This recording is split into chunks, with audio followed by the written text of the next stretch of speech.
Lin Ruanruan has transmigrated into the role of the avaricious ex-girlfriend in a post-apocalyptic narrative, ultimately discarded amidst a tide of corpses. Gazing upon her ex-boyfriend, who has awakened a thunder-based ability, she trembles in desperation, pleading for reconciliation. With her lips trembling, she murmurs, "Brother, I still love you. Do not forsake me." Yet in her heart, she thinks, "Once I replicate your powers, I shall cast you into the horde of zombies." This wretched man possesses an exquisite physique, but alas, he is destined for a brief existence. The male lead is left bewildered. Subsequently, Lin Ruanruan merely wishes to lead a tranquil life as a hoarder, yet she perceives the increasingly peculiar glances directed at her by the male lead. "Ruanruan, did you not wish to cast me aside? I offer you my legs, do not depart." Chapter 1. A breakup transforms into salvation. I shall unapologetically indulge in this soft meal. In the cafe, the air conditioning is set to its maximum. It's over. Lin Ruanruan gazes at the face before her, strikingly handsome, yet provoking universal ire, and her heart whispers but two words: doomed. Having entered the narrative, should she strike down the one she holds dear first? She has become the malicious supporting character who, just an hour before the apocalypse, cast aside the male lead, only to be fed to zombies. Opposite her sits Lu Ming, destined to become the foremost wielder of thunder abilities and the sovereign of the apocalypse. At this moment, Lu Ming is clad in faded denim, his long fingers tapping rhythmically on the table as he coolly inquires, the reason. Lin Ruanruan, on the verge of mocking him for his penury as per the original script, is abruptly interrupted by a mechanical voice echoing in her mind. "Warning! Apocalypse countdown. 10 seconds. 9, 8. To hell with this script." With her life on the line, what use is a breakup? The disdain on Lin Ruanruan's face freezes as she suddenly reaches out, grasping Lu Ming's hand resting on the table, her knuckles whitening from the force. Lu Ming furrows his brow, about to withdraw his hand, when an odd voice pierces his ears. "Do not move, my dear brother. In 2 minutes, the outside will be teeming with flesh-eating monsters. You are my only golden leg." The sensation of this hand, though lacking in wealth, the muscles are remarkably firm, perfect for fending off zombies. Lu Ming pauses momentarily. He scans the cafe. They are the only patrons, with no one else conversing nearby. He looks back at Lin Ruanruan, whose eyes brim with tears, quivering as she speaks with a trembling voice. "The reason is, I feel unworthy. Lu Ming, you are too good. I fear I shall hinder you, which is why I spoke in anger. In truth, I cannot bear to be apart from you." Her words are laden with heartfelt emotion, yet the voice in his mind erupts once more. "Cry. Let those tears flow. Lin Ruanruan, you are the top student of the performing arts. Let the tears fall. As soon as I secure this golden leg, once I replicate his thunder abilities, I shall cast this wretched man into the horde of zombies, making him regret his past indifference." Lu Ming is rendered speechless, his gaze fixed upon Lin Ruanruan's tear-streaked visage, his expression becoming exceedingly peculiar. Is this her true sentiment? She intends to cast me into a horde of zombies? Ah! A piercing scream suddenly shatters the tranquility of the cafe. Outside, the once bustling street devolves into chaos. A pedestrian suddenly lunges at a nearby passerby, savagely biting, blood splattering against the glass, a horrifying sight. Murder. Madness. A waitress in the cafe drops her tray in terror, glass shards scattering across the floor. "Lu Ming, run!" Lin Ruanruan reacts with remarkable speed. There is no need for her to act. Her fear is authentic. She clings tightly to Lu Ming's arm, nearly hanging onto him, trembling uncontrollably. "Brother, I am so frightened. Do not abandon me." How fortunate that she has a hold of him. This wretched man must have awakened his powers just moments ago. He needs to unleash them and eliminate those revolting creatures outside. Lu Ming observes the hellish scene outside, his expression hardening. He indeed senses a ferocious power surging within him, arcs of electricity flickering at his fingertips. He gazes down at Lin Ruanruan, who resembles a frightened rabbit, her face buried in his chest, arms tightly wrapped around his waist, exuding utter dependence. Yet the voice in his mind insists, "What are you dawdling for? This chest is as hard as stone. It's crushing me. Hurry and move. If we do not escape soon, we shall both become sushi." Lu Ming's lips twitched slightly. This woman was astonishingly inconsistent in her demeanor, truly an eye-opener. A bloodied zombie crashed through the glass door, staggering in and lunging towards the nearest female customer with a ferocious roar. "Be careful." Lu Ming instinctively sheltered Lin Ruanruan behind him. He raised his hand, and a bolt of violet lightning erupted from his palm, precisely striking the zombie's skull. Bang! The zombie's head exploded like a watermelon, its charred body collapsing to the floor. The cafe fell into an eerie silence, only to be shattered moments later by cries of survival. Lin Ruanruan cowered behind Lu Ming, her eyes wide and her mouth forming an O shape. "Lu Ming, you can emit light?" she stammered, her voice trembling with admiration. "Are you a deity?" Wow. Lightning-based abilities. This is a lightning ability. So cool. No, it's so useful. If I could replicate this, who would dare to steal my supplies? I would zap them into oblivion. I must touch him. I need to touch him more. Lu Ming retracted his hand, the tingling sensation still lingering. He cast a cold glance at the corpse on the ground before turning to grasp Lin Ruanruan's wrist. "Let's go." Regardless of the nature of her inner thoughts, it was evident that this place was far from safe. The two of them burst out of the cafe, and the street had transformed into a scene of carnage, teeming with fleeing crowds and frenzied zombies. "Where to?" Lin Ruanruan gasped, her frail body unable to keep up. After just a few steps, her legs felt weak. "The supermarket," Lu Ming replied succinctly. Smart. Truly deserving of the male lead title. Going to the supermarket not only provides refuge, but also allows for stockpiling supplies. Once inside, I shall hoard everything in my space, leaving you to starve, you bastard. If you beg me, I might share half a biscuit with you. Lu Ming stumbled slightly. He turned back, his gaze penetrating as it fixed on Lin Ruanruan. Lin Ruanruan assumed he was irritated by her slowness, instantly adopting a pitiful expression. "Brother, my legs are weak, I can't run. Could you carry me?" "What are you staring at? Have you never seen a beauty with weak legs? If it weren't for wanting to cling to your protection, I wouldn't bother asking for a piggyback." Lu Ming took a deep breath, gritting his teeth. Not only did he refuse to carry her, but he also loosened his grip. "If you can't run, stay here and feed the zombies." With that, he strode forward with determination. Lin Ruanruan was taken aback. This isn't the script. Shouldn't he be showcasing his boyfriend potential at this moment? What a cold-hearted man. No wonder he was dumped by his ex-girlfriend. He deserves it. She cursed in her mind, yet her body betrayed her. With a cry, she dashed forward and clung to Lu Ming's arm once more. No. "I want to stick with you. Even if I die, I want to die together." Lu Ming's muscles tensed at the mention of short-lived, a vein twitching at his temple. However, he did not push her away. Amidst her barrage of venomous remarks, he caught a faint tremor in her voice. "Please don't leave me. I'm truly scared." Lu Ming hesitated momentarily, then tightened his grip on her wrist, the lightning in his palm flickering once more as he blasted away an approaching zombie. "Stay close." This time, he did not let go. Chapter 2. Is this what you call fear? The two dashed frantically, finally bursting into a large supermarket at the end of the street. Behind them, the rolling shutter slammed shut with a heavy thud, muffling the howling cries outside. Inside, only a sparse few survivors had taken refuge, huddled trembling in the corners. The shelves were in disarray, goods strewn across the floor, evidence of a recent looting frenzy. Lin Ruanruan leaned against the door, gasping for breath, her heart pounding as if it would leap from her throat. Beep. Host has arrived at the supply point. Portable supermarket space activated. Current space level, level 1, 100 cubic meters. Activation condition, palm contact with an object for 3 seconds. The mechanical voice in her mind was nothing short of heavenly. Lin Ruanruan's eyes instantly sparkled, her pale complexion flushing with renewed vitality. Lu Ming was inspecting the security of the doors and windows. When he glanced back, he caught Lin Ruanruan staring at a row of snack shelves with a predatory gleam. "What are you doing?" Lu Ming frowned. Lin Ruanruan immediately withdrew her covetous gaze. Clutching her chest as if still shaken, "I am just checking for water. My throat's nearly burning from all that running." "Water? I'm going to clear out this supermarket. Chocolate, chips, self-heating hot pots. All mine. Every last bit." Lu Ming's eye twitched.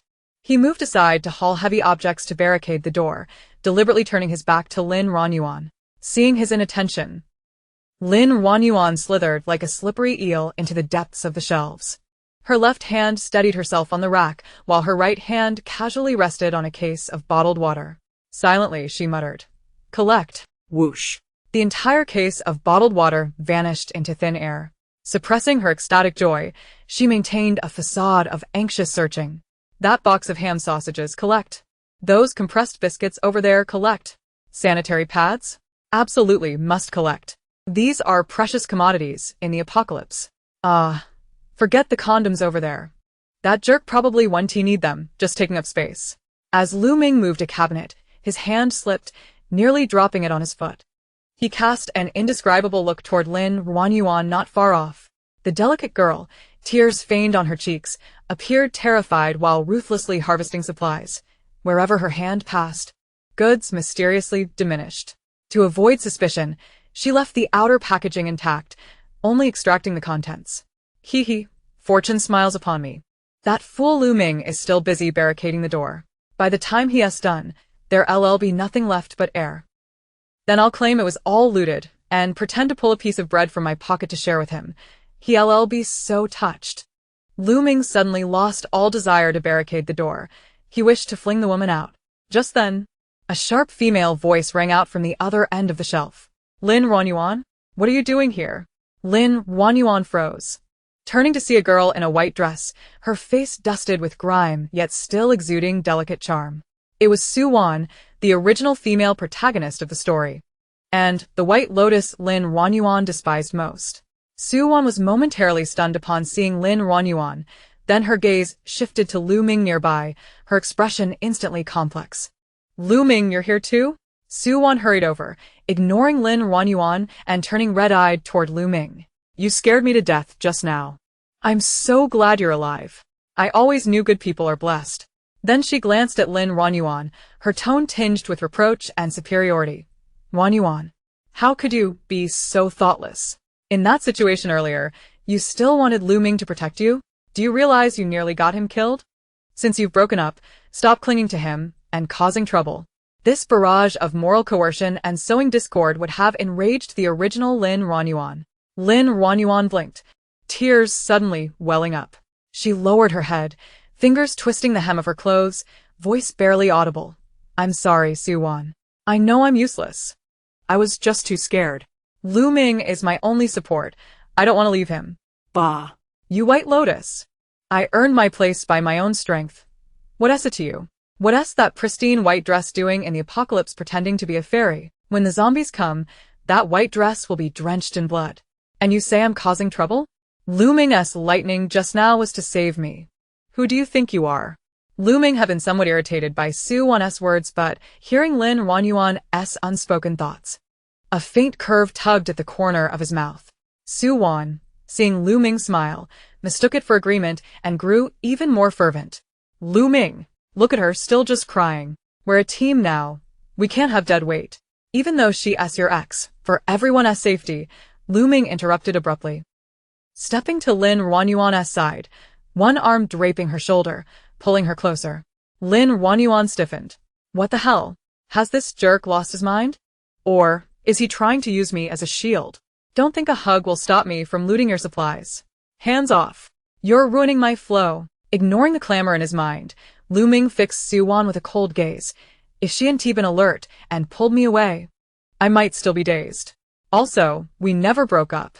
Lin Ruanruan looked up sharply, stunned. "Never broke up? Bro, did you forget? I not only broke up with you, I wanted to call you a cheapskate. Why is this plot twisting so strange?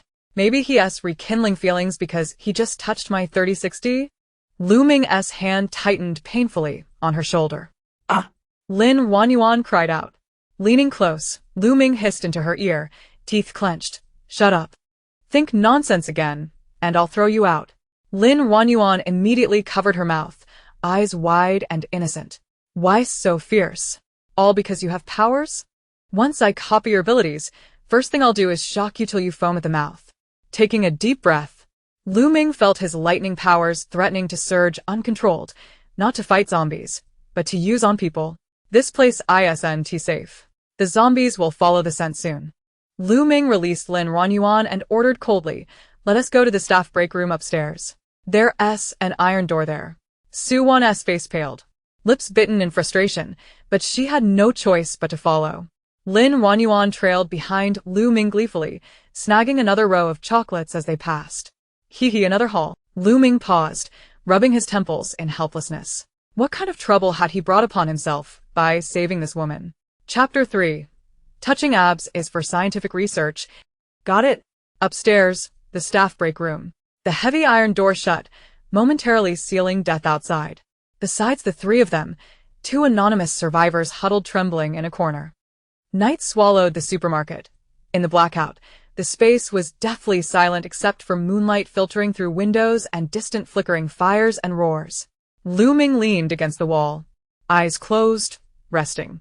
Continuous overexertion of his powers had drained his vitality, his stern face pale as paper beneath the moonlight. Suwon sat not far away, several times tempted to approach, but the forbidding aura emanating from Lu Ming repelled her. Lin Ruanruan curled up on the opposite sofa, seemingly lost in thought but actually feverishly tallying the spoils in her space. Wow, this haul is a jackpot. Enough to last me 3 months. If only I could acquire some firearms for self-defense, that would be perfect. By the way, the ability to replicate powers. Lin Ruanruan suddenly opened her eyes. Her gaze fixated on Lu Ming in the corner.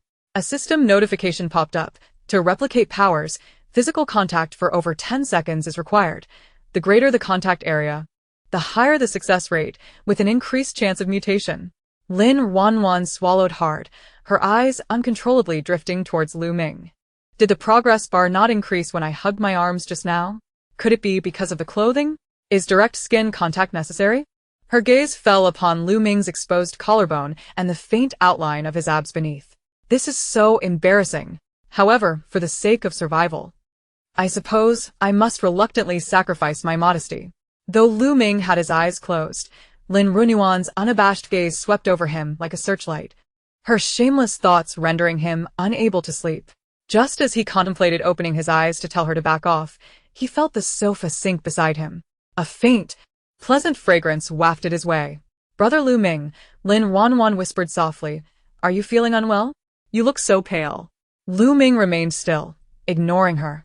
Feigning sleep? Perfect. It makes my task easier. A cool hand cautiously reached out, tentatively poking Lu Ming's arm.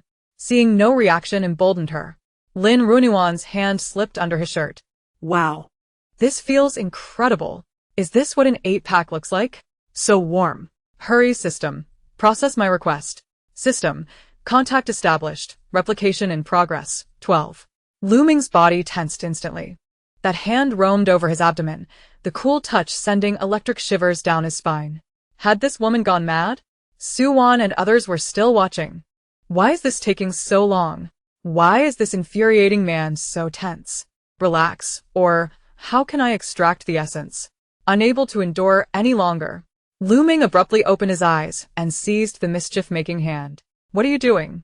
His voice was hoarse, laced with an undercurrent of danger. Lin Ruanruan jumped in surprise. Yet she did not withdraw her hand. Instead, she grasped his abs tightly because the progress bar was stuck at 90. I think you might have a fever. I'm helping you cool down. Lin Ruanruan spoke with wide eyes, her heart steady despite the lie. Suwon, who had been watching from the side, scoffed coldly. Cooling down by touching your stomach? Lin Ruanruan, do you have no shame? Lin Ruanruan disregarded the jealous remark, her gaze locked onto Lu Ming's eyes, filled with genuine concern. Lu Ming, I truly worry about you. Final 2 seconds. Don't pull away. Hold on. Lu Ming observed her gaze, which seemed filled with affection yet was undeniably calculating. And he found it somewhat amusing. Instead of pushing her hand away, he gently pulled her closer, their faces nearly touching. Is that so? Lu Ming locked onto her eyes, a mischievous smile curling at his lips. So worried about me that your hands are trembling? What the hell? What does this infuriating man intend to do? Does he want to kiss me? No way. I need to save my first kiss for trading resources. Ah. The progress bar is full. System ding. Lightning power replication successful. Acquired basic control over electricity. In that instant, a loud bang resonated from downstairs, followed by the sound of metal being ripped apart. Not good. There's a mutated zombie. Lu Ming's expression shifted dramatically as he forcefully pushed Lin Ruanruan away and stood up. However, he had expended too much energy, and he wobbled as he rose. A massive shadow crashed through the second-floor window, shattering the glass like a torrential downpour. It was a fast-moving crawler zombie, its long tongue darting towards Lu Ming's throat. With his powers still unavailable, Lu Ming could only dodge to the side, but his reaction was noticeably delayed. "Be careful," Su Wan screamed, retreating behind a cabinet. Just as the foul claws were about to tear into Lu Ming's chest, a petite figure suddenly positioned herself in front of him. Lin Ruanruan closed her eyes and pushed forward with both hands. "Get away from my brother." Zap. A stream of purple electricity erupted from her palms, striking the crawler's eye with precision, though not as powerful as Lu Ming's. Ah! The zombie shrieked, electrified, and fell to the ground, convulsing. Everyone in the room stood in stunned silence. Su Wan widened her eyes in disbelief. Powers? She has powers too? Lu Ming leaned against the wall, gazing at the trembling figure that had shielded him, his shock gradually morphing into a complex emotion. Lin Ruanruan stared at her hands, bewildered, before quickly turning to Lu Ming, her eyes brimming with tears. "Yivua, that scared me to death. I don't know what happened, but I couldn't let it hurt you." Wow. Impressive. While it's a bit weaker than the original, this is exhilarating. "Lu Ming, did you see? I'm now the Queen of Lightning. If you dare to be fierce with me again, I'll zap you." Lu Ming listened to her internal laughter, observing the mix of affection and fear on her face, and suddenly chuckled softly. He stepped forward, grasping her still smoldering hand from behind. "Is this your reason for wanting to break up with me? Because you awaken lightning powers too, and fear I might feel inferior?" Lin Ruanruan. Does the male lead have an overactive imagination? What a top-tier understanding. Yet Lu Ming ignored her thoughts, firmly entwining his fingers with hers, the grip astonishingly strong. "Since you love me so much, even to the point of risking your life." He gazed at the twitching zombie on the ground, his expression dark and obsessive. "Then in this lifetime, you shall never escape me." Lin Ruanruan shivered. "It's over. It seems I've gotten myself into a bind. This clingy man is impossible to shake off." Chapter 4. Masterclass in Tea Art, Defeating Magic with Magic. The air in the lounge felt heavy, a mix of the scent of blood and dust. Lin Ruanruan's hand, which had just been sizzling, was now tightly clutched in Lu Ming's warm grip, the heat radiating from her fingertips all the way to her ears. She attempted to pull her hand away, but found it impossible. "Let go. If you squeeze any harder, I might break a bone. Also, your palm is all sweaty. It's disgusting." Lu Ming's eyelid twitched, and the momentary warmth he felt was instantly extinguished. He expressionlessly released her hand, casually wiping it on her clothes. "So once to notify," her nails digging painfully into her palms.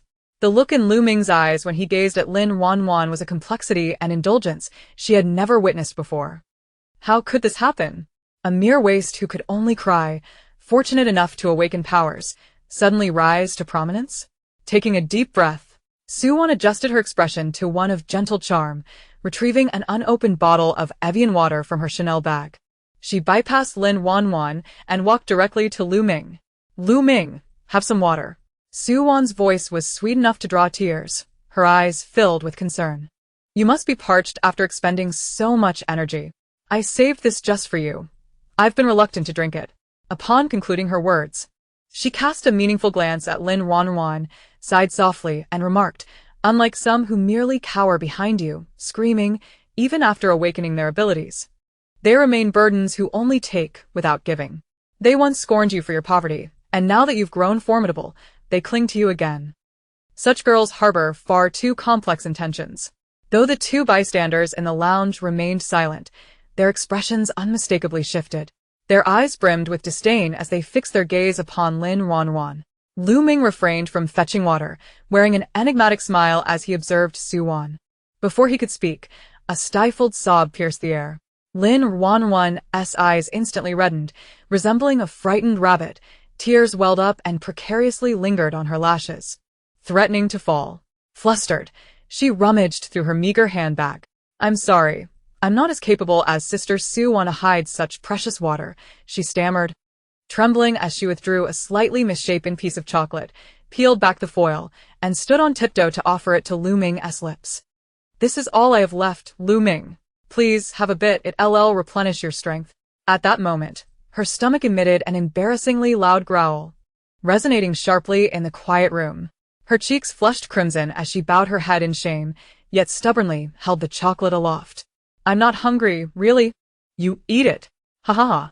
I give myself full marks for that pitiful performance. That bottle of water was the last one I couldn't reach on the shelf. And you managed to snag it? Using my footbath water to gift flowers while trampling on me? Dream on. This chocolate is melting. Better eat it before it wastes my precious inventory space. I have an entire cabinet of Haagen-Dazs in my storage. Who cares about this sludgy morsel? Lu Ming lowered his gaze, contemplating the limp piece of chocolate at his lips, then glanced at Lin Ruanruan's face, etched with profound affection and quiet endurance. Though a mischievous voice inside him laughed uproariously, he found himself somewhat appeased. He parted his lips and bit into the chocolate she offered. The cloying sweetness spread luxuriously across his palate. Thanks, he murmured in a low tone. Su Wan's hand, still clutching the water bottle, froze midair. Her smile faltered. Lu Ming had eaten that grimy chocolate, but ignored her Evian water? Lu Ming, this water. I'm not thirsty, Lu Ming replied coolly. Su Wan's face darkened ominously, about to retort, when suddenly, a thunderous bang erupted from the heavy iron door. Boom. The sound was ominous and thunderous, shaking dust from the doorframe. Immediately followed by a grating, teeth-gnashing scratch. A zombie south roar was alarmingly close, as if it could burst through the door at any moment. Everyone inside instantly paled. Su Wan, standing near the door, trembled violently at the noise, her high heel twisted, causing her to lose balance and topple sideways. Beside her was Lin Ruanruan. In a flash, a glint of malice flickered in Su Wan's eyes as she reached out to shove Lin Ruanruan, intending to steady herself by pushing off her, or perhaps to shove her toward the door as a sacrificial shield. Ah! Su Wan screamed. Yet Lin Ruanruan seemed to have eyes in the back of her head.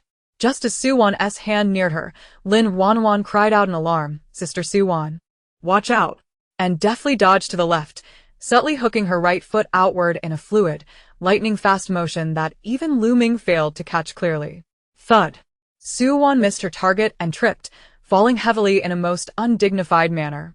Unfortunately, the floor was slick with a murky puddle, whether from a frightened survivor or zombie excretions. None could say. Su Wan's pristine white dress was instantly stained with a revolting deep yellow blotch, right at the hem behind her. The air froze for a moment. Lin Ruanruan covered her mouth, eyes wide with shock and concern. Ah, Sister Su Wan, did you wet yourself? The volume was just right for everyone present to hear clearly. The two bystanders, previously terrified of the zombies, now stared at the suspicious yellow stain on Su Wan's dress with expressions that quickly turned delightfully amused, one even stifling a snicker. Su Wan lay on the floor, reeling from the foul stench, on the verge of madness. I didn't that water from the floor, she screamed, scrambling to her feet. Her goddess-like image utterly shattered, she looked like a madwoman. Lin Ruanruan hid behind Lu Ming, only her innocent eyes visible. Sister Su Wan, don't be upset. We all understand. Zombies are terrifying. Losing control is normal. No one will ridicule you. Ha ha ha. This move I've practiced 800 times. Tried to make you appear as a pure white lotus, and now you're a yellow lotus. That smell is pungent, Lu Ming. If you dare help her up, I'll chop off your hand. Lu Ming lowered his head, watching the trembling woman behind him, while inside his heart a little celebratory dance raged. He raised a hand to his nose, masking the nearly uncontrollable smile tugging at his lips. Step back, he said, pulling Lin Ruanruan 2 steps away and casting a cold glance at Su Wan. Indeed, the odor was quite strong. Su Wan, she must want to die. Chapter 5. Lu Ming, I give you my life.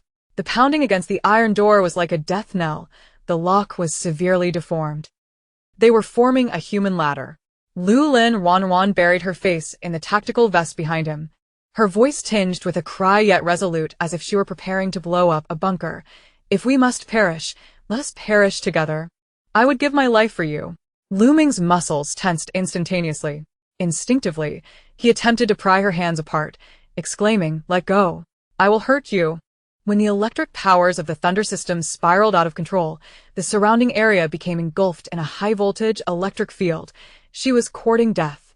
I-1T. Lin Ruanruan not only refused to release her grip, but clung to him with all her limbs, resembling an octopus, desperate to merge her very being with his essence. Faster, faster. Suck, suck, suck.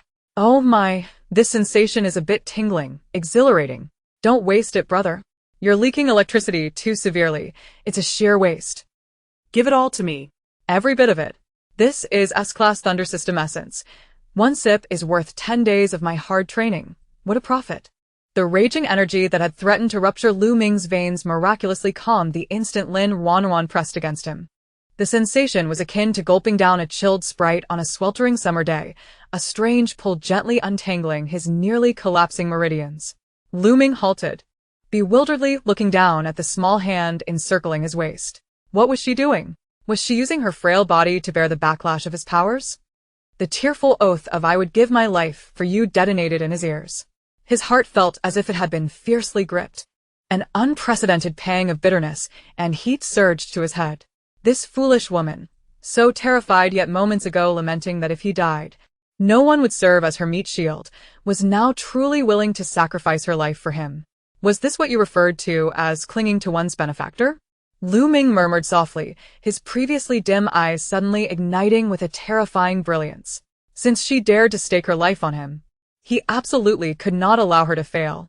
Get away. Lu Ming bellowed, and his once exhausted body erupted with an unprecedented terrifying pressure under some mysterious force. Boom. Thick, dragon-like purple lightning roared from the window, instantly piercing through the head of the mutated zombie, the terrifying thunder sweeping in a fan shape, turning the dozen or so zombies climbing onto the windowsill into charred remains. The horde downstairs momentarily fell into a state of stunned silence from the impact. Leaning against the wall in exhaustion, Lu Ming's chest heaved violently. But he had no time to concern himself with the zombies. He swiftly turned around and caught Lin Ruanruan as she slid down his back. At that moment, Lin Ruanruan truly felt her legs turn to jelly, slightly oxygen-drunk. Ugh. I'm stuffed. This high-voltage energy is overwhelming. I feel lightheaded, like I've had 2 gin of counterfeit liquor. She slumped against Lu Ming, her cheeks flushed abnormally, her gaze dazed as if she were in a stupor. Seeing her in such a weakened state tightened Lu Ming's throat. He raised a hand to wipe the cold sweat from her forehead, his voice hoarse and unrecognizable. Why are you so foolish? To save me? You've turned yourself into this half-dead state. Lin Ruanruan struggled to open her eyelids, gazing at Lu Ming, who looked as if he were ready to offer her his very heart, and her heart skipped a beat. No way. Did I suck too fiercely and mess with his brain? Why is he looking at me like I'm a rare treasure? That's a bit creepy. She feebly tugged at Lu Ming's collar, a single tear rolling down her cheek, her voice barely above a whisper. As long as you're well, I would consider my death worthwhile. Worthless. If you die, where will I find such a useful power bank and bodyguard? But this seems like a huge profit. The progress of my powers has skyrocketed to 20. Hee, this is truly fragrant. Hearing her exclamation of delight, Lu Ming felt no anger this time. Instead, he found her irresistibly charming. He lifted her effortlessly, his movements gentle as if he were cradling the world rather than a mere person. Sleep now. He pressed a kiss onto her burning forehead, his gaze unwaveringly steadfast, causing hearts to race. From now on, let me give my life for you. Lin Ruanruan's body stiffened at once. No, no, no. Brother, don't be impulsive. Your life is not worth much. It's far more practical to give me crystal cores and snacks. And perhaps a few more hot pot meals. But she dared not voice those words. Instead, she nestled deeper into his embrace, pretending to faint from exhaustion. In the corner, Su Wan, having just changed into a pair of dirty pants and emanating an unpleasant odor, watched the scene unfold, her knuckles whitening as jealousy twisted her face. Chapter 6, Shu. Tonight, all expenses are covered by young Master Lin.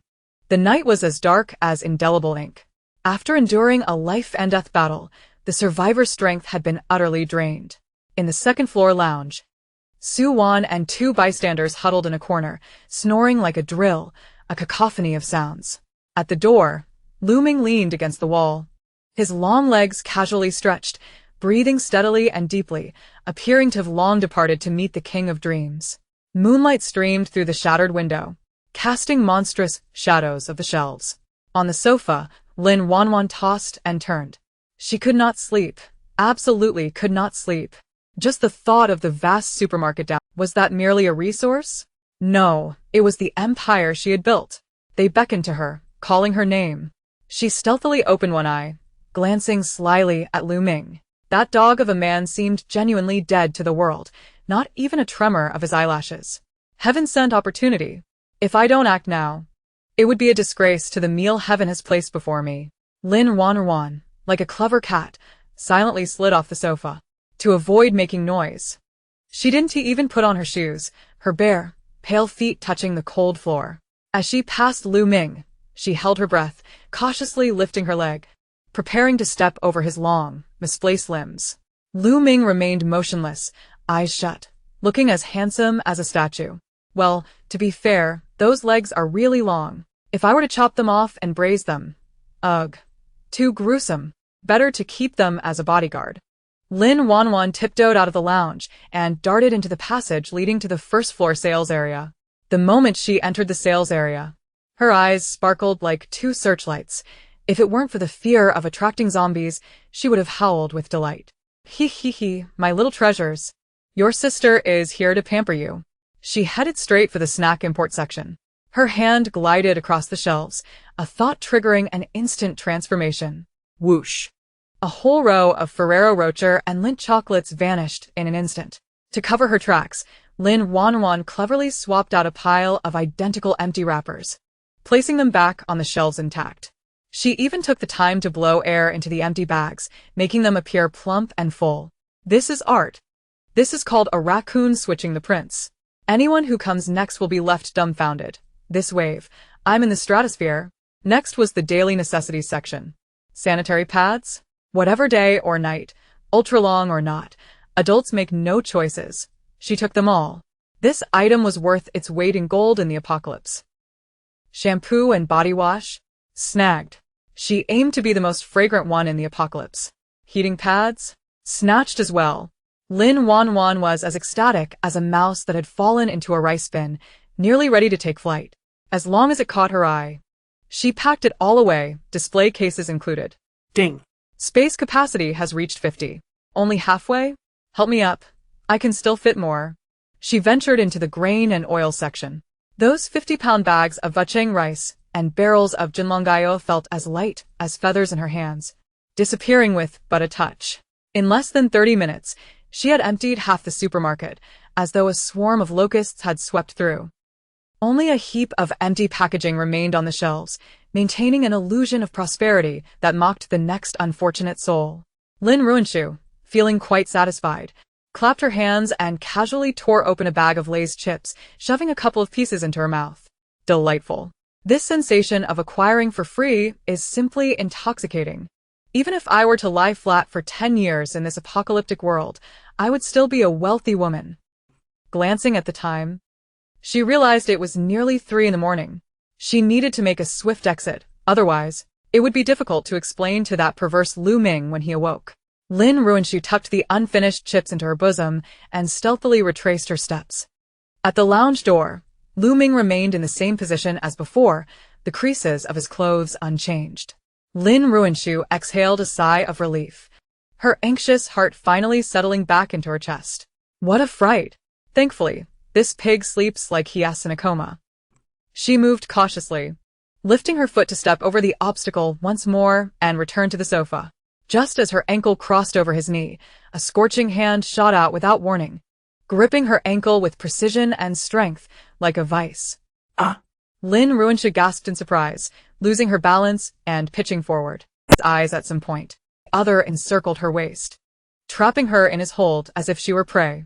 The proximity between them was so intimate it made one's heart race. Lin Ruanruan's heart skipped a beat. What the hell? He is playing dead? Did he see me? Did he witness my shopping spree? The instinct for survival overloaded her brain, and she instantly switched to a startled doe expression, her eyes brimming with tears, her voice trembling. Lu Ming, why did you scare me? I just wanted to go to the bathroom, and tripped. Lu Ming remained silent, merely observing her performance. His gaze slowly descended, landing on her bare foot, which was dusted with a bit of grime, before leisurely returning to her innocent face. The air was thick with an eerie stillness. Going to the bathroom? Lu Ming suddenly leaned closer to her ear, his voice low and husky, laced with a hint of danger. His breath warm against her sensitive earlobe. Are you planning to return with a scent of cucumber-flavored chips? Lin Ruanruan thought. I'm doomed. I forgot to wipe my mouth after sneaking a bite. How careless. Lu Ming's fingers gently caressed the delicate skin on the inside of her ankle, his calloused fingertips sending electric shivers through her. He observed the little woman feigning innocence in his grasp and leisurely added, Also, I dreamt someone called me a pig earlier. Ruanshu, is that pig yours? Chapter 7. As long as I lack morality, you cannot kidnap me. The air hung with a deathly silence. Lin Ruanruan froze in Lu Ming's embrace. A pig? What pig? Oh no, oh no. Is this man some kind of raider? He can pick up on my thoughts even when I barely think them. He's not Wi-Fi, is he? Did I just mumble in my sleep? Lin Ruanruan's eyes darted around, her pitiful demeanor suddenly flipping like a switch. She sniffled, clutching the collar of Lu Ming's jacket tightly. Her voice soft and sweet like freshly spun cotton candy, laced with the remnants of sleep. Lu Ming, you must have misheard me. I was dreaming about a little pig I raised when I was young. It was taken by a wolf while trying to save me, and it died so tragically. I miss it terribly. Lu Ming lowered his gaze, watching the little liar in his arms with a bemused expression. Keep spinning your tale. Dreaming of a pig? I suspect that pig rummaging for food in your dream was you. And don't think I didn't notice that refreshing scent of cucumber. That S.L.A.S. Spring Limited Edition, isn't it? He didn't expose her, merely smirking as he wiped his fingertip across her mouth. A small fragment of chip residue stuck to his finger, glaringly evident. Salivating over thoughts of a pig, and munching on chips too? Lu Ming held the incriminating evidence up to her eyes, his tone laced with playful mockery. This pig seems quite crunchy. Lin Ruanruan gazed at the chip fragment, feeling as if the sky were about to collapse upon her. How careless. Why must these damned chips be so crispy? No matter, as long as I remain unembarrassed. The one who should be embarrassed is him. I might even turn this around to my advantage. I was just so hungry. I found that on the ground. Lin Ruanruan's tears pooled in her eyes, ready to spill over. Brother, I'm so hungry, I've even dreamed of gnawing on crumbs from the floor. Lu Ming, witnessing her unwavering act, felt an uncontrollable urge to laugh, the tension in his chest vibrating with amusement. He loosened his grip, setting her down firmly on the ground. Sleep.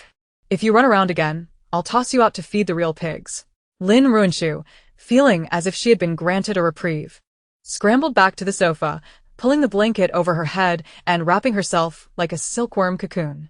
What a fright! From now on, if I steal a bite, I must finish it in my space, brush my teeth, and then come out. But that was close. At least half of my supplies are safe. A significant profit, indeed. Listening to the cacophony of her internal calculations, Lu Ming closed his eyes once more, the curve of his lips deepening in the darkness. The next morning, the first ray of sunlight pierced through the shattered window like a sword. A sharp scream jolted everyone from their slumber. How could this be? Where did everything go? Suwon stood at the entrance of the first-floor sales area, trembling as she pointed at the empty shelves. Just last night, the imported snacks section, daily necessities area, and even the grain and oil section were brimming, now appearing as if ravaged by aliens. Not a single thing left. Though some boxes and bags remained on display to maintain a facade of prosperity, Suwon had just attempted to grab a pack of sanitary napkins, only to find the packaging light as air, entirely empty inside. Panic ensued as the crowd rushed downstairs. What the hell? A bystander rubbed their eyes in confusion. It's empty. All empty. Suwon grabbed a chip canister and turned it upside down, shaking it vigorously, only to hear the sound of air moving. Someone had definitely snuck a feast last night. Or hidden it away. Her bloodshot eyes darted to Lin Ruanruan, her gaze burning with accusation. Lin Ruanruan, you were the only one who got up to go to the bathroom last night. Was it you? Lin Ruanruan, just yawning with tears still at the corners of her eyes, blinked in bewilderment. Sister Suwon, What nonsense are you talking about? With so much stuff, even an elephant couldn't finish it all. Besides, hide it? I'm nothing but skin and bones. How could I possibly fit that into my belly button? She patted her flat stomach, feigning innocence. Hearing this, the bystanders nodded in agreement. Indeed, that was an outrageous amount, several tons. Unless one possessed the legendary spatial ability. How could it possibly be emptied overnight? Spatial ability? Su Wan scoffed, her face twisted in derision. Have you read too many novels? I believe she asked the culprit. She even took out chocolate yesterday. Who knows what else she had hidden in that bag of hers? As the atmosphere grew tense, the panic of dwindling resources spread among the crowd. Su Wan's eyes darted, and she immediately adopted a demeanor of a virtuous saint, full of pity. Never mind. It was futile to pursue the matter now. Supplies in the supermarket were dwindling. We must swiftly relocate to the parking lot to find a vehicle. However, the situation outside was evident to all, and someone needed to scout ahead. She paused, her gaze like a hook, firmly locking onto Lin Ruanruan. Ruanruan, aside from Lu Ming, you are the only other ability user here. Although your powers may be somewhat lacking, they still surpass those of us ordinary folks. Besides, you bear no burdens. Unlike me with my low blood sugar, who faints after just a few steps. For everyone's safety, you ought to step forward and contribute. Wouldn't you agree? Translated. This essentially meant, you are useless, go sacrifice yourself, and don't drag us down with you. Upon hearing that they wouldn't have to face danger themselves, the bystanders quickly turned their allegiance. Indeed, the ability user must surely have a better constitution than we do. Beautiful lady, given how exhausted Brother Lu was yesterday, shouldn't you shoulder some of the burden? You can't always be a dead weight. The web of moral coercion was swiftly woven, impenetrable. Lin Ruanruan scoffed coldly within. Oh, they're already planning my role? Low blood sugar? I think you're the one lacking sense. You want to use me as cannon fodder? That kick yesterday was far too gentle. I should have sent you sprawling into the horde of zombies instead. Faced with the collective scrutiny, Lin Ruanruan not only felt no anger. Instead, she feigned weakness, leaning against Lu Ming as if she had no bones. Cough, cough, cough. She clutched her chest, emitting a heart-wrenching cough, as if her lungs were about to be expelled. Sister Su Wan. You know well that I overextended my vitality yesterday to transmit energy to my brother. Lin Ruanruan lifted her pale little face. Her voice, so frail it seemed to flutter away with the wind. I can't even open a bottle cap, while I could scout. I fear I might perish along the way, leaving no one to care for my brother. Woe is me. I wish to preserve this life to serve as a power bank for him. Comparing acting skills with me? I am an Oscar-winning actress on the run. As long as I have no morals, you cannot coerce me. Want me to feed zombies? Dream on. Lu Ming wrapped one arm around her waist, preventing her from truly collapsing to the ground. Listening to her spirited tirade, juxtaposed with her appearance resembling the frail Lin Daiyu, he felt a throbbing at his temples.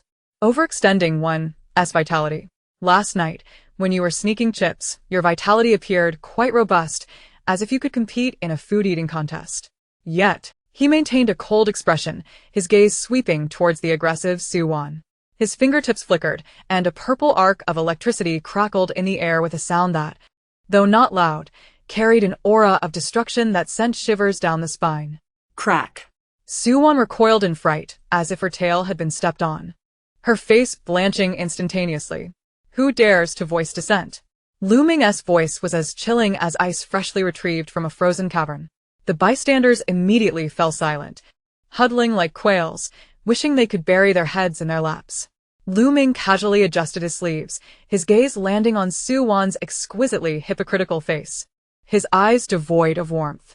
Since you seem so energetic and can analyze the situation so articulately, why don't you lead the way? Su Wan's eyes widened as if she had swallowed a fly. Lu Ming, you want me to go? I'm a girl, and I have no ability. Not going? Lu Ming's eyes narrowed dangerously, his aura turning palpable, suffocating those around him. Then stay here to feed the zombies. They must be hungry too. And no, please. Su Wan trembled, her teeth chattering. She gazed at Lu Ming's cold profile, finally realizing that this man was no longer the obedient sycophant he used to be. All due to Lin Ruanruan. Grinding her teeth in frustration, she shot Lin Ruanruan a venomous glare before reluctantly grasping a baseball bat, her face a mask of despair as she approached the door. Lin Ruanruan nestled in Lu Ming's embrace, making an exaggerated face at Su Wan's retreating figure.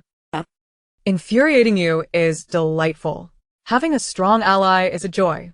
Though Lu Ming has a foul temper, he is quite dependable in critical moments. Lu Ming glanced down, catching her impudent expression, reminiscent of a cunning little fox that had successfully pilfered a treat. This woman truly would not concede an inch. Nonetheless, she was not without merit. Chapter 8. Help. For the sake of my long-term meal ticket, I'll go all out. The path to the parking lot traversed a vast rubber playground. The morning fog had yet to dissipate, and the air was thick with a metallic, rusty scent of blood mingled with the stench of decay, far worse than canned herring. Su Wan trembled as she walked at the forefront, resembling a frightened quail, glancing back repeatedly, fearful that Lu Ming might abandon her. Lin Ruanruan, on the other hand, clung to Lu Ming like a pendant, her small hand tightly gripping his clothing. Externally, she appeared pale with fear, yet internally, she was frantically placing orders in her space. Spicy beef, tomato braised beef, pepper chicken. Oh, the dilemma. I'll find a corner later to flaunt a box of tomatoes. That broth would be divine. Starvin. Just as the group reached the vicinity of the flagpole in the center of the playground, the ground suddenly trembled violently. Boom, boom, boom. The dull thuds resonated as if a giant were hammering the earth, each impact resonating upon the heads of those present. From the mist ahead, a massive shadow slowly emerged.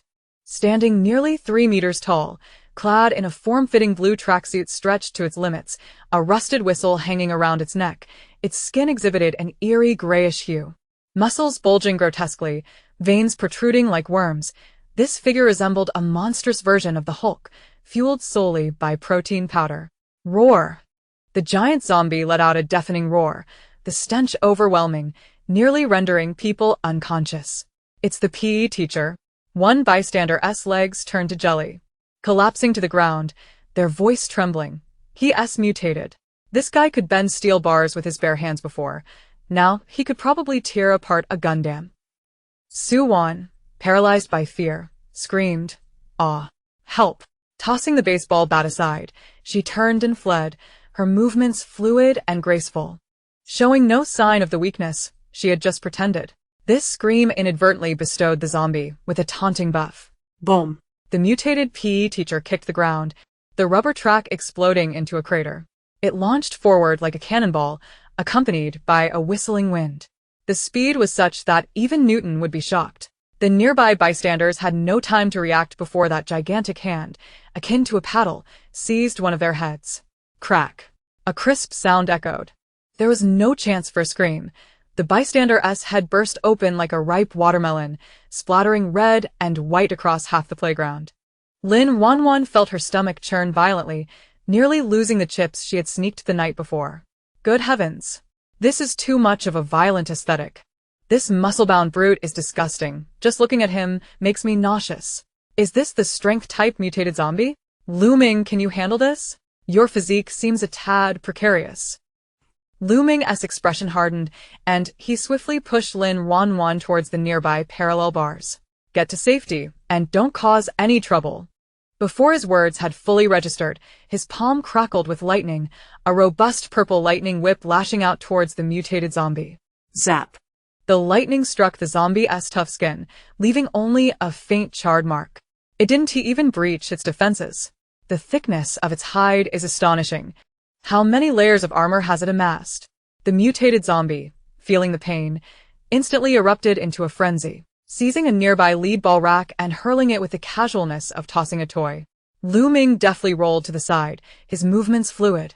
Yet he was still caught by the ensuing gust, crashing heavily against the basketball hoop. Coughing, a trickle of blood escaped from the corner of his mouth. And his complexion paled slightly. The wandering lesser creatures, alerted by the commotion, began to sway and encircle him, forming a tightening noose. The situation crumbled in an instant. Lin Ruanruan, cowering behind the parallel bars, watched in frantic despair as Lu Ming was forced to retreat step by step, agitated like an ant on a hot pan.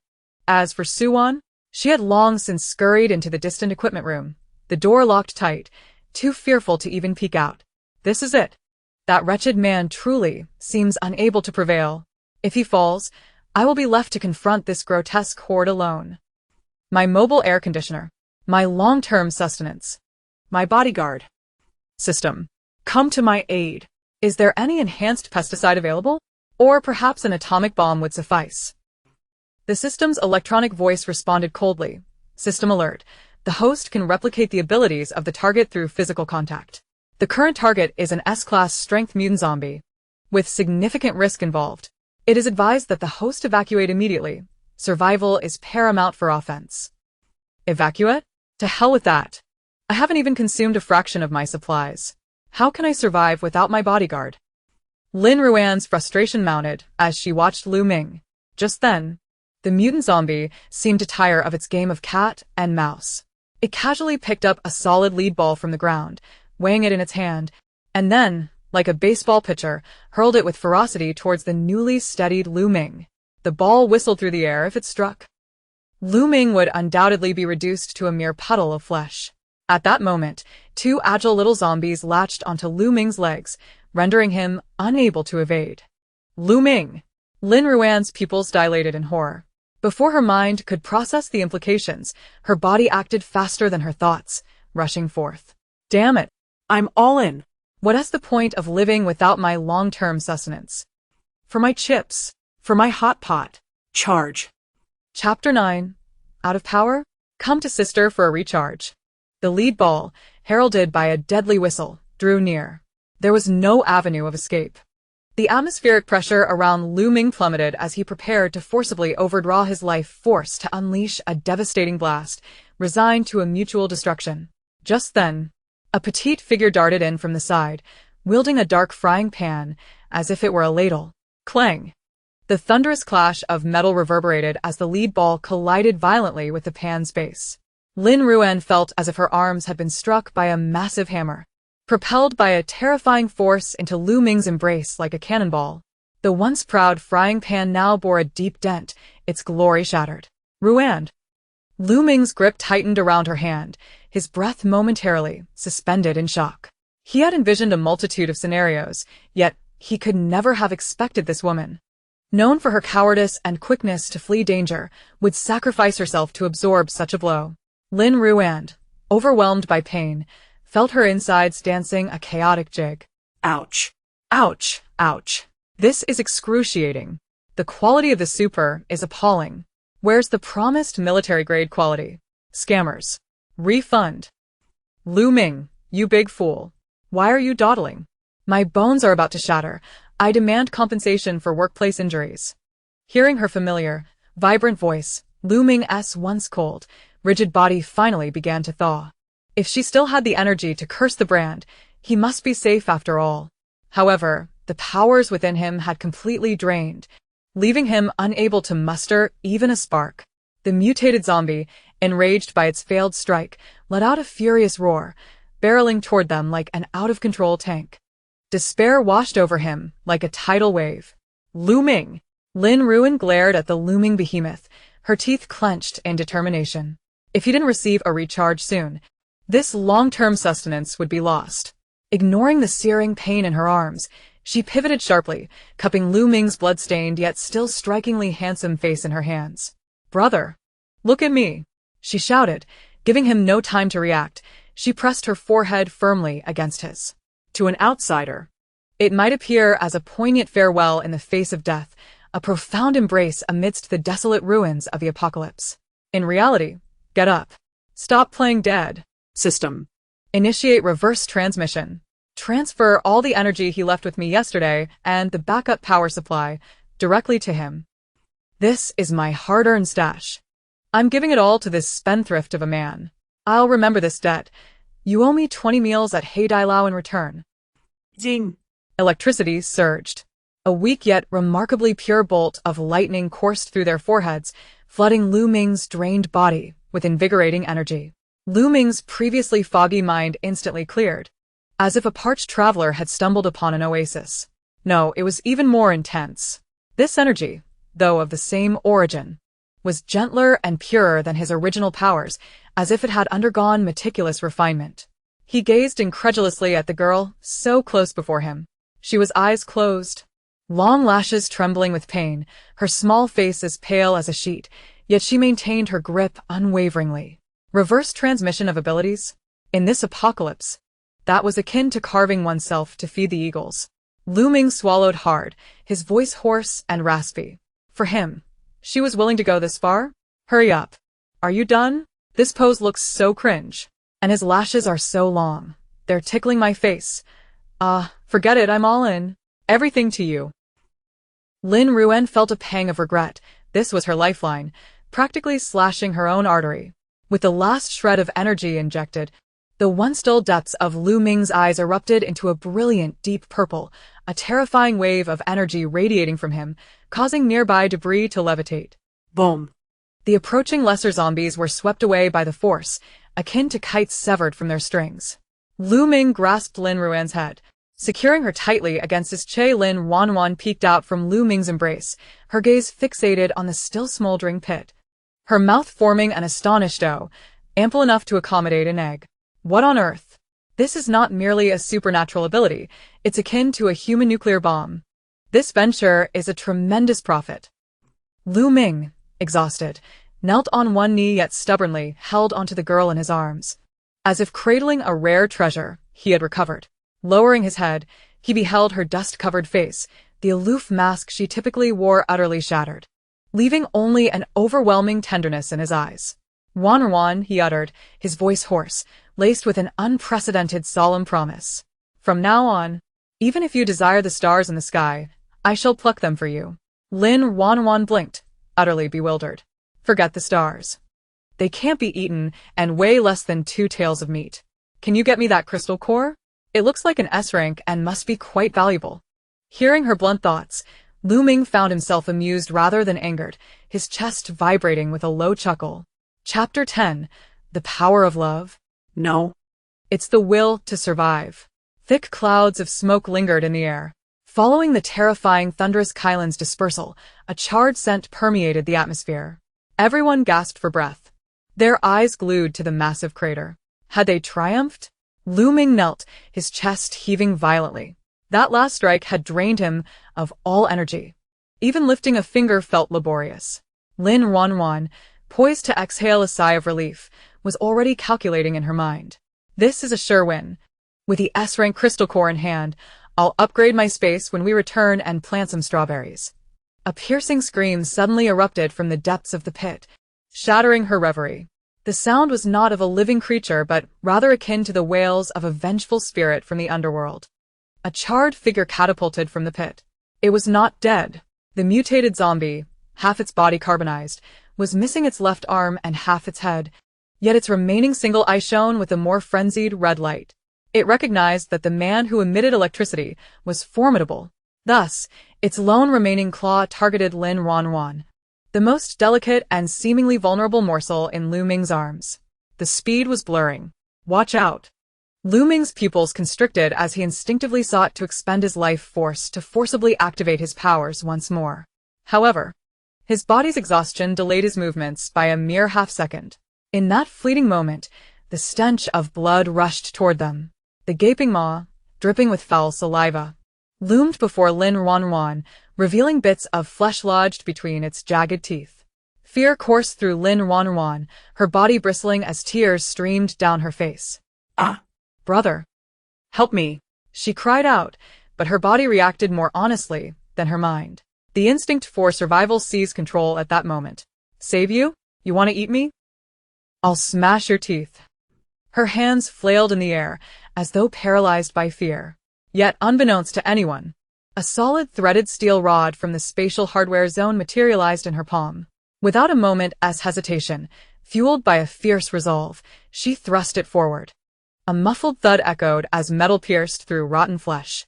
The long threaded steel rod penetrated the zombie's gaping mouth, directly through its skull and emerging from the back of its head. Simultaneously, Lin Ruanruan directed the minuscule amount of electricity she had conserved for her survival through the steel rod. Die, you foul-mouthed monster. The current surged violently within the zombie's body, instantly cooking its already crumbling brain. The momentum of the mutated zombie propelled them into a chaotic tumble. 2 seconds later, its massive form twitched once and fell still. The world fell silent. Lin Ruanruan found herself pinned beneath the weight of the zombie's thick leg, her features contorted in distaste. She pushed aside the leg that emanated a scent akin to roasted meat, scrambling to Lu Ming's side and burying her head in his embrace. Trembling all over. Yivua, it scared me to death. It almost ate me. I thought I'd never see you again. Her voice quivered, imbued with the raw emotion of survival, evoking pity and tenderness. Had Lu Ming not heard her inner roar, he might have almost believed her. So disgusting. I hope this thing isn't toxic. I must take a bath in 84 disinfectant when we return. What a shame about my steel rod. It's too dirty to keep. This is genuine national standard steel. Such a loss. Lu Ming lowered his gaze at the frightened girl in his arms, then at the lifeless zombie and the steel rod embedded with precision in its mouth. Precise. Lethal. This was no mere flailing in panic, it was a textbook-level counterattack. He gently patted her back, a faint smile flickering in his eyes. It's all right now. At that moment, from the shattered skull of the zombie, a crystal core the size of a longan rolled out. Its golden hue refracted a captivating light in the sunlight. Lin Ruanruan's sobs abruptly ceased. Her peripheral vision fixated on the crystal core, unable to tear herself away. Holy cow. It's golden. The quality is definitely top-notch. I'm rich. Just as she reached out to seize it, a hand moved quicker than hers. Suwon appeared from the equipment room, her face pale, yet her eyes glimmering with greed. This is a mutated crystal core. Suwon fixated on the core lying on the ground, her breath quickening. She had heard that such cores could awaken ordinary people's powers and upgrade those who already possessed abilities. Instinctively, she reached out to grab it. Slap. A long, powerful hand pressed down on the crystal core before she could touch it. Lu Ming coldly raised his eyes to Suwon's outstretched hand. Yours? Suwon's hand froze, and she forced a laugh. Lu Ming, we're all part of the same team. Given how precious this item is, it should be safeguarded by you or distributed to those in need. Her implication was clear. She coveted it. Lu Ming ignored her, picking up the crystal core and wiping the blood off with his clothing. Then, in front of everyone, he placed it into Lin Ruanruan's hands. Take it. Lin Ruanruan cradled the still warm crystal core, nearly fainting from joy, though she feigned modesty. Brother, this is too precious. I can't accept it. You should give it to Sister Suwon. She seems to want it so much. While she verbally declined, her fingers clutched the crystal core tightly, unwilling to let it go. Give it to Suwon? Only if I've been bitten by a zombie. Once it's in my pocket, it's mine. Whoever tries to take it will face my wrath. Lu Ming observed her contradictory demeanor, unable to resist pinching her cheek, his tone tinged with fondness and indulgence. You can play with it as a marble. Suwon, standing aside, watched the scene unfold, her nails nearly digging into her palms. Jealousy gnawed at her heart like a venomous serpent. Why? That useless person had done nothing, merely cried a few times, yet she could obtain such a precious item? Chapter 11. Though I am weak, I can still feast. This battle had drained everyone's energy completely, especially Lu Ming, whose complexion was as pale as paper, clearly having overexerted himself. A group of individuals supported one another as they made their way into the equipment room adjacent to the playground. One of them, a passerby, firmly shut the door and then pushed several vaulting boxes against it, finally collapsing onto the ground. I'm starving, lamented another, rubbing his stomach with a pallid expression. Since last night, they had scarcely consumed anything substantial. Lu Ming leaned against a mat in the corner, closing his eyes to gather his strength. He rummaged through the pockets of his tactical vest, retrieving 2 compressed biscuits and tossing them to the first passerby and the second. He then produced another, extending it to Suwon. Suwon accepted it, eyeing the biscuit, which resembled a brick in its hardness, with a furrowed brow that seemed capable of crushing flies. Lu Ming, is this all there is? She pouted, biting her lip in distress. It's far too hard. It hurts my teeth. And it's so dry that swallowing it feels like being cut by a knife. As the belle of the school, accustomed to gourmet delicacies, this military ration was nothing short of torment for her. Lu Ming did not even lift his eyelids. If you don't eat it, you'll go hungry. Choked and turning a shade of green, Suwon could only begrudgingly hold onto the biscuit, attempting to soften it with saliva while cursing Lu Ming 100 times in her mind. Just then, an extremely untimely yet melodiously appealing sound of plastic tearing pierced the air. In an instant, an overwhelming aroma of spicy beef oil burst forth, akin to a biochemical explosion, filling the enclosed equipment room. In this world reeking of decay and blood, this fragrance was a stunning violation of sensory expectations, an intoxicating midnight temptation. Gulp. The sound of the first passerby swallowing echoed like thunder. Everyone turned in unison, their necks nearly twisting off. There, with her back to them, was Lin Ruanruan, seated cross-legged on a yoga mat in a most comfortable position. In front of her sat a self-heating hot pot, steaming vigorously, with red oil bubbling and wide noodles, generous chunks of beef, and crispy lotus slices joyfully dancing within. Beside it lay a freshly opened can of chilled cola, glistening with enticing droplets of water. With a swift pull of the tab, she tilted her head back and took a generous sip of the fizzy drink. Ah, she sighed in satisfaction. This is the essence of living. What are those compressed biscuits for? Only someone with an iron stomach like Lu Ming could digest that.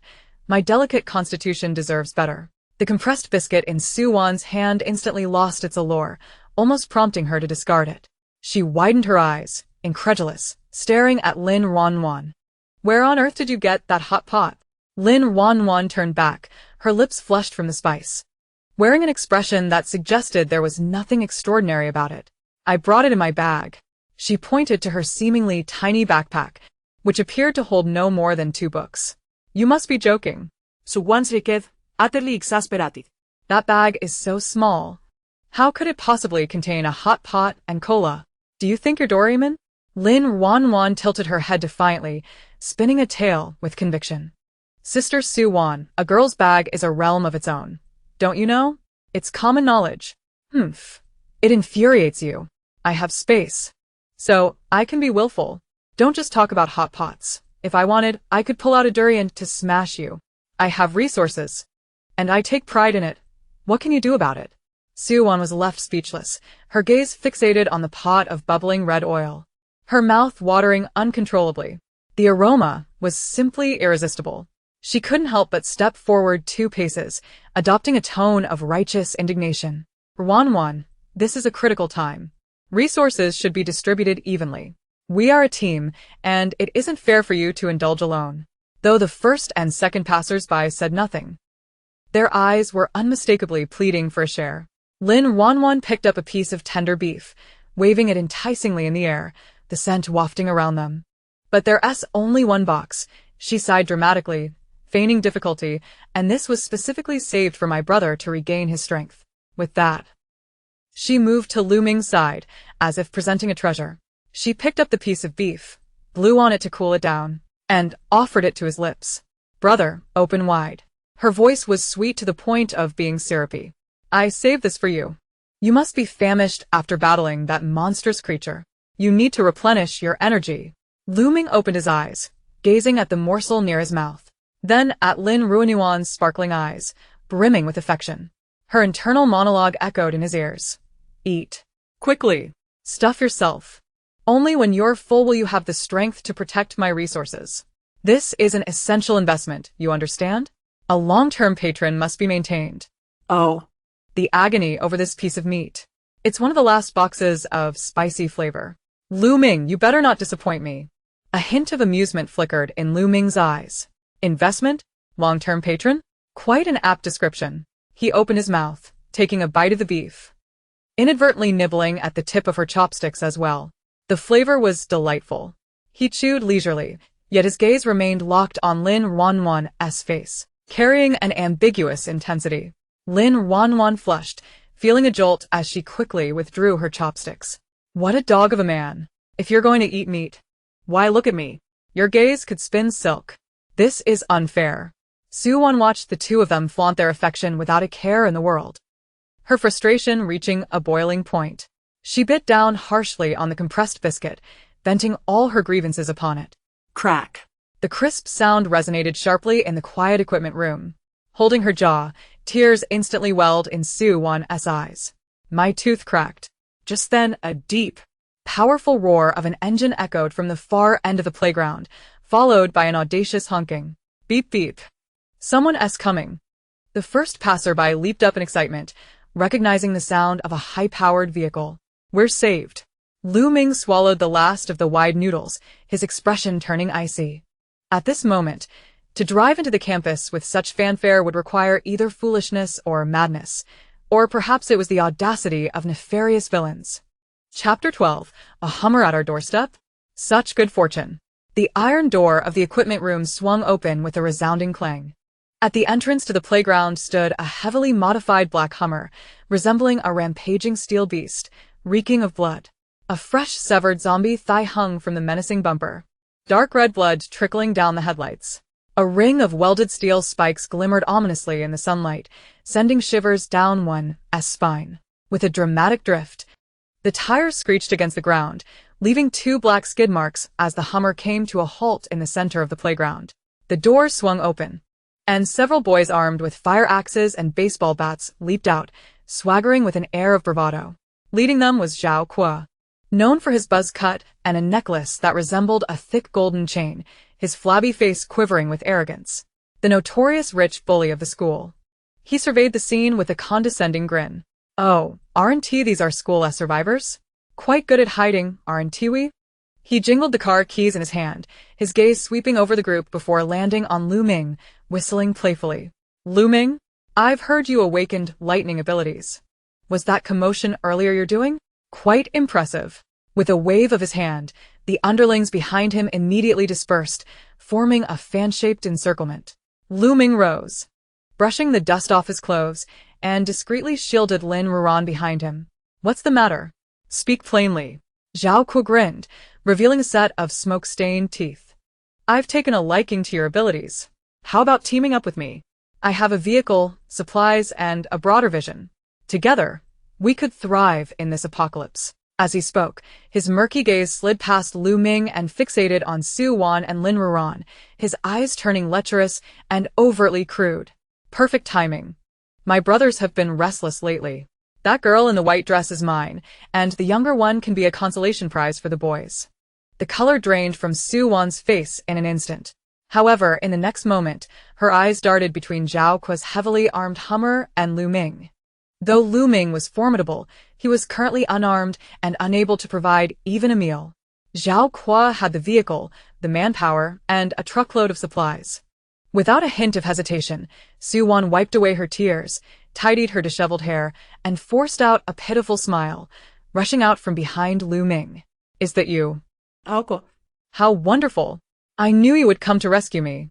She stumbled forward, tilting her head back as she spoke, her voice trembling just right. I'm Su Wan. You promised to protect me, didn't you? Zhao Kuo paused, then seized her chin, inspecting her like merchandise with a lecherous grin. Oh, isn't this our aloof campus beauty? You used to ignore me, and now you're begging for my help. Su Wan suppressed her disgust at his filthy touch. Nodding vigorously before turning to point at Lin Ruanruan, her tone suddenly sharp and scathing. Zhao Kuo, as long as you take me with you, I will do whatever you say. But that Lin Ruanruan is nothing but a burden. She can do nothing but cry and steal supplies. Keeping her with us will only drag us down. This treacherous maneuver was executed with remarkable finesse, eliminating a rival while simultaneously pledging allegiance. Zhao Kuo cast a disdainful glance at the delicate Lin Ruanruan hiding behind Lu Ming. Indeed, such a naive creature in the apocalypse would only waste resources. Fine. Zhao Kuo waved his hand dismissively, as if choosing a concubine. Lu Ming, did you hear that? This woman is off the table. You get in the car.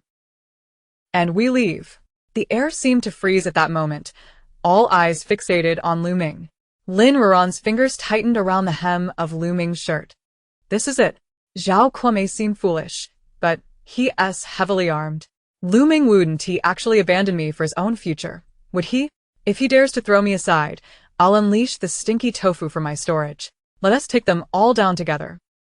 As she conjured images of a stinky tofu biochemical attack, a warm, dry hand seized her wrist, fingers interlocking firmly. Lu Ming stepped forward. Though his powers had yet to fully recover, the aura of menace emanating from him silenced Zhao Kuo's grin in an instant. She is mine.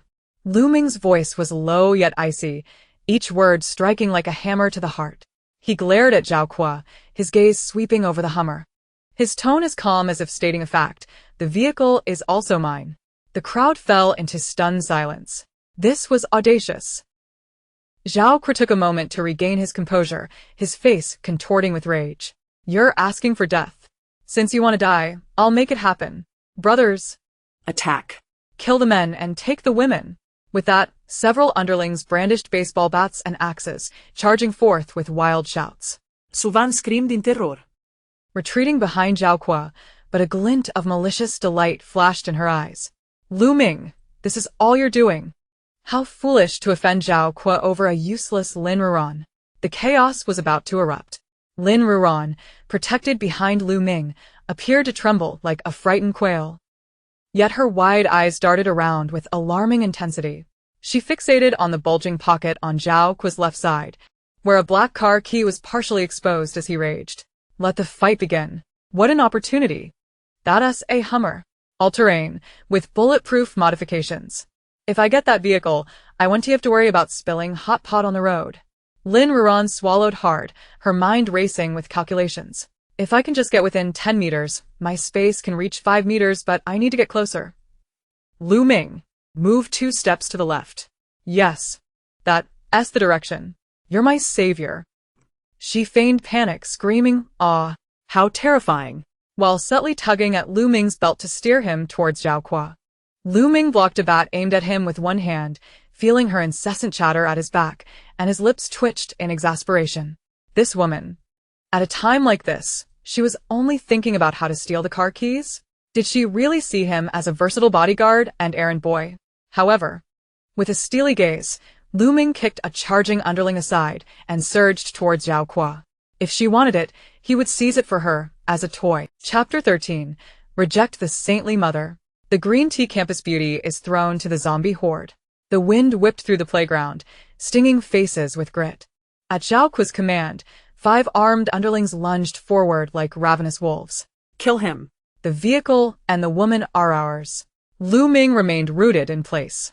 His lightning abilities were indeed nearly depleted, but that did not mean he was a lamb awaiting slaughter.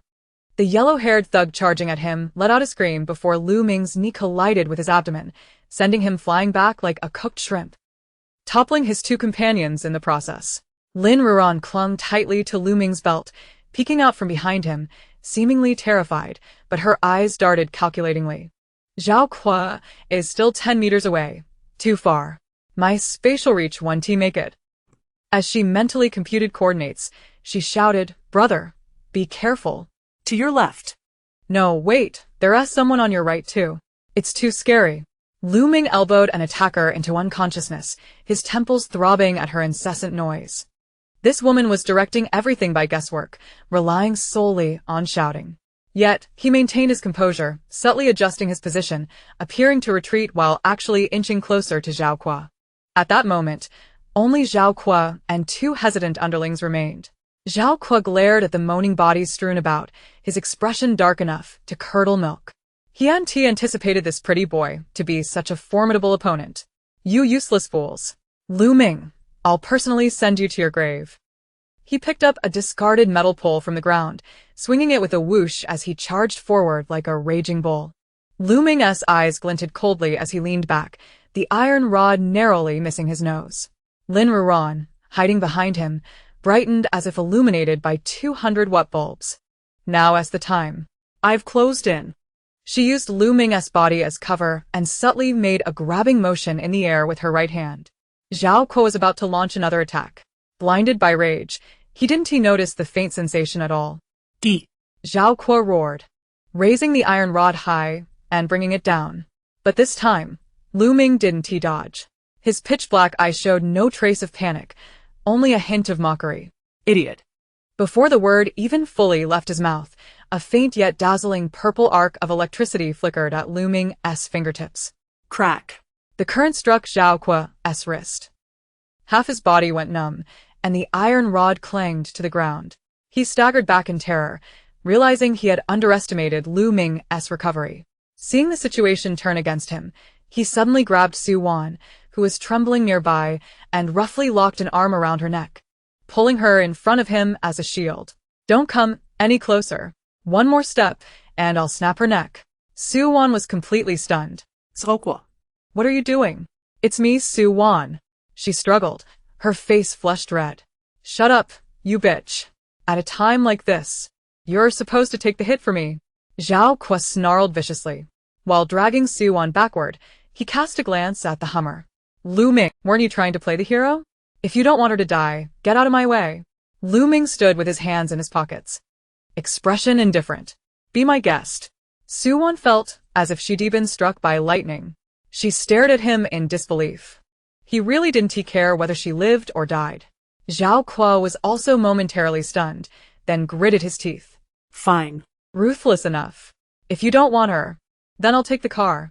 I'll go back to the base, gather people, and come back to kill you. Dragging Su-won. He retreated awkwardly to the driver's seat of the Hummer. He shoved her aside, sending her crashing to the ground face first. Get lost. Useless trash. Zhao Kuo yanked open the car door, dropped into the driver's seat, and reached into his pocket for the keys. Empty? He frantically patted down his pockets, even turning them inside out. Looking for this? A sweet, teasing voice came from outside the window. Zhao Kuo jerked his head up. Lin Ruanruan stood about 3 meters away, dangling a set of car keys with a skull keychain, shaking them like a rattle right in front of him. Surprise, idiot. Guess what? This car now belongs to Lin Ruanruan. Zhao Kuo felt a surge of blood rush to his head, his eyes nearly popping out in rage. You little brat, give me the keys. That's my car. He roared and tried to rush out of the car to snatch them. But a booted foot slammed hard against the car door. The door snapped back, crushing down on the leg he had just stuck out. Ah! A pig-like scream echoed across the playground. Lu Ming braced one hand on the roof of the car, looking down at Zhao Kuo stuck in the door like he was nothing more than an insect. This car is mine now. A flash of lightning flickered in Lu Ming's palm as he pressed it directly onto Zhao Kuo's head. This time, he showed no mercy. Zhao Kuo didn't even get a chance to beg. His body convulsed violently, eyes rolling back, foam spilling from his mouth. 2 seconds later, he went completely limp, slumping in the driver's seat like a sack of trash. Lu Ming dragged him out of the car as if tossing out garbage and flung him aside. Big brother is so cool. So badass. This car suits you perfectly, like a hero with his steed. Hurry, get in. I want air conditioning. I want leather seats. I want to sprawl in the back like Guyu. Lu Ming took the keys, glancing at Lin Ruanruan's eager expression, a faint smile tugging at his lips. Get in. The 2 bystanders, seeing this, scrambled over in panic. Boss. Take us with you. We can work. We eat very little. Lu Ming gave them a glance. They were cowardly, but at least they hadn't switched sides earlier. He allowed them to squeeze into the trunk. Just as Lu Ming shifted into gear and prepared to drive off, a dusty hand slapped against the window. Su-won, disheveled and miserable, clung to the side of the car. Her tears had smeared her makeup into a ghostly mess. Lu Ming, take me with you. Please, I'm begging you. She cried hysterically. Zhao Kuo isn't human. He used me as a shield. I know I was wrong before. I shouldn't have strung you along. For the sake of being classmates, don't leave me here. In the distance, the zombies, drawn by the scent of blood, were slowly closing in. Lu Ming turned his head slightly, looking at the face that once amazed him, but now only disgusted him.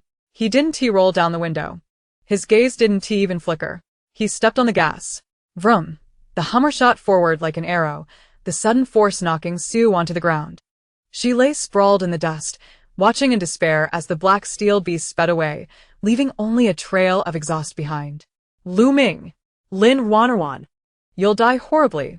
Her venomous curses were soon drowned out by the howls of the approaching zombies. Inside the car, Lin Ruanruan lounged in the leather passenger seat, munching on a bag of chips looted from Zhao Kuo's car. This is the life. This is exactly how I imagine the apocalypse. Sure, Su-won's situation is a bit tragic, but she brought it on herself. If we let her in, who knows when she'd stab me in the back. She glanced at the shrinking school in the rearview mirror, without a trace of sympathy. Lu Ming held the steering wheel with one hand, the other resting by the window. He noticed crumbs at the corner of her mouth. Where are we going? he asked. He already had a plan, but he was curious what kind of wild idea this woman would come up with. Lin Ruanruan swallowed her chips, sat up straight, and pointed ahead seriously. To the Walmart in the city center. That's the biggest warehouse supermarket in the whole city. My storage space is still half empty. I need to fill it. Fill it up. And her eyes darted toward Lu Ming's sharp profile. I heard there's a gas station nearby. Gotta get fuel for this big guy. And maybe grab a few decent outfits for my long-term meal ticket. This jacket is practically rags. It's ruining the view. Lu Ming tightened his grip on the wheel. Ruining the view? He let out a quiet scoff. Hold tight. With a sharp turn of the wheel, the Hummer drifted beautifully, smashing through a few zombies blocking the road, and sped toward the city center. However, just as the car exited the school gates, the radio suddenly crackled with static, followed by a panicked voice. ZZZ. Emergency broadcast. ZZZ. The city center has a massive zombie horde. Don't go. ZZZ. It's a trap. The voice cut off abruptly. The bag of chips slipped from Lin Ruanruan's hand. A zombie horde? A trap?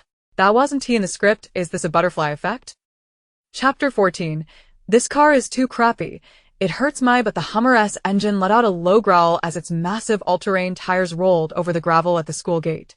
Lu Ming gripped the wheel with one hand, eyes fixed on the partially blocked exit ahead, where several abandoned buses clogged half the road. His foot stayed firmly on the gas. Bang! The vehicle jolted violently, smashing aside a shared bicycle lying across the road. Help! Lu Ming! Take me with you.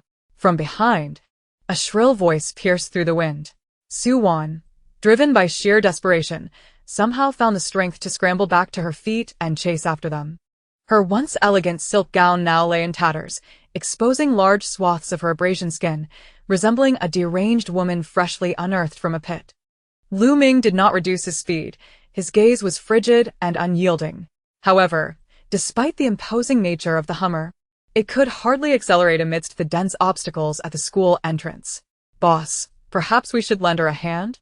Murmured a bystander in the trunk, timidly retracting his neck. After all, she is a daughter of the Su family. What if we need to seek refuge later? Lu Ming remained silent, while Lin Ruanruan rolled her eyes in response. Save me, save me? At a time like this, is she still clinging to her family ties? The Su family has probably transformed into a zombie buffet by now. If you're so capable, why not get out and switch places with her? Are you a reincarnation of a saint or something? Lin Ruanruan's mind raced with frantic thoughts, yet her face bore an expression of sheer terror, her hands gripping the seatbelt tightly as her voice trembled. Brother, that sister behind us looks so frightening. Has she been caught by a zombie? What if she mutates in the car? Listening to her mental tirade, Lu Ming's lips twitched ever so slightly. Just then, Su Wan seized the opportunity as the vehicle slowed around a turn, desperately lunging toward the trunk's railing. Her hands gripping the metal mesh with a fervor that shattered her nails. Let me in. Otherwise, I'll scream and attract all the nearby zombies. Su Wan's features contorted grotesquely against the glass, devoid of any trace of the school bell. Her tactic proved effective. Lu Ming snorted coldly, neither agreeing nor refusing. The bystander hastily opened the small window of the trunk, pulling Su Wan inside. Instantly, the air was thick with a pungent mix of dust and cheap perfume. Su Wan collapsed into the back seat, gasping for breath, her eyes filled with venom as she glared at the slender figure in the passenger seat. Lin Ruanruan curled up in the expansive leather seat, resembling a frightened kitten. Brother, it smells so strong in here. I feel dizzy, she complained in a delicate tone, all the while discreetly retrieving a car air freshener from her space. Seizing the moment while Lu Ming glanced in the rearview mirror, she swiftly sprayed it around herself. Lu Ming turned to observe Lin Ruanruan, who feigned innocence while gazing out the window, clutching a pink spray bottle. Where did that come from? He inquired knowingly. Lin Ruanruan blinked her large eyes, her tone earnest. I found it under Zhao Ku's seat. It must belong to some girl he was courting. Brother, if you dislike it, I can toss it out right now. Toss it? Nonsense.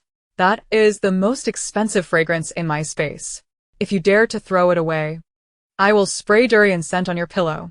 Lu Ming averted his gaze, his tone neutral. Keep it. As the vehicle exited the campus and entered the main road toward the city center, the road conditions were even worse than anticipated. Wrecked private cars littered the area, and the ground was stained with a layer of dark, dried blood. Zhao Kuo's modified Hummer had indeed a stiff suspension. Even traversing a speed bump felt like being launched into the air. Ouch. Suwon in the back seat bumped her head against the roof, tears streaming down her face. The bystanders were jostled around, equally disoriented. Lin Ruanruan felt as if her coccyx might fracture from the jolting. This suspension. Did Zhao Kuo weld springs directly onto the axle? His aesthetic is not only clumsy but inhumane. If this continues, my figure will fall apart. She discreetly adjusted her posture. Seizing the chance, while Lu Ming accelerated through a gap at an intersection to extract a thick latex cushion from her space, specially ordered before the apocalypse. Made of slow rebound material that felt luxuriously comfortable. While pretending to adjust her skirt, she slipped the cushion beneath herself. Sighing in relief, Lin Ruanruan sank into the seat, a look of satisfaction crossing her face. Lu Ming's hand on the steering wheel stiffened as he observed her extracting a cushion larger than her bag from what seemed like a minuscule pouch. This was beyond the explanation of a dimensional space. Her spatial abilities were likely of an extraordinarily high caliber. This is what traveling should feel like. The road ahead seems even worse. Lu Ming, you must drive steadily to avoid misaligning my cushion. Lin Ruanruan even had the leisure to pull out a small mirror from her bag to touch up her lip gloss. While the three others in the back were grimy and disheveled, she appeared to be on a leisurely road trip. Fury ignited within Suwon as she observed Lin Ruanruan's nonchalance. Lin Ruanruan, do you have no conscience? We are all fleeing for our lives. And you still have time for such trivialities? How much private stash do you have in that bag? Share it with everyone. Though the bystanders remained silent, their eyes reflected a glimmer of longing. Lin Ruanruan turned her head, feigning innocence. Sister Suwon, this cushion is something I pried from the car seams. It was likely used by Zhao Kuo before. If you want it, I have an old burlap sack in the back. Would you like it? Want my latex cushion? In your dreams.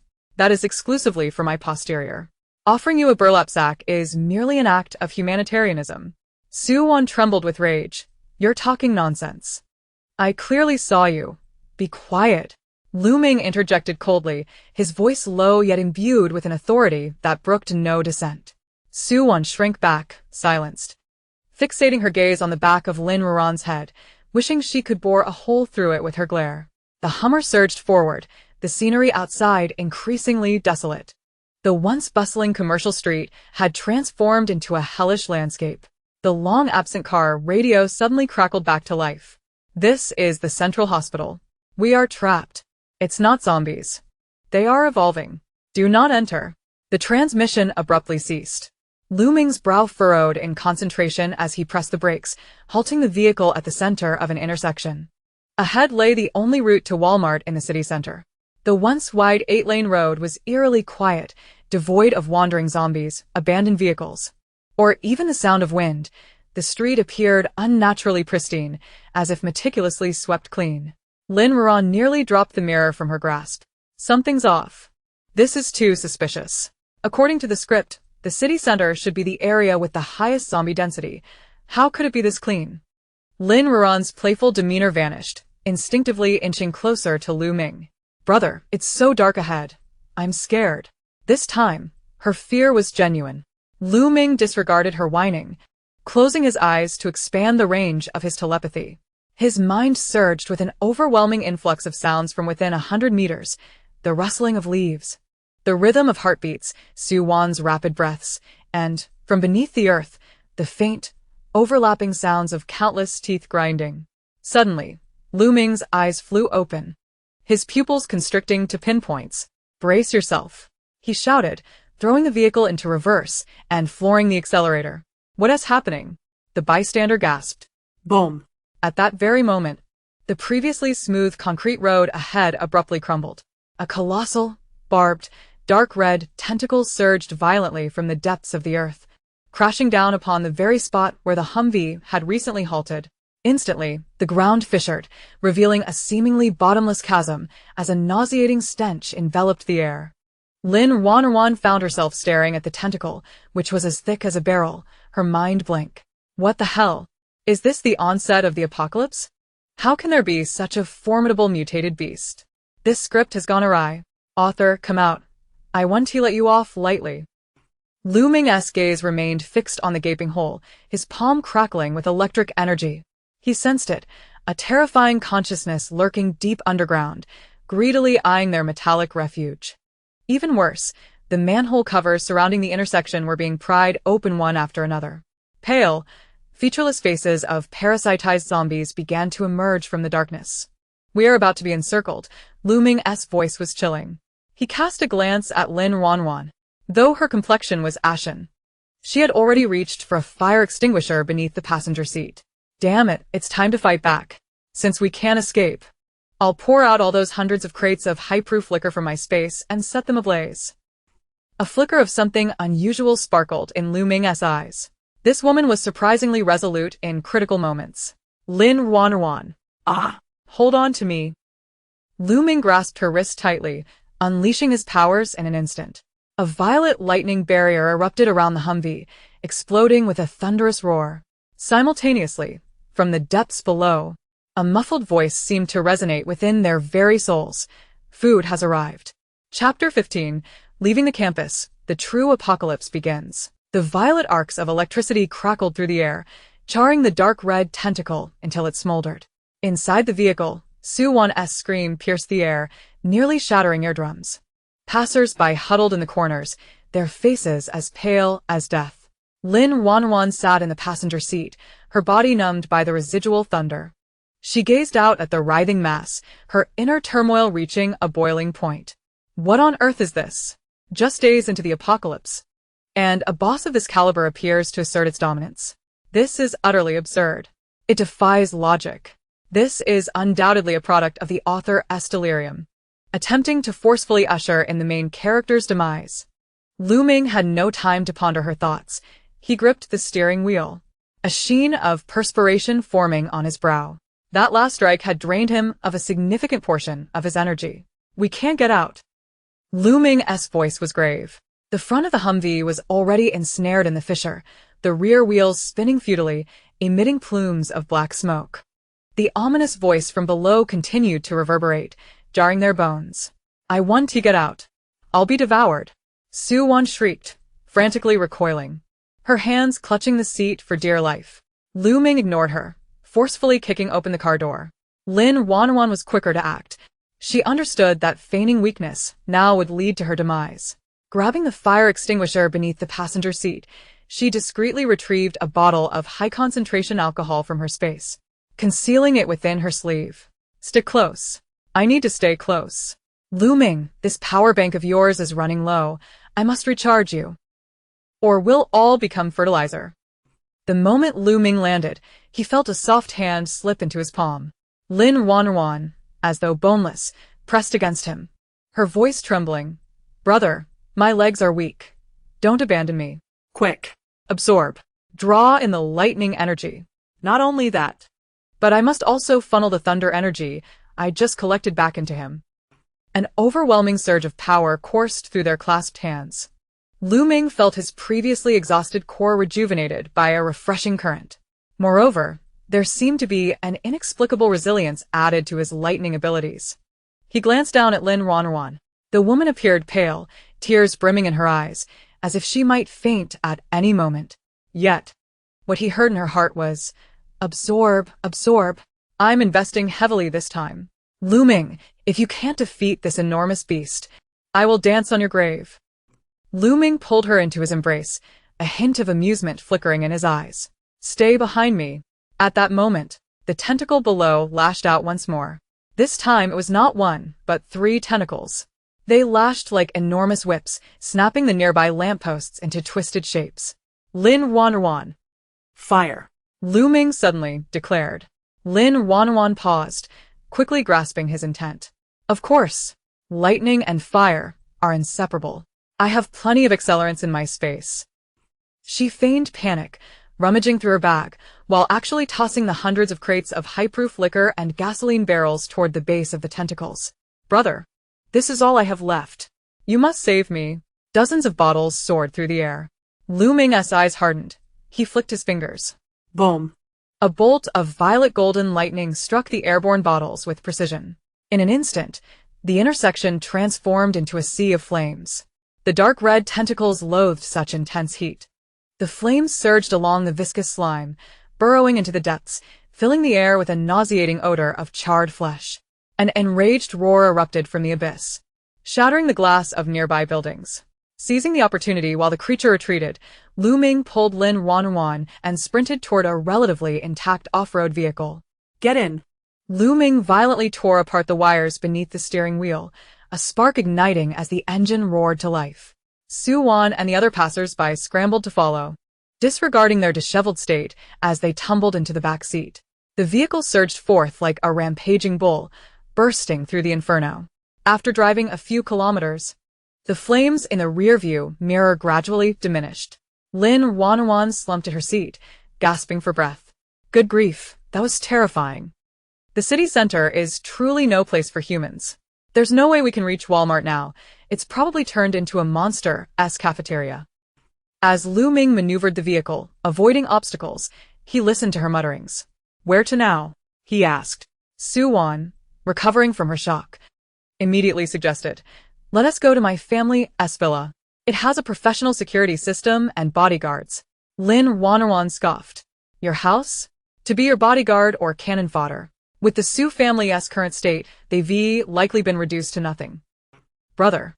Lin Ruanruan's voice was weak, her fingers twisting the hem of her clothing. I recall their S.A. Yunding Villa area on the outskirts. When I worked part-time there, I heard my boss say it has independent power generators and several large warehouses filled with imported food. Actually, it's because there's a big fool living there. Before the apocalypse, that guy was a survivalist, transforming the entire villa into a fortress, stockpiling enough supplies for us to last 3 lifetimes. Most importantly, that villa area is situated on elevated ground, making it less susceptible to flooding, and it won't attract these underground monsters. Lu Ming tapped his fingers against the steering wheel. Yunding Villa area. He was familiar with that place. It was the most renowned affluent neighborhood in the city, home to the wealthy elite. However, Lin Ruanruan's next thought made him furrow his brow. However, that big fool has a rather peculiar personality. I've heard he's a psychopathic killer? Apparently, he is also a mad scientist. Well, with Lu Ming the Thunder Emperor around, we should be able to handle it. Right? Lu Ming cast a glance at Lin Ruanruan. Just how many secrets does this woman harbor? Then we shall proceed to Yunding, he decisively declared. The vehicle turned, heading towards the outskirts of the city. As Lin Ruanruan gazed out at the increasingly desolate scenery, a weight settled in her heart. This is the true apocalypse. Order has vanished, the law has disintegrated. Only the might of a fist holds any weight. Stealing a furtive glance at Lu Ming's profile, she reassured herself. At least I am clinging to a sturdy leg. Just then, the car radio emitted a shrill burst of static. Help! This is Yunding. Don't come over. He's gone mad. He's using people as bait. The voice abruptly ceased, plunging the atmosphere within the vehicle into an icy silence. Su Wan shrieked. I'm not going. I want to return to school. I want to go home. Lu Ming ignored her, pressing the accelerator harder. Lin Ruanruan's heart skipped a beat. Using people as bait? Bait for what? For zombies or for those tentacles from earlier? The script is truly unraveling. Has the Yunding Villa complex transformed into an advanced dungeon? Instinctively, she leaned closer to Lu Ming, her hand stealthily finding its way to his waist. Whatever happens, as long as Lu Ming has electricity, I can take off right here. Lu Ming felt the restless hand at his waist, and a glimmer of helplessness flickered in his eyes. What is this woman truly afraid of, or is she merely seeking to replicate more abilities? Ahead, the golden gates of the Yunding Villa complex came into view, though instead of red lanterns, a string of desiccated human heads dangled from them. In the fading light of dusk, the heads swayed in the wind, producing an eerie clattering sound, akin to a warning bell for intruders. They had arrived. Lu Ming halted the vehicle, a sphere of crackling lightning coalescing in his hand. Lin Ruanruan swallowed hard. It seems that the supplies from this unfortunate soul are not so easily acquired. The gates creaked open slowly, revealing a man clad in a white lab coat, adorned with gold-rimmed glasses, standing behind them, offering a smile that radiated an unsettling warmth. Welcome to my playground. The man adjusted his glasses, his gaze locking onto Lin Ruanruan in the passenger seat, his tongue lightly grazing the roof of his mouth. Another perfect specimen. Lin Ruanruan shivered. Goodness. The way this creep is looking at me, it feels like he's eyeing a slab of meat. Chapter 16. The Apocalypse Amusement Park? Even the king of hell would have to offer a cigarette. The last vestiges of sunlight were devoured by the distant mountains, and the gilded gates of the Yunding Villa complex creaked ominously in the evening breeze. The string of desiccated heads clashed together, their hollow eye sockets facing Lin Ruanruan through the car window. In the back seat, Su-wan was the first to succumb, leaning over to dry heave. Lin Ruanruan's face turned pale. This was no act. The visual assault was far more nauseating than that earlier tentacle. A lunatic. Definitely a pervert. Is this decor inspired by the king of hell? Hanging so many heads, is he not afraid of being haunted at night? The man in the white coat approached, adjusting his gold-rimmed glasses. His polished shoes gleamed brightly, a stark contrast to the blood-soaked world around them. I am the steward here. You may call me Dr. Long. His lips remained twisted in a sinister smile. Lu Ming, seated in the driver's seat, remained still, his hand resting on the steering wheel, fingers tapping absent-mindedly. Doctor? Lin Ruanruan narrowed her eyes, scanning Dr. Long's lab coat. There's ash at the collar, dirt lodged beneath his nails, and the hem of his coat is pilling. What kind of doctor is this careless? He is clearly a bandit playing dress-up. Listening to her thoughts, Lu Ming's gaze fell upon the thick calluses on Dr. Long's hands, remnants of a life spent wielding a firearm. We seek lodging, Lu Ming spoke, his voice hoarse, layered with a fatigue that was just right. Lodging is permissible. Yunding welcomes capable survivors. Dr. Long gestured towards Lu Ming's scratched-up SUV. However, both this vehicle and half of your supplies must be turned over as per our rules. After all, maintaining safety here incurs substantial costs. On what grounds? A bystander in the back seat shouted, We fought for these with our lives. The gentleman's culture demeanor instantly vanished, replaced by a cat-and-mouse mockery. Suddenly, the ground erupted without warning, a solid earthen wall rising swiftly to block the Hummer's escape. Earth-based abilities. Lin Ruanruan's eyes widened in shock. An earthen wall. It's a defensive marvel. With this, we wouldn't even need to lock the door at night. We must steal from him. Lu Ming, cooperate. Don't unleash your powers now. If this earth ability conducts electricity with your lightning, I'd turn to charcoal on the spot. Though she feigned fear, her thoughts danced with exhilaration. Lin Ruanruan clung to him like a koala, tears welling in her eyes, depicting a picture of vulnerability. Lu Ming.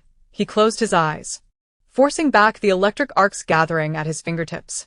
So, in her eyes, this life-threatening thug is merely a walking skill book?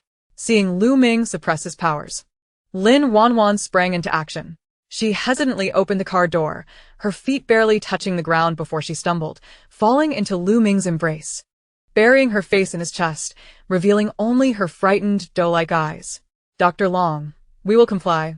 We will heed your every word, just don't kill us, she cried, while simultaneously pinching Lu Ming's waist fiercely. Cooperate. If you don't want to sleep on the floor tonight, act your part well. We only possess this vehicle. We lost our supplies in the recent fire. Lu Ming glanced at Dr. Long, his eyes betraying a mix of fear and resignation. Dr. Long scrutinized Lu Ming's expression, a flicker of disdain crossing his features. What use is good looks in the apocalypse? Lacking courage renders one utterly useless. His gaze shifted to Lin Ruanruan nestled in Lu Ming's arms. The young lady curled into a ball, her exquisitely innocent face streaked with tears. Her knitted top accentuating her delicate curves, her fair skin glowing dimly in the shadows, akin to a premium cake exuding a sweet aroma. Dr. Long swallowed hard, his gaze turning greedy and overt. Since there are no supplies, we shall proceed according to the rules for those lacking provisions. He whistled sharply. From the thicket nearby, a dozen burly men emerged, brandishing makeshift firearms and machetes, their eyes fierce, unmistakably the local outlaws. Men, go dig trenches on the outskirts.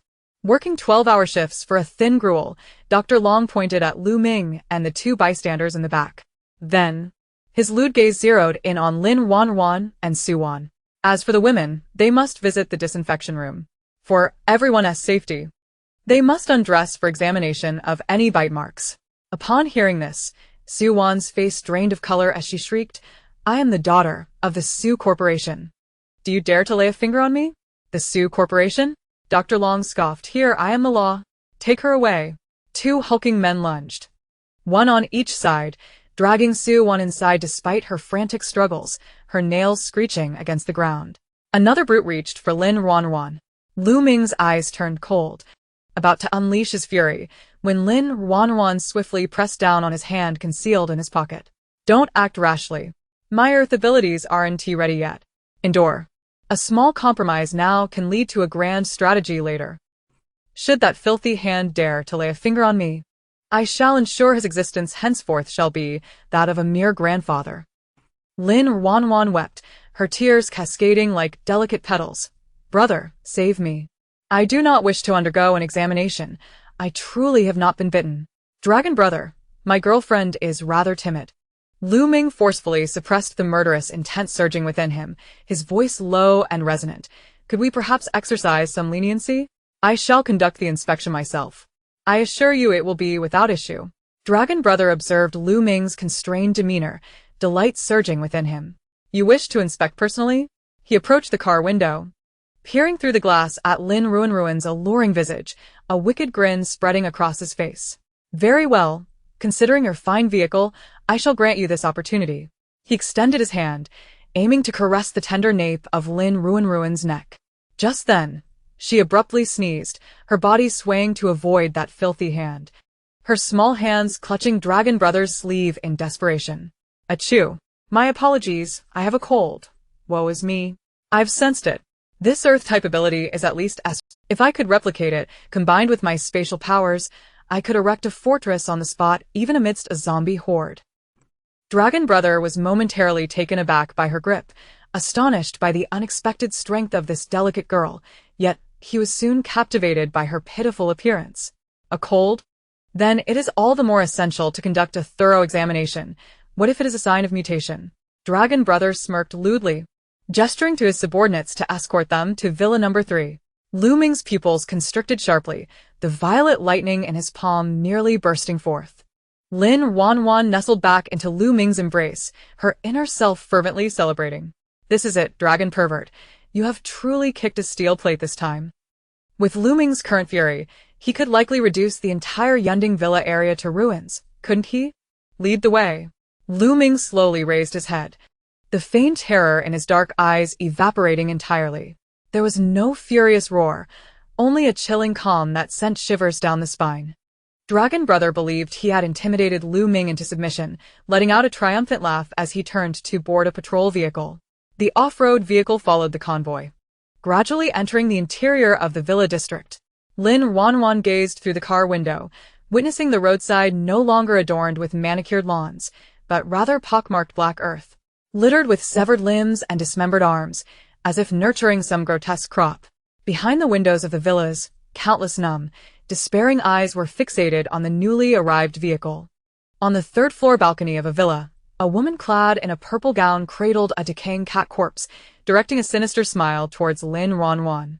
She opened her mouth, revealing no tongue, only a writhing mass of black insects. Lin Ruanruan exclaimed, "I take back my previous words. Even the king of hell would require a cigarette before departing this place."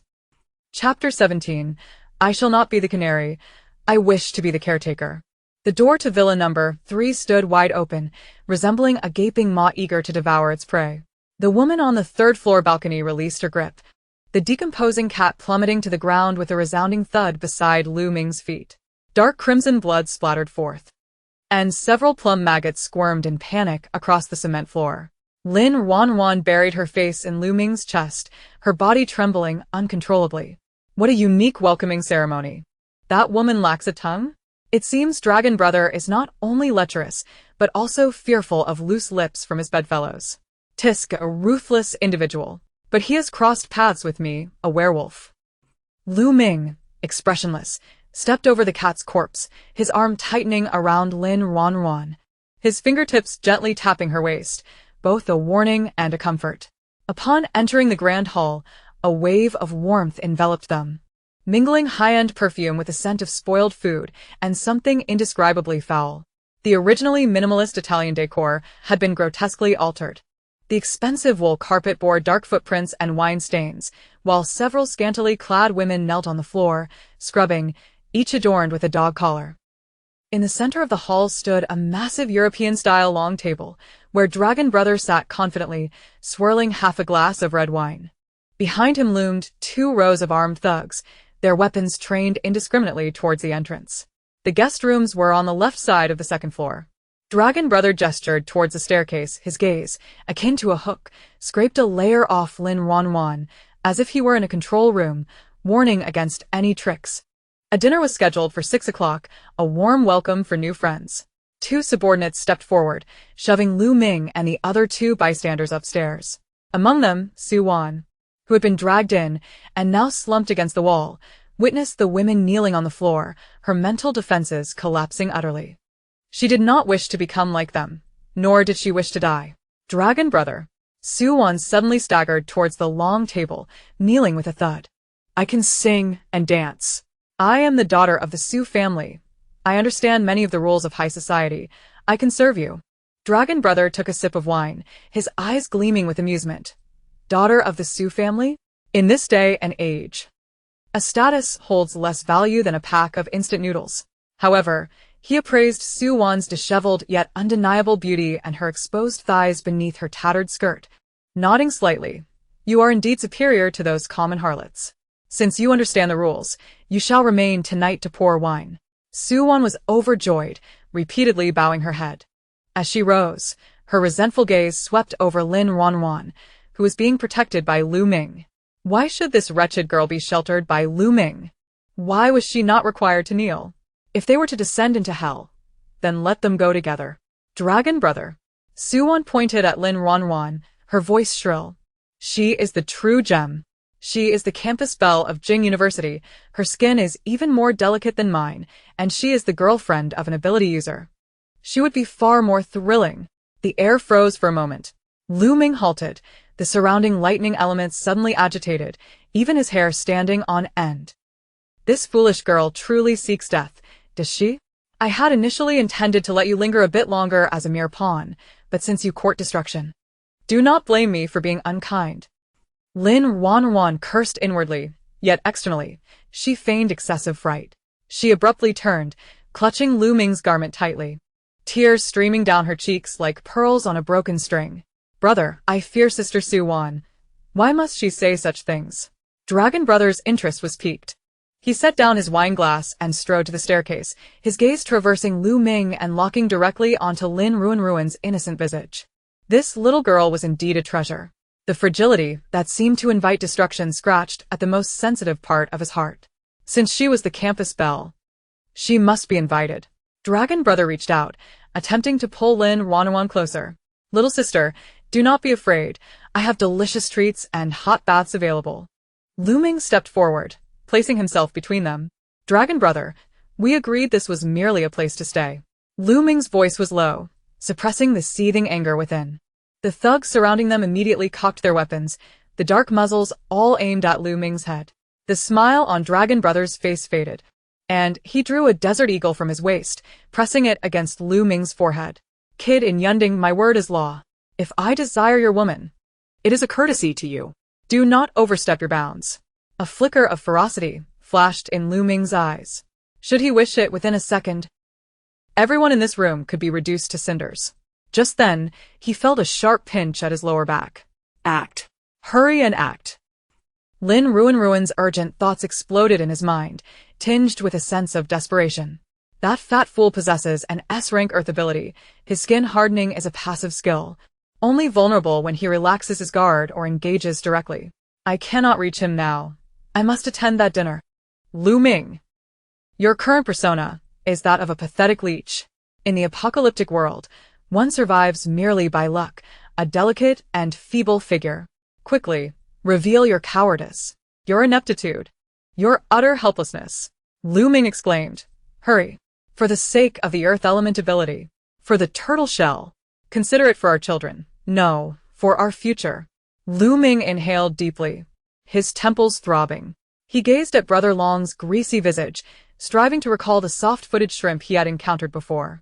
Moments later, he unclenched his fists, his shoulders sagging. The sharp glimmer in his once keen eyes dimmed gradually, leaving only humiliation and dread. "Don't shoot," Lu Ming's voice quivered as he raised his hands. "Even retreating a step, I'll be obedient. Just give me some food, please don't kill me." Brother Long paused, then erupted into raucous laughter. Ha ha ha. "I thought you were a tough nut. Turns out you are just a silver-plated toy." Brother Long tapped Lu Ming's cheek with the barrel of his gun. "All right. You know your place. Bring your girlfriend tonight, and let her watch while you learn how to serve." After saying this, he holstered his weapon, turning to wrap his arm around Su Wan's waist, squeezing her firmly on the backside. "Take them to the guest room. Keep a close watch." It was not until they entered the so-called guest room on the second floor and closed the door that Lu Ming retracted his submissive demeanor. Leaning against the door, his countenance dark as soot. "Lin Ruanruan." He gritted his teeth. Lin Ruanruan was peering out the window, surveying the terrain. Upon hearing his menacing voice, she swiftly turned, giving him a thumbs up. "Brother, what an outstanding performance. I want to watch the Oscars next year if you aren't nominated."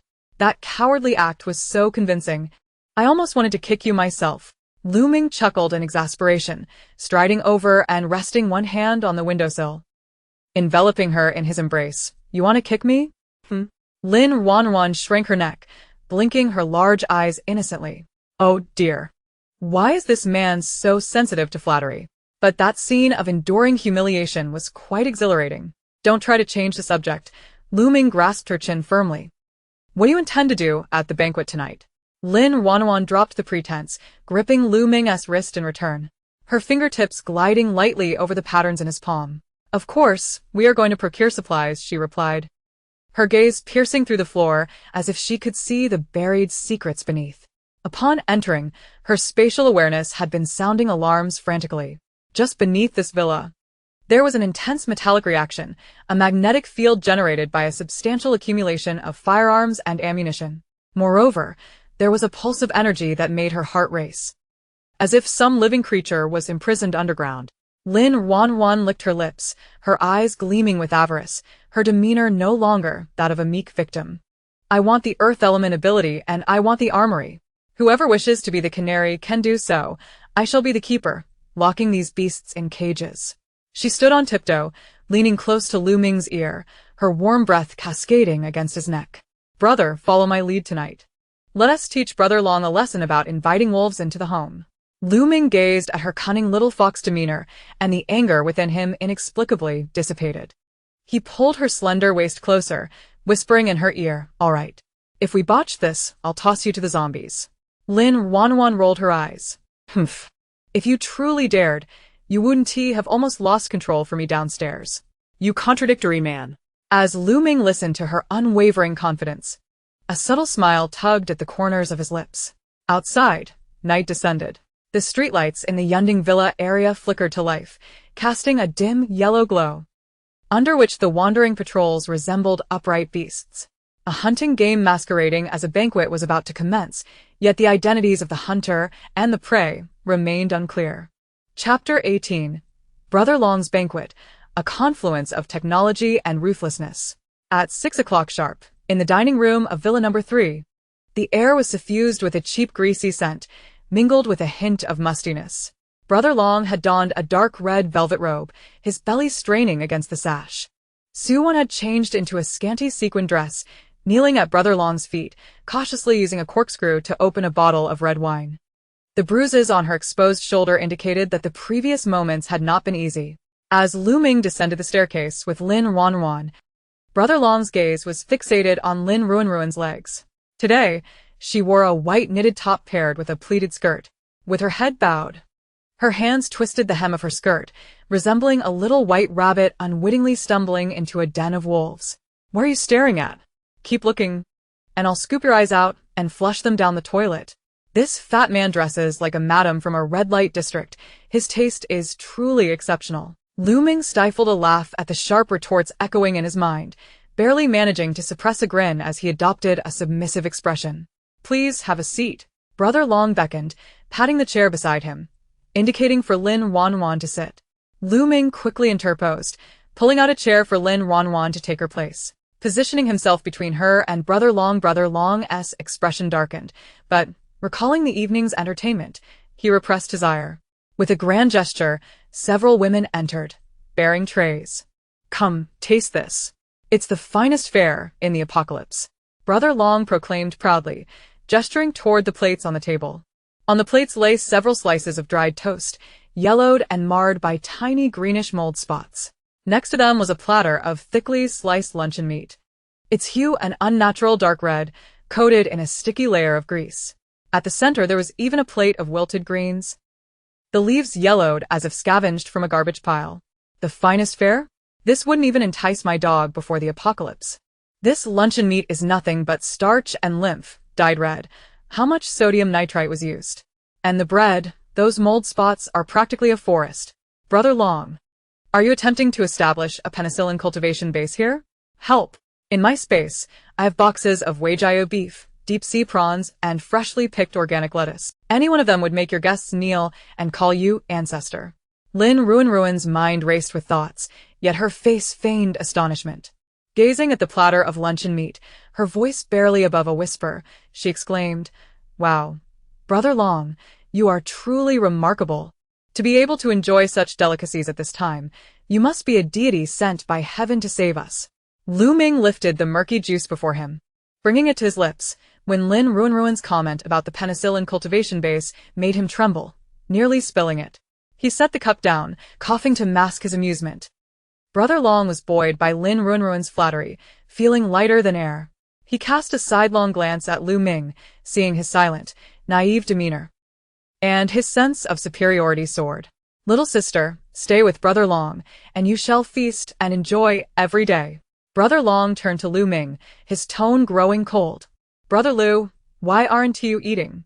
Do you look down on my hospitality?" Lu Ming met his gaze, his dark pupils betraying no emotion. He observed Brother Long, his voice low and laced with a calculated humility. "No, Brother Long, I am simply too astonished. Such precious food would be a waste for someone as useless as me. Instead, you should indulge, Brother Long. You must take care of your health. This villa area relies on you." As he spoke, Lu Ming reverently pushed the moldy bread and sticky luncheon meat towards Brother Long. "Oh, Lu Ming, this tactic of yours is brilliant. This is what one could call borrowing flowers to offer Buddha while redirecting misfortune. You won't eat it yourself. Yet you offer this plate of poison to the fat man to see if he dares to consume it. Go ahead, eat up. Indulge in those nitrites and hasten your heavy metal poisoning so I can take over your armory sooner." Lin Ruanruan silently admired Lu Ming while feigning understanding, nodding vigorously. Yes, Brother Long, you've worked hard. You should nourish yourself." Brother Long, slightly taken aback by their sincerity, was aware that the meat was unpalatable. He typically refrained from consuming it himself, saving it for indoctrinating new survivors. Ahem. Brother Lu is indeed a person of great understanding. He chuckled awkwardly, pushing the plate aside. "Eating in silence is dull. Su Wan, fill Brother Lu's cup." Su Wan had lowered, poured half a cup of a mysterious liquid in front of Lu Ming and Lin Ruanruan. The wine appeared dark red, exuding a pungent scent reminiscent of industrial alcohol, even slightly acrid. Lin Ruanruan wrinkled her nose. "This wine must be cheap industrial alcohol mixed with dyes and flavorings, right? Brother Long truly is a master of technology and wicked deeds. If this table of dishes were tested, I reckon the periodic table could be completed." Lu Ming, don't drink. Consuming this could turn your lightning ability into mere static tomorrow. Lu Ming tightened his grip around the wine glass. Although he wouldn't be incapacitated by such inferior alcohol, Lin Ruanruan's description had indeed killed his appetite. "Brother Long, I'm afraid I can't hold my liquor. I get drunk easily, and wouldn't want to embarrass myself in front of you." He set down the glass, his gaze earnest. Brother Long's expression darkened. He slammed the glass onto the table, producing a resounding crash. The burly men surrounding them immediately stepped forward, their shotguns emitting a metallic scraping sound. "Brother Lu, are you refusing to give me face?" Brother Long sneered, his jowls quivering. "In Yunding, no one dares to decline my drink." Su Wan interjected with a mocking tone. "Lu Ming, Brother Long is honoring you by pouring you wine. Weren't you quite capable back in school? How come now you're afraid to drink even a cup?" Or is it that you've lost your courage after leaving Sister Ruan? Watching Su Wan's triumphant demeanor, Lin Ruan rolled her eyes internally. Su Wan. Are you ever going to recover from your cerebral thrombosis? Why stir up trouble now? If a fight breaks out and Lu Ming zaps you into cinders, let us see how you'll dance then. Lu Ming ignored Su Wan, focusing intently on Brother Long, suddenly breaking into a faint smile. That smile, though subtle, sent an inexplicable jolt through Brother Long. Brother Long, drinking can lead to mishaps. Lu Ming gestured towards the window. It's quite chaotic outside. If any mutated beasts were to charge in, and I were intoxicated, wouldn't I become a burden to you? Brother Long scoffed. Mutated beasts? In this Yunding, I am the law. Since Brother Lu doesn't enjoy drinking, let us engage in a manly game. He slammed his hefty palm onto the table, causing the dishes to bounce. Arm wrestling. Brother Long fixed his gaze on Lu Ming, a glint of malice flashing in his eyes. If you win, I'll drink this cup for you, and you may take any food from this table. But if you lose, he paused, his gaze roaming over Lin Ruan's delicate neck, tongue pressed against his teeth. If you lose, your girlfriend will have to lend herself to me for a study of anatomy tonight. Chapter 19. For the Earth Elemental Ability, touching hands is nothing. The wooden table slammed onto the floor, raising a cloud of dust. Brother Long squinted, his gaze lingering on the exposed collarbone of Lin Ruanruan, his tongue pressing against his cheek, exuding an air of confidence.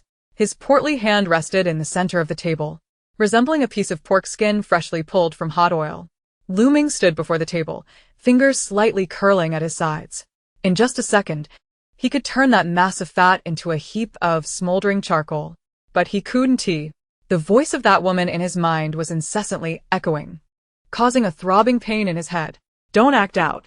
This is a walking turtle shell. If you kill him now, where will I find such perfect defensive skills? Lu Ming, you big pig trotter. Hold it together. How much is face worth?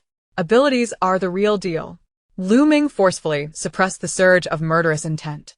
He slowly raised his right hand, embodying the timid demeanor Lin Ruanruan desired, moving hesitantly and trembling, perfectly portraying the image of a frightened pretty boy. Brother Long scoffed, leaning forward, the mingled scent of body odor and cheap cologne intensifying. Come on, Brother Lu. Let me see your strength. Just as their hands were about to meet, a white figure, fragrant and swift, suddenly lunged in from the side. No. Lin Ruanruan screamed, throwing herself towards the table recklessly. Her delicate, pale hands clamped onto Brother Long's robust arm like a pair of iron pincers. Bang. The dishes on the table rattled, the moldy bread rolling to the floor. Su Wan, holding the wine bottle, stood with her mouth agape. The armed thugs around them froze, the unfolding drama taking an unexpected turn. Lin Ruanruan half leaned over the table. Her cheeks flushed. Brother Long, Please. don't compete with my brother. His hand was injured before. He broke a bone while moving bricks on a construction site. He really can't muster any strength. As she cried, her hands frantically rubbed against Brother Long's forearm, her nails digging into his flesh. Ugh. Help! What is this feeling? Is it smeared with lard? Why is it so slippery? How many days has this fat man gone without bathing? A system, hurry up. Aren't you usually quick? Why are you lagging at such a crucial moment? Is this progress bar moving like a snail? Lu Ming stood rooted, watching Lin Ruanruan's fair hands glide over that disgusting man's arm, his expression dark enough to drip water. Although he understood this was for the sake of copying abilities and heard her inner disdain, he was still deeply displeased. It felt akin to nurturing a prized cabbage only to massage a pig for its benefit. Little sister, this sudden tackle left Brother Long somewhat dazed. Yet the soft sensation on his arm stirred something within him. This little hand is truly tender. Even when gripping him tightly, it felt like a kitten scratching playfully. Brother Long, your muscles are so developed, it's clear you've trained. Lin Ruanruan, suppressing her disgust, raised her head, her large, glistening eyes filled with admiration. My brother is as thin as a monkey. How could he possibly win against you? Just let him off. If punishment is due, let it fall on me. As she spoke, her hands subtly slid upwards, directly pressing against Brother Long's bicep. Increasing the area of contact should hasten the copying, right? 35-40, come on. Just hold on for 5 more seconds. Brother Long was instantly flattered, unable to find his bearings. He looked down at the beauty draped over his arm, his throat dry. Since my little sister cares so much for your boyfriend, Brother Long chuckled, his hand poised to touch Lin Ruanruan's cheek. Lu Ming's pupils constricted sharply. Acting was one thing, crossing the line was courting death.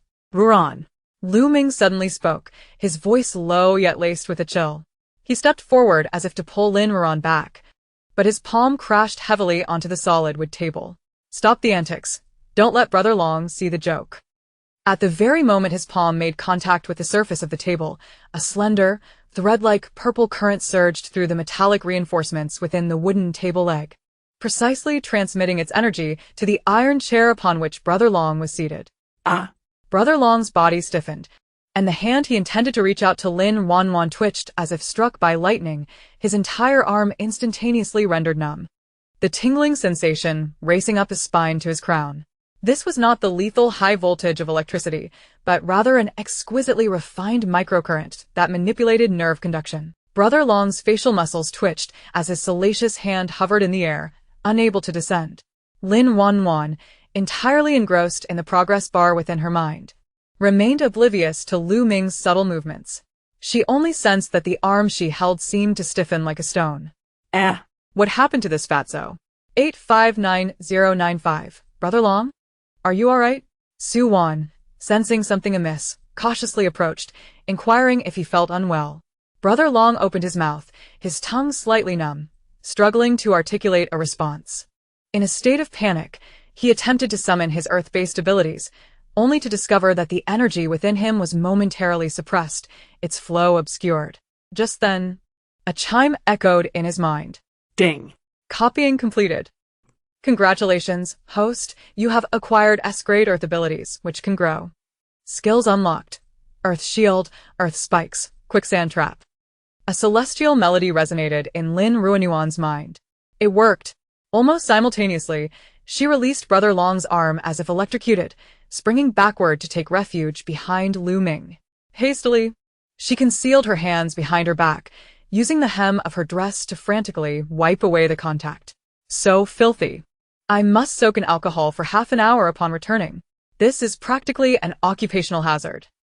Lu Ming turned his head, catching a glimpse of her disdainful gesture out of the corner of his eye, a barely perceptible smirk gracing his lips. At that moment, the numbness that plagued Brother Long began to fade.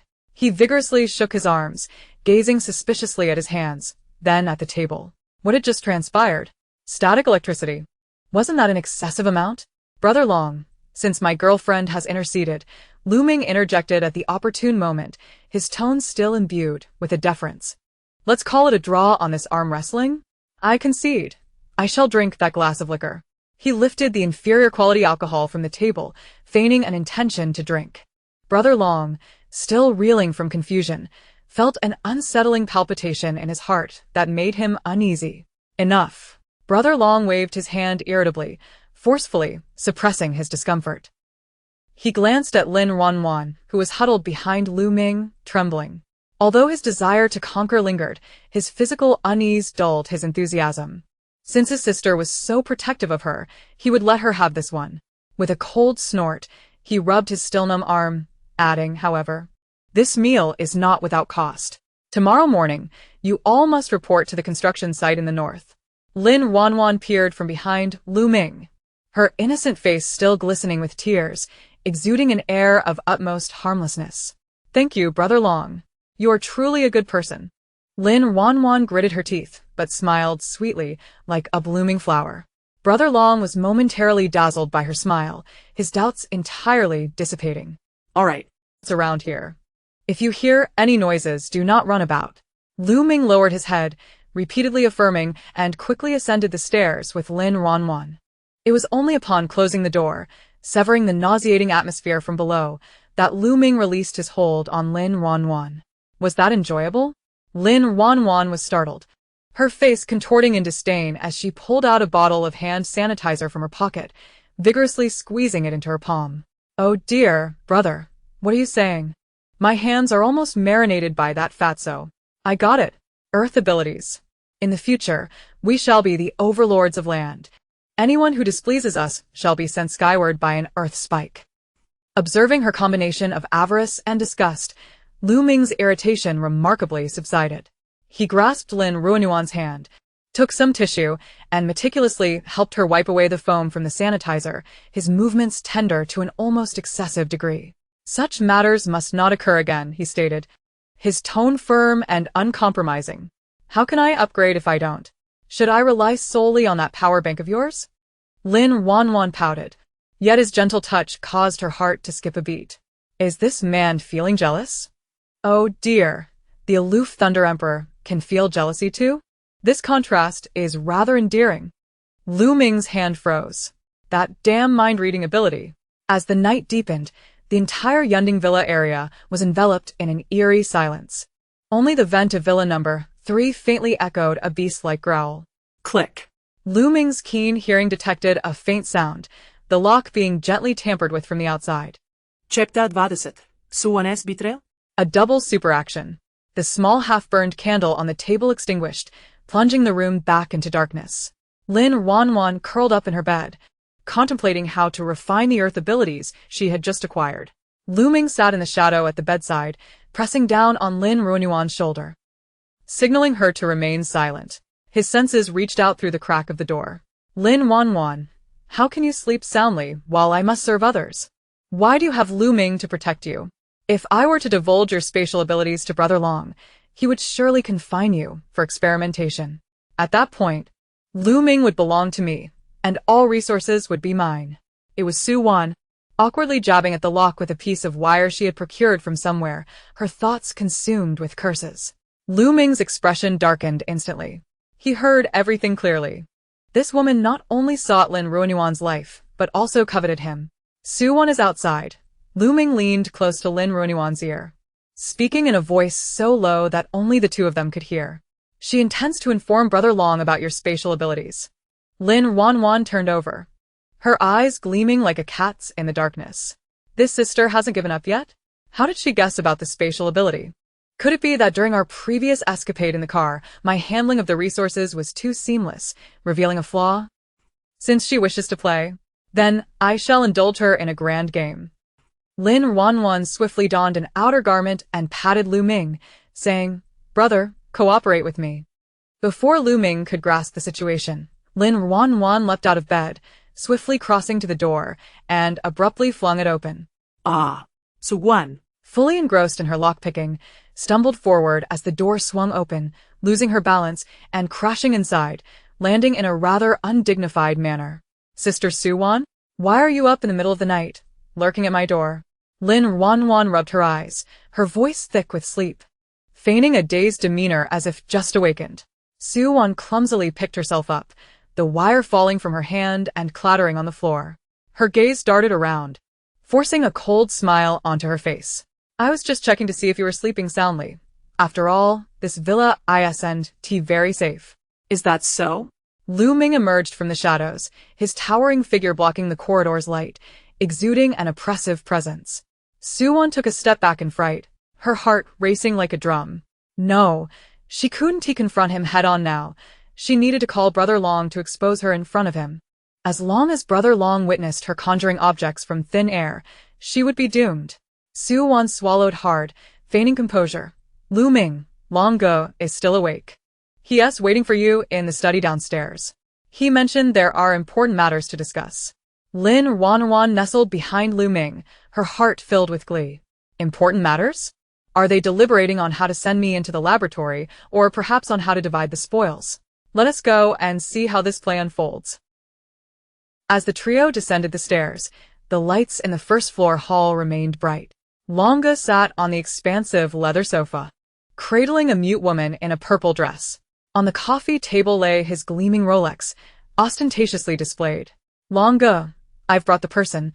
Su Wan hastened forward, pointing an accusatory finger at Lin Ruanruan. I want a report. This woman is lying. Longa pushed the woman aside, ignited a cigar, and released a plume of white smoke, casting a sidelong glance at Su Wan. Report what? She possesses an ability. She has spatial powers. Su Wan's voice, laced with excitement, turned sharp. I saw her conjure chocolates and bottled water from thin air. She must be hiding a trove of supplies. The muscular men stationed at the door immediately raised their weapons, their gazes fixed on Lin Ruanruan as if she were a gold mine. Spatial abilities, truly. A mobile granary in this apocalyptic world. Longo's grip on the cigar faltered. He turned his scrutinizing eyes towards Lin Ruanruan, imbued with suspicion. Little sister, is what she said true? Lin Ruanruan appeared dazed with fear, retreating behind Lu Ming, her fingers trembling as they clutched a shirt. I don't have any space. I have nothing but this knitted sweater. Her voice quivered, tears brimming in her eyes. The chocolates were saved by my brother for me. I finished them long ago. You're lying. Su Wan lunged forward, attempting to tug at Lin Ruanruan's clothing. You must have hidden something on you. Search her. Long ago, if we search her, the truth will surely come to light.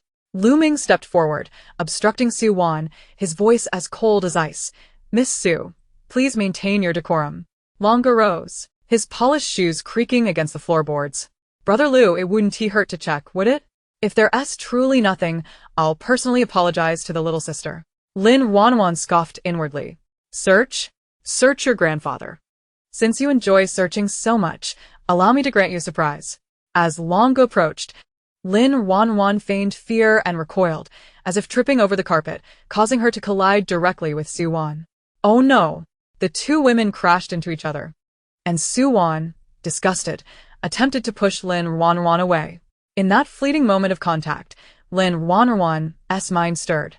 Within her spatial repository, a hefty golden watch vanished in an instant. By employing spatial coverage, she seamlessly swapped the Rolex from the coffee table into the ample pocket of Su Wan's skirt. The entire process was executed with precision, unnoticed by anyone. I'm sorry, Sister Su Wan. It was unintentional, Lin Ruanruan stammered, regaining her balance, her head bowed. Resembling a child caught in wrongdoing, Su Wan spat in disdain, adjusting her skirt, and shouted at Longa. Longa, you must search now. She was definitely transferring items just now. Longa snorted coldly, signaling to his subordinates. Two burly men patted Lin Ruanruan down haphazardly. Her knitted sweater was thin, and the pleated skirt could conceal nothing.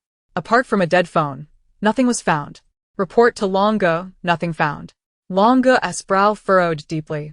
He turned to Su Wan, his gaze turning malevolent. Su Wan, are you playing me for a fool? Impossible. Absolutely impossible. Su Wan shrieked. She must be hiding something elsewhere. Longa, search again. Before Su Wan could finish her sentence, Lin Ruanruan pointed weakly at Su Wan's pocket. Sister Su Wan, what is glowing in your pocket? All eyes turned towards Su Wan's skirt. She froze, instinctively reaching for her pocket, her fingertips brushing against a cold, hard metallic object.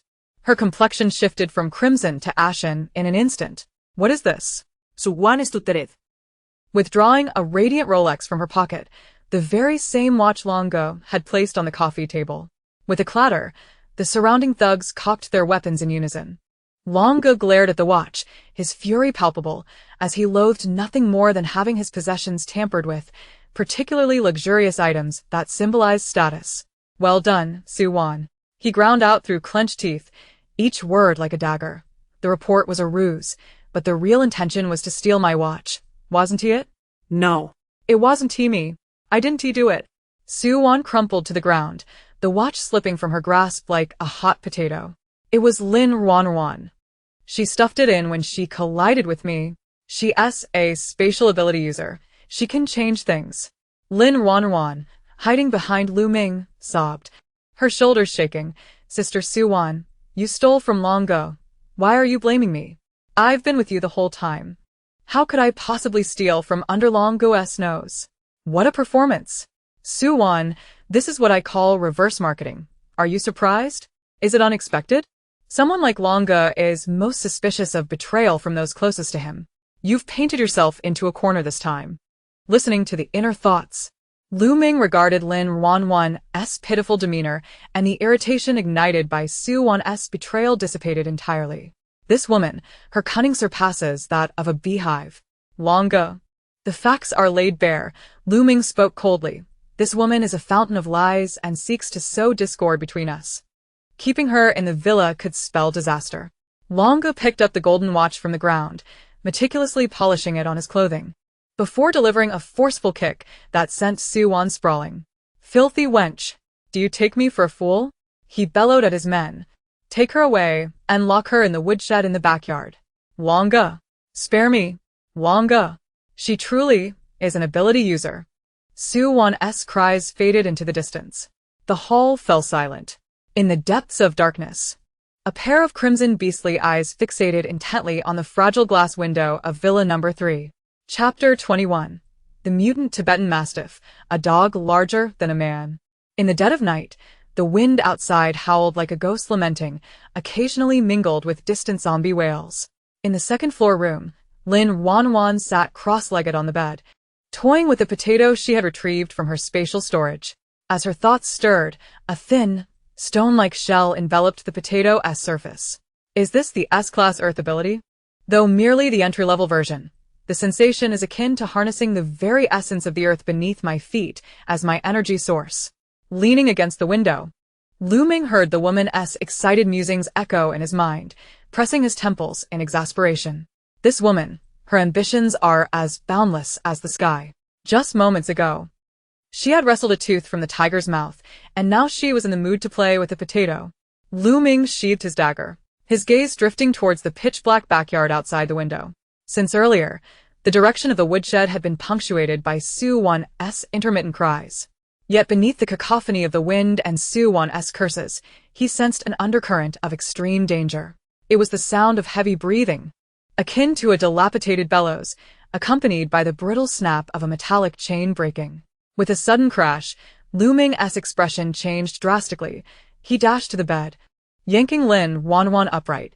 "Put on your shoes. Something's wrong." Before Lin Ruanruan could comprehend, the entire villa trembled violently. A thunderous roar erupted from the backyard, the resonance so powerful that it shattered the second-floor guest room's glass window.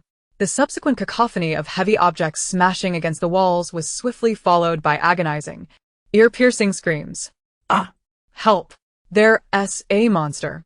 Somebody save me! Here they come!" A major confrontation is unfolding. Judging by the commotion, these must be elite-level beasts. Lin Ruanruan sprang upright from her bed like a startled carp, barely managing to lift her heels as she dashed toward the door. Downstairs, the hall had instantly descended into chaos, a cacophony of gunshots, furious roars, and the clatter of overturned furniture intermingled in a disordered symphony. "Stop sleeping. Grab your weapons. My precious pets have broken loose." Longo's frantic bellow pierced through the floorboards, tinged unmistakably with panic. Lu Ming seized Lin Ruanruan's hand and rushed out of the room. As they reached the stairwell, they were confronted with a scene so horrifying it threatened their sanity. The floor-to-ceiling windows in the hall had been shattered to fragments. 3 colossal black beasts, each the size of an adult bull, were forcing their way through the broken glass. These were Tibetan mastiffs, but far from ordinary. Standing at least 1.5 meters tall at the shoulder, their jet-black fur bristled like steel needles. Along their spines sprouted rows of bony spikes, while their dark crimson muscles, exposed and heaving with every breath, resembled creatures straight from a biohazard nightmare. Most terrifying of all was their mouths, split grotesquely to their ears, revealing 2 jagged rows of interlocking fangs, still dripping with fresh strands of flesh. Bang! Bang! Bang! Several night watchmen unleashed a barrage of shotgun fire, but the crude hunting guns, capable of killing wild boars, barely pierced their thick hides, only splattering droplets of blood. Instead, the shots only served to enrage the beasts further. The lead mastiff growled low, then propelled itself with powerful hind legs, its massive frame barreling like an uncontrollable tank, instantly toppling the gunman. Crack! The sound of shattering bone rang out sharply. The man didn't even manage a scream before his head was crushed like a watermelon. Blood splattered across the expensive wool carpet, instantly painting a hellish tableau. Ah! Monsters. They're invincible. The remaining guards, terrified beyond measure, dropped their weapons and fled upstairs in panic. Lin Ruanruan stood at the stairwell, staring at the grisly scene, her stomach churning violently. These are Longo's pets? Mutants fattened on human flesh? They're no dogs. This size, this defense, this bite force, it's clearly a hellhound from the underworld. This is a classic case of the caretaker being devoured by his own charges. At that moment, Longo emerged from the master bedroom, draped in a bathrobe and wielding a modified AK-47. Damn, useless fools. Can't even keep an eye on a few dogs. He unleashed a torrent of automatic fire at the mastiff that was feasting. The rifle's power far surpassed that of the shotguns. Bullets tore into the beast's flesh, spraying gore everywhere. The creature snarled in pain, releasing its grip on the corpse and fixing its gaze fiercely upon Longo. You beasts! I fed you so much meat, and now you dare rebel? Roaring in fury, Longo swept his hand decisively. The marble floor beneath them bulged suddenly, transforming into 3 thick earthen walls that rose between him and the mastiffs, a formidable earth barrier born of S-class earth elemental powers. Lin Ruanruan's eyes gleamed. So this is the original earth barrier? It certainly looks sturdy, but these dogs don't seem inclined to abide by any code of honor. Indeed. The 3 mutated mastiffs, now thoroughly enraged, charged simultaneously. Ignoring the hail of bullets, they rammed the earthen walls with brutal force. Boom. The first wall instantly cracked. Boom. The second wall collapsed outright. Longo's face strained of color. How could this be? Those were reinforced earth elements. He had gravely underestimated the rapid evolution of these beasts. The apocalypse had only just begun, yet these mutants had already transcended human comprehension. Looming! Get down here and help. Longo shouted over his shoulder, his voice laced with desperation. If I die, don't expect to survive either. Lu Ming remained motionless, his gaze cold and detached. Lin Ruanruan shook her head vehemently. Longo, we're afraid of dogs. These ones are huge, they rip us apart. Help you? Not a chance. Go on, dogs. Bite his neck. Right there, that fattest spot. Longo glared at the pair's refusal to aid him, his hatred swelling like a tidal wave. The mastiffs, clearly indiscriminate in their wrath, scattered after smashing through the walls, launching indiscriminate attacks on all living beings in sight. His men were either already devoured or had fled in terror. With a sudden slam of his palm on the ground, Longo harnessed the recoil of his earth elemental power, propelling himself upward the stairs like a cannonball at astonishing speed. But the lead mastiff had locked onto him. The beast leapt, its enormous claws shattering half the stair railing. Its jaws gaped wide, 2 rows of fangs glinting malevolently in the dim light. The stench of decay and blood overwhelming. In that life-or-death moment, humanity's most vicious instinct surfaced fully. Since no one would come to his aid, then someone else would have to die instead. Longo's face contorted with rage as his bloodied, greasy hand lunged toward Lin Ruanruan's shoulder, shoving her like a sandbag toward the gaping maw inches away. Time seemed to freeze. Ruanruan. Lu Ming's heart nearly stopped. Chapter 22. Lu Ming, don't move. Leave this to me. Ruanruan. Lu Ming's eyes reddened, the air around him crackling with electric tension. He abandoned all pretense of concealment, palm crackling with lightning. He raised his hand to unleash a devastating purple sky divine thunder. That fat bastard's asking for it. But just as the thunderbolt was about to be released, a nearly piercing, exhilarated inner voice forcibly restrained his ultimate attack. Hell yeah, perfect opportunity. I was just looking for a live target to practice on. Lu Ming, don't move. Absolutely don't move. This is my solo kill debut. Don't steal my glory. In midair, Lin Ruanruan's once terrified face, viewed from behind, subtly curled into a sly smirk. Unlike an ordinary person, she did not flail wildly. Instead, she yielded smoothly to Longo's shove, falling backward with exquisite grace. The instant her palm touched the cold marble floor, earth elemental power, rise for me. Energy surged wildly, flowing down her arm into the earth. At that moment, the soil and stone beneath seemed to become extensions of her body, limbs she could mold at will with a mere thought. Ah! Help! Don't eat me! The shrill scream was almost eardrum shattering. Lin Ruanruan's eyes squeezed shut, her hands flailing wildly on the ground, appearing utterly overwhelmed by terror. The mutated mastiff barely spared her a glance. With a powerful thrust of its hind legs, its massive frame soared toward her vulnerable throat. As its soft underbelly grazed the floor just before her, a muffled pft echoed. The once pristine marble floor suddenly shattered without warning. From beneath, a gray-white stalagmite erupted, like a fawn clawing out from the depths of hell, ascending at a speed that defied physics. Swift, precise, merciless. Its tip was razor-sharp, utilizing the mastiff's own momentum. It effortlessly pierced through its fur, tore muscle, shattered ribs, and finally impaled through its spine with brutal force. A howl of agony rent the air. The mutated Tibetan Mastiff emitted a brief, mournful whimper, its colossal body abruptly stiffening midair, only to be gruesomely suspended by the stone pillar, akin to a skewer of meat. Blood trickled down the stone, meandering towards the pristine hem of Lin Ruanruan's white dress, each drop punctuating the eerie silence that enveloped the hall. The stillness was so profound that the sound of a pin dropping would have resonated. The two Tibetan Mastiffs, poised to pounce upon others, appeared momentarily bewildered by the unexpected turn of events, retreating a few steps with their tails tucked, emitting low, anxious growls from their throats. Lin Ruanruan sat collapsed on the ground, her hands still braced against the floor, trembling uncontrollably as if she were a leaf in a tempest. After several agonizing seconds, she seemed to regain her senses, cautiously opening one eye to behold the lifeless head of the dog, which still bore a terrified expression. "Oh my God!" she screamed, scrambling backward on hands and feet until she found herself cornered against the wall, curling up into a ball. How did it die?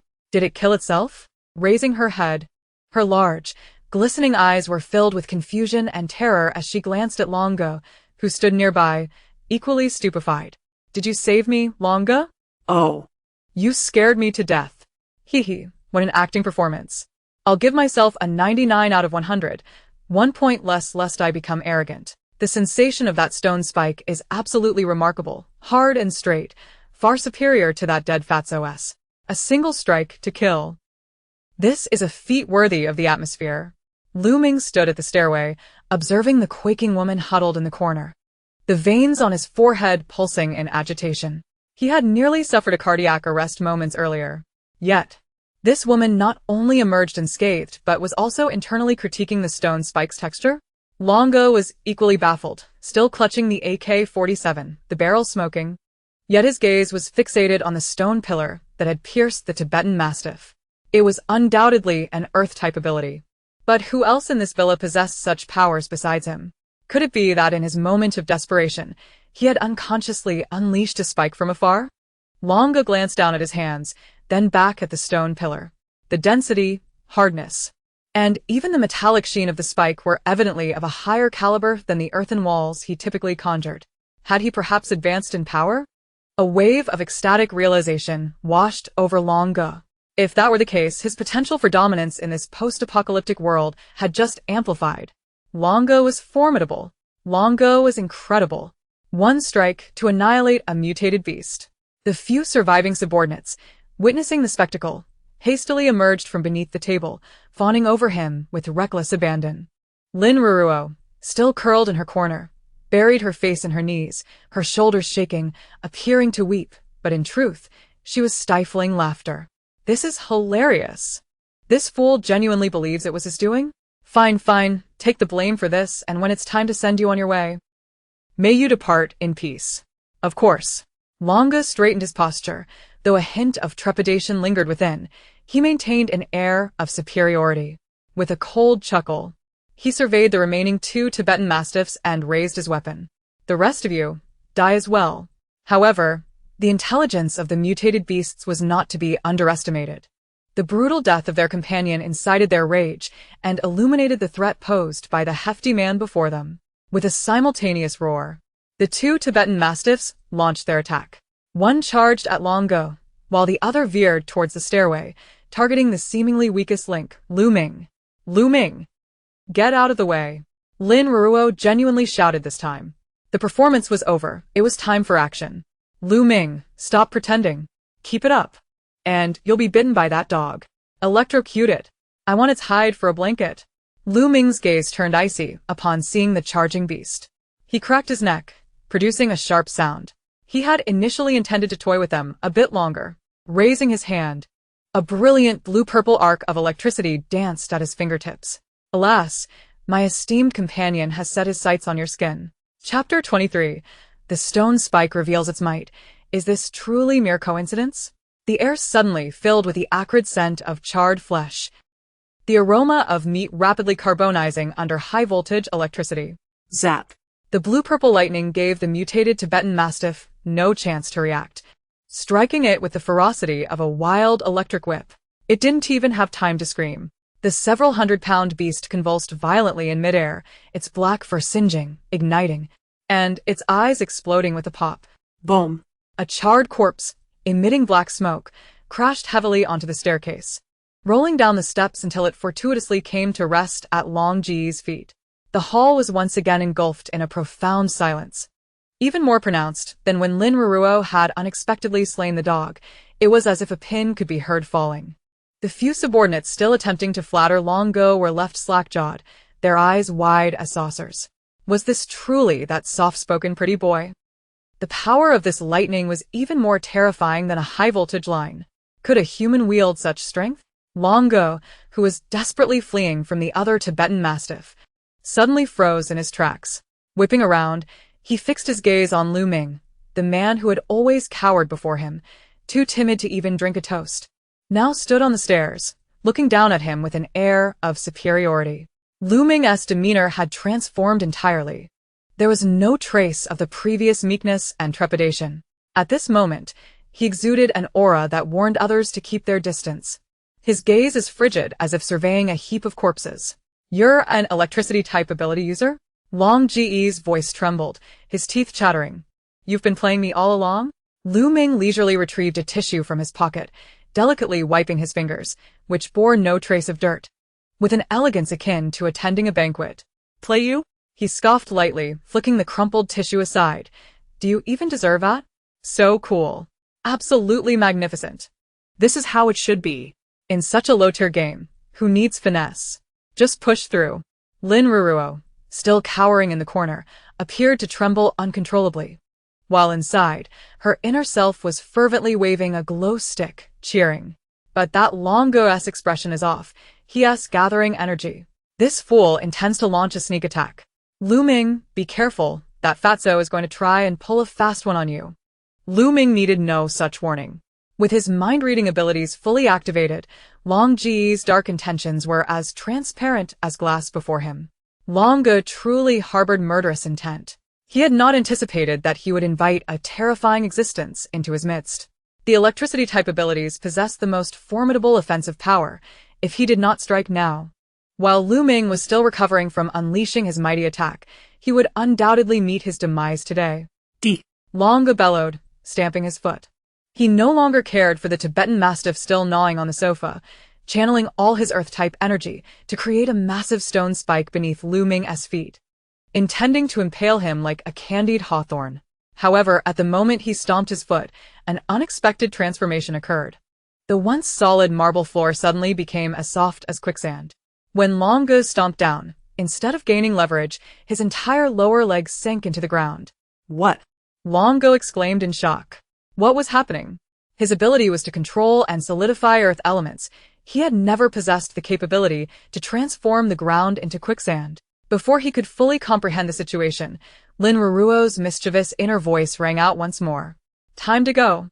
Take this, you fool." The quicksand that ensnared Long Ji's ankle instantly solidified, transforming into shackles harder than steel. The force of Long Go's charge was so great that his lower half was immobilized while his upper body continued to lurch forward. Crack! A crisp crack echoed through the air, followed by a harrowing scream akin to that of a slaughtered pig. Ah! Long Go fell face first to the ground, his front teeth knocked out, blood spilling from his mouth.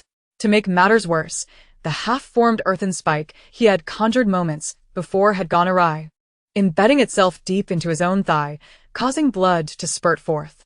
The scene was so grotesquely beautiful that even Lu Ming couldn't help but twitch his lips. "Long Go, what are you doing?" Lin Ruanruan peered from the corner, her large innocent eyes blinking in confusion. "It's not even New Year yet, and you're making such a grand gesture? We Haven Tea prepared any red envelopes for you." The utility of this earth-based ability is truly remarkable. With just a slight alteration of the soil structure, this rotund fool has managed to incapacitate himself. What do we call this? An intellectual triumph? Have we not expanded our horizons? Long Go writhed in agony. his terrified gaze flitting between Lin Ruanruan and Lu Ming. The sensation of the ground softening had undoubtedly been caused by a supernatural ability. Yet, Lu Ming was associated with lightning. Who had wielded this earth-based power? Could it be? Long Ji's eyes narrowed, locking onto the seemingly harmless young girl. It was you. You are the earth-based ability user. You have stolen my power. Lin Ruanruan immediately recoiled, feigning fright, her voice quivering. Long ago. What are you talking about? I don't understand. I only know how to eat chocolate. I have no such supernatural abilities. Tisk, so you've caught on? Sadly, it's too late. Now that you've been discovered, I suppose it's time to silence you permanently. Lu Ming descended the stairs, each step echoing like a heartbeat in Long Ji's chest. The ferocious Tibetan Mastiff, sensing danger, abandoned its attack, its tail tucked between its legs as it attempted to flee through the window. Trying to escape? Lu Ming pointed a finger, and a bolt of lightning struck the Mastiff's hind leg with precision, searing it black as it collapsed in a fit of convulsions. In the Grand Hall, apart from Lu Ming and Lin Ruanruan, not a single creature remained standing. Open fire. Everyone shoot. Long Ge, sprawled on the ground, screamed hysterically at his dazed subordinates. Kill them. Otherwise, we all perish. The stunned subordinates jolted back to reality, trembling as they raised their rifles and machetes.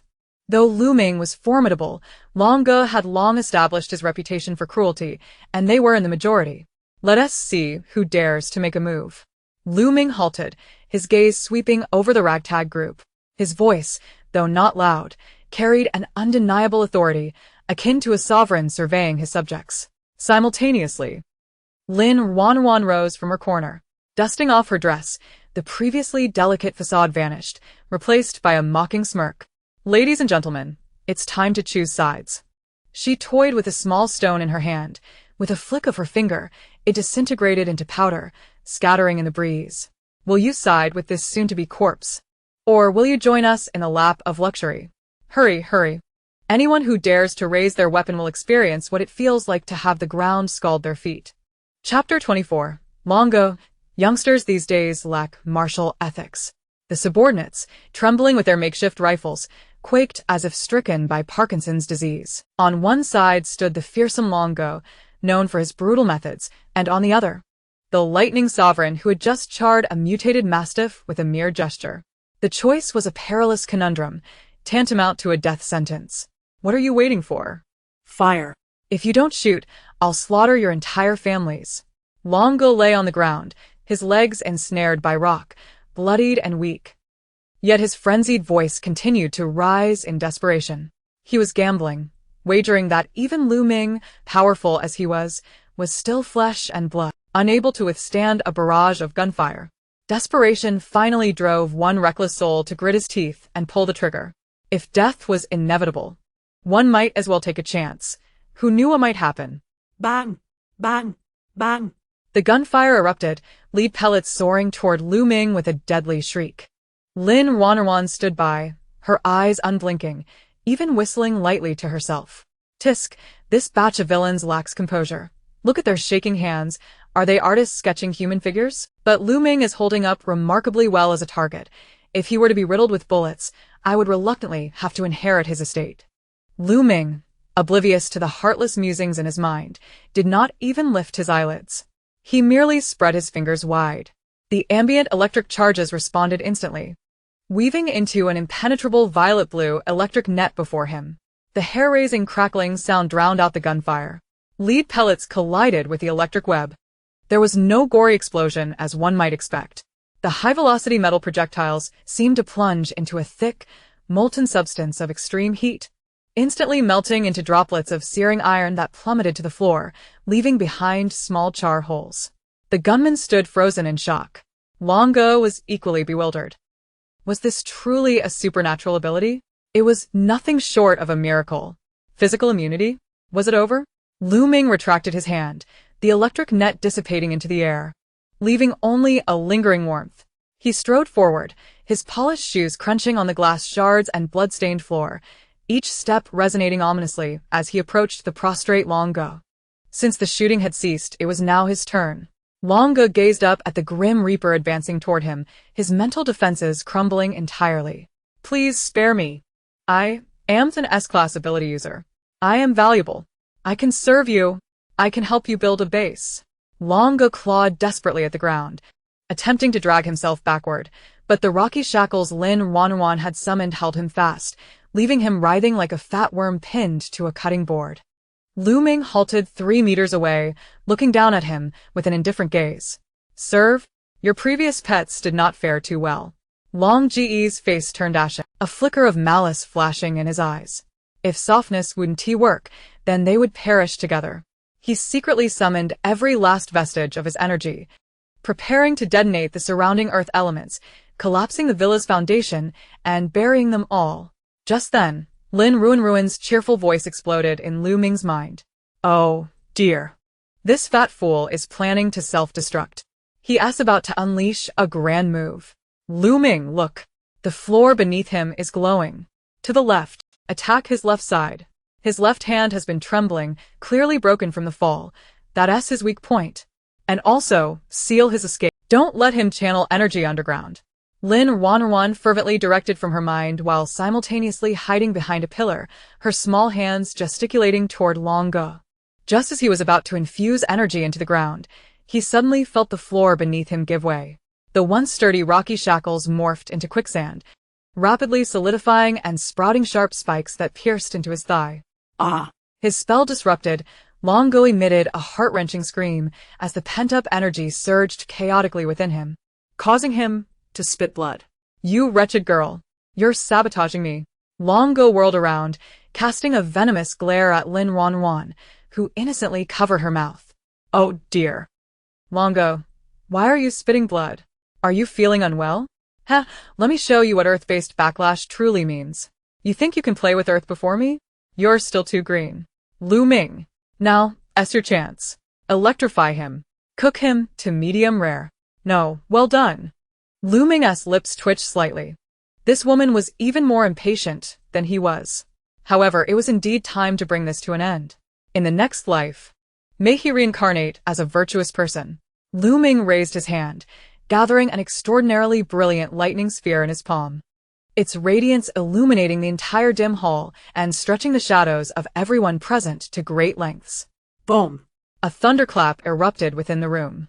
A massive lightning bolt descended from above, striking precisely upon the crown of Brother Long's head. There was no room for suspense. Brother Long didn't even have time to scream before he was engulfed by the furious thunder. His corpulent body rapidly dehydrated and carbonized under the extreme heat. A nauseating scent of charred flesh pervaded the air. Moments later, as the lightning faded, the once formidable Brother Long had transformed into a pile of blackened charcoal, maintaining a grotesque posture as he knelt upon the ground. A gust of wind blew, scattering the charred remains everywhere. The few surviving lackeys, paralyzed by fear, had already dropped their guns and were kneeling, desperately bowing their heads. Spare us. Great One, spare us. We were forced into this. Lu Ming paid no heed to these minions. His gaze fell upon the spot where Brother Long's body had been. Among the pile of ash, a flicker of earthy yellow light was gleaming. Lin Ruanruan's eyes instantly shone like 2 searchlights. She dropped her pretense of fragility, lifting her skirt and darting forward with the swiftness of a rabbit. Loot acquired. Loot acquired. This is the legendary looting moment. She crouched down, seemingly unbothered by the dirt, and dug out a crystal the size of a thumb from the pile of ashes. The crystal was murky yellow, its surface still bearing traces of unburned grease. Lin Ruanruan pinched it between her fingers in disdain, holding it up to her eyes. Ugh, this color looks just like feces. Brother Long was quite the disappointment. Even his crystal core looks so unseemly. But even the smallest mosquito is still meat. This is genuine earth essence. Lu Ming walked over, amusement flickering in his eyes as he observed her expression of distaste yet firm grip on the object. Is this truly what you desired? Lin Ruanruan promptly tucked the crystal core into her pocket, which was actually a space, looked up, and donned a face of admiration. Brother, you are so impressive. That thunderous strike just now was simply magnificent. Who would dare bully us in the future? Lu Ming gazed into her sparkling eyes, fully aware she was putting on an act, yet he found it rather gratifying nonetheless. He reached out, smoothing her slightly disheveled bangs. No one will dare to bully you. As long as I am here. Lin Ruanruan's heart skipped a beat. How did this man suddenly become so charming? That's unfair. No, no. Lin Ruanruan, stay focused. You aim to become the queen of this apocalypse. Do not be swayed by male allure. Building a career is the hard truth. She turned around, observing the group of kneeling lackeys, her smile vanishing in an instant, replaced by a cold calculation. Everyone, Brother Long is no more. If you wish to survive, clean this place up, then leave. Chapter 25. Is this the earth element? Quite suitable for farming. The hall of Villa number 3 finally fell silent. The few surviving lackeys worked with remarkable efficiency, terrified that any delay might lead to them becoming barbecue skewers themselves at the hands of that thunderous sorcerer. They scrambled to drag out the bodies, including the charred remains, and even thoughtfully fetched a mop to hastily wipe away the bloodstains before vanishing into the night like ghosts. They understood clearly that the dynamics of the Yunding Villa district had changed. The newly arrived man and woman were even more ruthless than Brother Long. Lin Ruanruan closed the door, locked it, and finally breathed a sigh of relief. She plopped down onto a relatively intact leather sofa, slumping with abandon. I am utterly exhausted. Acting is more tiring than slaying zombies. Lu Ming stood by the window, his long fingers parting a corner of the curtain to confirm there were no lurking threats before turning back. That crystal core, what do you plan to do with it? He watched her with keen interest. He had seen numerous ability users fight tooth and nail for crystal cores, but he had never encountered anyone like Lin Ruanruan, whose first reaction upon obtaining a core was to express disgust that it resembled excrement. What else could be done? Eat it like a candy bean. Although its appearance left much to be desired, it was indeed a substantial experience pack. She closed her eyes, directly channeling her internal abilities. The crystal core in her palm seemed to respond to some unseen force, transforming into a warm current that flowed into her body. The sensation was extraordinary. It felt akin to parched land suddenly being drenched in a torrential downpour, or like downing an energy drink after 3 nights of sleeplessness. Lin Ruanruan could distinctly sense the once feeble earth energy within her body swelling wildly, becoming denser and more substantial. Minutes later, she opened her eyes. The clarity in her gaze now flickered with the glow of a dim yellow light, ephemeral yet vibrant. Awesome. Did I just level up? I feel like I could crush a slab of granite with my bare hands. Lin Ruanruan exclaimed, leaping off the sofa. She gazed down at the marble floor, and with a mere thought, the once solid and cold tiles began to undulate as if animated by life. Soon, the tiles softened, their color shifting from gray-white to a rich brown, resembling fertile soil. Lin Ruanruan knelt down, scooping up a handful of earth and letting the fine black soil slip through her fingers, her face breaking into a contented smile reminiscent of a seasoned farmer. Quite nice. Indeed. This soil is loose, breathable, and rich in minerals, perfect for cultivation. Lu Ming raised an eyebrow, leaning against the wall with crossed arms. Are you planning to turn this place into a swamp trap? A defensive stronghold? This woman, while greedy, certainly had a keen sense of security. However, Lin Ruanruan's next words nearly caused Lu Ming to lose his composure entirely. What trap? That's a narrow-minded view. This is prime planting soil. Lin Ruanruan brushed the dirt off her hands, her face alight with dreams as if she could already envision the harvest. Lu Ming, look how useful this earth-based ability is. Whenever I wish, I can cultivate a vegetable patch anywhere. I have so many seeds stored in my space, strawberries, watermelons, and leafy greens. Even on this villa-s floor, I could grow greenhouse vegetables. Just imagine, we could have a chicken in one hand, a duck in the other, and stir-fry freshly picked greens. Wouldn't that be 100 times better than Brother Long's moldy luncheon meat? Lu Ming watched her embodying the spirit of a farmer, falling into a prolonged silence. An S-class earth ability. While others used it to build fortresses, to kill, to dominate, she intended to use it for farming. What? Do you look down on farming? Food is paramount to the people, do you understand? In a few months, when the outside world has been stripped bare, my little greens could save your life. Lin Ruanruan rolled her eyes internally, continuing to blissfully transform nearby tiles into black soil, even pulling out a shovel from her space and symbolically digging a couple of times. Lu Ming was both amused and exasperated, shaking his head. Well, as long as she is happy. After all, with him around, no one could touch her vegetable patch. Stop playing in the dirt. Lu Ming approached her and firmly grasped the collar of her back, lifting her up as one might a small kitten. Brother Long possesses something that should pique your interest. Upon hearing this, Lin Ruanruan's ears perked up, her curiosity ignited, and she carelessly tossed aside her entrenching tool. What is it? Gold bars? Property deeds? Or perhaps a treasure map? Lu Ming opened his palm, revealing a strangely shaped cross key resting therein. The key, forged from an unknown black metal, was heavy and bore intricate engravings. A01. I discovered this on his belt. Lu Ming indicated towards a dark door concealed behind a heavy bookshelf in the corner of the hall. If I am not mistaken, this should be the key to the deepest recesses of the basement. During the earlier skirmish, he had noted how Brother Long had been deliberately shielding that direction with his body, clearly guarding something of paramount importance. Lin Ruanruan leaned in for a closer look, her eyes widening in astonishment. The basement? The deepest part? That must be the underground arms depot I sensed earlier. This key appears remarkably sophisticated. It undoubtedly unlocks something of great value. It's akin to a real-life blind box, possibly featuring a hidden edition. Why wait any longer? Lin Ruanruan snatched the key from him, pulling Lu Ming towards the dark door with an urgency that eclipsed even their previous escape. Let us see what legacy Brother Long has left for us. If we arrive late, and the mice have gotten to it, my heart will break. Lu Ming stumbled slightly as she tugged him along, a hint of helpless amusement flickering in his eyes.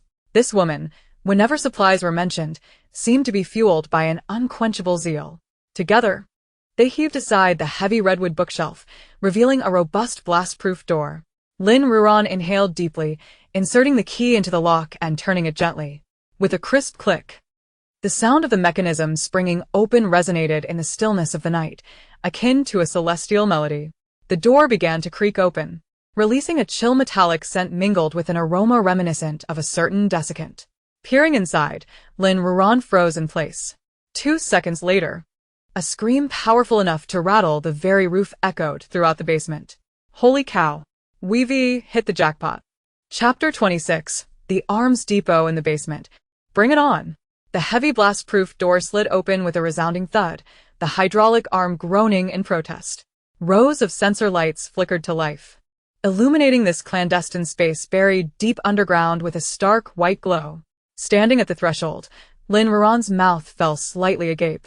Her eyes, usually brimming with unshed tears, now wide as saucers.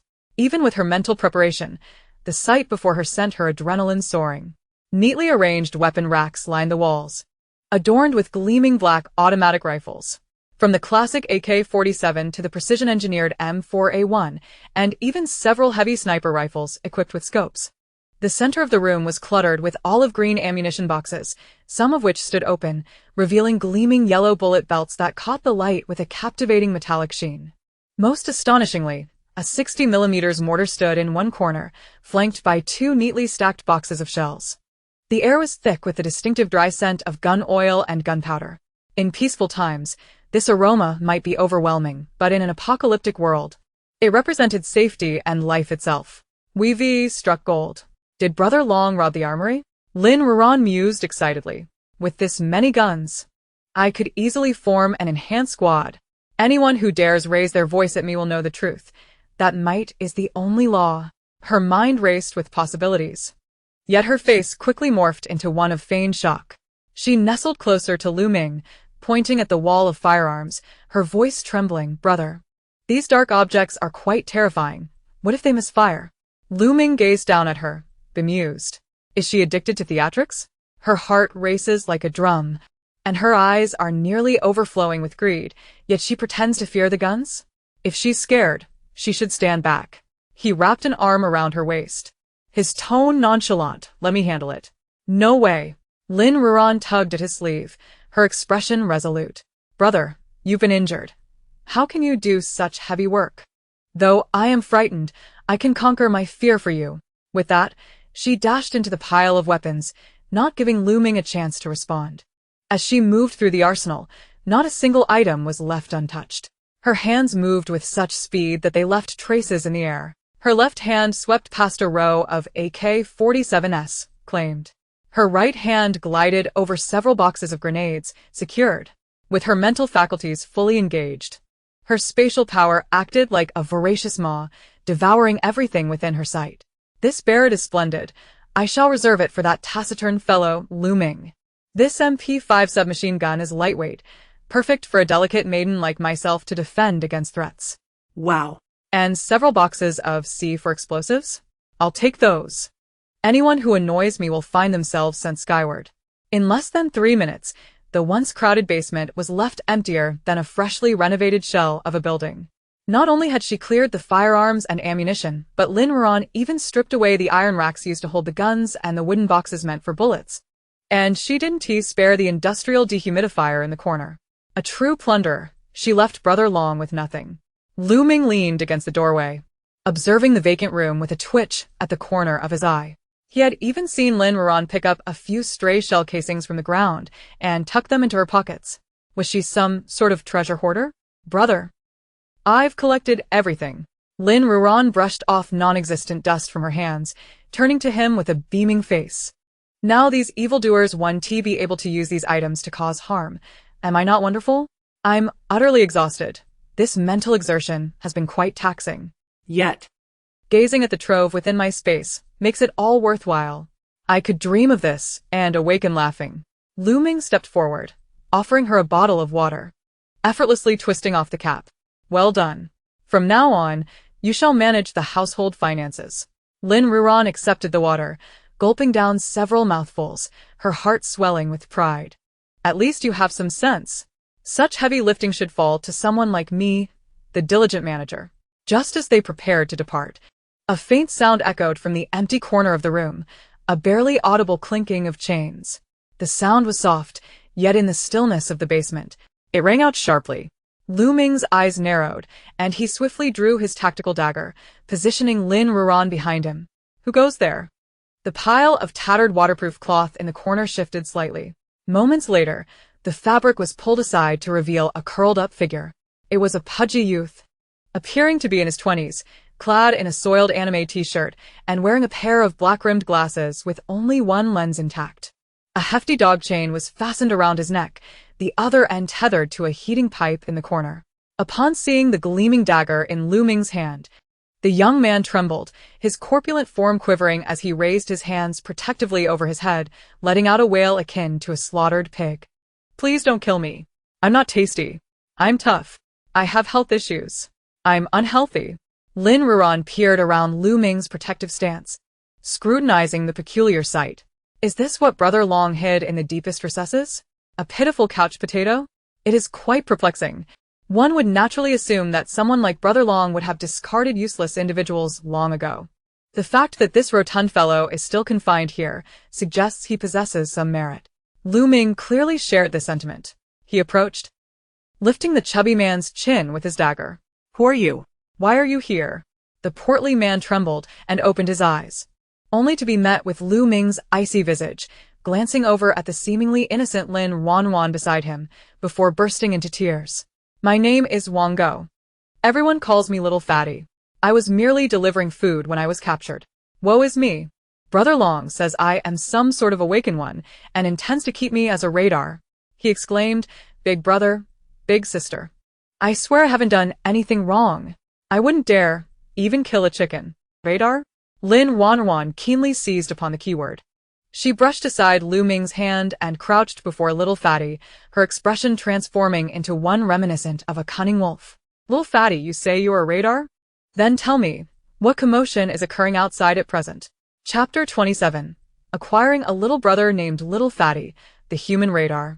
Little Fatty huddled in the corner, gazing at the sweetly smiling girl before him, whose eyes gleamed with an unsettling shrewdness akin to a butcher assessing the price of pork. Instinctively, he shivered.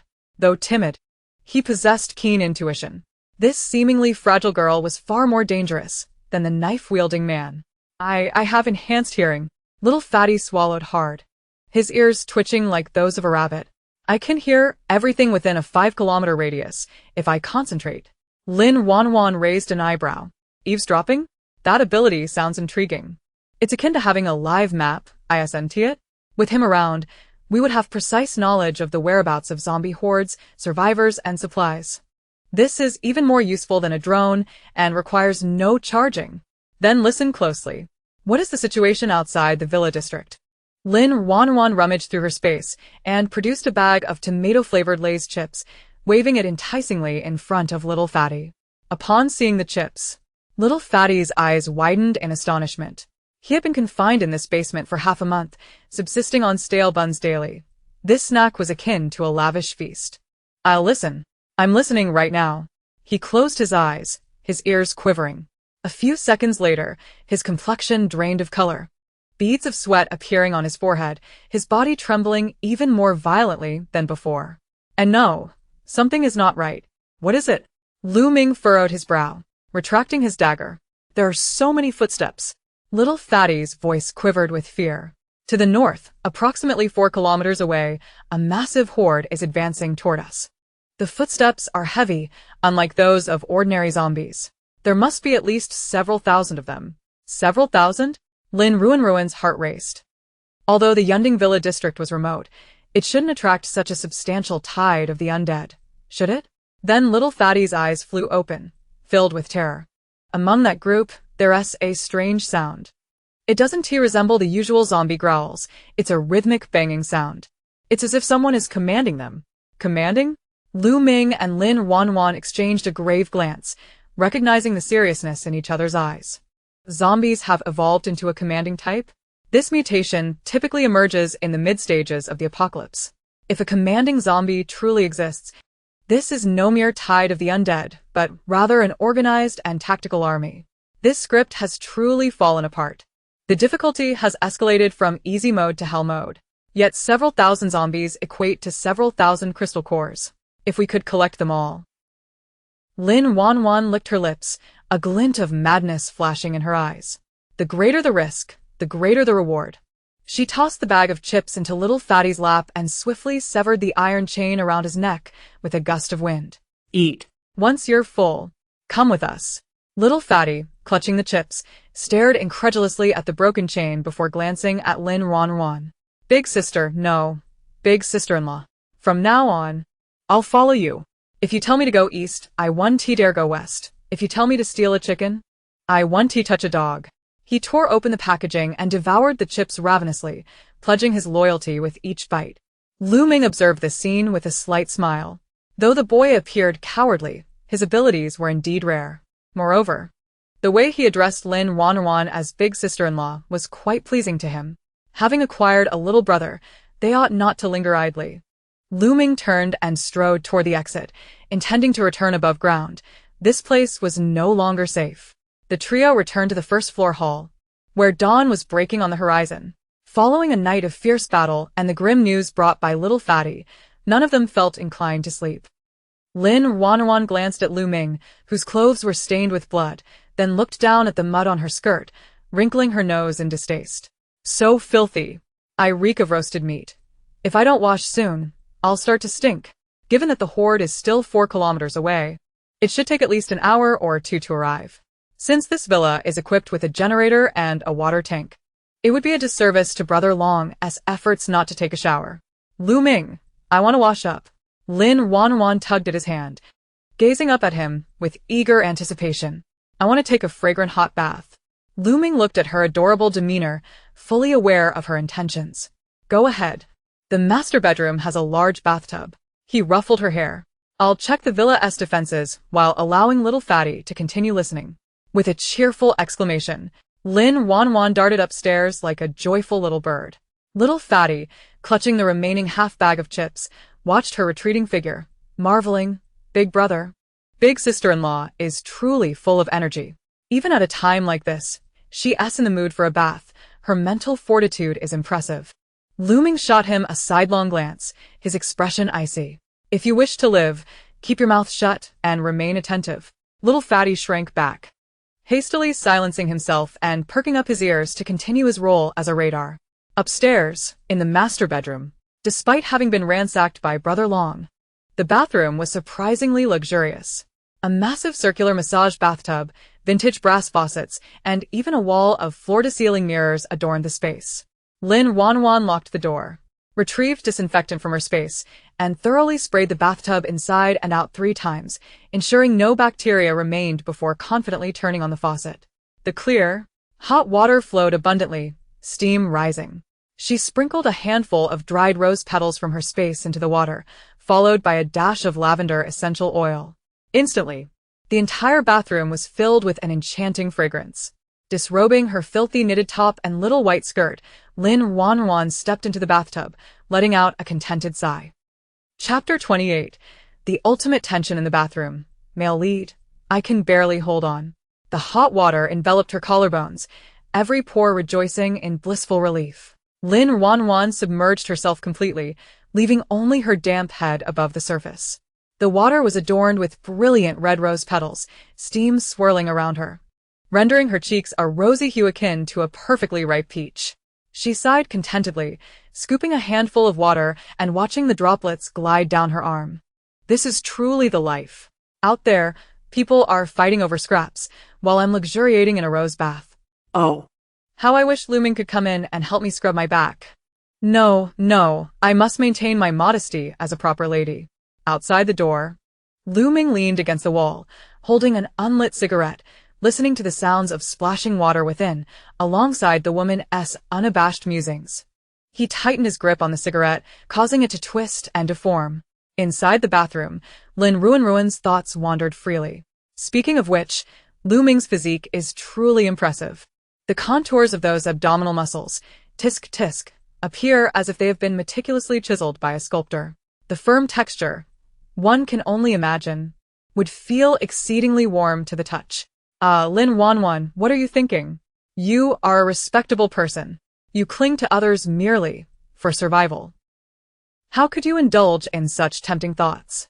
Lu Ming's Adam's apple bobbed up and down, an intense heat coursing through his spine, reaching for the crown of his head. How much lewd nonsense could possibly fill this woman's mind? Her audacity seems to have grown exponentially. He closed his eyes, attempting to block out the relentless images in his mind, yet her voice seemed enchanted, burrowing straight into his ears.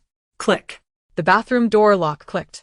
Lu Ming's eyes flew open, his body tensing instinctively. The door swung open, and a wave of humid air perfumed with the scent of roses rushed toward him. Lin Ruanruan stood barefoot on the mat, clad in an oversized white dress shirt belonging to Lu Ming.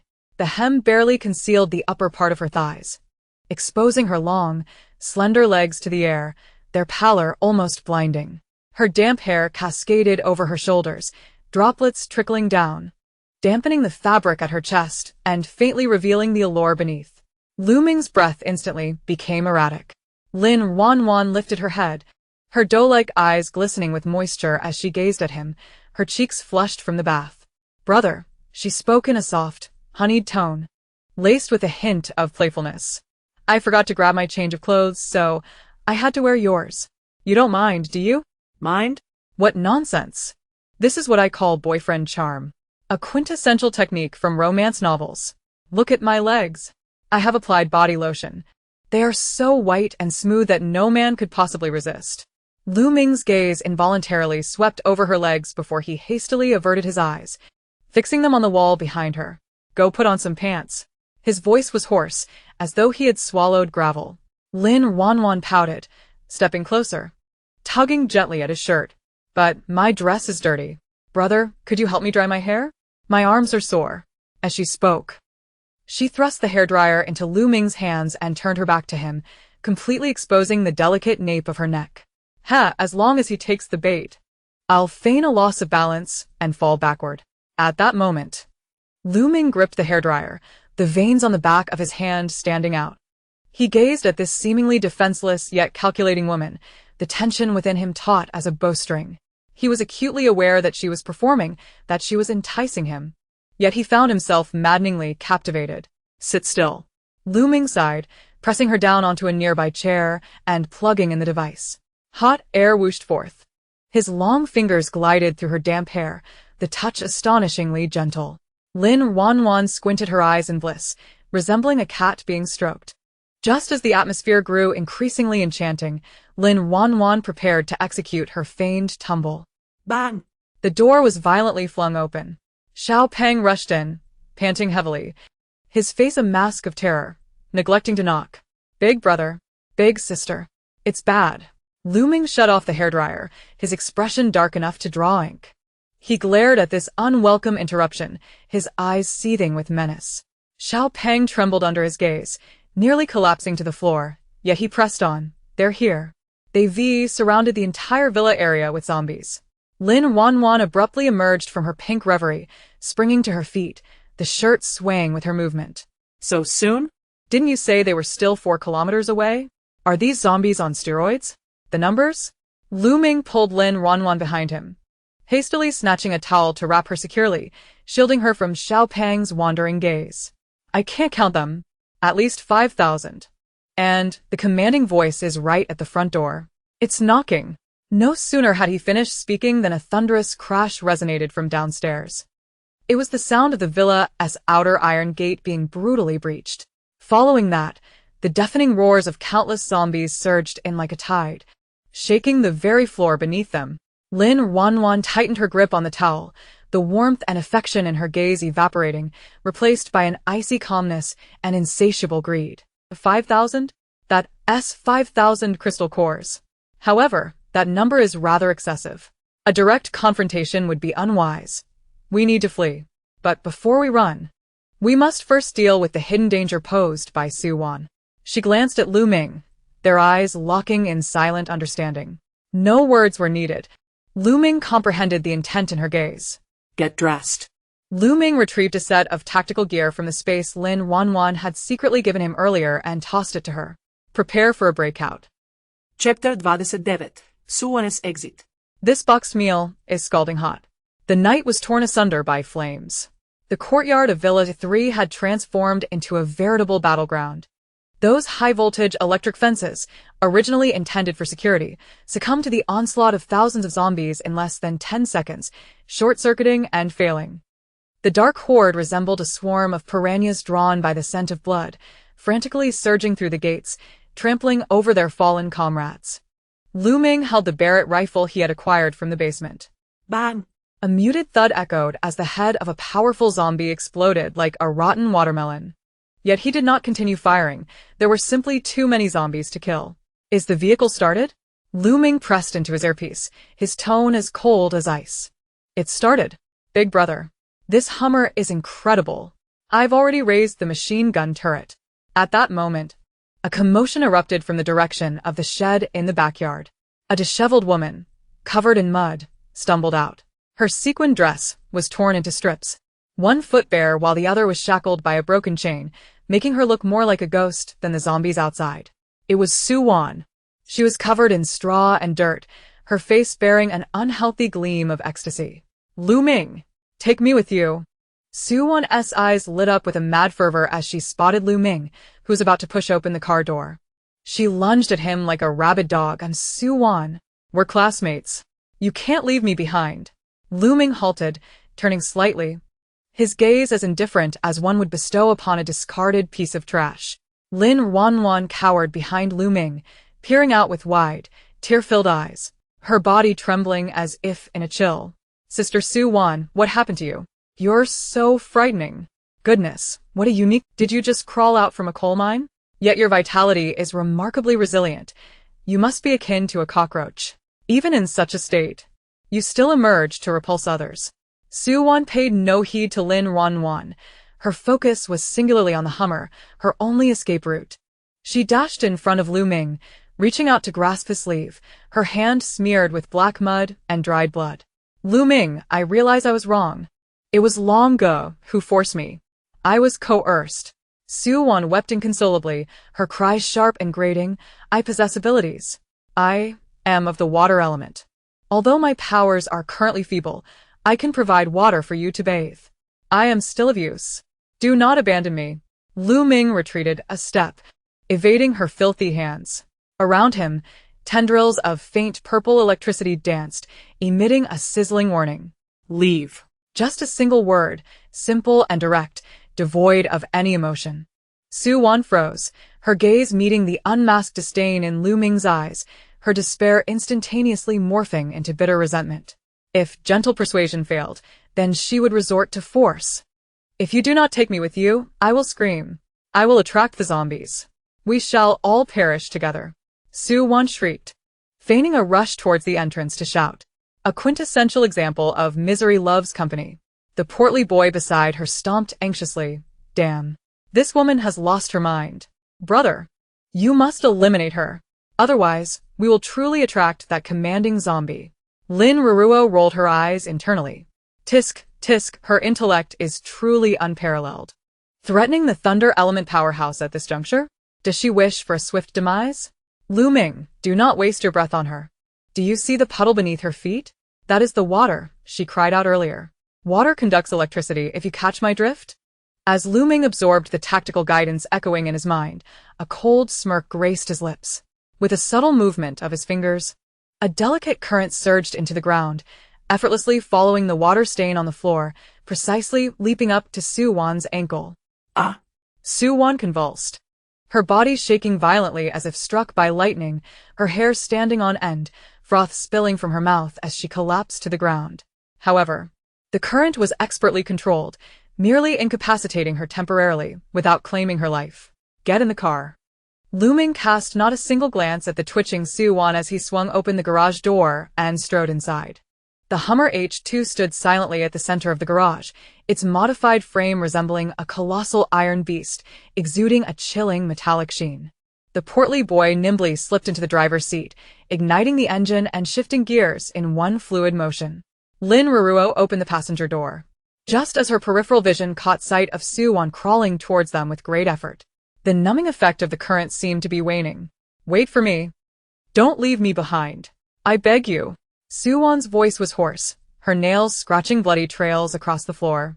At that moment, the chaotic sounds of hurried footsteps echoed from the hall outside the garage. Several agile zombies had already smashed through the floor-to-ceiling windows, shrieking as they charged towards them. The putrid stench wafted into the garage. Lin Ruanruan settled into the car, slamming the heavy bulletproof door shut, effectively muffling the cacophony outside. Through the window, she observed Su-won still struggling on the ground, a flicker of pity crossing her face. Brother, Su-won is so pitiful. If we leave her like this, she will surely be devoured. Though she voiced such sentiments, her heart urged her on. Hurry and drive. Don't let that accursed creature touch my paint. Car washes are expensive. Pitiful? When she wanted to hand me over to Brother Long for dismemberment, did she feel pity then? This is the apocalypse. The compassionate have long perished. Su-won, remember to bring your wits in your next life. Lu Ming sat in the back seat, holding the Barrett he had appropriated from the basement, meticulously cleaning the scope. Hearing Lin Ruanruan's contradictory remarks, he didn't even lift his eyelids. Drive. The portly boy slammed the accelerator to the floor. With a roar, the Hummer unleashed its power, the tires screeching against the concrete, hurtling towards the garage exit like a bolt from a crossbow. Su-won watched helplessly as the vehicle, a beacon of survival, sped past her. Desperately, she reached out, attempting to grasp the rear bumper, but only caught a mouthful of exhaust. No. Lu Ming, Lin Ruanruan, may you suffer a dire fate. Su-won's anguished curses were swiftly engulfed by the ensuing roars of the zombies. A zombie clad in tattered formal attire lunged at her first, sinking its teeth into her calf. Ah! The searing pain elicited her final, heart-wrenching scream. Yet, more zombies surged forward, swiftly engulfing her. The black tide of corpses swept over her like a monstrous cloth, erasing the figure still struggling on the ground. Inside the vehicle, Lin Ruanruan withdrew her gaze from the rearview mirror, calmly retrieving a packet of sunflower seeds from her space, cracking one open. Alas, how tragic, truly tragic. She shook her head, her tone laced with feigned sorrow, though her pace of cracking seeds did not falter. This is what they call karmic retribution. The heavens spare no one. However, these seeds are a bit damp. I must remember to keep them dry next time. The portly boy, while vigorously steering, stole a glance at Lin Ruanruan, unable to suppress a gulp. This sister-in-law was indeed formidable. Outside, it was a battlefield, yet she was having a picnic inside? Turn left ahead and crash through. Lu Ming's voice interrupted the eerie atmosphere within the car. The massive iron gate of the garage had been completely obstructed by zombies. Their decaying faces pressed against the iron bars, hands reaching out desperately to claw at the living within. Brace yourselves. We're about to crash. the portly boy shouted. Flooring the accelerator, the Hummer's speed soaring to 80. The sharp rebar on the front bumper glinted menacingly in the morning light. Bang! With a tremendous crash, the iron gate, along with the dozen or so zombies blocking it, was sent flying. Decaying flesh and severed limbs arced through the air, black-red blood instantly splattering the windshield. The wipers flailed wildly, emitting a screeching sound as they attempted to clear the viscous mess. The Hummer burst forth from the villa area like a rampaging bull, carving a bloody path through the horde of zombies. Chapter 30. Missed 100 million crystals. We can only raid the granary and return. As the front of the vehicle emerged from the villa's gate, a swarm of zombies, sensing the scent of blood, surged forth like frenzied flies. Decaying arms pounded against the windows with a resounding thud, their pale eyes pressed against the glass, a sight that would send anyone with a fear of crowds into shock. It was unbearably loud. Looming furrowed his brow, lowering the window halfway. The night breeze, laden with a nauseating stench of decay, flooded the car. With a crackle, blue-violet arcs of electricity erupted from his fingertips, instantly transforming into several furious electric serpents that slithered through the window, accurately striking the horde. Thunder cracked, high-voltage currents surged forth. Within a 10-meter radius of the Hummer, the zombies seemed to be momentarily frozen in time, then began to convulse violently, smoke billowing from their heads, collapsing en masse. The formerly congested road was instantly cleared. Holy crap! Brother, you're incredible. This is like the thunder god descending from the heavens. The portly boy watched, his blood boiling. The earlier fear evaporating in an instant. With this divine presence, this was not a desperate escape. It was akin to a tank outing. Hold on tight. The Hummer roared as it broke through the encirclement, tires crunching over the remnants of limbs, producing a series of cracking sounds akin to popping bubble wrap.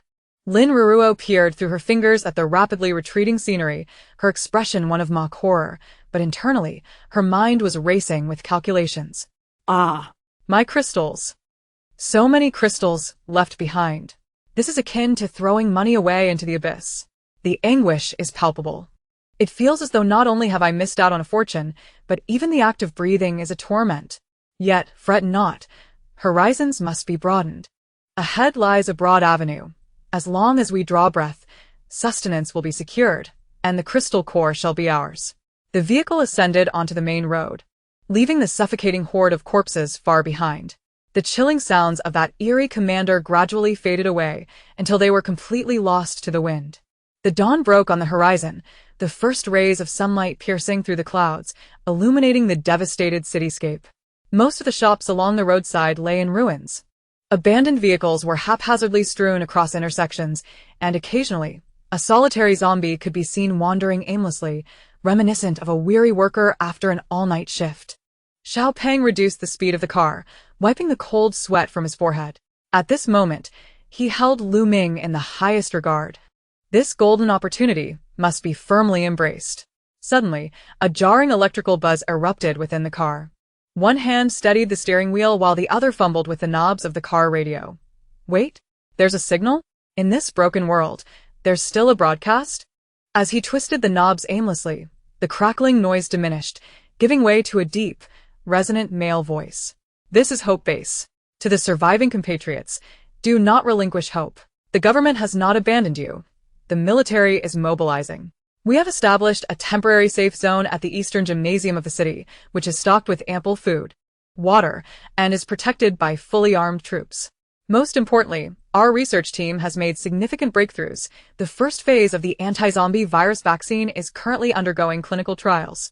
Repeat, all survivors are to assemble at the eastern gymnasium. We stand with you. Xiao Peng's eyes sparkled with excitement, resembling a lost child hearing the call of their mother. Big brother, big sister, did you hear that? There's a base. There's an army. And a vaccine, he exclaimed, brimming with enthusiasm. We are saved. We won't have to wander anymore. Even the typically composed Lu Ming raised an eyebrow at this news. A vaccine? Just days after the outbreak, a vaccine is already developed? Instinctively, he glanced at the passenger seat. Lin Ruanruan dropped her bag of chips onto her lap with a soft thud. Her mouth slightly agape. Tears welled up in her large eyes, her expression one of overwhelming joy as she turned to grasp Lu Ming's knee. Brother, this is wonderful. We finally won't have to live in fear. The country is still standing. We are saved. However, the voice echoing in Lu Ming's mind was chilling enough to send a shiver down his spine. Is this it? The phishing broadcast from Hope Base? This plot is unfolding far too rapidly. What a load of nonsense regarding the safe zone. That gymnasium has long been claimed by a psychic zombie king. That broadcast is a manipulation, orchestrated by it to control humanity, to lure the survivors, much like leading pigs to the slaughterhouse. Fatten them up. Play with them until they tire of them. Those who go there will end up as nothing but sustenance for that monster. Lu Ming's hand tightened on his knee. A psychic zombie king? Controlling human broadcasts? The implications were staggering. If Lin Ruanruan's suspicions held any truth, this so-called Hope Base was merely a meticulously woven death trap. We're not going to the assembly point. Lu Ming spoke coldly, his voice low but striking like a bucket of ice water over Xiao Peng's head. Huh. Why not? Big brother? That's the regular army. There's a vaccine. Xiao Peng was bewildered. Fake. Lu Ming shot him a glance, his expression suggesting he was regarding an imbecile. A vaccine developed 3 days into an apocalypse? Do you think the zombie virus is akin to the flu? Xiao Peng opened his mouth, rendered speechless. Indeed. The speed of that development was absurdly rapid. Then, where shall we go? He asked weakly. West of the city. Lu Ming and Lin Ruanruan spoke in unison, as if rehearsed. Afterward, their gazes collided in the rearview mirror. Lu Ming raised an eyebrow, lightly tapping his knee. Reasons? Lin Ruanruan blinked, immediately adopting a melodramatic expression of concern for the nation. I recall the news mentioning a national grain reserve in the West. Now that we are in the apocalypse, food is paramount. If we can acquire provisions, we can save more people. Lu Ming watched her performance in silence. Indeed, the familiar voice resonated within his mind once more. What nonsense about saving people. That grain reserve is stocked with premium rice and flour. There are thousands of tons of soybean oil, while my space is abundant with snacks. The staples are insufficient. If I wish to indulge in sauerkraut and pork dumplings, spicy hot pot, or braised pork over rice, we cannot do so without rice and flour. Moreover, I've heard that the grain reserve security system is independent, with an underground bunker that is warm in winter and cool in summer. It is truly a perfect sanctuary for survival. Leaning back in his seat, Lu Ming regarded her with a hint of amusement, as if she were a modern-day Mary with an ethereal glow about her. This woman's thought process was indeed peculiar. Her mind seemed to revolve solely around food and sleep, and even her occasional flashes of intellect served those very purposes. Nevertheless, sauerkraut and pork dumplings did sound delightful. Then, let us head to the Western Grain Reserve. Lu Ming decisively stated. Xiao Peng, check the map. Brother, you're truly wonderful. You are the most righteous. Lin Ruanruan beamed, forming a heart shape with her hands, while internally celebrating with glee. Nice. With Lu Ming's combat prowess and my space. That grain reserve will be our backyard. No one shall dare to rob me. Although Xiao Peng felt that discussing charity in an apocalypse was a bit nonsensical, he dared not voice dissent now that his elder brother had spoken. All right. Our target is the Western Grain Reserve. Everyone, hold on tight. We're taking off. Xiao Peng pressed the accelerator to the floor. The Hummer executed a graceful drift, the engine roaring as they sped toward the western direction. Chapter 31. This road is mine to traverse. Will you pay the toll? The guardrails on either side of the road rushed past, occasionally revealing a few wrecked private cars. Desiccated corpses dangling from the windows, swaying in the wind like macabre decorations against the desolate backdrop of the apocalypse. Woohoo. Driving this Hummer is exhilarating. Xiao Peng gripped the steering wheel tightly, his face alight with the thrill of having narrowly escaped death. Big brother, at this rate, we'll reach Lingjiang City before nightfall. In the passenger seat, Lin Ruanruan nestled into the leather seat, clutching a packet of 5-spice beef jerky, her cheeks stuffed, resembling a hamster hoarding food. This leather seat is indeed comfortable, though the suspension is a bit stiff. It's jarring enough to make my backside ache. Once we arrive at the grain reserve, we must definitely lay down some silk quilts. And this beef jerky, while tasty, tends to get stuck in my teeth. Next time, I'll find some that's hand-pulled and air-dried for a better texture. In the back seat, Lu Ming closed his eyes, resting. his long fingers tapping a leisurely rhythm on the barrel of the Barrett rifle on his knee. This woman has truly turned the great escape of the apocalypse into a road trip. Just then, as Xiao Pang hummed a little tune, his expression shifted abruptly. His ears perked up like radar. Wait. Big brother, there's something ahead. Xiao Pang's voice escalated an octave, turning sharp and piercing, accompanied by the sound of metal scraping. Right in the middle of the road. Before he could finish, the formerly smooth asphalt road suddenly erupted with a loud crack, propelling a dark steel spike strip into the air. The spikes spanned the entirety of the roadway, each one half a foot long and glinting with a chilling sheen under the sunlight, resembling a row of fangs lying in wait for unsuspecting prey. An ambush. Little Fatty was taken aback, instinctively pressing his right foot down on the brake. Don't slam the brakes. Grip the steering wheel tight. Charge through. Lu Ming's voice resonated, calm and authoritative, instantly quelling the panic within the vehicle. Such a sudden stop at this speed would undoubtedly lead to a rollover. Little Fatty gritted his teeth, resolutely clenching the steering wheel. Bang. Bang. Bang. A series of explosive sounds erupted, even though the Hummer was fitted with military-grade run-flat tires. They were as fragile as paper against the densely packed steel spikes. The tires were punctured in an instant, the vehicle jolting violently as if a drunken elephant were attempting to dance the disco. The acrid scent of burning rubber quickly permeated the air. The speed plummeted, the metal rims grinding against the pavement with a deafening screech, sparks flying. Ultimately, the vehicle careened awkwardly for 100 meters before coming to a messy halt in the middle of the road. My run-flat tires. What a fortune they cost. Little Fatty lamented, wincing as he glanced at the dashboard. Before the three could gather their wits, a cacophony of howls erupted from behind the stacked containers lining the roadside. Ah. A fat sheep has taken the bait. Brothers. Feast begins.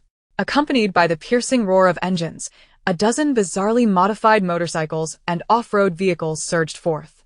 These vehicles were adorned with welded steel bars and iron spikes, their bodies emblazoned with ghastly, white skull insignias. The riders were equally outrageous, sporting mohawks, chains, leather jackets, and brandishing machetes and makeshift explosives, resembling a horde of demons risen from the depths of hell. The Skull Gang. Those lunatics who specialize in highway robbery. Little Fatty's face turned pale with terror as he trembled, reaching for the shovel tucked beneath his seat, his hands shaking as if afflicted by Parkinson's. The gang of vehicles swiftly surrounded the Hummer, raising clouds of dust that choked the air. At the forefront was a heavily modified black Mercedes G-Wagon.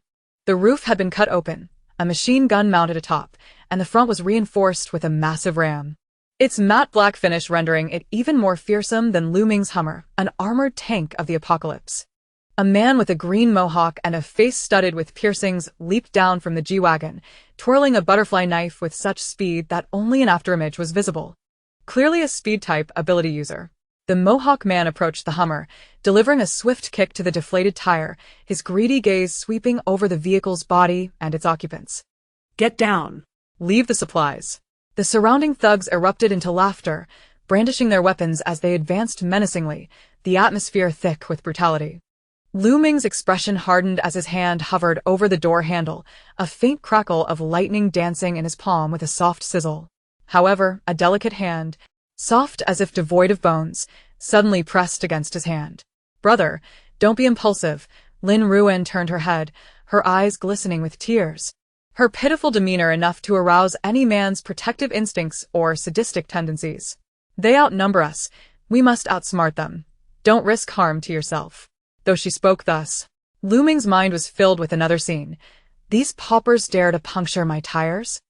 Those are original run-flat tires, worth tens of thousands for a single one. For would be over 100,000. Now all ruined. My heart bleeds. Compensation. They must pay. Even their lives would not suffice. Mental anguish, depreciation, lost wages. If they pay even a cent less, I'll zap you. As Lin Ruanruan wiped her tears, she rolled down the window and cried out to the Mohawk man outside, please, don't kill us. We have plenty of food. If you let us go, it's all yours. Upon hearing the mention of food, the Mohawk man's eyes gleamed with unmasked greed. In this apocalypse, a single pack of instant noodles could be worth a life. Food was more precious than gold. You're wise to offer. The Mohawk man licked his lips, his gaze unabashedly roaming over Lin Ruan's innocent face. Come down. Let me check if you're hiding any treasures. Lin Ruan recoiled slightly, feigning fear. Yet her gaze drifted past the Mohawk man, fixating intently on the modified G-Wagon. Wow, folks, who understands? That G-Wagon seems more durable? The chassis is raised, and it's fitted with bulletproof glass? That Ram looks imposing. It's practically a dream vehicle, sure to smash through zombies with ease. While looming as Hummer is good, it's still a mass-produced vehicle. Nothing compares to such a bespoke creation. This isn't loss. Out with the old, in with the new. Looming observed her eyes, seemingly filled with fear yet gleaming with determination as she appraised the vehicle, his temples twitching involuntarily. He withdrew the lightning from his palm. Understood. This woman wasn't afraid, she was coveting that vehicle. Since Ruan desired it, Looming leaned back against his seat. His voice languid, yet laced with mockery, gesturing towards the window. Then let us trade for a new ride. Chapter 32. A punctured tire? Just the right opportunity for an upgrade. Trade for a new ride? The Mohawk man erupted into laughter, the sound of his butterfly knife clattering as he grinned with a cat-and-mouse leer. Kid, you're quite the bold one. Do you know whose territory this is? My vehicle? You must be dreaming. The surrounding members of the Skull Gang erupted in raucous laughter, whistles filling the air. Several motorcycles revved their engines, circling the immobilized Hummer, the swirling dust rendering visibility nearly impossible. Inside the vehicle, Lin Ruan unfastened her seatbelt, a glimmer of determination flashing through her tear-filled eyes. That green-haired guy may look like a punk, but his teleportation speed is impressive. E-class speed ability, though a bit low-tier. It would be a godsend for escape or snagging discounted groceries. Brother, don't go down. There are too many of them. Lin Ruan pushed open the car door, her feet barely touching the ground when her body swayed unsteadily.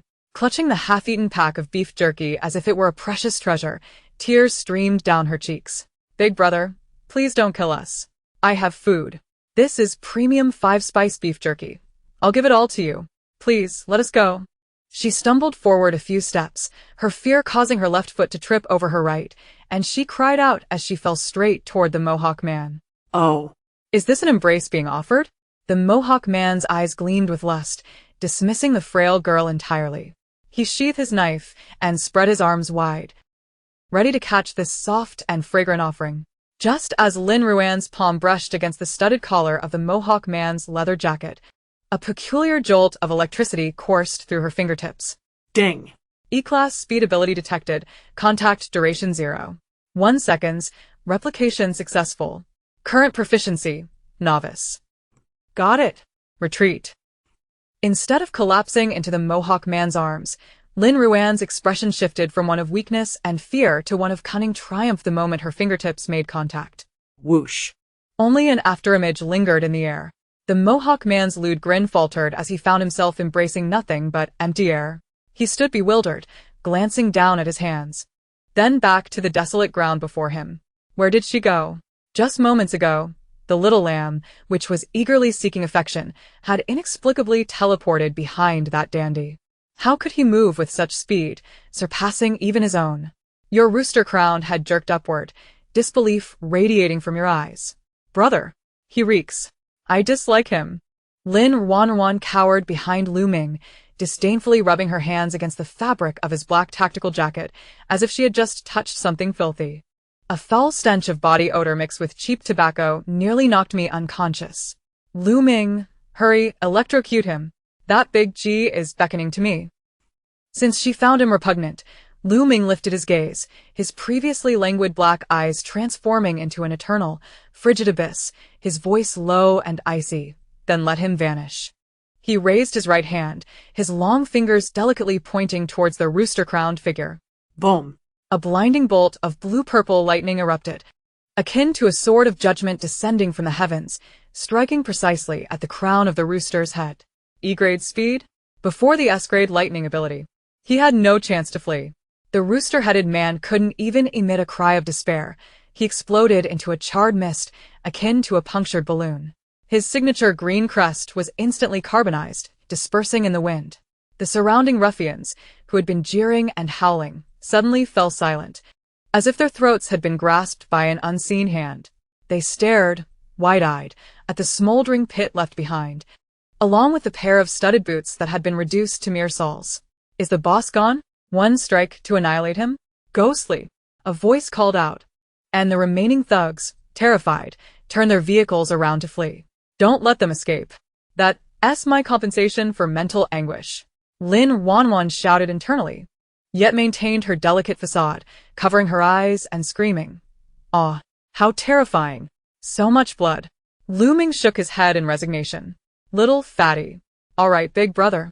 Little fatty, who had long suppressed his fury, leaned out of the car window, brandishing a frying pan with vigor in one hand and a submachine gun pilfered from the basement in the other, unleashing a barrage at the retreating motorcycles. Rat-a-tat-tat. "Let us see you puncture my tires. Let us see you scare my sister-in-law. Die, you scoundrels." Lu Ming's fingertips twitched, and several fine arcs of electricity darted forth like serpents, precisely piercing the fuel tanks of the remaining vehicles. Boom, boom, boom. A series of explosions erupted on the highway, flames soaring into the sky. In less than a minute, this audacious band of robbers was entirely vanquished. Lin Ruanruan lowered her hands from her eyes and gazed at the debris strewn about, feeling no fear whatsoever. Instead, her eyes sparkled as she dashed toward the unscathed black G. This vehicle was parked at a distance, untouched by the chaos. She circled the G, posing bumper, her face displaying a benevolent smile akin to a farmer surveying a bountiful harvest. "Ladies, G60 3AMG 6x6? If this were before the apocalypse, it wouldn't be less than 10 million, would it?" "Little fatty, don't just stand there. Hurry and bring the gear over." Lin Ruanruan commanded the still-dazed little fatty. "We're switching vehicles." Just as the three of them jubilantly prepared to seize their spoils, a distant roar, reminiscent of a beast's growl, suddenly echoed. The ground trembled slightly, and the pebbles on the road danced. Lu Ming's expression hardened as he swiftly turned to face the end of the highway. What emerged was a massive truck.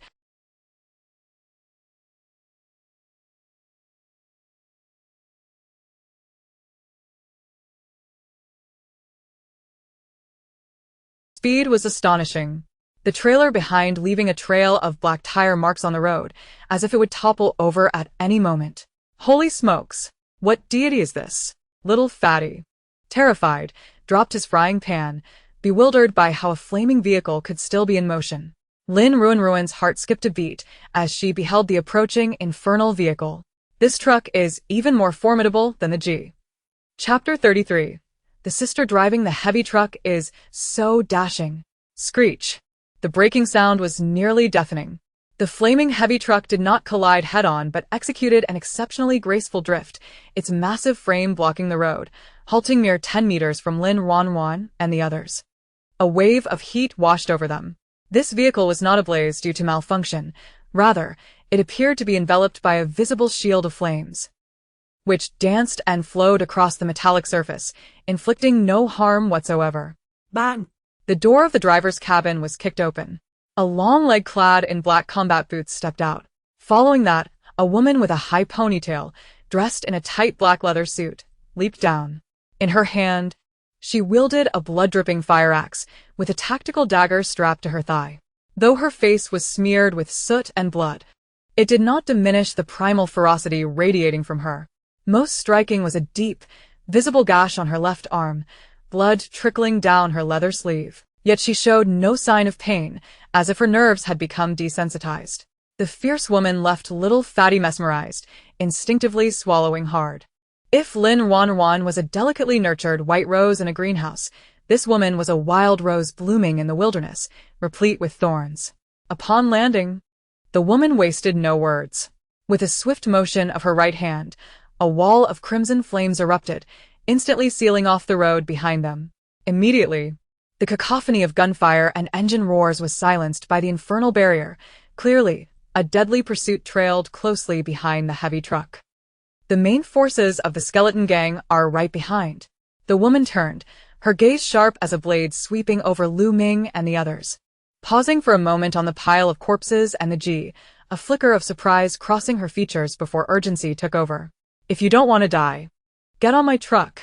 Those lunatics have rocket launchers." Her voice was hoarse, imbued with a commanding authority born of years of leadership. Lin Ruanruan peeked out from behind Lu Ming, her eyes fixated on the hand that had conjured the firewall. A fire-based ability. Is this the legendary fire ability? Heavens! This is an essential skill for surviving in the apocalypse. With this, camping 1T require a lighter, winter 1T be cold, and most importantly, I want to eat stir-fried kidney. I want to eat kung pao chicken. I want to savor freshly grilled lamb skewers. Meat roasted with fire abilities is bound to be evenly cooked, crispy on the outside, and tender on the inside. Upon hearing her thoughts, Lu Ming nearly snapped under the tension. While others envisioned fire as a means to incinerate and obliterate, she was contemplating how to control the heat for roasting lamb skewers. This woman's thought process never ceased to astound him. Join her in the truck. Lu Ming remained stoic, positioning himself protectively in front of Lin Ruanruan, scrutinizing the sudden arrival of this woman. On what grounds? The woman clenched her teeth, evidently unprepared for someone to haggle at such a moment. You think you can negotiate after killing the skeleton gang members? Behind is their second-in-command, the Cyclops. He's armed with an RPG. If you don't want to become a roast pig, stop wasting time. Before her words could fully settle, a raucous laugh erupted from beyond the firewall. Sister Hong, you can't escape. Hand over that vehicle and its supplies, and I'll grant you a swift demise. An imposing figure, a one-eyed giant wielding a hefty rocket launcher, charged through the dwindling flames. He stood atop a modified pickup truck, aiming the ominous barrel directly at the fuel tank of the heavy truck, the very spot where Lin Ruanruan and the others were positioned. Time was running out. The woman known as Sister Hong turned pale, her powers depleted and unable to withstand such overwhelming firepower. Instinctively, she lunged forward to push aside the seemingly frail young girl, Lin Ruanruan, shouting, "Get down!" Yet, Lin Ruanruan remained frozen, not only refusing to crouch but stepping forward, her eyes glimmering with a covetous light, reminiscent of the gaze one casts upon a limited edition handbag marked down to a fraction of its price. RPG? What worthless scrap metal is that? I only desire that fiery young lady. Lu Ming! Save her! Save her! Once she is rescued, I can legitimately tend to her wounds, and then, her fire abilities will be mine. Moreover, that heavy truck appears remarkably spacious. If I could persuade Sister Hong to join our team as a driver, we would never worry about moving again. Lu Ming, observing the dark muzzle of the cannon and hearing Lin Ruanruan's fervent thoughts echoing in his mind, let out a tender sigh. It seemed he was destined to intervene. With one hand in his pocket, he slowly raised the other, palm facing the imminent rocket. As you wish. Chapter 34, Sister Hong. Has this little girl been rendered senseless? The rocket, trailing a long plume of fire and shrieking like a harbinger of death, hurtled towards the heavy truck's fuel tank. Sister Hong felt a chill run down her spine as the heat licked at her eyelashes. She wanted to shut her eyes, but her body felt as heavy as lead, immobilized. It was over. That thought echoed in her mind. At the critical moment, instead of the anticipated explosion, a sound akin to startled birds erupted in the air, a crackling surge of electricity.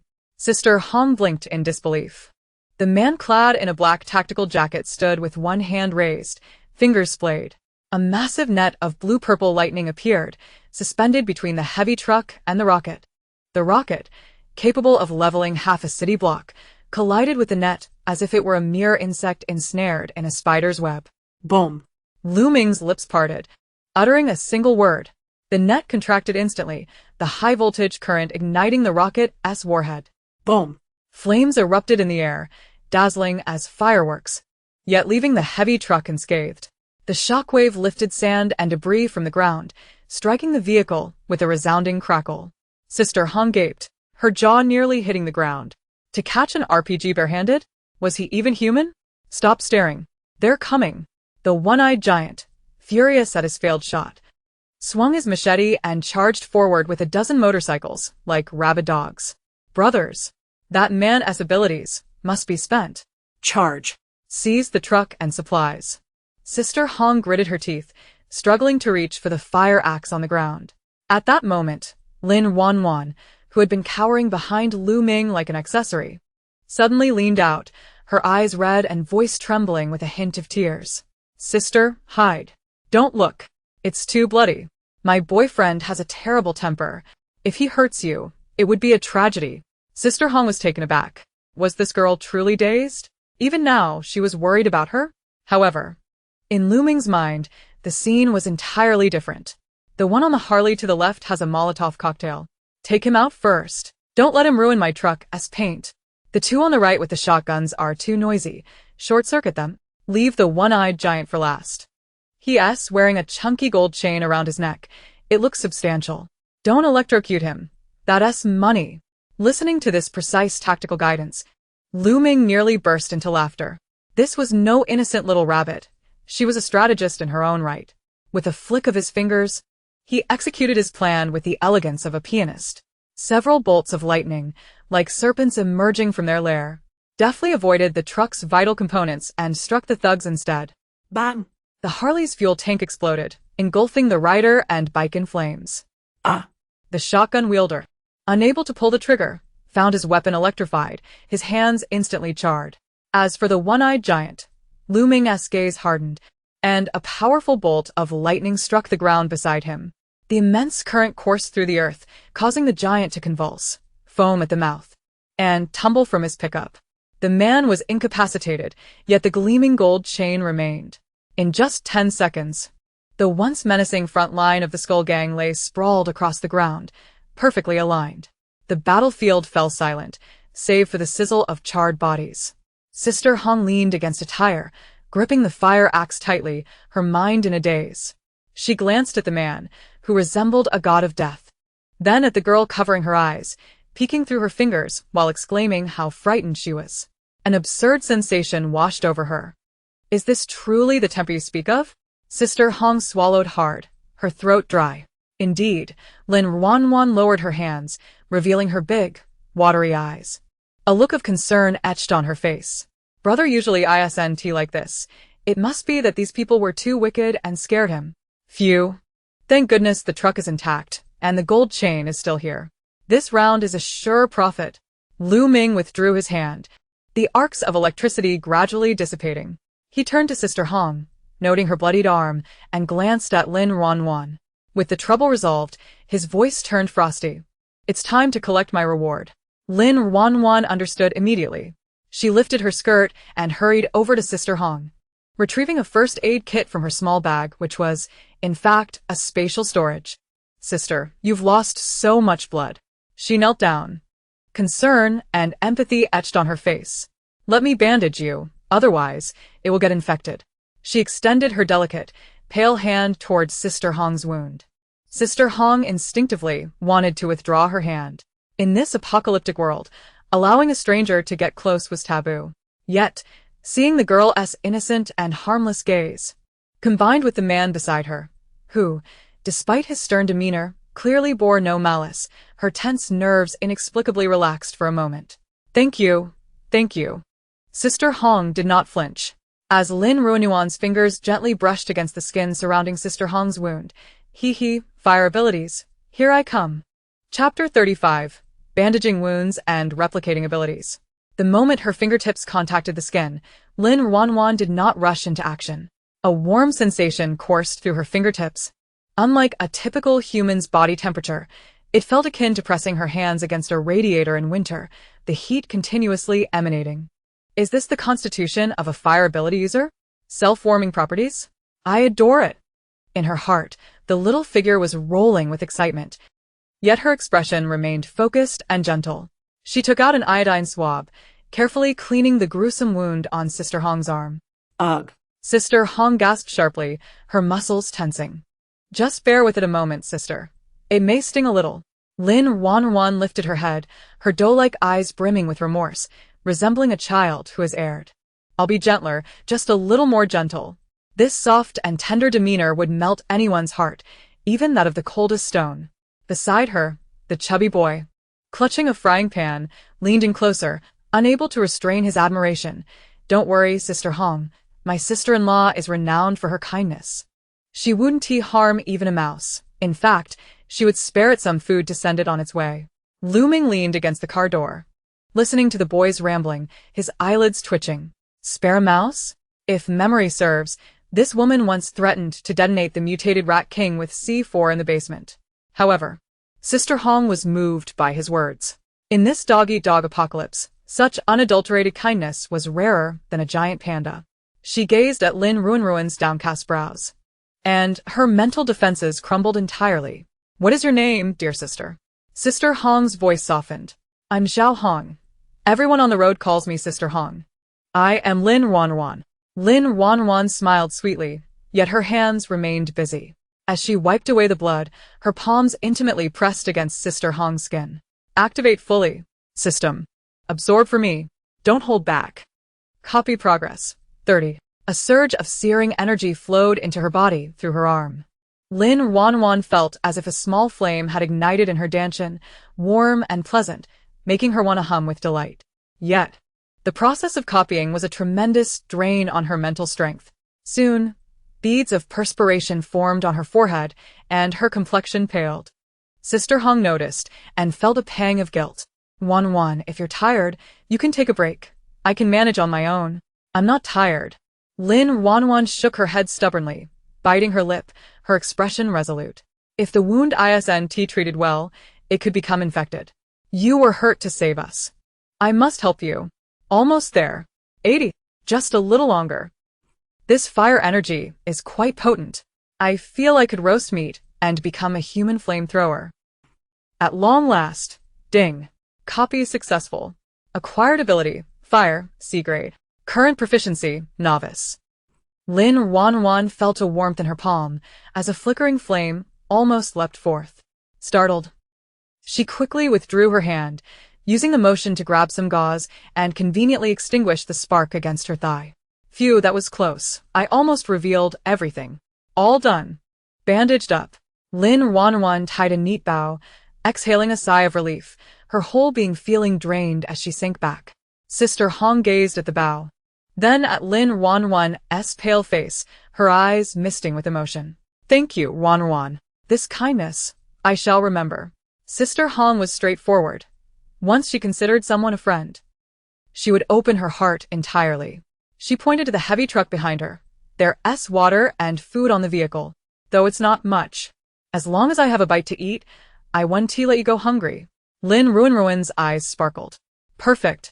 A long-term source of sustenance, a powerful ally. This investment is a win.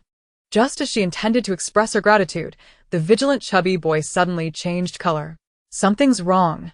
He shot up from the ground, his ears twitching as if detecting a terrifying signal. "What is happening?" Lu Ming's expression hardened, his Barrett rifle instantly loaded. The members of the skeleton gang had not fled far. The chubby boy gulped, his voice trembling. They stopped just a few kilometers ahead and completely blocked the road. Blocked the road? Sister Hong furrowed her brow. What do they intend to do? Do they really think they can confront us head-on with such a small number? It's not just a blockade. The chubby boy's face turned pale as he pointed towards the guardrail below the highway, where an eerie scraping sound approached rapidly. A strange rustling noise. Before he could finish, a shadow darted up from beyond the highway guardrail like a wraith. Its speed was astonishing, leaving a blur in the air. "Be careful." Lu Ming reacted swiftly, pulling Lin Ruanruan protectively behind him. Crash. A burning glass bottle smashed down where they had just stood. Flames erupted instantly, sizzling the asphalt beneath. Perched atop the highway guardrail was a figure so emaciated it resembled a monkey. Wearing goggles, he toyed with several Molotov cocktails, a grotesque grin revealing rotting teeth. Running away? Why the hesitation? That was Jack, the leader of the skeleton gang, a second-tier speed-type ability user. He fixed his venomous gaze on Lu Ming. "Lightning powers are formidable, but can you actually hit me? The moment you falter, I'll incinerate your woman." Chapter 36 Speed-type ability. Can you outrun lightning? The Molotov cocktail traced an arc through the air before crashing onto the asphalt. The inferno erupted instantly. A wave of heat accompanied by the acrid scent of burning tar forced Sister Hong to stagger back, her back colliding with the scorching wheel rim. So this is what second-tier speed looks like. The chubby boy clutched his frying pan, his eyes darting, but he could only catch fleeting glimpses of the air's residual shadows. Jack, the thin monkey, danced erratically, eluding any chance of being targeted. "Come on, lightning. Hit me." Jack's figure flitted to the left guardrail.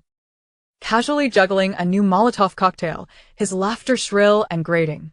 Lu Ming raised his hand, unleashing a bolt of lightning. Zap.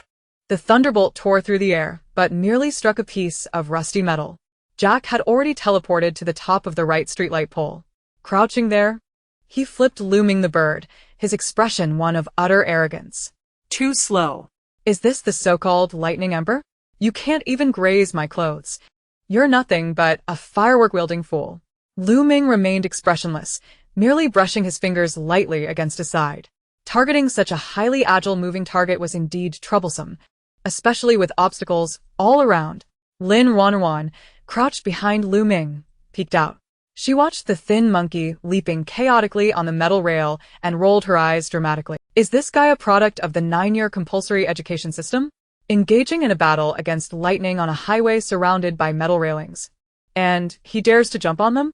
Even Newton would be flipping in his grave. Didn't he learn in middle school that metal is a conductor? You idiot.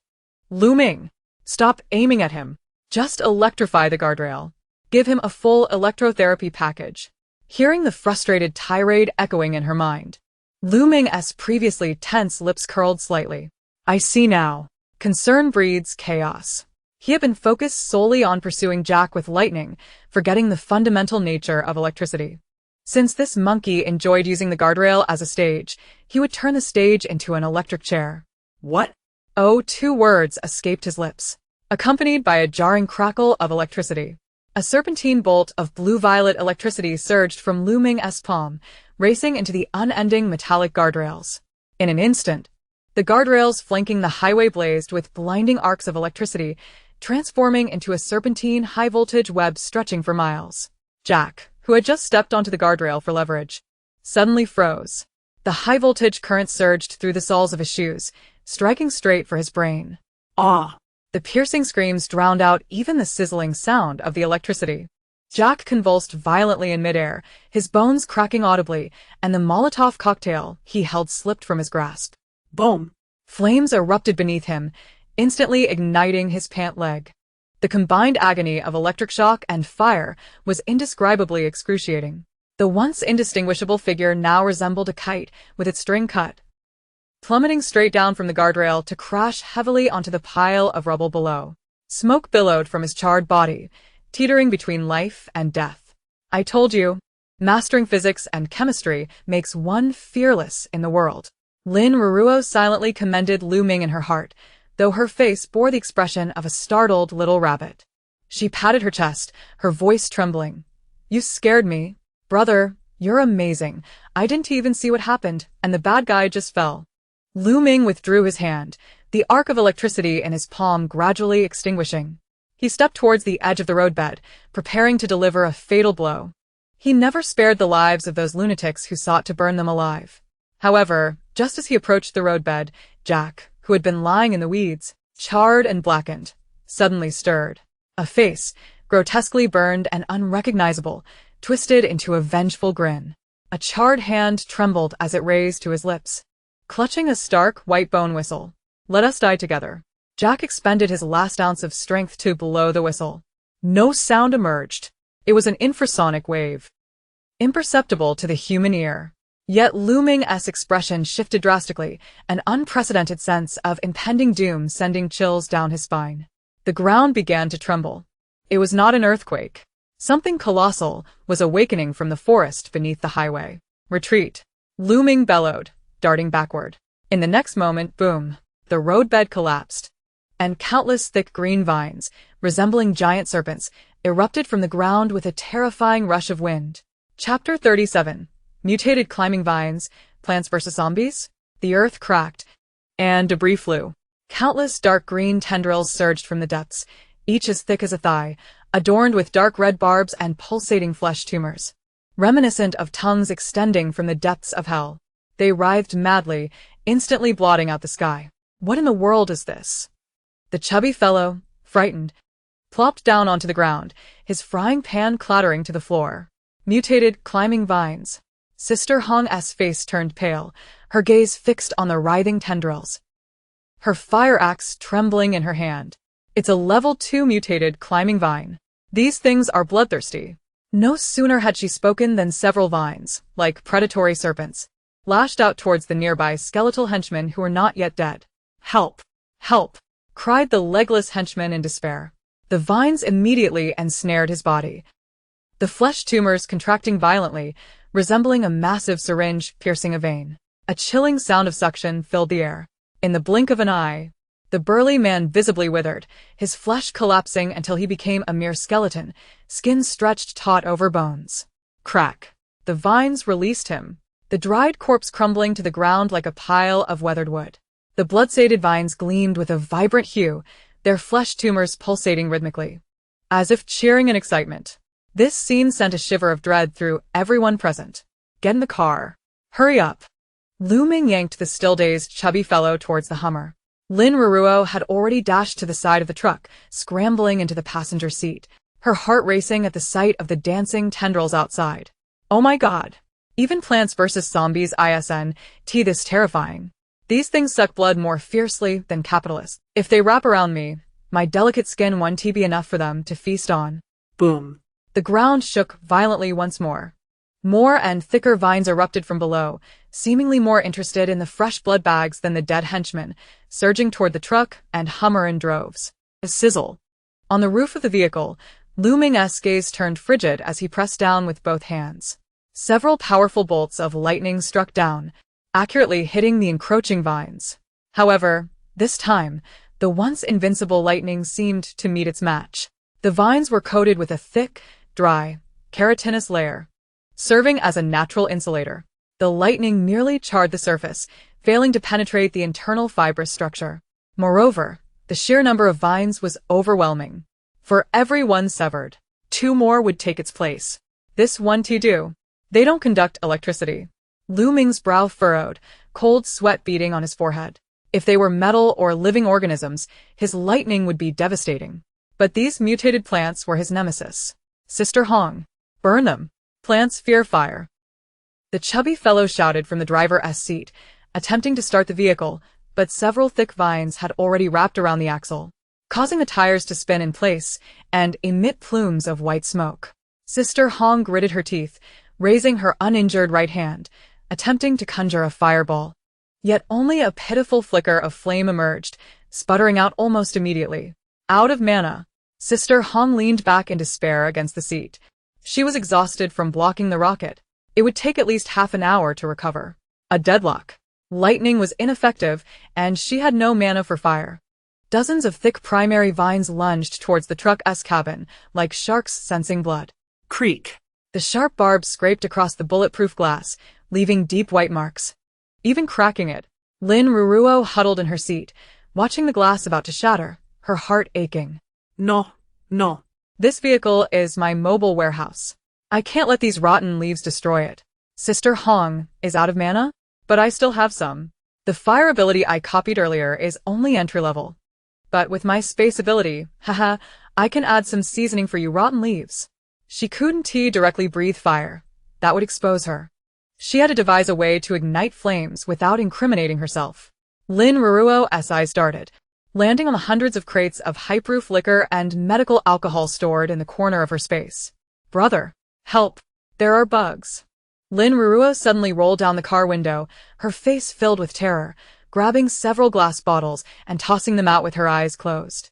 "I saw on TV that alcohol can kill bugs. Here you go. All for you." What appeared to be a chaotic toss was, in fact, a calculated move. Each bottle was infused with a surge of volatile fire energy the moment it left her hand. Lu Ming, pressed back by the encroaching vines, instinctively turned at the sound. He watched as several green liquor bottles arced through the air. Bang. Bang. Bang. The bottles shattered against the entwined vines, dousing them in high-proof alcohol. In the next second, a lighter is utterly unnecessary. The moment the alcohol infused with supernatural abilities makes contact with the air, boom. A vivid crimson mushroom cloud erupts into existence. Flames soar skyward, a manifestation of furious wrath intensified by potent additives. Chapter 38. Attribute restraint? Even the Thunder Emperor can find himself bound. The flames rise, casting a red glow upon every astonished visage. The once menacing tendrils are consumed by the inferno, producing sharp cracking sounds, while a nauseating scent of charred matter wafts through the air. It works. It truly works. In the cockpit, the rotund figure excitedly beats the steering wheel, practically yearning to leap out and bow before Lin Ruanruan in gratitude. However, Lu Ming's expression remains grim. Despite the ferocity of the flames, they merely inflict superficial wounds upon the massive level 2 mutated climbing vine. An enraged plant can often be more terrifying than a horde of zombies. Roar. Though it possesses no vocal cords, the air reverberates with a low-frequency growl of fury. The charred epidermis quickly sloughs off as fresh green tissue writhes in a frenzy. Soon after, dozens of even sturdier main tendrils surge forth from the sea of flames, no longer flailing aimlessly, but moving with the precision of a conscious serpent, each with a defined role. Some are tasked with extinguishing the flames that engulf them, while others, accompanied by a whistling sound, systematically cut off all of Lu Ming's escape routes. Lu Ming retreats sharply, thunder crackling in his palm. Zap. The lightning strikes the tendrils. Yet it is as ineffective as a drop in the ocean. The thick, chitinous layer serves as a natural insulator, allowing the current to meander along the surface, unable to penetrate the internal fiber structure. Just as Lu Ming's old strength wanes and new energy has yet to manifest. Whoosh. A tendril, lying in wait like a venomous snake, lunges forth, ensnaring Lu Ming's left ankle with brutal force. This is swiftly followed by entrapment of his right leg, waist, and arms. In the blink of an eye, the once mighty Thunder Emperor is securely bound, suspended in midair. The barbs on the tendrils dig fiercely into his tactical jacket, although protected by the shielding lightning. The constricting sensation remains lethally suffocating. Lu Ming! Hong Jia exclaims in alarm, attempting to rush to his aid, but succumbs to the exhaustion of her powers, collapsing onto the ground. Inside the vehicle, Lin Ruanruan watches the scene unfold, nearly dropping the bottle of Urquatu in her hand. It's over, it's over. The attribute restraint is far too evident. The usually arrogant Thunder Emperor is now being played with by a few wilted vegetable leaves. If he's drained dry, my long-term meal ticket will be lost. I must save him. Panic ignites within Lin Ruanruan, masked by a facade of terror. She flings open the car door and stumbles out, clutching several incendiary bottles she procured from her spatial storage. Brother, don't be afraid. I'm coming to save you. Dozens of bottles of Maotai and Wulianjai trace elegant arcs through the air, precisely targeting the main tendrils that ensnare Lu Ming. Bang, bang, bang. The glass shatters at the dense roots of the tendrils. The broken bottles douse the tendrils and Lu Ming alike in alcohol. At the instant the liquid makes contact with the viscous sap on the surface of the tendrils, Lin Ruanruan flicks her fingers, releasing a nearly imperceptible spark. A minuscule ember dances upward, ignited by the alcohol fumes. Boom! The tangerine flames transform from a mere skirmish into a roaring dragon of fire, instantly engulfing the tendrils that bind Lu Ming. Under the searing heat, the tendrils convulse violently. The plant's instinct for survival compels it to secrete a copious amount of thick, dark green sap, attempting to shield itself from the scorching flames. The sap flows down the tendrils, dripping onto the ground with a sizzling sound, quickly saturating the surface. Witnessing this, Lin Ruanruan's eyes gleam with the brilliance of 2,000 watt bulbs. Now's the moment. That's the sap. It's water. It's an electrolyte solution. Lu Ming, electrify it. Zap these wretched vegetable leaves that dare to steal my supplies. Though suspended in midair and struggling to breathe, Lu Ming feels invigorated by the clarity of the voice echoing in his mind. He gazes down at the tendrils, which are now oozing sap under the pressure of the flames, a flicker of understanding crossing his features. In this instant, the bindings ensnaring him are no longer insulative deadwood, but rather excellent conductors saturated with high-temperature electrolyte solution. The tiny arcs of electricity that once roamed his body have now transformed into a deep violet tempest of thunder.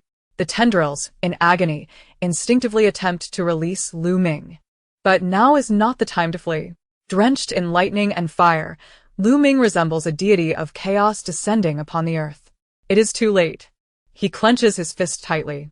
The accumulated power of thunder surges unimpeded through the sap-soaked tendrils into their very core. A howl. This time, the mutated climbing vine emits a heart-wrenching scream. The current rampages through its sap-filled body, racing from root to tip, with every fiber succumbing to the high-voltage shock. Charred and shattered. The once impenetrable insulator has now become the finest conductor. The tendrils binding Lu Ming suddenly lose their strength, slackening like lifeless serpents. Lu Ming lands with grace. Kneeling on one knee, panting heavily, yet the murderous intent in his eyes burns more fiercely than before. He raises his gaze towards Lin Ruanruan, who stands not far away. The girl covers her mouth, her expression one of overwhelming joy, tears glistening at the corners of her eyes. "Brother, I'm so glad you're okay. You scared me to death just now." Though she speaks those words, her heart races with thoughts of, "Phew, thank goodness, he is safe." I rate this collaboration a solid 99, deducting 1 point lest I become too arrogant. But the scent of the charred tendrils is reminiscent of roasted sweet potatoes? Ugh. I am hungry. Lu Ming rises, brushing off the dust from his attire, his gaze profound. Roasted sweet potatoes? This woman's heart truly knows no bounds. Chapter 39. Though I fear fire, I fear death even more. The searing heat warps the air, distorting visibility. Suddenly, the highway bridge beneath him begins to tremble violently. Cracks spiderwebbing across the concrete surface. The highway's elevated supports emit groans under the unbearable strain. With a crack, a fissure erupts at a guardrail closest to the heavy truck, sending debris cascading downward and revealing deformed steel reinforcement beneath. This is bad. It intends to collapse the bridge. Hongjia's face pales. Its main root system lies below. It seeks to drag both us and the vehicle down. This elevated bridge towers dozens of meters high. Should it fall, even if we survive the fall, we would be buried beneath the rubble, becoming fertilizer for this beast. Xiao Peng presses the brakes, as if trying to embed them into the fuel tank. Yet the Hummer careens uncontrollably towards the gaping chasm. The heavy truck fares worse, half of its wheel dangling precariously, swaying dangerously. Help! The ground is collapsing. I don't want to die. Lin Ruanruan, terrified, slides down from the passenger seat, prostrating herself beneath the vehicle, gripping the carpet with white knuckles. Seemingly at the peak of cowardice. Damn it! I have a truckload of supplies here. Who dares to dismantle my bridge? Earth-type abilities. Hold it up for me. Her position on the ground serves as a flawless disguise. With her left hand firmly pressed against the vehicle's underside, a dense yellow light, perceptible only to her, penetrates through the car's body and into the fractured earth. The crumbling concrete structure seems to be infused with a powerful adhesive. The loosened steel bars and shattered stones, under the coercive pull of earth-based abilities, were forcibly compressed and solidified. Suddenly, the main root of the climbing vine, which was wreaking havoc on the bridge pier below, sensed something amiss. Why had this concrete become harder than diamond? It was simply immovable. Meanwhile, Lin Ruanruan's right hand was not idle either. Concealed by her body, she retrieved a windproof lighter from her pocket, flicked it open with a click, and cried out with a quavering voice, "It's too dark, too dark. I'm afraid of the dark." Fire energy, he might call. She channeled the fire-based abilities she had just replicated, still warm from her body, directly into that small flame. With a flick of her finger, the intensely compressed fireball rolled out through the gap of the car door, skimming along the ground before diving into the largest crack in the pavement, directly into the main root system of the climbing vine. A deep rumble of explosion echoed from the earth, as if a massive firecracker had been ignited in an oil depot. The originally dark and damp subterranean root space instantly transformed into a cauldron of alchemy. Ouch, ouch, ouch. This fire ability is so difficult to control. It feels like my meridians are about to ignite. Cold sweat poured from Lin Ruanruan's forehead, her complexion as pale as a sheet. This was her first attempt at simultaneously outputting dual elemental abilities, and the drain on her mental energy felt like a floodgate had burst open. How does Sister Han endure this? It's as if I have a pressure cooker inside me.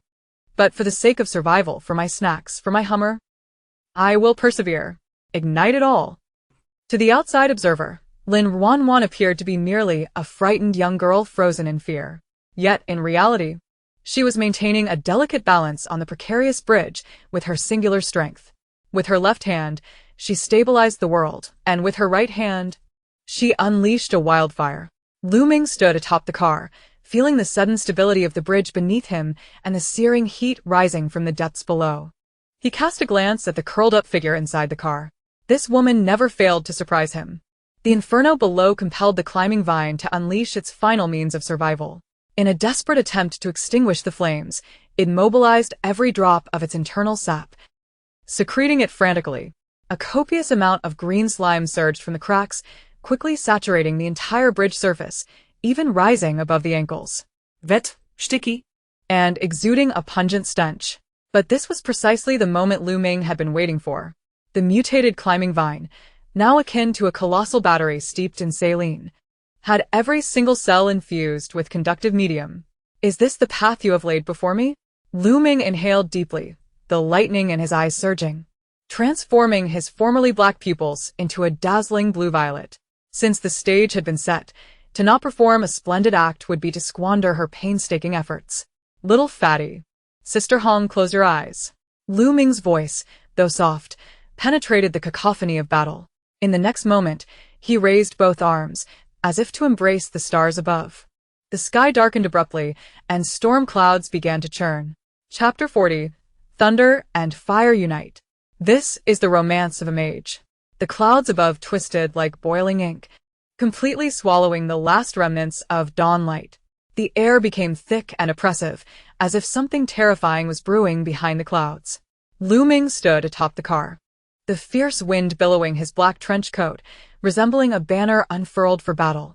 He did not gaze upon the writhing vines, ensconced in slime and flames, but instead lowered his gaze slightly, seemingly attuned to a melody only he could perceive, a voice resonating from within the car.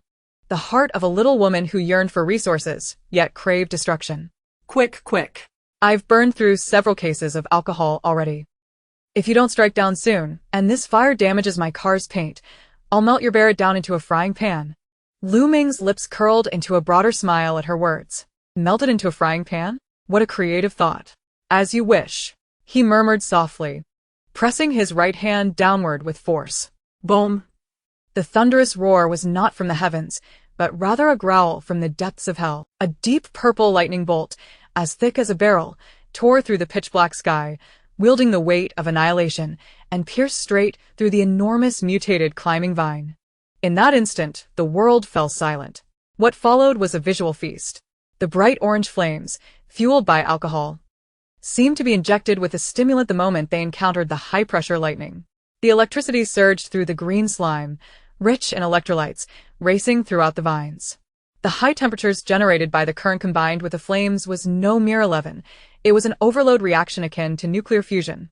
Crack. Countless vines exploded simultaneously. The iron-hard cuticles disintegrated into ash amid the thunder and fire, while the internal fibrous structures were instantaneously carbonized. The green sap vaporized in an instant due to the intense heat, morphing into terrifying clouds of steam, which were then reignited by the lightning. A resplendent mushroom cloud ascended from the entire overpass. Blue-violet arcs of electricity danced madly within the sea of red flames, resembling countless thunder dragons writhing in a lava pit. The beauty was breathtaking. The destruction, utterly complete. Deep below, the once mighty secondary mutated plant, unable to even utter a final scream, disintegrated entirely under the infusion of thunder and fire, reduced to charred remains. The heat waves surged forth, and shock waves swept outward. The Hummer trembled violently, the bulletproof glass reflecting the inferno's glow. Lin Ruanruan lay beneath the vehicle, feeling the heat wave potent enough to roast a person, yet her eyes mirrored the brilliant light. Wow, this is so cool. Is this the true power of S-rank lightning abilities? This is not merely an ability, this is a humanoid self-propelled nuclear bomb. But this coordination is simply perfect. My fire, his lightning, is this the legendary mage's bond? I'm in love. From now on, if anyone dares to provoke me, I'll serve them a thunder and fire sauna package. Outside, Sister Hong was already in a daze. Her mouth hung open, and she even forgot to breathe, allowing the scorching air to scorch her throat. She was also an ability user, renowned for her explosive firepower. Yet the scene before her completely overturned her understanding of strength. Is this truly within the realm of human capability? In comparison, her small fireball seemed like child's play. Big brother is amazing. Little Fatty huddled in the driver's seat, still clutching the deformed frying pan, his expression dazed as he muttered to himself. He suddenly felt that the best decision he had ever made in his life was to shamelessly cling to this formidable ally. As the smoke gradually dissipated, the once overwhelming mutated climbing vine had vanished, leaving only a ground strewn with charred remnants and the aroma of roasted sweet potatoes lingering in the air. The rickety bridge miraculously held firm. Though the surface was pockmarked and uneven, the heart-stopping swaying finally ceased. Lu Ming nimbly leaped down from the car roof, not a speck of dust clinging to him. He opened the car door, gazing at the little woman who was pretending to tremble, her bottom in the air. "Come out. The performance is over." Lin Ruanruan lifted her head, tears adorning her cheeks just enough to be perfectly poignant. She dove into Lu Ming's embrace, her voice soft and sweet enough to draw water. "Miyua, brother is so amazing. Just now I thought I was really going to die. It scared the baby." Lu Ming's body stiffened momentarily before he resignedly patted her back. "Act, just continue to act." Although his heart was elated, contemplating how to excavate the crystal core later, his face bore the expression of a startled little rabbit.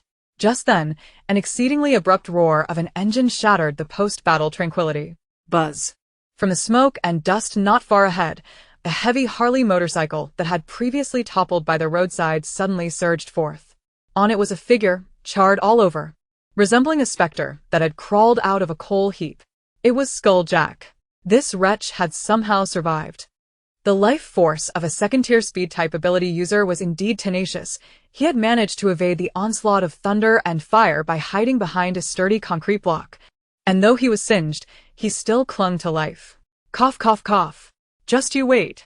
Jack spat black blood as he frantically twisted the throttle. His face, marred on one side, was etched with malice, and before him loomed a tide of corpses.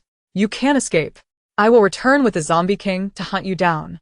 The motorcycle let out a roar as it hurtled toward the remnants of the crumbling overpass. This was bad.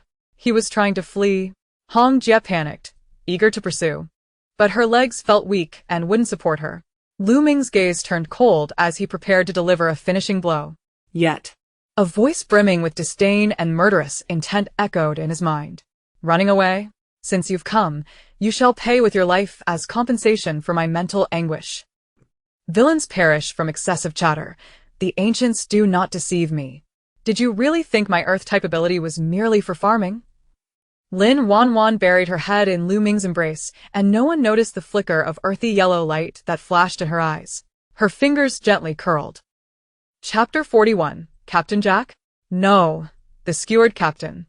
Jack hunched over the fuel tank, the gusts of wind sweeping across his charred skin, bringing excruciating pain. Yet, in this moment, he felt a mix of relief and madness. If he could just navigate past the upcoming bend, he could use the complex terrain to shake off this horde of monsters. That lightning ability user, though formidable, ultimately had distance limitations. Once he created some space, he would find ample opportunities to eliminate them. Just wait. I will skin that woman alive and use her hide as a lampshade. Jack cackled, lowering his body in preparation for the turn. Ahead lay a stretch of flat concrete, marred only by a few exposed rebar rods. Just as his front wheel was about to roll over that patch of ground, an unforeseen occurrence transpired. The previously flat and solid concrete surface heaved unexpectedly, defying the laws of physics, as if an invisible hand had forcefully pushed up from beneath. Whoosh! A stone spike, sharp as a spear, erupted from the ground at an astonishing speed, producing a piercing sound as it breached the air. The placement of the spike was astoundingly precise, directly in the path of the motorcycle's front wheel. What the hell? Jack barely managed to gasp in surprise. The speeding Harley motorcycle had no time to brake.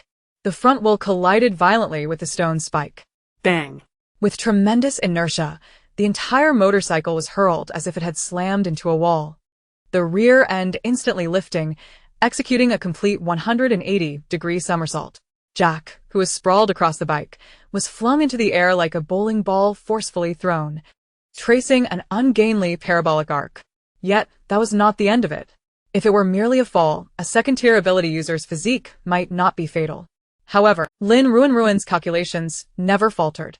The trajectory Jack flew towards coincidentally aligned with the remnants of a high-voltage power tower, previously blasted apart, where several steel rods jutted out like broken ribs, still tinged with the faint electric arcs released by looming moments ago. Thud. The sound of a blade piercing flesh resonated. Jack didn't even have time to scream. A steel rebar, as thick as a thumb, impaled him through the chest, suspending him in midair. Blood dripped from him along the steel rod, evaporating before it even reached the ground due to the lingering heat of the current. He widened his single eye, staring in disbelief at the stone spike that had appeared out of nowhere, his brilliance fading rapidly. Until his last breath, he could not comprehend how the lightning ability user had remained stationary while this stone spike had manifested. A once mighty figure, the second in command of the Skull Gang, had thus been transformed into a swaying human barbecue. Ugh. The slightly rotund little one, just managing to rise, couldn't suppress a gag at this gruesome sight. How tragic. Did this guy not check the almanac before heading out? Hong Jia was also taken aback.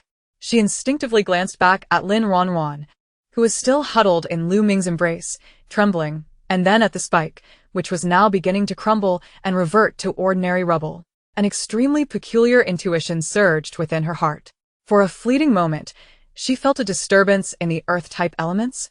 Moreover, the appearance of that spike was too fortuitous. As if someone had precisely predicted Jack's landing spot. That spike on the ground. Hong Jia hesitated to speak, her gaze shifting between Lu Ming and Lin Ruanruan.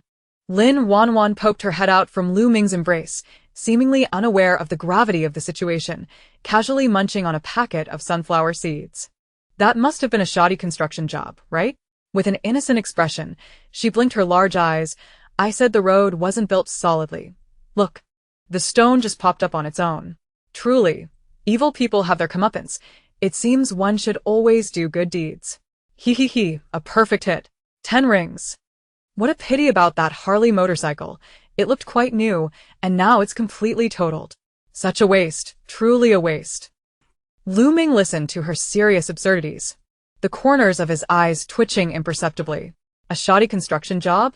This excuse was so flimsy that even the zombies by the roadside wouldn't believe it.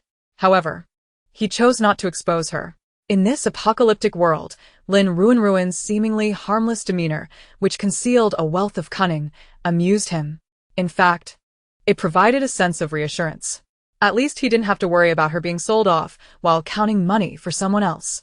Clean up the battlefield, Lu Ming said coolly, interrupting Hong Jia's thoughts. See if that fellow has anything of value on him.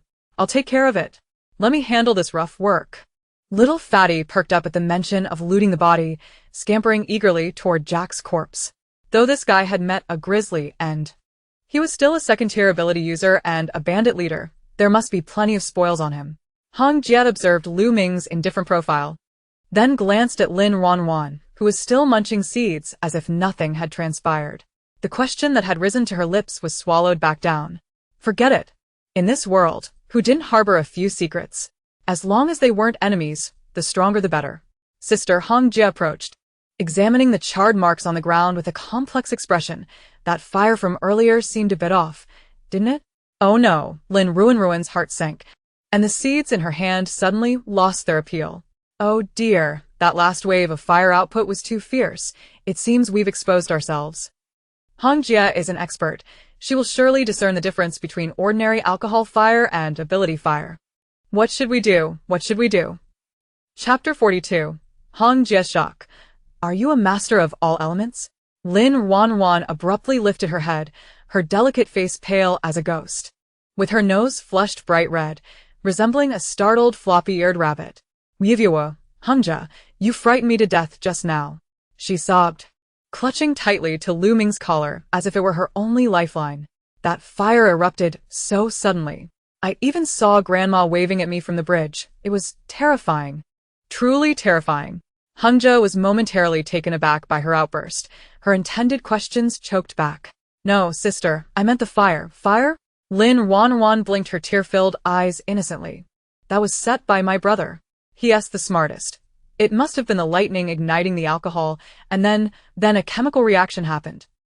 She turned to Lu Ming, her features animated as she implored him with her eyes. Big brother, quickly play along. After all, You're an S-class powerhouse. Whatever you say is the truth. You must shoulder this blame. Lu Ming lowered his gaze, observing the little trickster nestled in his arms. The mischievous glint in her wet eyes belied any semblance of fear.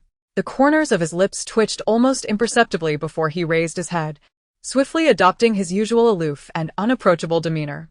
Indeed, Lu Ming's voice was calm, imbued with an air of authoritative seriousness. The electrolysis of high-voltage electricity produces a mixture of hydrogen and oxygen gas, which, combined with alcohol vapor, can lead to secondary explosions in a confined space. Hangzhe was momentarily stunned. While she recognized each word, the combination elevated them to an incomprehensible level. But what about the spikes on the ground? She pointed at the stone pillar that had impaled Jack. Though it had crumbled halfway and resembled an ordinary roadside rock, its shape was too uncanny. Resonance. Lu Ming replied without flinching, his eyes unwavering. The lightning strike caused a minor tremor in the Earth's crust, resulting in the structural collapse of the substandard construction beneath the road, causing the reinforced concrete to buckle under stress. Goddamn shoddy construction. Lin Ruanruan nearly burst into laughter in Lu Ming's embrace, quickly burying her face deeper into him to stifle her amusement. Impressive. No wonder I have my eye on you. Your ability to spin such nonsense is on par with mine. If our physics teacher were still alive, he would undoubtedly award you the Nobel Prize for deception. Hangzhe was left speechless, feeling as if her CPU might overheat. Though she didn't comprehend the details, since it was the Thunder Emperor speaking, it had to be correct. After all, he was a formidable being. In the realm of the powerful, some supernatural phenomena were surely reasonable. So that's how it is, she scratched her head, her doubts dissipating significantly as she regarded Lu Ming with increasing reverence, who knew that thunder-based abilities could be wielded in such a way. At that moment, a cacophony of pig-like wails echoed from afar, shattering the awkward atmosphere of scientific exposition. Big brother, big sister, Hangzhe, come quick. We've struck gold. We've found something extraordinary. Little Fatty came barreling towards them, clutching a sooty object, his chubby face jiggling with excitement. I dug this out from the root of that big ivy that got struck by lightning. It's dazzling. As the crowd gathered around, they beheld in Little Fatty's grimy hands a crystal the size of a fist. Unlike the dull gray or milky white cores typically found in ordinary zombie brains, this crystal radiated a captivating emerald green, pure and unblemished. Even in the dim light, it emitted a soft, vibrant fluorescence, resembling an oversized mint candy. Just being near it brought a refreshing aura, making breathing feel significantly easier. Hangzhe's eyes widened in astonishment. Is this the core of the mutated plant? So large? And the energy fluctuations are stronger than any core I've ever encountered. Lin Ruanruan gazed at the radiant gem, her eyes transforming into symbols of desire. A second-tier wood-type core. We're rich. We're rich. It's truly second-tier. This is a fantastic find. The wood element is primarily life-giving. It can not only enhance the upper limits of our abilities, but, more importantly, it has healing properties. Though Lu Ming is powerful, his thunder abilities are overly domineering, placing immense strain on his body, often causing him to experience pain in his meridians. This would perfectly counterbalance that. She mentally calculated the benefits, her face a mask of curiosity as she reached out to poke it. Wow, it's so beautiful. Lin Ruanruan leaned closer, touching the crystal, which glimmered like jade. Can this be eaten? It looks like mint candy. Hangzhe quickly waved her hands. Sister, don't be reckless. The energy in this thing is too volatile. Consuming it directly could lead to explosive consequences. It must be absorbed gradually. Oh, Lin Ruanruan nodded obediently, feigning compliance. Then, she turned to Lu Ming, handing him the crystal. Brother, this is for you. Her voice was sweet and syrupy. Since it's a big battery, you'll surely find it useful. It's perfect for replenishing your strength. Take it. Quickly. I've already figured out how to guide the absorption. Don't use your hands. That's too slow. Just press it to your forehead and use your mental energy to draw out the energy inside, guiding that green flow through your meridians to your dantian, merging it with your thunder abilities. This is called the synergy of thunder and wood. Do you understand the 5 elements? With wood nurturing thunder, its power can double, and its endurance will be prolonged. You could fight for a day and night without losing your breath. Lu Ming regarded her eager eyes, listening to her virtually textbook-level instructions on cultivation. Thunderwood synergy? The 5 elements in Bagua? The apocalyptic knowledge packed in that little head of hers was likely a decade ahead of what was available at the so-called Hope Base. Without further inquiry, he accepted the heavy green core, which felt warm in his palm, akin to a piece of jade. Protect me, Lu Ming instructed succinctly, before sitting cross-legged on the relatively clean engine hood. Following Lin Ruanruan's mental guidance, he pressed the crystal to his forehead. In the next moment, boom, a torrent of life energy surged into his consciousness, like a flood breaking through a dam. The emerald light exploded at his brow, enveloping him in a cocoon of vibrant life energy.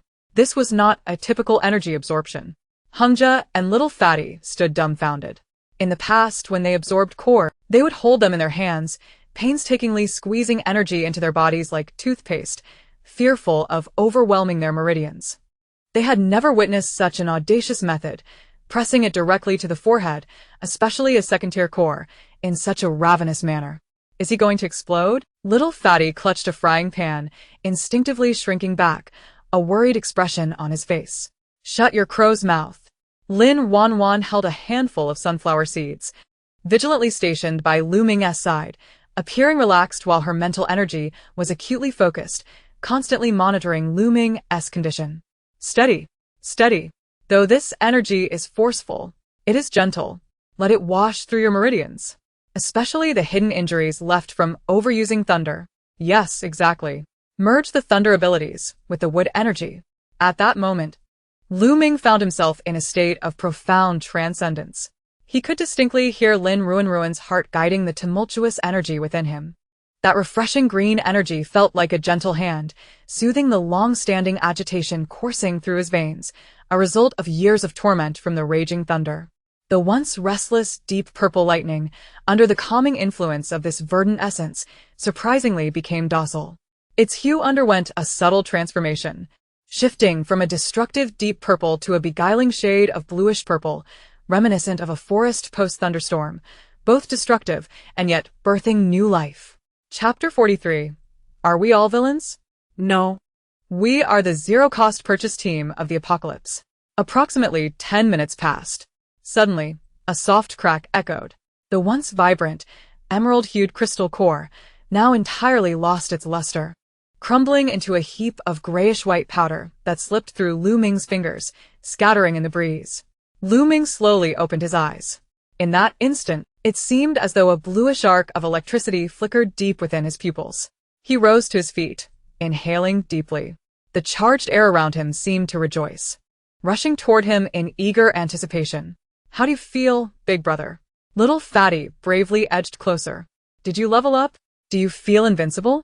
Lu Ming clenched his fist, feeling the surging power within him, vast as the ocean. Although he remained at the initial stage of S rank and had not directly broken through to the second tier, he sensed a significant elevation in both the purity and control of his abilities, especially when he raised his hand and pointed at a half-burned tree trunk not far away. With a crackle, a bluish-purple arc shot forth. There was no violent explosion. In the moment the dead wood was struck, the charred bark quickly peeled away, revealing a hint of tender green shoots. Almost instantaneously, that flicker of life, spurred by the lightning, rapidly exhausted itself, growing into a branch as thick as an arm, only to wither and carbonize into ash the very next second. The cycle of life and death, merely a thought away. Wow. Red Sister couldn't help but exclaim. What kind of ability is this? Thunder and wood combined? It can kill and also plant trees? This is absurd. Lin Ruanruan watched the scene, her eyes shining with astonishment. Is this the legendary ethereal wood thunder? What a windfall. Truly a windfall. This mutated lightning specifically targets undead beings and the dark arts. When we encounter that so-called zombie king, one strike to its soul will show it what photosynthesis is all about. And this energy can stimulate plant growth? Could it be that those strawberry seeds in my space? Lu Ming retracted his hand, a glimmer of satisfaction flashing in his eyes. He turned to Lin Ruanruan, his gaze carrying a depth of understanding known only to the two of them. Indeed, that mint candy was quite nourishing. Lin Ruanruan chuckled, hastily stuffing the sunflower seed shells into her pocket, feigning an expression of admiration. Of course. I told you it was both beautiful and useful. With the crisis averted and strength enhanced, the next phase was the delightful distribution of spoils. After all, the skeleton gang had laid everything on the line, effectively delivering a substantial bounty. Aside from the few scraps on Jack, several intact modified vehicles lay scattered across the road, along with an abundance of supplies packed in their cargo beds. This group of bandits had evidently just raided a small supermarket or gas station, as barrels of oil, rice, flour, and even several boxes of precious medicines were piled onto a pickup truck. We might not have enough space for all this stuff, little Fatty lamented, gazing at the mountain of supplies, caught in a blissful dilemma. While the Hummer could hold a lot, the back seats had already been commandeered by Lin Ruanruan for her snack stash. As for Red Sister's heavy truck, although half the cargo area was indeed empty, it belonged to her. The atmosphere grew slightly awkward. In this apocalypse, resources equated to life. Despite having just survived life and death situations, when it came to the distribution of benefits, even brothers would need to settle accounts clearly. Red Sister rubbed her hands nervously, glancing at the boxes of medicines, then at Lu Ming. She truly wanted those boxes of anti-inflammatory drugs, considering her injured arm. However, without Lu Ming and Lin Ruanruan, she would have long since turned to ash under a rocket strike. Clenching her teeth, Red Sister thought to say she would forfeit her claim. But Lin Ruanruan stepped forward first. Like a savvy little manager, she circled the pile of supplies, picking and choosing. Oh, this rice seems infested with bugs, right? Is this flour damp? This oil barrel is filthy. I don't want to move it to the truck. As she voiced her disdain, she began pushing the invaluable rice, flour, and oil toward Red Sister. Quick, take it away. This ordinary aged rice doesn't even cook well. Why should it occupy my space? I only want those boxes that look like scrap metal. Those are aviation aluminum alloy and memory metal. And those solar panels for modifications. With these, when we return to the base, I can transform our villa into a fully automated defensive fortress. Lin Ruanruan gestured grandly toward the food and medicine, generously waving her hand at Red Sister. Red Sister, load these edibles and essentials onto your truck. After all, yours is larger and can hold more. We'll just take that. She pointed to a pile of metal scraps and a few inconspicuous toolboxes in the corner of Jack's pickup. I think those boxes are quite sturdy. They're just right for Brother Lu Ming's vehicle renovation tools. Red Sister was utterly bewildered. A few tons of rice and flour, along with precious antibiotics, exchanged for a heap of scrap metal? Was this girl genuinely foolish or merely pretending? Sister, you're a bit incoherent. This is too valuable for me to accept. It's against the rules. Oh, what rules? Lin Ruanruan blinked her large eyes innocently. There are few of us, we can't eat that much. Besides, we'll need you to help drive in the future, if you don't eat enough. How will you have the strength to press the gas pedal? Take it, take it. To take from another is to owe a debt. Exchanging a few bags of rice for a C-rank fire ability user as a free bodyguard is an incredible bargain. And, with your truck loaded with supplies, it becomes our mobile warehouse. When I want something to eat, I can just grab it from your truck, right? Lu Ming stood aside, listening to this unabashed capitalist scheme, a smirk playing on his lips. This woman truly had a knack for business. But he did not oppose. He merely nodded thoughtfully. Let it be, as she suggests. Though the heavy truck had been modified, its defense system was still rather rudimentary. Lu Ming approached the imposing black truck, patting the sturdy door. Little Fatty, load that pile of metal materials onto it. I will reinforce it during the journey. Red Sister, from this day forth, you are the captain of this vehicle. Red Sister looked at the young pair before her. One exuded an overwhelming power that left one breathless, yet yielded to the girl beside him. The other appeared innocent and carefree, yet consistently made heartwarming decisions during pivotal moments. Her eyes brimmed with tears. After being betrayed and used countless times in this apocalypse, it was the first time someone regarded her as a teammate rather than a tool or cannon fodder. All right. Sister Hong abruptly straightened her back and offered a somewhat unrefined salute to Lu Ming and Lin Ruanruan. As long as I, Zhao Hong, still draw breath, this vehicle shall never abandon you.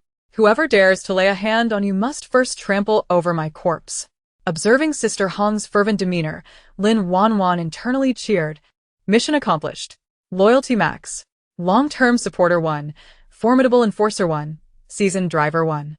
This is the pinnacle of pulling off a con with empty hands. After a brief organizational meeting, the convoy set off once more, this time with an entirely different aura.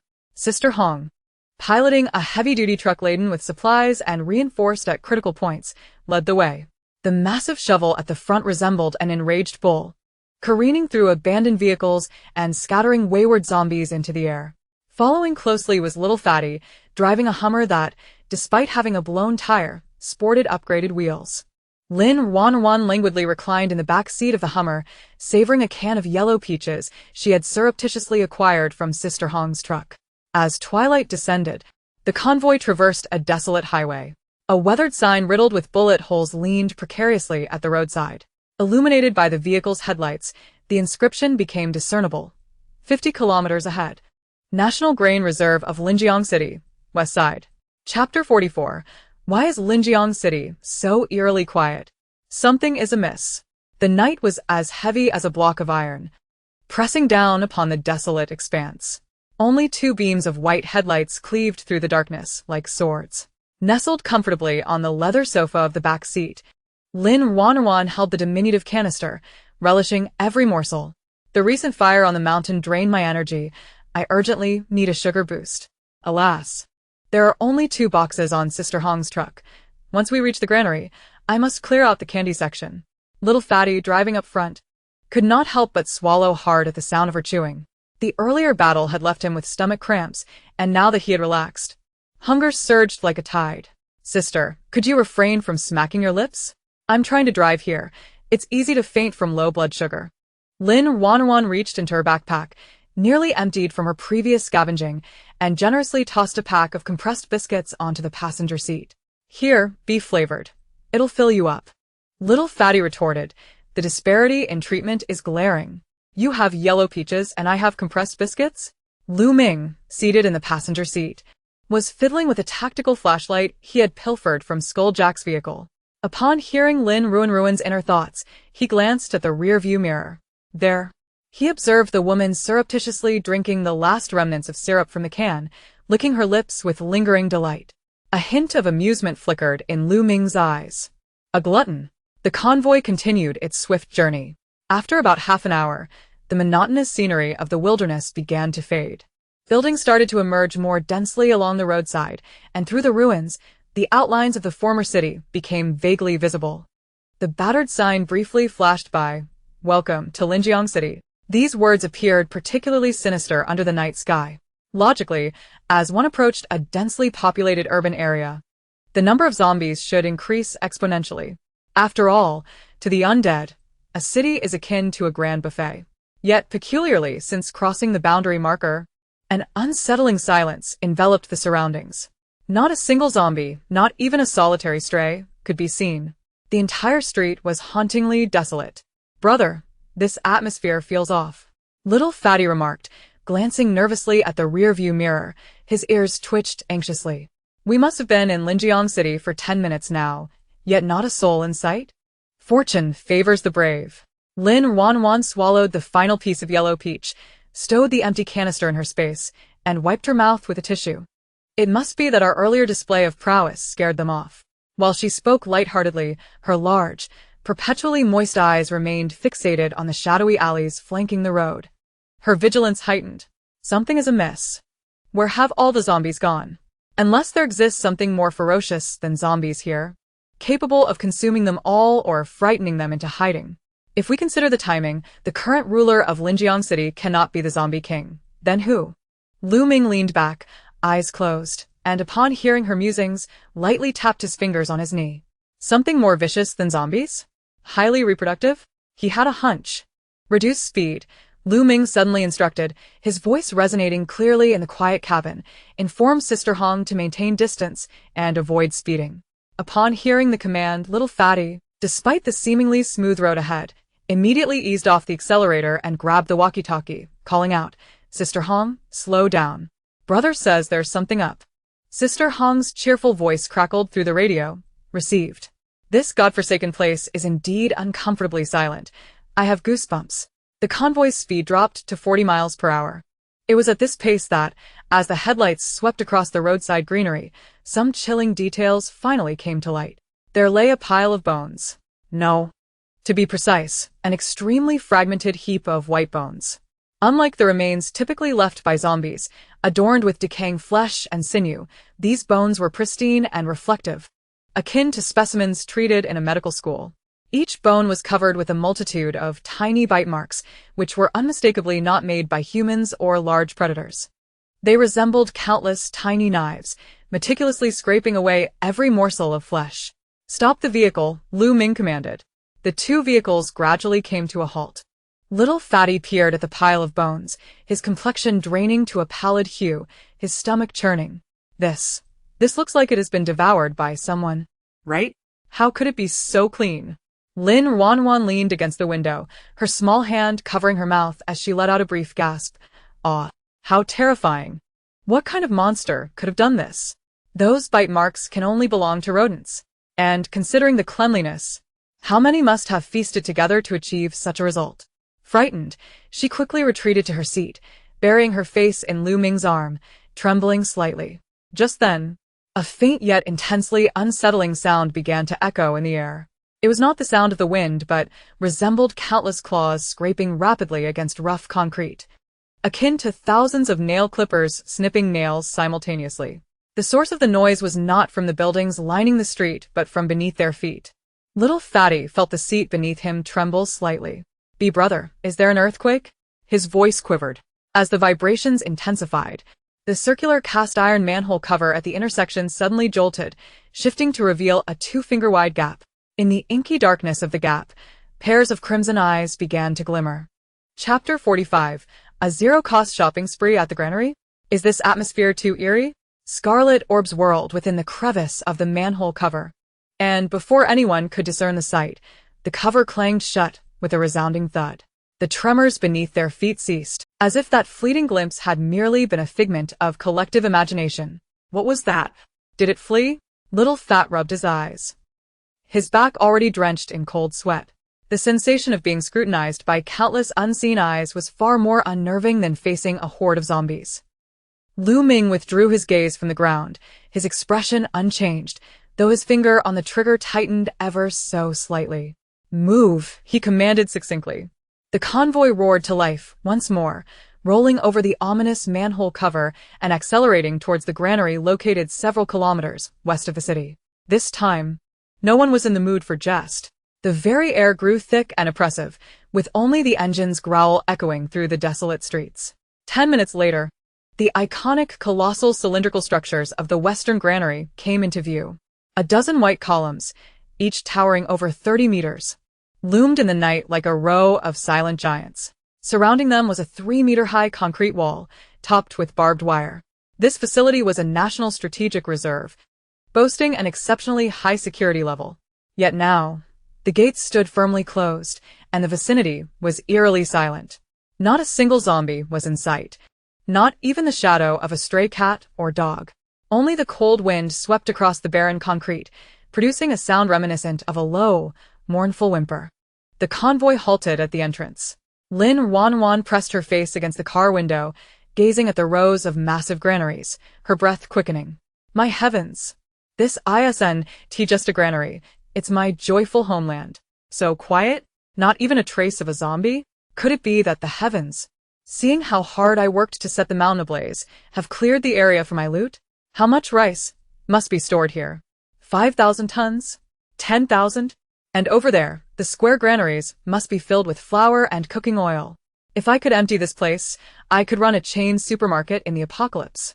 No more being a mere parasite, I'd become a monopolistic capitalist. Her mind raced with grand designs, even plotting the arrangement of shelves within her imagined supermarket. While on the surface, Lin Ruanruan shrank her neck, burrowing into Lu Ming's embrace like a startled quail.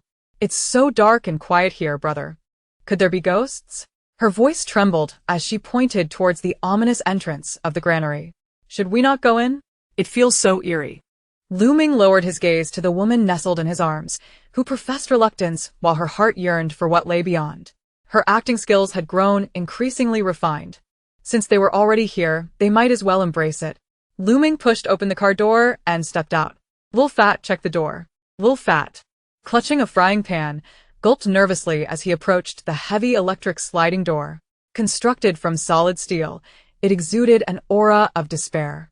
Big brother, it's locked. He pushed against it firmly, but it didn't budge. Being electric, it was immovable without power. What if we just ram it open? He glanced back at Hong Jie's heavy-duty truck, equipped with a shovel, his resolve wavering. Don't. Before Hong Jie could speak, Lin Ruanruan's voice rose from within the vehicle. Realizing her reaction had been too hasty, she quickly covered her mouth, her eyes darting as she adopted a tone of gentle concern. I mean, wouldn't it be a shame to break it? What if there are survivors inside? We wouldn't want to scare them, and besides, the door seems quite sturdy. What if we damage the vehicle? If we break the door, how will we defend against zombies later? This is my private storage. I plan to survive here. If the door is broken, I'll be left exposed at night. Moreover, this door looks expensive. It's likely made from special steel. Could we disassemble it and store it in the space? Lu Ming stood before the door, filtering out Lin Ruanruan's fanciful notions. He crouched down, extending his long fingers to brush against the ground. The concrete was pristine. Too pristine. There was no dust. No fallen leaves, not even the debris commonly found in the apocalypse. It was as if something had been tirelessly licking the surface clean every day. Sure. Lu Ming suddenly raised a hand, signaling for silence. Little Fat, about to press his ear against the door, froze immediately, not daring to breathe. Everyone fell silent. In the profound stillness, a faint sound emerged from within the door. Rustle, rustle, rustle, an incessant scratching, as if countless tiny claws were scraping against the metal. Or something was gnawing frantically. This sound didn't seem to emanate from a single point. Rather, the entire door, even the underground hinges, resonated. Lin Ruanruan sat in the vehicle. Her heightened senses, enhanced by her spatial abilities, made her acutely aware. Her nostrils flared slightly, detecting a scent. It wasn't the nauseating stench of zombies, but rather a potent combination of musk and mildew. That scent she had encountered it before in the old barn at her family home. I remember now. That's the odor of rat droppings. Wait. That's far too intense. How many rats are there? This isn't just a granary. It's a nest of rodents.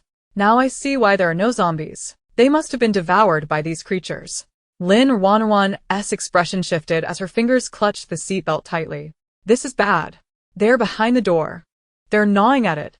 That's special steel. Can they really chew through iron? Their teeth must be remarkably strong.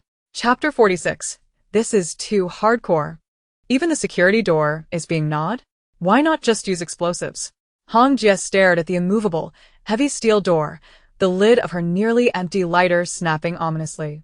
As a fire elemental ability user, though her energy reserves were depleted, her intrinsic violent aesthetics dictated a preference for physical demolition. I think that sounds feasible. Little Fat chimed in, brandishing the frying pan as if to illustrate his point. This door looks solid. If we don't blow it open, how do we get in? Inside the vehicle. Lin Ruanruan nearly leaped from her leather seat upon hearing this. Blow up the door? What kind of international joke is that? This is the main entrance to a national granary. Special alloy steel, blast-proof and collision-resistant, at least 10 centimeters thick. Before the apocalypse, this single door could rival the down payment on an apartment in the city center. What a waste. Simply outrageous. If that door is blown open, where will I live? Who will guard my sanctuary? This is my designated joyful homeland. The door is its face. If the face is marred, what does that say about me? Lin Ruanruan's mind raced with calculations, yet her demeanor shifted seamlessly as she opened the car door, her feet feeling as if they were treading on clouds. She leaned against Lu Ming, her large, glistening eyes filled with concern. No, this one do. Her voice was soft and tremulous, tinged with a hint of desperation. With such a commotion, what if we disturb whatever is inside? And if we damage the door, how will we defend against zombies if they come? After speaking, she feigned fatigue, allowing her body to slide down Lu Ming's arm, ultimately landing ungracefully in the muddy ground beside the door. Oh dear, it's so slippery. Lin Ruanruan exclaimed, her hand braced against the ground as she attempted to rise. No one witnessed the feint, almost imperceptible ochre glow that flickered across the palm of her hand pressed firmly into the soil. Release me. Foundations sinking. Structural failure imminent. Bring it down. Earth elemental energy surged from her fingertips like silent earthen serpents burrowing into the ground, precisely latching onto the colossal hinges anchoring the massive doors. The once impregnable concrete bases, under the corrosive assault of her power, instantly crumbled into unsupported, loose sand. A sudden cacophony of metal twisting and snapping erupted. The chubby fellow, poised to retrieve explosives from the vehicle, paused mid-step, his face a mask of bewilderment. What was that noise? The towering steel gate, nearly 2 stories high, swayed as if intoxicated, then improbably tilted inward with agonizing slowness. A thunderous crash shook the earth, dust billowing into the air. The steel behemoth, which the chubby man had deemed impenetrable without explosives, collapsed spectacularly, door and frame smashing to the ground before the stunned onlookers. Lin Ruanruan hastily covered her mouth, eyes wide and innocent, exuding an air of feigned ignorance, as if to say, I know nothing. This is none of my concern. How had it toppled on its own? Haha, that's the curse of long neglect and shoddy construction. Perfect. The door panels remain intact. We'll just have to use some earth elemental powers to mend the hinges, and it'll all be good as new. Lu Ming regarded the theatrics of the petite woman sprawled on the floor with a barely perceptible twitch at the corner of his mouth. Long neglect? This was a National Strategic Reserve vault, engineered to withstand an earthquake of magnitude 8. Yet he said nothing, merely reached out to help her up, brushing dust from her skirt. Let us proceed inside. Crossing the fallen gate, the group entered the eerie silence of the storage compound. Under the harsh glare of vehicle headlights, the scene before them sent chills down their spines. The once orderly, modern facility now appeared as if ravaged by some monstrous force. Street lamp poles along the road had been sheared off halfway, their jagged tops dangling precariously with a few frayed wires. Several yellow forklifts abandoned in the open were riddled with dense dents, tires long vanished, even their sturdy forks gnawed into jagged serrations. The air was dry, tinged with a pungent stench of rust. Curiosity compelled the chubby man to stoop and retrieve a fingernail-sized fragment of metal from the ground, a remnant of some mechanical component. Applying slight pressure, he squeezed it. To his astonishment, the metal disintegrated into powdery dust, cascading down like ash. Holy hell! He exclaimed, clapping his hands in terror, his chubby cheeks trembling. This metal-s as fragile as a cookie. How can it be this brittle? Red Sister's expression turned grave as she approached a ruined forklift, running her hand over the bite marks. Not brittle, she rasped hoarsely. It's been drained of its essence. Some force has ravaged the metal's molecular structure, consuming all its trace elements, leaving behind mere dross. Eating metal? Those words struck the assembly like a hammer blow. Zombies devour flesh. Mutated beasts consume meat. But these were creatures feasting on iron? At that moment, a crisp, heart-wrenching snap sounded from beneath a steel leviathan of a heavy truck. The noise was faint, yet in the vault's oppressive silence, it thundered like a clap of doom. Lin Ruanruan, still pondering how to salvage the forklift wreckage for her spatial storage, froze instantly. Damn it! My truck! That's my drive shaft. My chassis. Who dares lay a finger on my mobile warehouse? I still have supplies inside. Her fury burned hotter than when confronting the skeletal gang. After all, those were mere thieves. But these creatures were destroying her very livelihood. Chubby. Flare. Lu Ming's gaze sharpened as he barked the command. Flustered, the chubby man fumbled in his bag, producing a cold flare which he ignited with a sharp hiss and hurled beneath the truck. A harsh magnesium flash instantly illuminated the dark undercarriage. The next moment, all inhaled sharply. Chapter 47. A treat for those with trypophobia. This is too much. The flare's pale light exploded under the vehicle, revealing every shadowed crevice. The faint noises under the truck erupted into a frenzy. Upon the hefty drive shaft, and even within the tire grooves, swarmed innumerable black lumps, rats. Yet these creatures defied all natural order. Each as large as a full-grown house cat, their fur shimmered with a strange metallic sheen, as if armored in iron. Most terrifying were their 2 enormous incisors, each 3 inches long, gleaming coldly beneath the light, gnawing relentlessly at the steel chassis. The earlier Chris snap had been one such monstrous mutant rat, forcibly chewing through a brake line as if it were a mere snack. My God! These rats have evolved. The chubby man collapsed to the ground in fright, dropping his frying pan. Their teeth must be diamond-encrusted.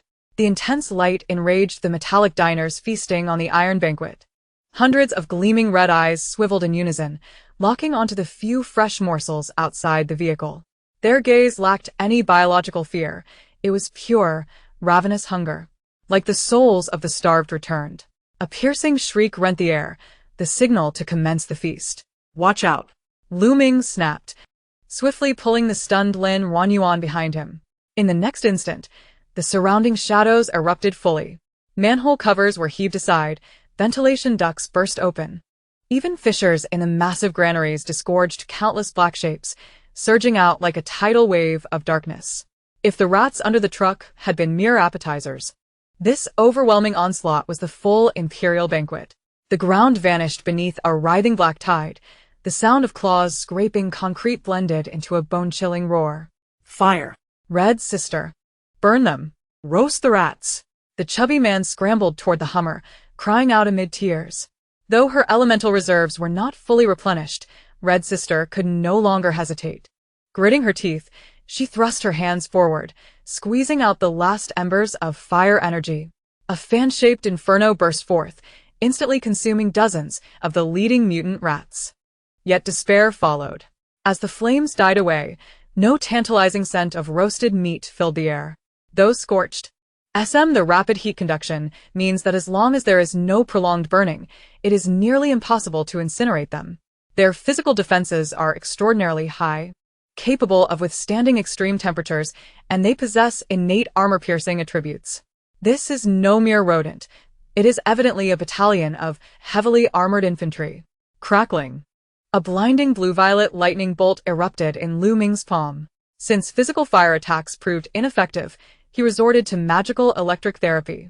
The electricity transformed into a colossal web, ruthlessly descending upon the most densely packed center of the rodent horde. Crackle. A series of sharp, crisp sounds akin to popping beans resonated, providing a certain sense of relief. High-voltage currents raced along the metallic fur of the rodents, creating a sensation of smoothness. Hundreds of mutated rats instantly stiffened, breaking into a mechanical dance, frothing at the mouth, with a few even exploding from within, turning to char. Indeed, the lightning was the chosen nemesis of these metallic vermin. However, the sheer number of them was simply overwhelming. Just as Lu Ming cleared a small patch, another 200 surged forth to take their place. Moreover, these creatures clearly possessed a modicum of intelligence. Upon noticing the man emitting electricity, they immediately redirected their assault towards the stationary vehicles, which exuded an alluring metallic aroma. Crunch. Crunch. The once indomitable military-grade explosion-proof tires crumbled before the onslaught of these steel-toothed beasts, akin to freshly steamed buns. Several rats leaped onto the hood of a Hummer, voraciously gnawing at the wipers and side mirrors, the sound enough to send chills down one's spine. More rodents streamed beneath the vehicle, launching a full-scale assault on the fuel tank and chassis. Hiding behind Lu Ming, Lin Ruanruan observed the mass of large black rats fervently attacking the Hummer's tires. Her heart gripped by an intense pang. It hurt. It hurt too much. Stop biting. Release the tires, you filthy rodents. Those are limited edition explosion-proof tires. Worth tens of thousands. Curse your entire lineage. That's my heavy truck. My Hummer. My mobile fortress. Ah. My money. My supplies. You brigand, you are feasting upon my flesh and drinking my blood. Disgusting. So many rats.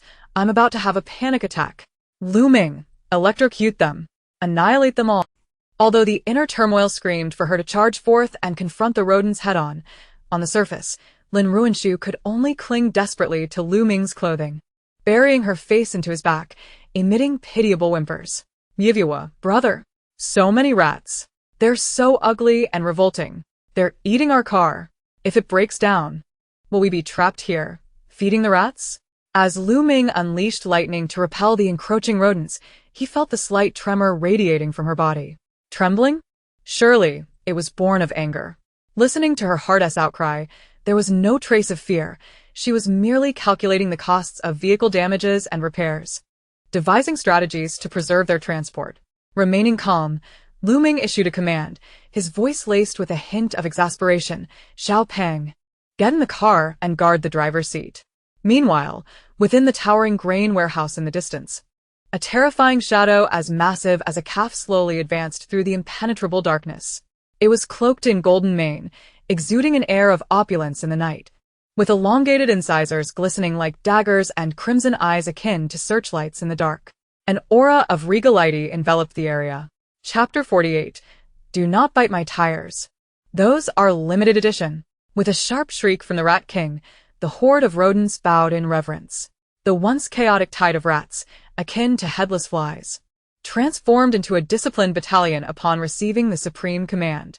The smaller, expendable rats piled up in layers at the forefront, constructing a writhing black wall of flesh in an attempt to obstruct Lu Ming's electrical onslaught.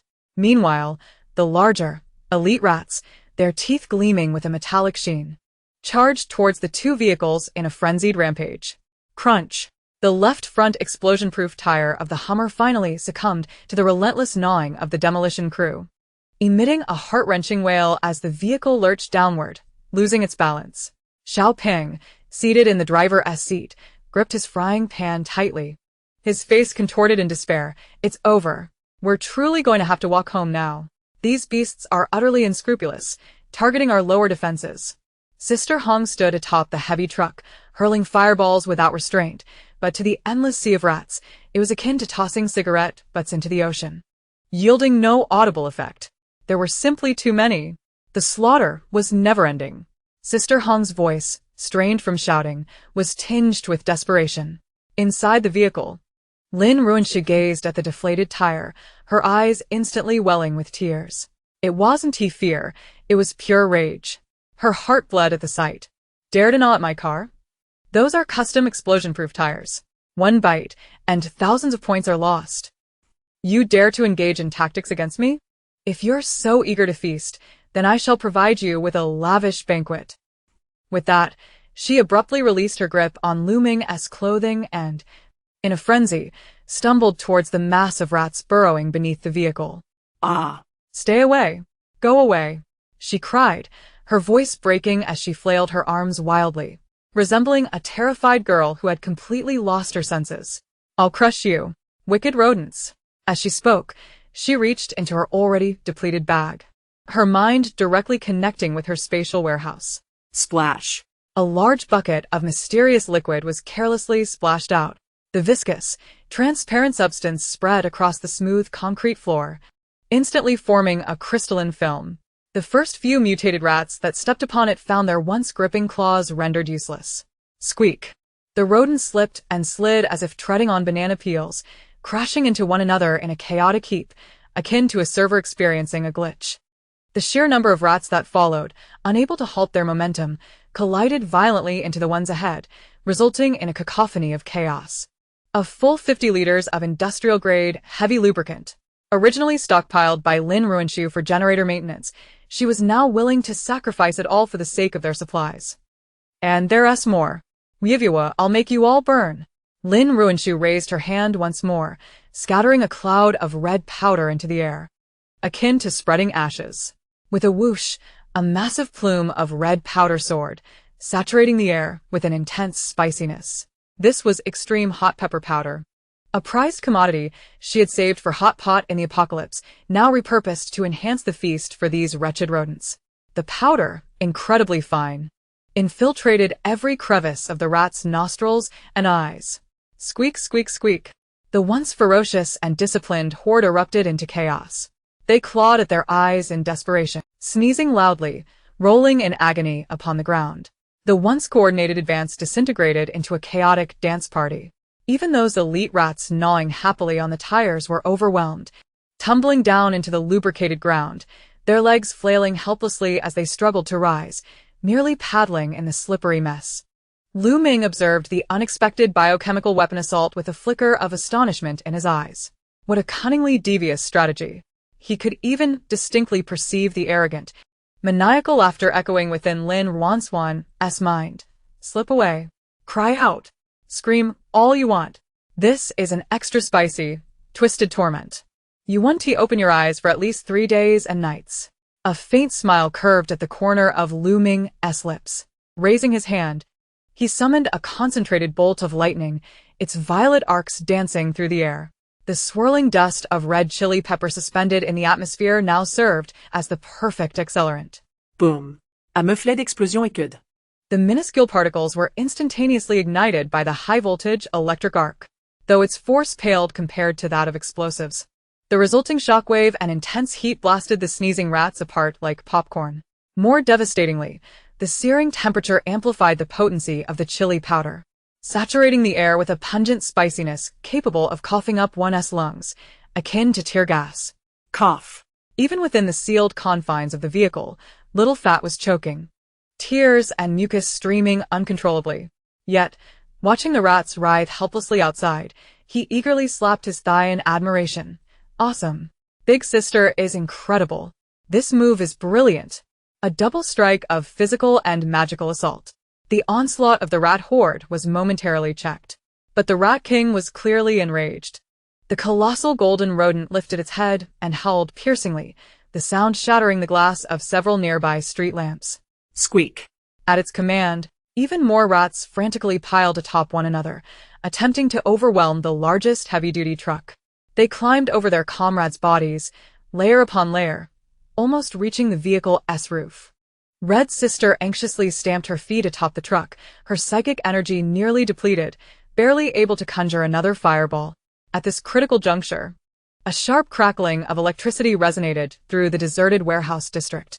Soon after, from the rusted loudspeaker atop the nearby 3-story office building, a human voice emerged, aged, urgent, gasping, overlaid with static and electrical interference.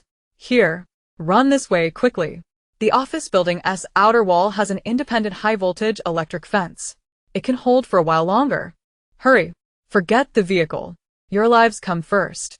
The broadcast's suddenness was jarring amidst the night, yet it shone like a beacon in the darkness. Lin Ruanruan froze momentarily, nearly spilling the half-bag of chili powder in her hand. Survivors?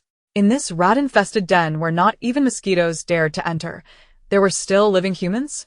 High-voltage electric fence? She pondered. Sounds safer than inside the vehicle. But it's my car, my genuine leather seats, my snack stash. She glanced back at the Hummer, now riddled with bite marks and resembling scrap metal, the pang of loss almost suffocating, far worse than a heartbreak multiplied 100-fold. Yet, to hold out here stubbornly meant losing the vehicle and likely becoming rat fodder as well. Move. Lu Ming decided decisively, cleaving a path with a thick bolt of lightning and, regardless of Lin Ruanruan's reluctance, grasped her wrist firmly.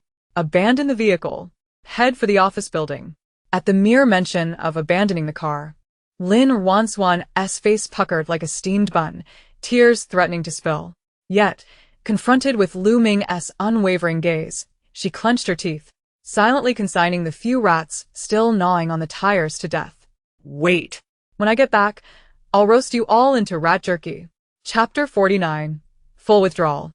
Target: office building. Inside, Lin Ruanruan's inner self raged and thrashed wildly. Yet outwardly, she wore the expression of a deeply wronged yet dutiful wife forced to endure painful sacrifice for the greater good. Is brother really going to abandon them? Her tear-filled eyes gazed at Lu Ming, voice choked with emotion, on the verge of breaking. Lu Ming met those tear-brimming eyes with helplessness. This woman, nearly at death's door, was still clinging to such trivial attachments. While one lives, supplies can always be replenished. Raising his hand, he summoned a mighty bolt of lightning that incinerated 2 mutated rats attempting to scale the truck's roof, his tone resolute. Run. Though Little Fat reluctantly parted with the prized vehicle, his fear of death was greater. He swung his frying pan and kicked open the door. Big Sister, let us go. If we don't move now, we'll be trapped like dumplings. Red Sister leapt down from the truck, grimacing with pain, yet swift and efficient. Flames burst from her hands, scorching a path through the rat horde. Move. The 4 dashed out from the vehicle's shelter, instantly exposed to the ravenous gaze of the rat tide. Squeak.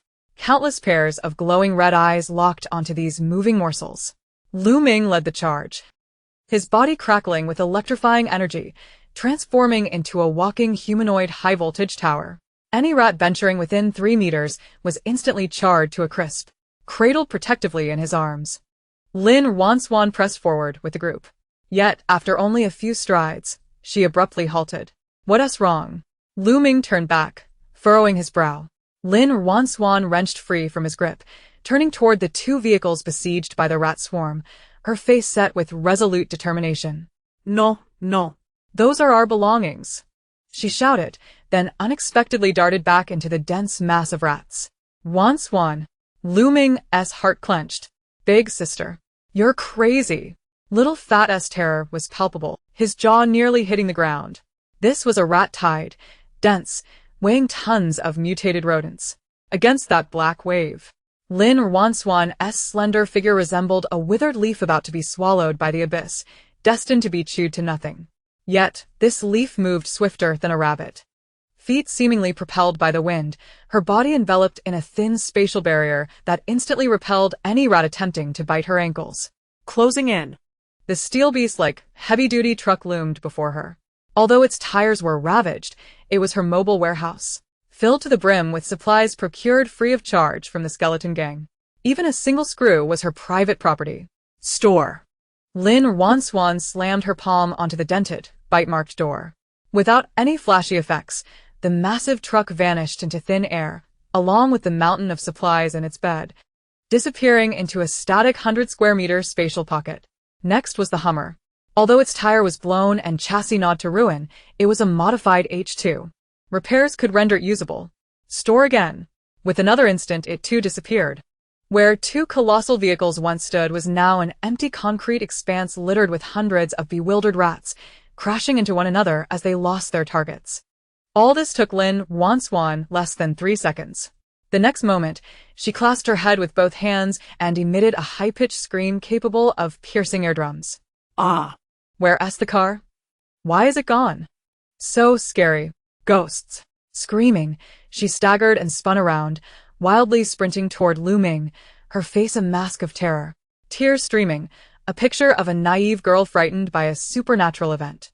But what Lu Ming heard was, nice. Home run. This round was a steal.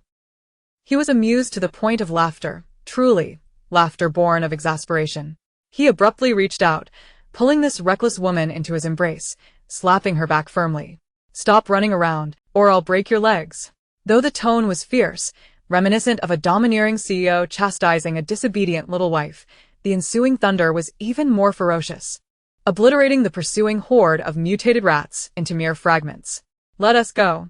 To the office building. The group hastened their pace once more. Lin Ruanruan nestled in Lu Ming's embrace, shivering outwardly while secretly executing her own plan. Her hands, discreetly positioned behind her back, pointed at the mutated rats attempting to launch a surprise attack on Lu Ming's rear. Thinking of ambushing my man? Did you consult me first? Spatial fissure, open. A series of slender spatial rifts quietly blossomed in the air. Those rats that leapt forward to bite found themselves inexplicably bisected midair. The cuts were as smooth as mirrors, with not a drop of blood to be spilled. Experience point gained. 1. Experience point gained. 1. This is delightful. This is the correct approach for a mage. Standing firm and outputting damage, safe and painless. In a mere 100 meters, they carved a bloody path. The entrance to the office building loomed near. However, the steps at the entrance were now covered in a thick, black carpet, an innumerable mass of rats piled together, gnawing at the door. Get lost. Hong Jie roared, expending all her strength to hurl a fireball. While it couldn't incinerate the metallic rodents, the immense force created a breach among them. In. Lu Ming kicked open the heavy door, and the group surged inside. The last to enter, the chubby one, slammed the heavy security door shut behind them. Bang. Almost simultaneously, countless impacts battered the door, accompanied by a cacophony of scratching sounds. Safe. Finally safe. The chubby one collapsed onto the ground, gasping for breath, feeling as though his lungs were about to burst. Yet before they could even exhale in relief, a faint crack echoed. The emergency lights above flickered twice before extinguishing entirely, plunging the hall into an abyss of darkness. Soon, from the depths of the darkness, an exceedingly heavy and tremulous breathing sound emerged. Huff, huff. Lu Ming's tactical flashlight instantly illuminated, its beam piercing the shadows like a sword. Who? Chapter 50, Professor Li's warning. They consume metal. Where the flashlight's beam focused, there were not fearsome monsters with green faces and sharp fangs, but 3 living humans. An elderly man with graying hair, dressed in an oil-stained white lab coat, clutched a crowbar tightly. Beside him stood 2 middle-aged men in security uniforms, wielding riot control batons, their legs trembling as if they were bouncing on cotton. Upon seeing Lu Ming and his companions were human, the old man visibly relaxed, his crowbar clattering to the ground. Don't move. We're humans. Living humans. The old man adjusted his glasses, which only had 1 lens remaining, his voice quaking. I'm the technical advisor here. My name is Linon. Linon. Hong Jia exclaimed in surprise. The national chief agricultural expert, Professor Linon? The one who appeared on television? The old man forced a bitter smile and waved his hand dismissively. What expert? I'm just an old fool feeding rats now. He pointed to the iron gate outside, where the gnawing continued, reminiscent of a countdown to death. You shouldn't have come in here. Professor Li sighed. This place is a dead zone. Those beasts are not ordinary rats. I've gathered that much. The chubby one rose from the floor, brushing off the dust from his rear. Just now, I witnessed them gnawing my Hummer tire like it was an Oreo. Their teeth must be harder than diamonds. They are gold-eating rats. Professor Li's expression grew grave as he approached a nearby desk, picking up a stapler that had been gnawed down to half. The cut was so neat it resembled a laser cut. At first, we didn't think much of a few mutated rats entering the storage area. Until one day, we discovered that the warehouse door had been chewed through, not a wooden door, but a 5-centimeter thick steel door. They don't just eat food, they relish metal, iron, copper, aluminum, even alloy steel. It's like high-protein crunchy bones to them. Upon hearing this, the expressions of those present turned grim. They eat metal? What kind of hellish scenario is this? No wonder Hong Jia's fireball couldn't incinerate them. The texture of their fur. Hong Jia instinctively touched the leather jacket that had been clawed by the rats. Was it also? Indeed. Professor Li nodded. Long-term metal consumption has led to a secondary mutation of their fur. That glossy black hair is actually a highly dense layer of metallic keratin.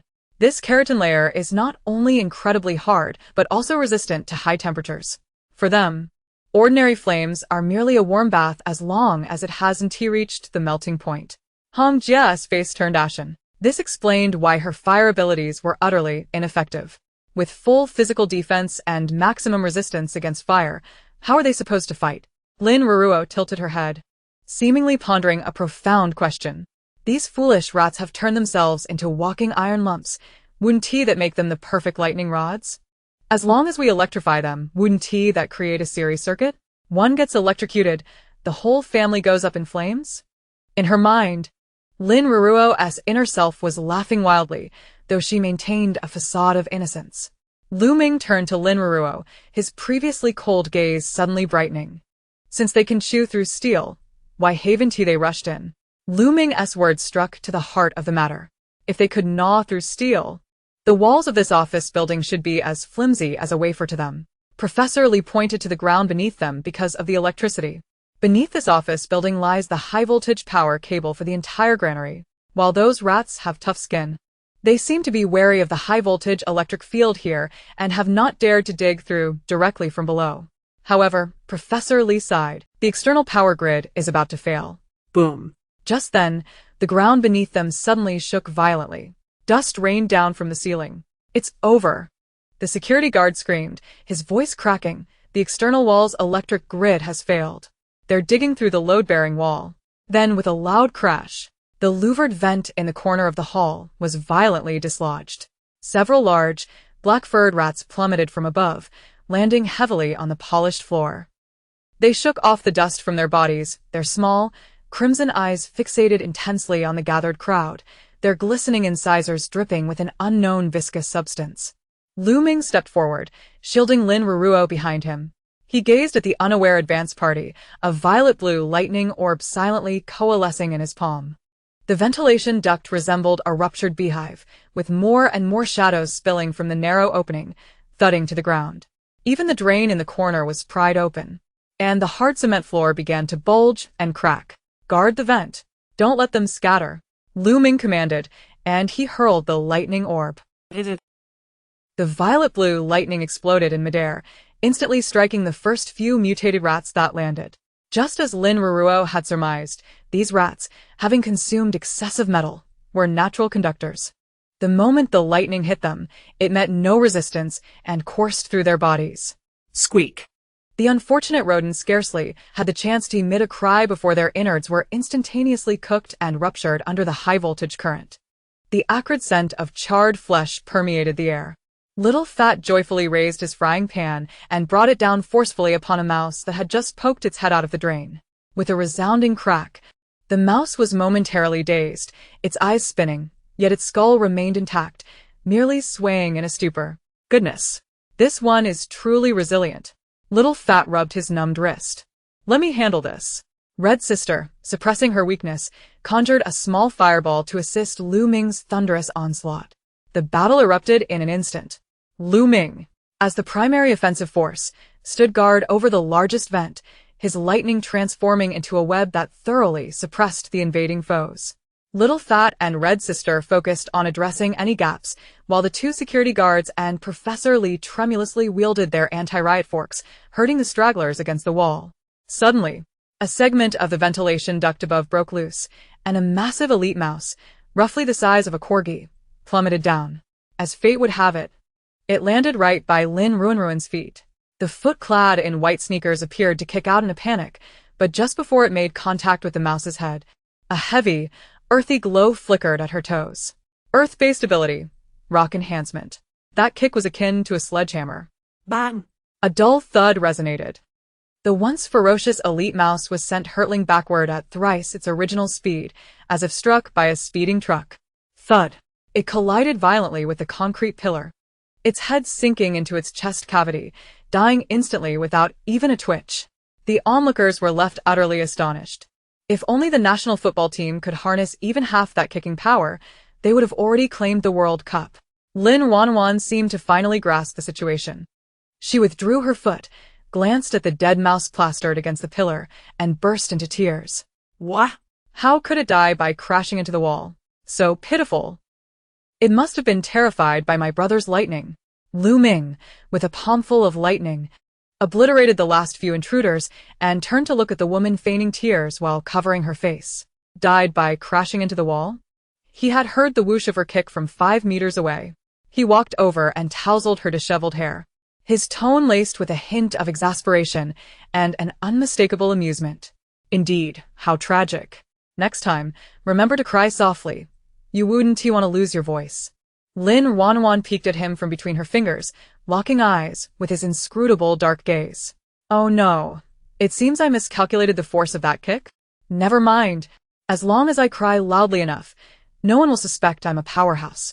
She sniffed and, taking the opportunity, wrapped her arms around Lu Ming's thigh, smearing her tears and snot all over his tactical pants.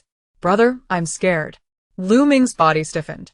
This woman was definitely doing this on purpose. Chapter 51. Lu Ming. Can you understand what the mice are saying? Lin Ruanruan's voice, laced with tears, was as soft and sticky as freshly steamed rice dumplings, her entire form clinging to Lu Ming's leg. Lu Ming looked down at the fluffy head, the faint smile at the corner of his mouth still lingering, when a sudden sharp pain pierced through his mind. This sensation was not the usual fatigue from overexerting his mental powers, but rather akin to someone tugging at his neural pathways with a rusty saw. Accompanying the excruciating pain was a chaotic, murky sound devoid of coherent language, cold and filled with a brutal desire. It resembled the garbled noise of a radio tuning in during a thunderstorm, yet it carried a nauseating emotional fluctuation. Fresh meat. So delicious, I want to eat it. The voice came in intermittent bursts, each syllable dripping with an overwhelming craving for flesh. Lu Ming abruptly lifted his head, his gaze scanning the surroundings like a bolt of lightning.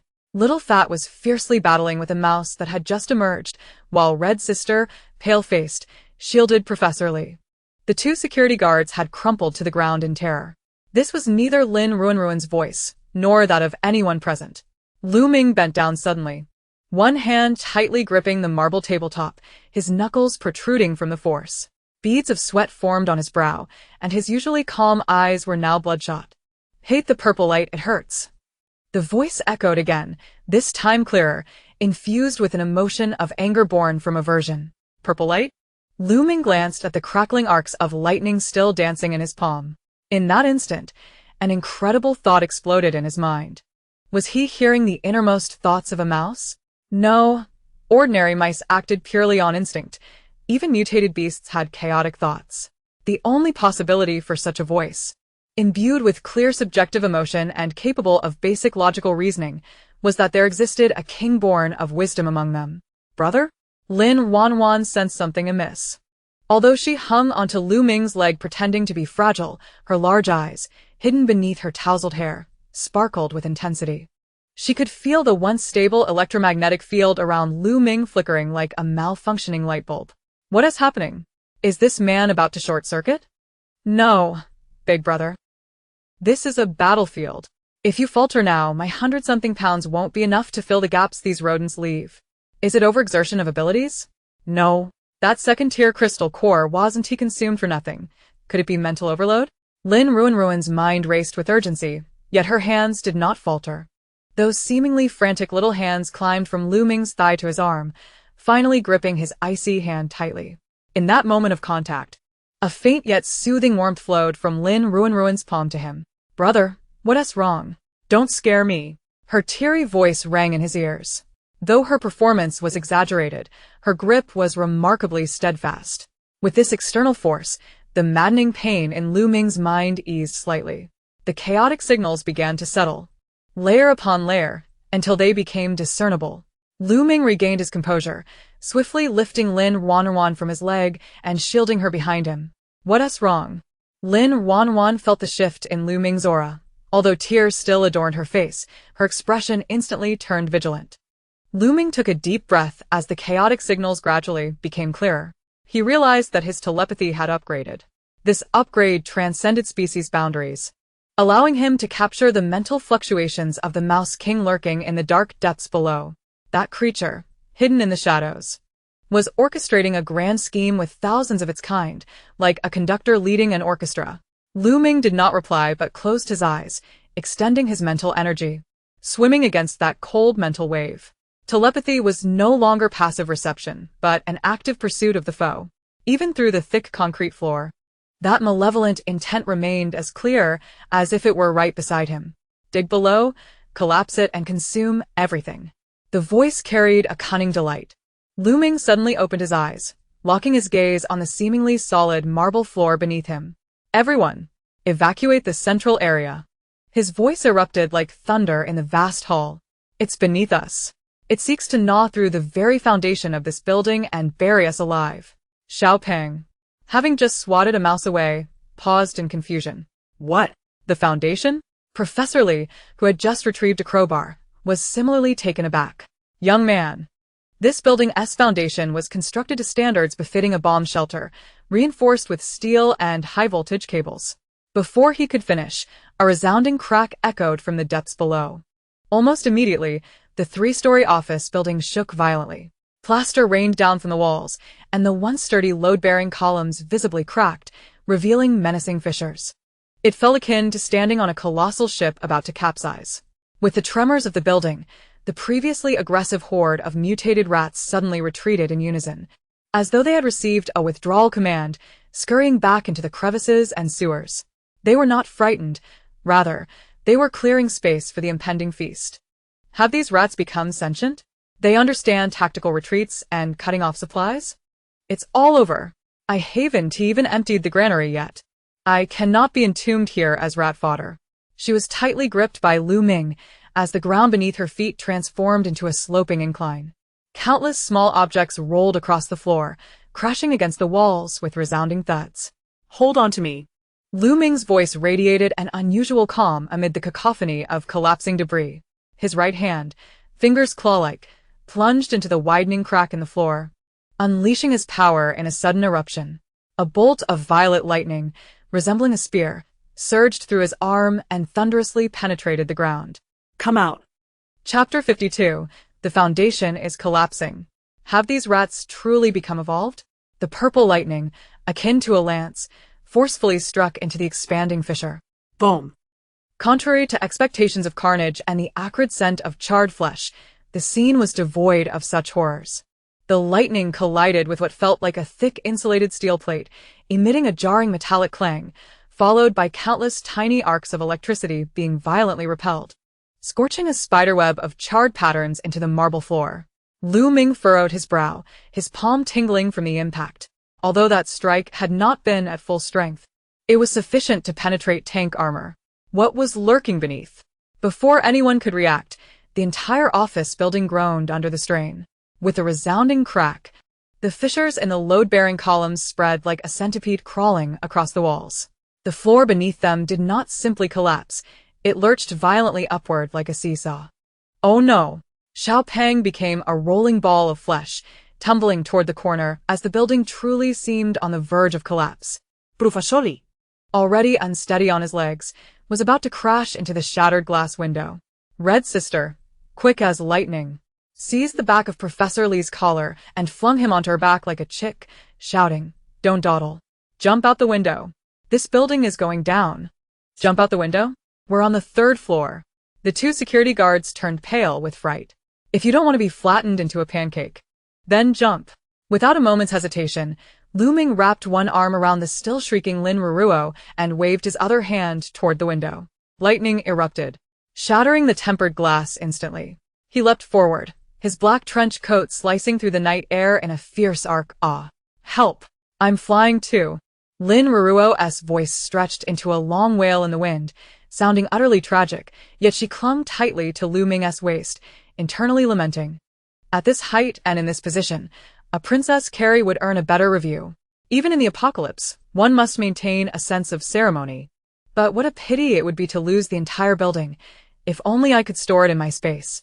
Even dismantling it for scrap would yield a decent sum. Lu Ming thought, to hear such a miserly sentiment while airborne nearly left him breathless. Thud, thud. The group landed in succession. Though their landing was somewhat awkward, their enhanced physiques meant they merely ended up dusty and disheveled. Before they could catch their breath, the 3-story office building finally succumbed to its own weight. The foundation seemed as if it had been hollowed out by an invisible hand, and the entire structure crashed down, sending plumes of dust billowing into the air. The tremendous roar shook the ground beneath them, and the once smooth concrete playground shattered into fragments. Good heavens! If we had delayed even a second longer, we would have been the meat in a meat sandwich. Xiao Peng pounded his chest, his flesh jiggling. Yet, the crisis was far from over. As the dust hung thick in the air, countless pairs of crimson eyes ignited in the dark corners surrounding them. squeak, squeak. Those rats that had retreated earlier now emerged like a disciplined army from the crevices of the rubble, the sewers, and even from the tops of distant granaries. Encircling the group in the center of the playground, they did not rush to attack, but halted 50 meters away to form an impenetrable circle. What were they waiting for? Red Sister set Professor Li down, leaning against a skeletal forklift, a flickering flame in her hand illuminating the scene. They surrounded us but did not attack. Were they attempting to wear us down? Lu Ming's gaze turned icy, penetrating the dust as he fixed his stare on the original foundation of the collapsed building. There, the earth was churning, as if something colossal was about to erupt from below. The chilling, greedy voice echoed in his mind once more, dripping with undisguised mockery. The human cage cannot escape. This rat king regarded them not only as prey, but also as toys, relishing the thrill of watching its victims struggle in despair. It's not coming out, Lu Ming said in a low voice. It's hiding in the underground metal structure, remnants of the old bomb shelter. With its enhanced abilities, my lightning cannot penetrate. What do we do then? We can't just stand here doing nothing. Xiao Peng fretted, tugging at his hair.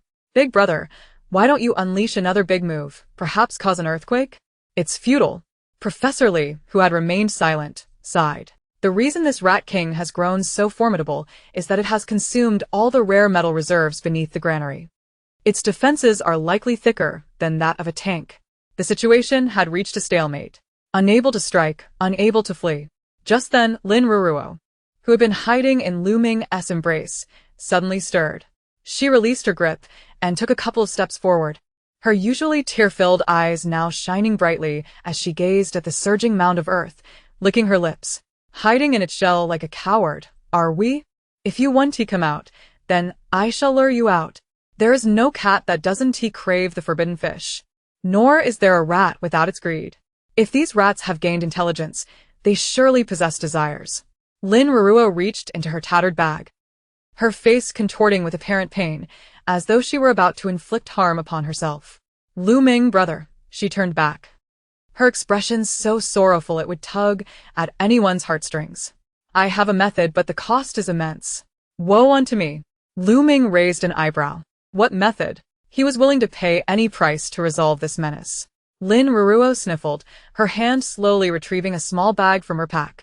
One cannot catch a wolf without sacrificing a child, nor can one catch a rat without sacrificing rice. The group focused intently on her. Before them lay a beautifully packaged bag of premium Thai jasmine rice, weighing a mere 2 pounds, adorned with gleaming golden letters. Furthermore, it was sealed in a vacuum, untouched and unopened. Chapter 53. Exquisite Bait. The Allure of Thai Rice. The night breeze howled, and in that moment, every gaze fixated intently on the bag of rice held by Lin Ruanruan. In a world where even moldy, stale rice could incite fierce competition, a well-preserved bag of vacuum-sealed premium jasmine rice held a value that surpassed even that of an equivalent weight in gold. To add to this, Lin Ruanruan unexpectedly retrieved a small glass bottle from her bag. Was that half a bottle of sesame oil? My goodness! Little Fatty's eyes nearly bulged out, saliva uncontrollably dripping. What was she planning to do? Even if one wished to indulge before death, there was neither pot nor stove.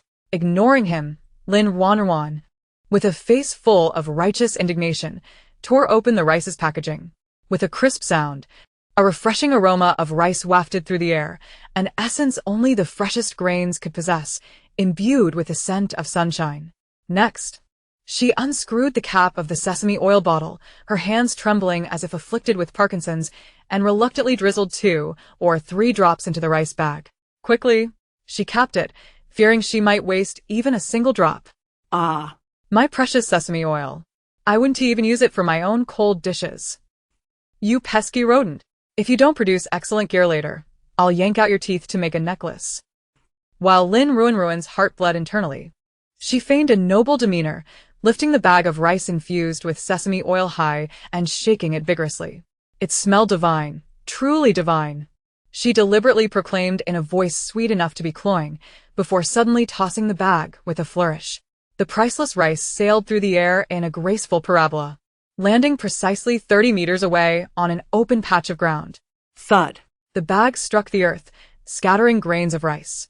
The rich fragrance mingled with the sesame oil, quickly enveloping the entire storage area in the embrace of the night wind. The ordinary mutated rats, previously baring their teeth, became agitated. Their crimson eyes shimmered with frenzied desire. Even without the command of their rat king, their instinctual greed compelled them to rush towards the food. Squeak, squeak, squeak. The rodent swarm stirred, their encircling formation tightening. Is this your plan? To satiate them? Hong Jia was perplexed. Surely this meager amount of rice wouldn't even suffice to fill their gaps? Sure. Lin Ruanruan placed a finger to her lips, a glint of cunning flashing in her seemingly innocent eyes. We are fishing for big fish. No, for the colossal rat. Lu Ming remained silent, merely observing the bag of rice on the ground. He had heard it. Deep beneath the earth, the once self-satisfied voice shifted upon encountering this aroma. Fragrant premium energy, pure. 4 mutated beasts evolved to a certain extent. This high-quality grain, imbued with pure energy, was far more alluring than metals. It was the key to further genetic evolution. A rumble shook the ground violently. This time, it was not the scattered sounds of excavation but a singular, determined force charging swiftly towards the bag of fragrant rice. The colossal creature could no longer remain still. It's coming! Lu Ming called out sharply, his body surging with crackling lightning. Prepare. Just as his words faded, BOOM. The earth beneath the bag of rice erupted like a volcano. Soil and stones soared up to several meters high, and amidst the dust, a staggering shadow shot skyward. With the lightning illuminating the scene, the onlookers finally beheld the true visage of this underground sovereign. It was a gargantuan rat, stretching over 3 meters in length, including its tail. As thick as a steel whip, it measured at least 5 meters. Its body was devoid of fur, covered instead in layers of tightly arranged golden scales. In the darkness, these scales reflected a metallic sheen, akin to a tank clad in golden armor. Its limbs were as robust as structural columns, with claws sharp as blades, glinting with a chilling light. Squeak! The golden rat king let out a piercing shriek, its maw filled with jagged teeth gaping wide, and in one swift motion, it devoured the scattered bag of rice along with the dirt. It didn't even chew, swallowing it whole. My rice! Lin Ruanruan clutched her chest, this time genuinely letting out a heart-wrenching scream, tears streaming down her face. It's gone. All gone. That bag was enough for me to eat porridge for 3 days. Lu Ming. Now's the time. While it's eating alone, strike it down. Blast its filthy head off. Without needing her to say it, Lu Ming was already in motion, seeking death. The murderous intent surged in Lu Ming's eyes as he thrust his right hand forward. A deep purple lightning spear, as thick as a wrist, surged forth with a deafening whistle, aimed straight for the Rat King's brow midair. This strike was as swift as lightning, unavoidable. Hit! Little Fatty excitedly waved a frying pan. However, in the next moment, every smile froze on their faces. When a sound like a resounding bell echoed across the empty playground. The indomitable lightning spear, upon striking the golden scales on the Rat King's forehead, seemed to collide with a high-frequency, vibrational force field. The lightning did not pierce through its skull. Instead, it dispersed instantaneously, cascading down its smooth golden scales like flowing water, ultimately gathering at the tip of its tail, dragging on the ground. The electric current coursed along the tail into the earth, creating a deep pit in its wake. Meanwhile, the golden Rat King remained unscathed. It descended slowly, flicking its tail, its intensely human-like, mocking crimson eyes locking onto Lu Ming from 30 meters away.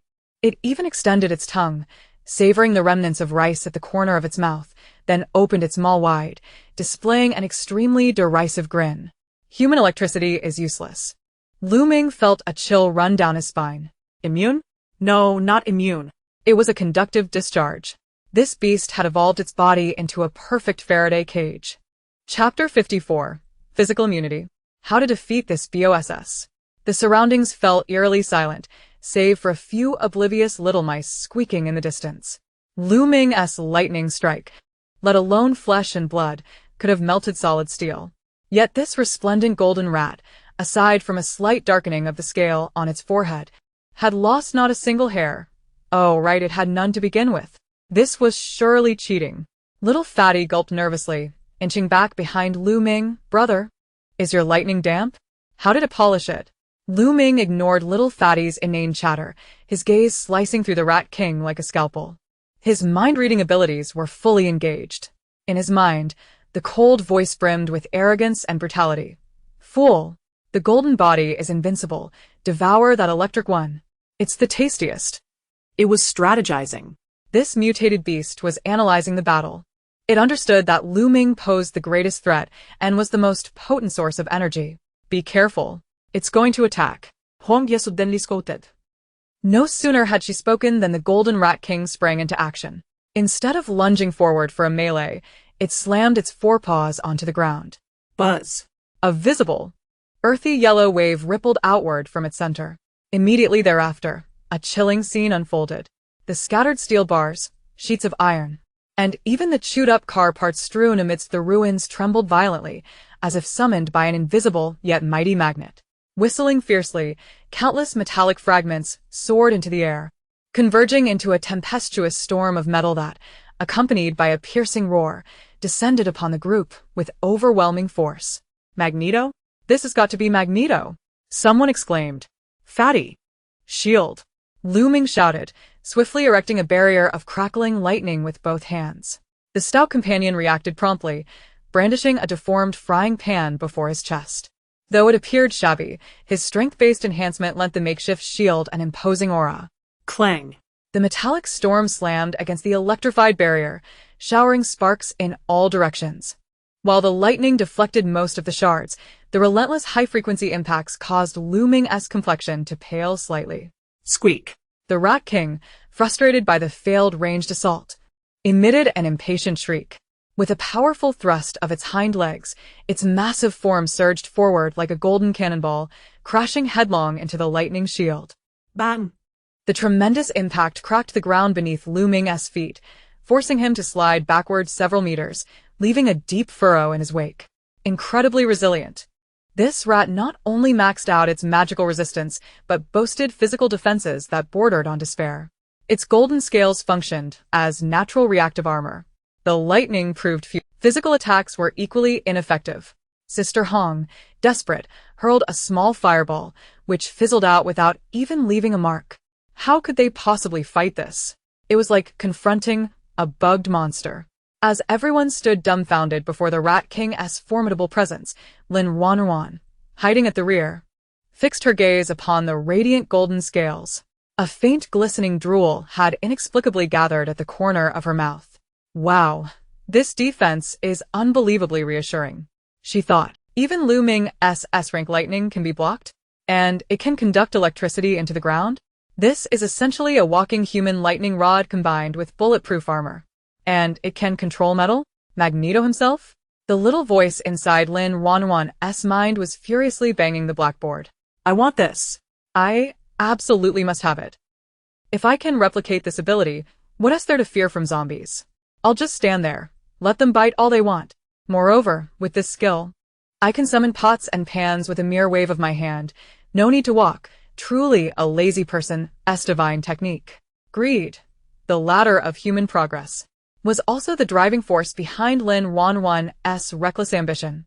As the Rat King launched another charge, its sharp claws aimed directly at Lu Ming's throat, forcing him to concentrate fully and gather his thunderous blade to counter. Brother, watch out!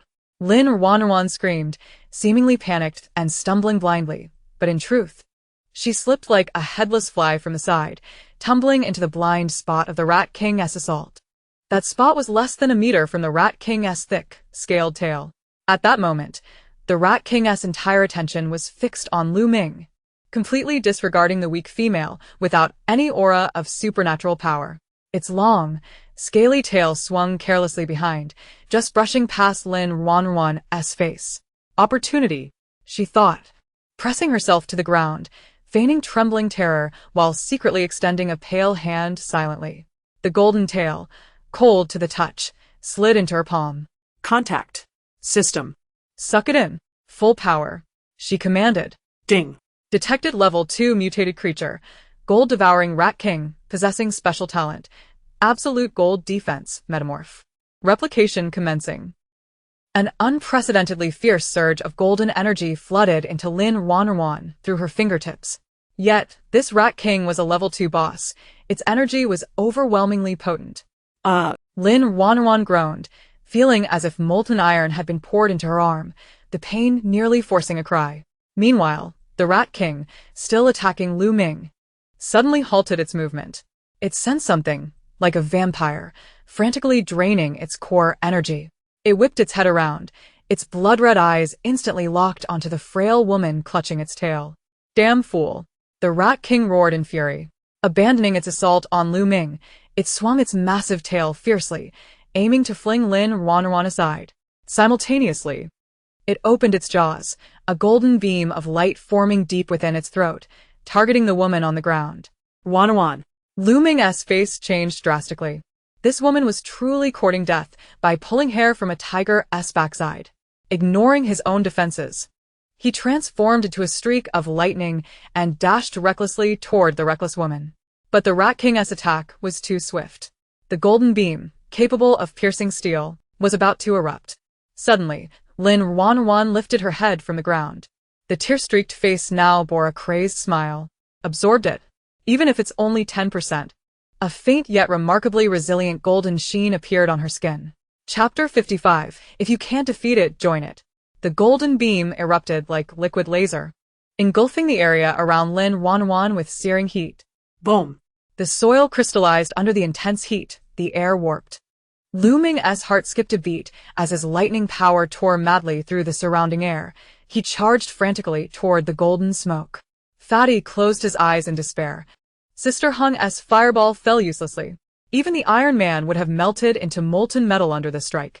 Yet, when the smoke cleared, the petite figure remained unscathed.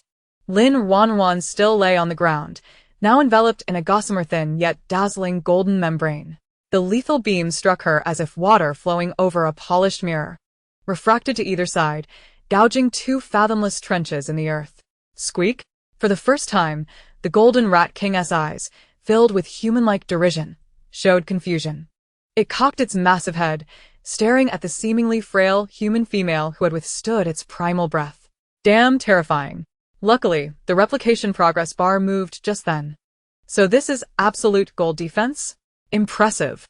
From now on, I'm the hardest girl in the apocalypse. The golden glow on Lin Ruanruan flickered twice, like a flashlight running low on power, then extinguished with a soft pop. Coughing and covered in dirt, she lifted her head to meet Lu Ming's bloodshot, nearly frenzied eyes. Seeing her unharmed, the tempestuous storm of lightning energy around Lu Ming momentarily faltered. Then, the familiar voice in his mind nearly made him lose his footing. Only 5 copied. This lousy power bank has too much capacity. That touch barely scratched the surface, just enough to withstand one big hit. We need to find a way to hold on longer. The tail is too thin and unstable. I must grab a thigh. Lu Ming swallowed the words "Are you okay?" that were about to escape his lips. This woman was risking her life just to pilfer someone else's ability. The Rat King, enraged by its failed strike, seethed with fury. With a vigorous flick of its robust tail, it sent Lin Ruanruan soaring off the ground, akin to a steel whip, and immediately, its massive body trampled forward like a war chariot. Be careful. In midair, Lin Ruanruan adjusted her posture, eschewing a hasty retreat. Instead, she harnessed the momentum of her descent, landing forcefully on the ground. Oh no, I can't! A piercing scream echoed throughout the warehouse. Upon landing, Lin Ruanruan stumbled, as though tripped by an unseen force, her body tumbling forward in an exceedingly bizarre manner.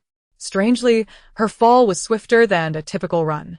The earth beneath her feet transformed into a lubricated slide, thanks to her earth-based ability. Brother, save me. My legs have turned to jelly. She cried for help.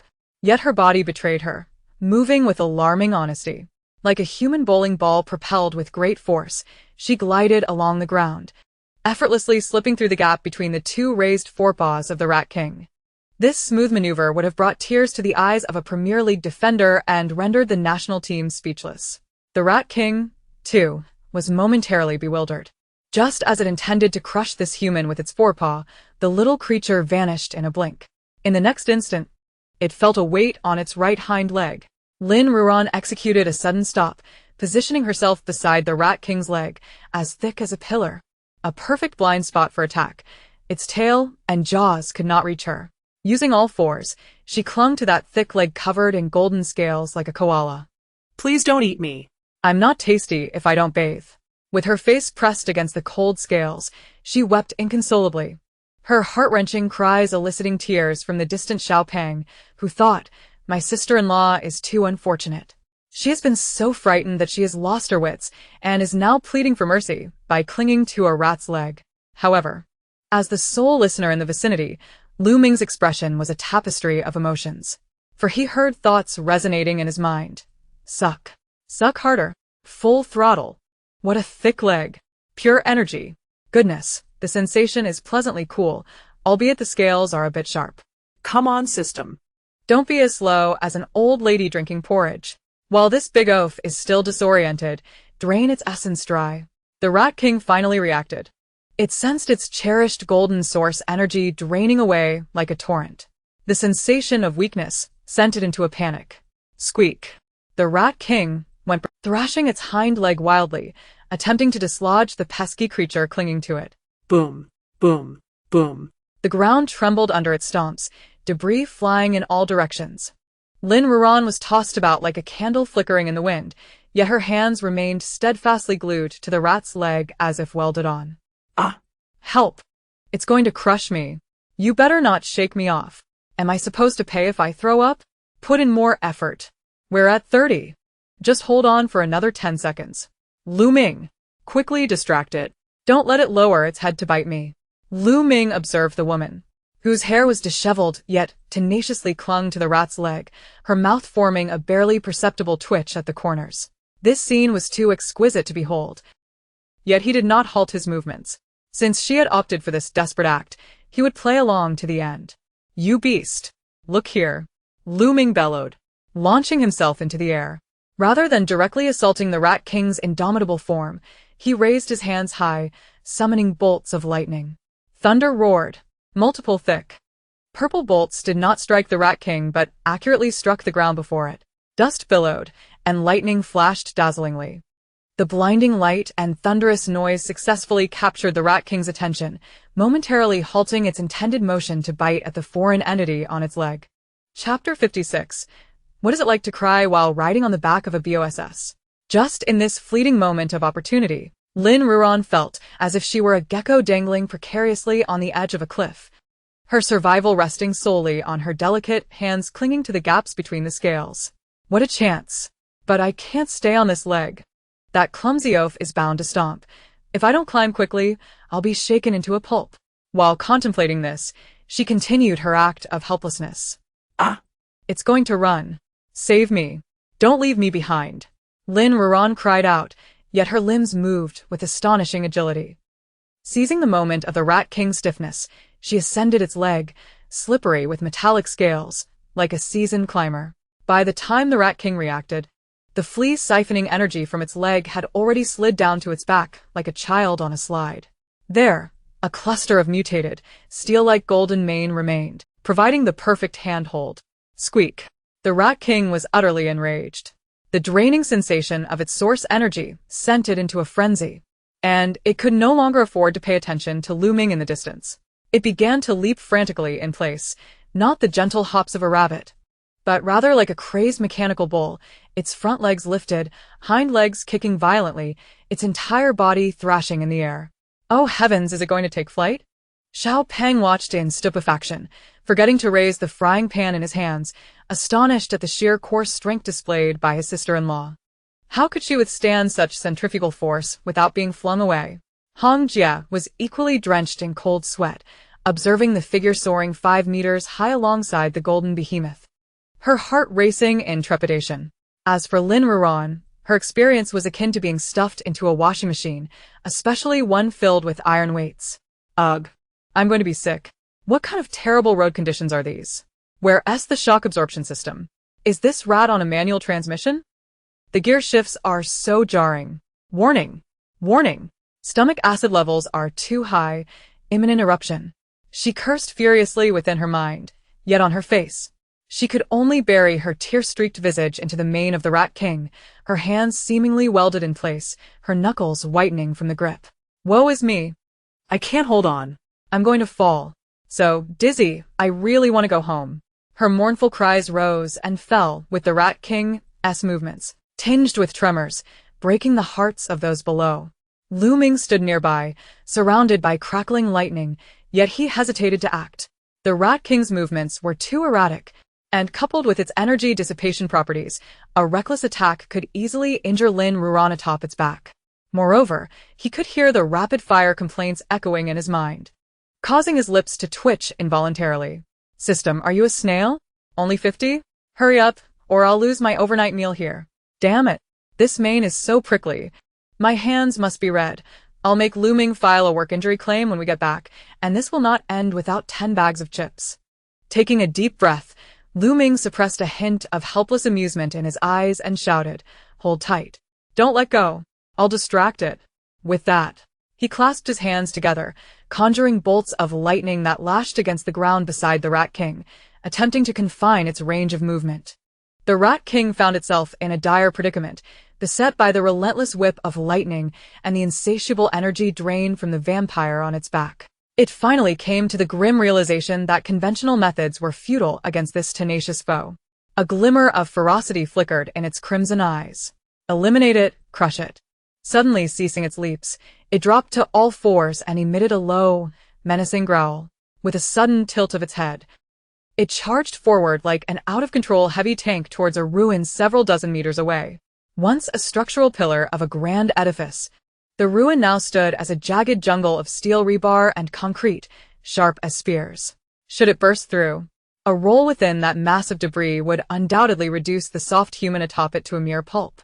Not good. It's going to scrape against the wall. Hong Jie cried out, "Stop it. It's unstoppable. Its defenses are too formidable." Xiao Peng exclaimed, anxiously stamping his feet. A glint of icy determination flashed in Lu Ming's eyes as he sprang into action, transforming into a blur in an attempt to intercept. Yet the Rat King, fueled by the fiery essence of its life force, surged forth with astonishing speed, leaving only a golden afterimage in its wake. Lin Ruanruan, perched upon the Rat King's back, watched in horror as the spiky ruin drew ever closer, her pupils dilating in alarm. The sharp edges of the rebar glinted ominously in the moonlight. Should they collide, her petite frame would be reduced to mere shreds. Goodness! Is it really going this far? It's a mutual destruction. You despicable rodent. This is against the rules. A serious violation. System. I am your master. Accelerate the absorption. Drain this beast's fuel tank dry. In that life-or-death moment, her latent potential surged. Lin Ruanruan even abandoned her facade of tears, releasing one of her grips on the Rat King's fur and slapping her palm firmly against its slick back, maximizing contact. Absorb. Copy progress 7075. The Rat King's speed escalated. The wind whooshing past her ears transformed into a piercing shriek, and those menacing steel bars loomed within mere 20 meters of her face. 10 meters. 5 meters. Lu Ming's lightning barrier rose at the final moment, attempting to shield the ruin. Yet the golden torrent plowed through the barrier with disregard, shattering it effortlessly. Squeak. The Rat King let out a victorious roar, having adjusted its posture, ready to collide sideways, intending to crush the parasite on its back with sheer inertia. In that crucial instant, a celestial chime resonated in Lin Ruanruan's mind. Ding. Congratulations, host. Second-tier ability. Metallic defense enhancement copy. Successful. Her eyes lit up. It worked. Without hesitation, she activated her newly acquired skill. Lu Ming. Her final scream barely escaped her lips before the ground shook with a monumental impact. The resounding crash echoed across the heavens, dust billowing and debris scattering. The once solid mass of steel and concrete was half collapsed by the biological tank. All hearts sank. Xiao Peng dropped his frying pan with a clang, his eyes reddening. Sister-in-law. That kind of force, combined with those jagged rebar, would turn even an Iron Man into a sieve. Lu Ming stood at the edge of the rubble, his hand still extended, a blank expression crossing his usually stoic face for the first time. His heart felt as though it were gripped tightly by a cold hand, the suffocating sensation rendering him breathless. The incessant, greedy whispers in his mind abruptly ceased. The world fell into an eerie silence, save for the sound of debris tumbling from the ruins. Amidst the dust, the golden Rat King wobbled to its feet, having sustained its own injuries, a sizable gash on its head.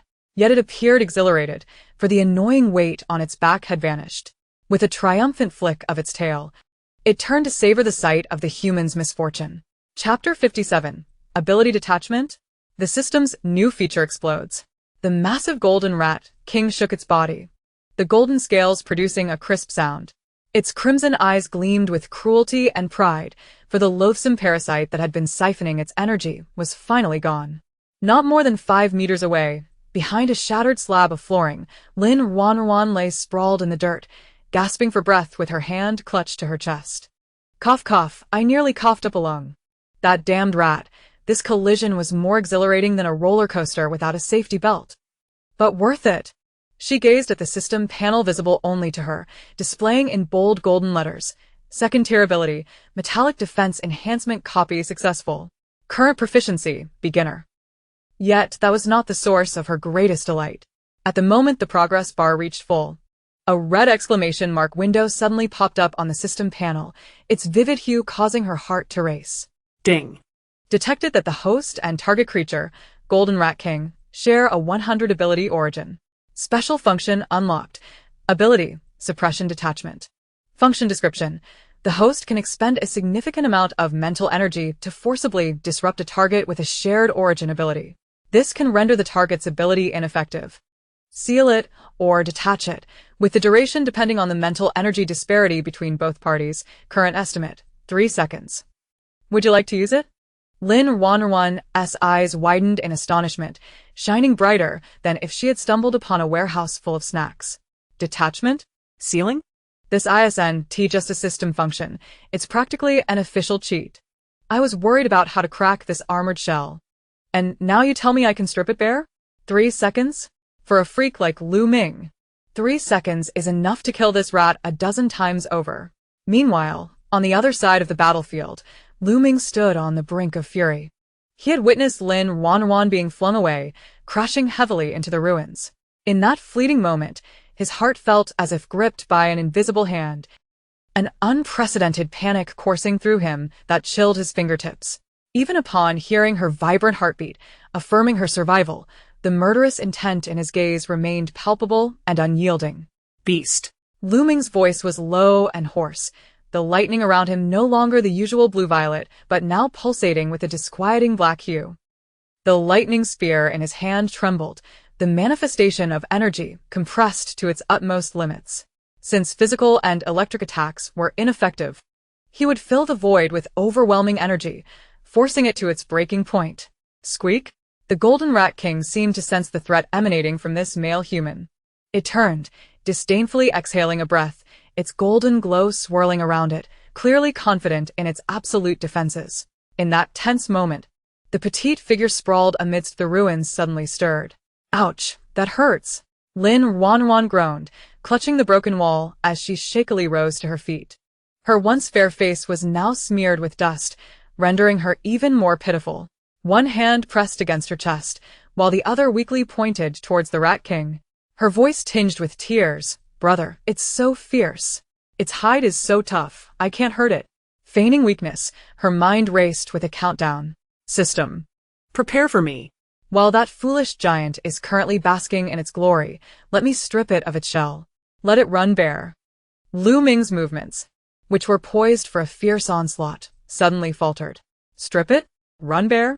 He vividly grasped Lin Ruanruan's madcap and darkly humorous scheme.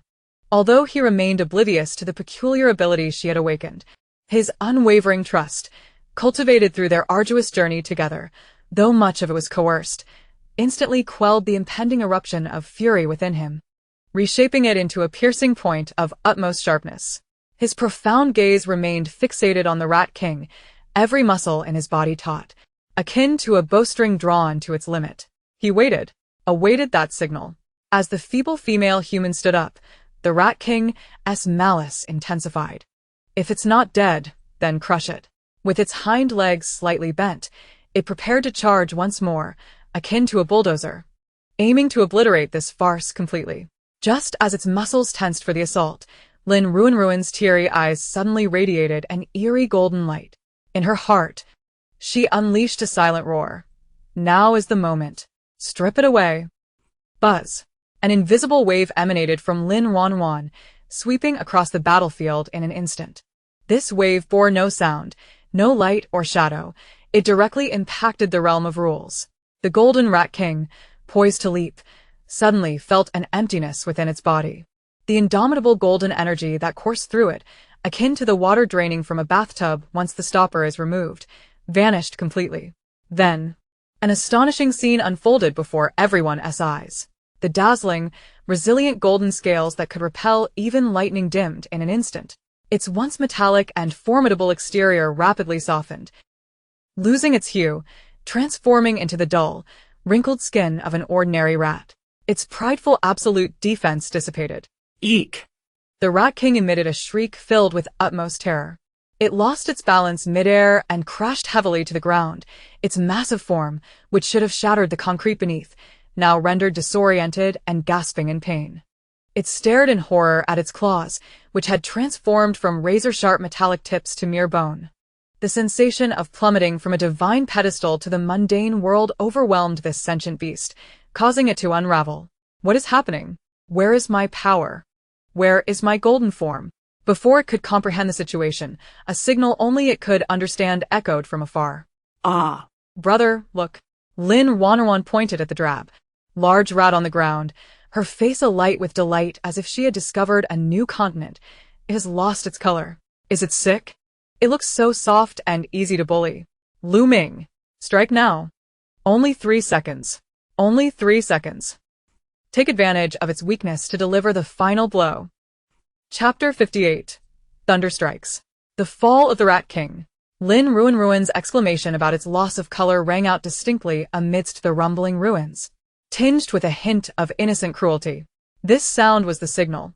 Lu Ming moved without a moment's hesitation, his top body springing forth like an arrow released from a bow, transforming into a streak of dark lightning. 3 seconds. Time elongated infinitely in his perception. In the first second, the human-like fear in the Golden Rat King reached its zenith. It could not fathom why its proud golden armor, forged from countless rare metals, had suddenly become as fragile as paper. The profound sense of weakness that enveloped it brought forth the chilling realization of death for the first time. It wished to flee, to burrow back underground. Yet, its instinct paled in comparison to Lu Ming's speed. Faster. Hurry. Time is running out. Lin Ruanruan's urgent thoughts surged through Lu Ming's mind, her anxiety surpassing even his own. A subtle smile tugged at the corners of Lu Ming's lips. In the second, Lu Ming appeared before the Rat King, leaping high into the air, twisting his body as he channeled all his strength into his right arm. The deep purple lightning spear, originally the thickness of a wrist, was compressed to a mere length of chopsticks, shimmering with an eerie black glow. All destructive energy converged into this singular point. The tip of the lightning spear caused minute distortions in the surrounding space.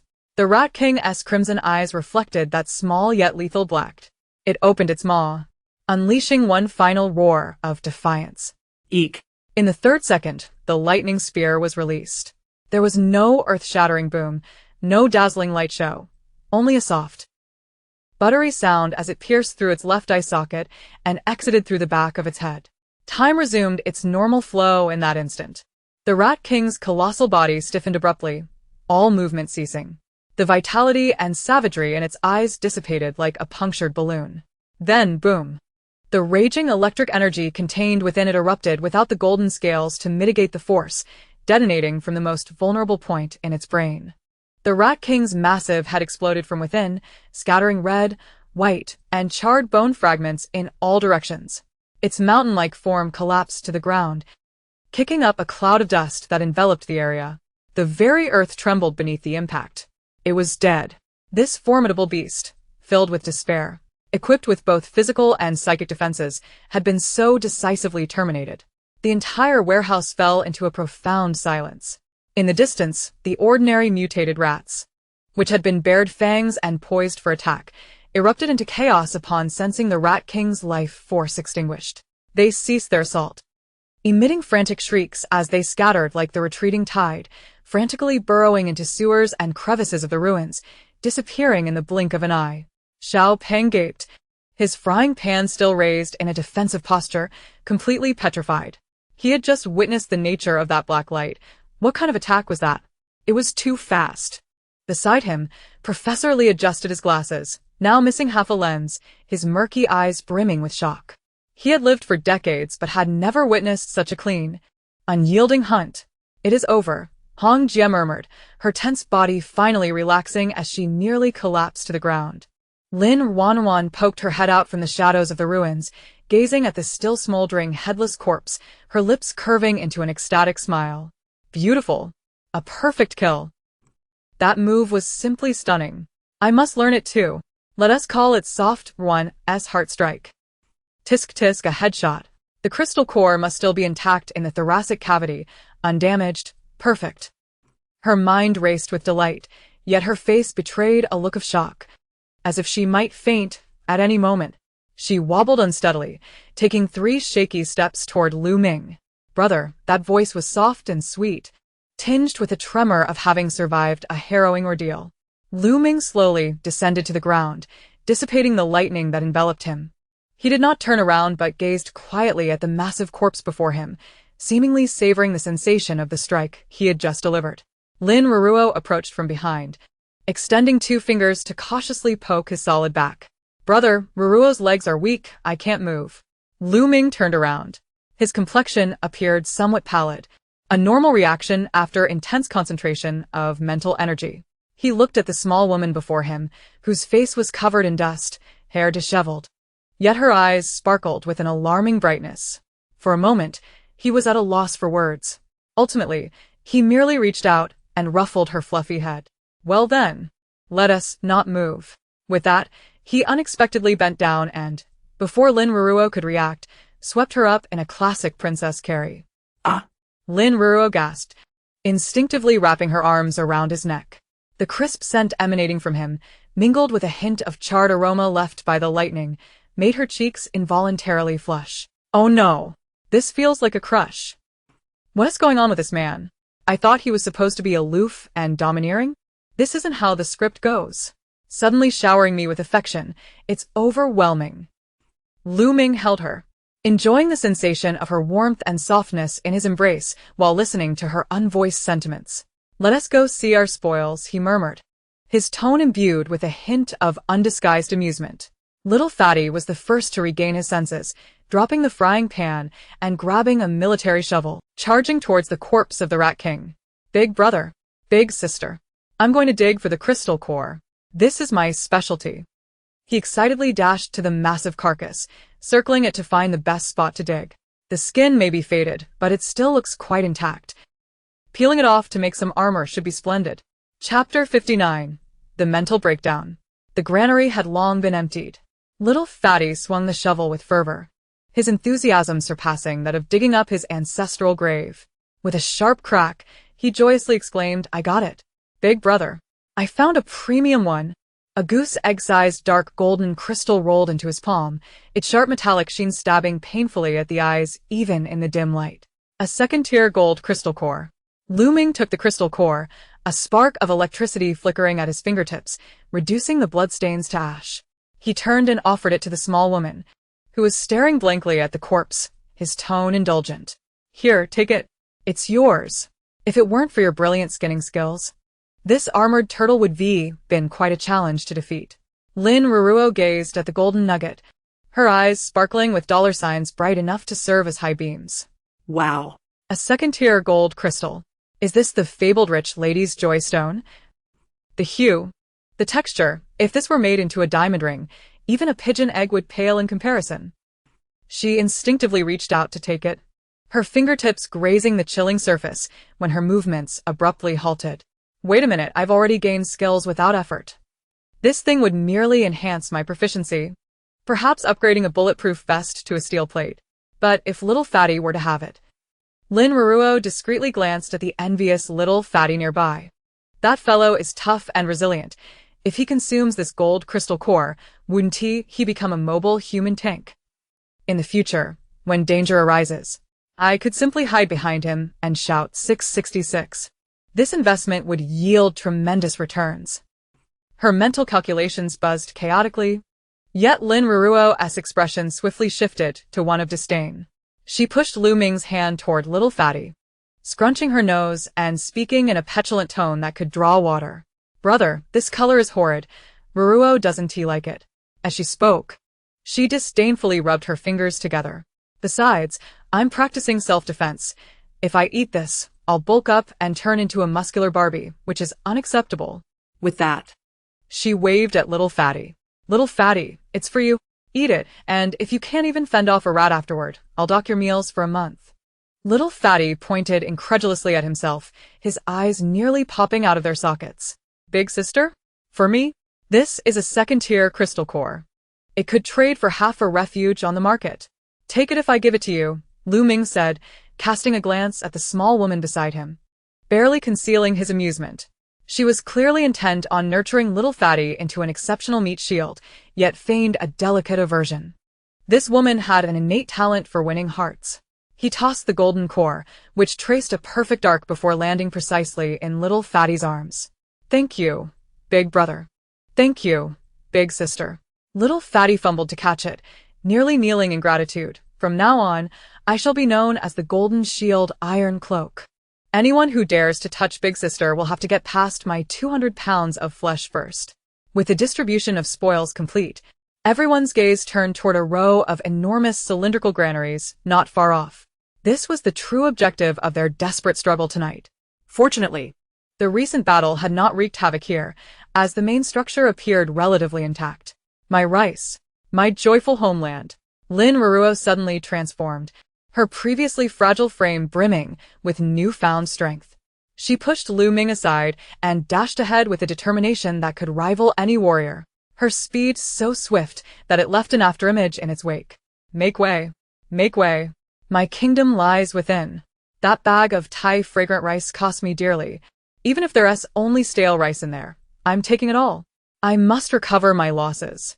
With a crash, Lin Ruanruan flung open the door of Granary No. 1, her flashlight beam sweeping inside like a searchlight. However, there was no mountain of food as she had envisioned. Under the beam of light lay a hellish scene. A suffocating stench of ammonia, mixed with the foul odor of decay, assaulted her senses, nearly knocking her off her feet. The ground was carpeted with a thick layer of black pellets, billions of rat droppings. The burlap sacks that once brimmed with grain had long since disintegrated, mingling with dark, moldy husks. There was not a single intact grain of rice, nor even a complete rice weevil. All was lost. Lin Ruanruan, undeterred, frantically rushed toward Granaries No. 2 and No. 3, and the finished oil depot. The outcome was chillingly consistent. Plastic oil barrels had been gnawed to shreds, cooking oil spilled everywhere, having oxidized into a thick black goo, now hosting green mold. The flour depot was a disaster zone, clumped together from moisture, resembling mounds of green graves. All gone. It was all gone. Lin Ruanruan stood at the entrance of Granary No. 4, her knees buckling as she collapsed to the ground. My 5,000 tons of rice. My 8,000 tons of flour. This is all money. Calculating the apocalyptic prices, I've just lost billions. You wretched rodents. Eating is one thing. But why must you defecate everywhere? That's just too cruel. Grief surged like a river within her. Lin Ruanruan felt her heart shatter. Witnessing her vast fortune dissolve into nothingness was a feeling far more agonizing than being chased by the Rat King moments ago. Lu Ming approached her from behind, observing her despondent demeanor, and for once, he refrained from mocking her, instead letting out a sigh. Although he understood her distress over the loss of supplies, her appearance was indeed somewhat amusing. Professor Li, who had remained silent until now, stepped forward, his gaze filled with sorrow as he surveyed the chaos around them, a sentiment that mirrored Lin Ruanruan's own. As an agricultural expert, witnessing such waste of food felt akin to carving out his flesh. Don't rush to tears, my dear. Professor Li suddenly spoke. Some things are simply unappetizing to that bunch of beasts. Chapter 60. A national-level guardian. I have food. Do you have the courage to follow me? She abruptly lifted her head, her face still dusted with ash, turning towards Professor Li. Grandpa Li, what do you mean? Without uttering a word, Professor Li trembled slightly as he reached into his breast pocket, retrieving a silver insulated container that, despite its age, gleamed with cleanliness. The container was not large, reminiscent of those once used for lunchboxes, inscribed with the words National Seed Bank, worn yet still dignified. He carefully unscrewed the lid, revealing layers of vacuum-sealed moisture-proof bags within. These beasts only know how to consume ready-made carbohydrates. Professor Li's hands trembled as he spoke, yet his gaze remained remarkably resolute. They fail to comprehend that the most precious food in this world is never merely the few tons of old rice piled in a warehouse. He peeled away the final layer of packaging, uncovering several transparent test tubes filled with seeds of various colors. Some resembled black sesame seeds, others glimmered like rubies, while some shone golden like grains of sand. This is drought-resistant wheat No. 7, capable of withstanding high temperatures, with a growth period of merely 2 months. This is high-yield potato No. 3, still in the experimental stage, but I discovered it possesses remarkable adaptability to contaminated soil. He then lifted the central test tube containing purple seeds. And this, the latest hydroponic vegetable seed source, requires no sunlight, only a faint trace of ultraviolet light to flourish. Professor Li raised his head, his gaze burning with intensity as it fell upon Lu Ming and Lin Ruanruan. Young ones, once the food is consumed, it is gone forever.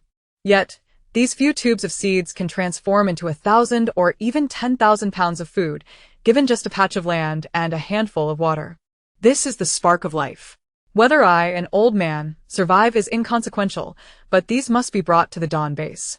Silence enveloped the scene. Red Sister and Little Fatty gazed at the seemingly unremarkable test tubes, their expressions growing solemn. In this apocalyptic world, where one meal could scarcely follow another, they understood all too well the true value of sustainable development. Lin Ruanruan stared at the seeds, her previously dim eyes now ignited with unprecedented brilliance, brighter than when she had first seen the second-tier crystal core. What are these seeds? They are a printing press for money. Professor Li is right. Teaching a person to fish is far superior to merely giving them a fish. With these seeds, won't I become the largest food supplier in the entire base? How small-minded of me. I was just crying over a meager amount of old rice. I am utterly embarrassing myself in front of the world's hoarders. She sprang to her feet, abandoning her pretense of weakness, and earnestly extended her hands towards Professor Li. Grandpa Li, rest assured, this matter, which concerns the hopes of all humanity, I will protect these seeds with every ounce of strength I possess. Lin Ruanruan's expression was filled with righteousness, her demeanor akin to a candidate for the top 10 individuals who moved China. Lu Ming, witnessing the rapid calculations racing through her mind, could not help but smile. He reached out first to take the insulated container, then handed it to Lin Ruanruan with a serious expression.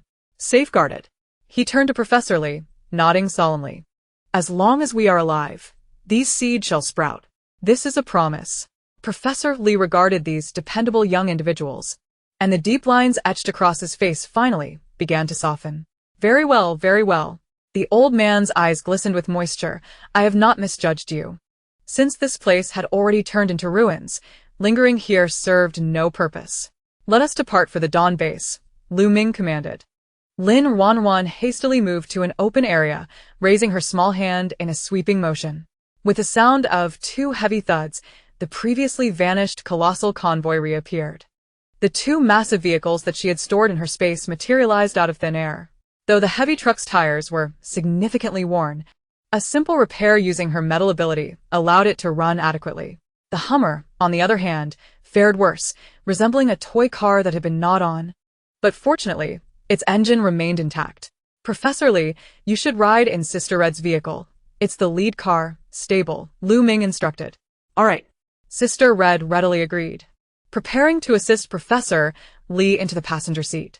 However, Professor Li gently waved his hand, a smile tinged with self-deprecation illuminating his face.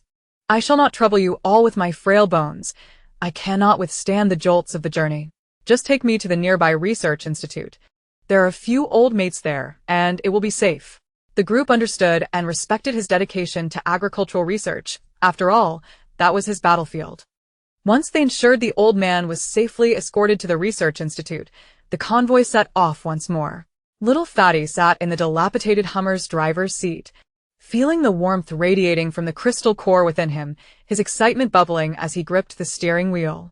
Big brother, where to next? Should we hit the highway directly?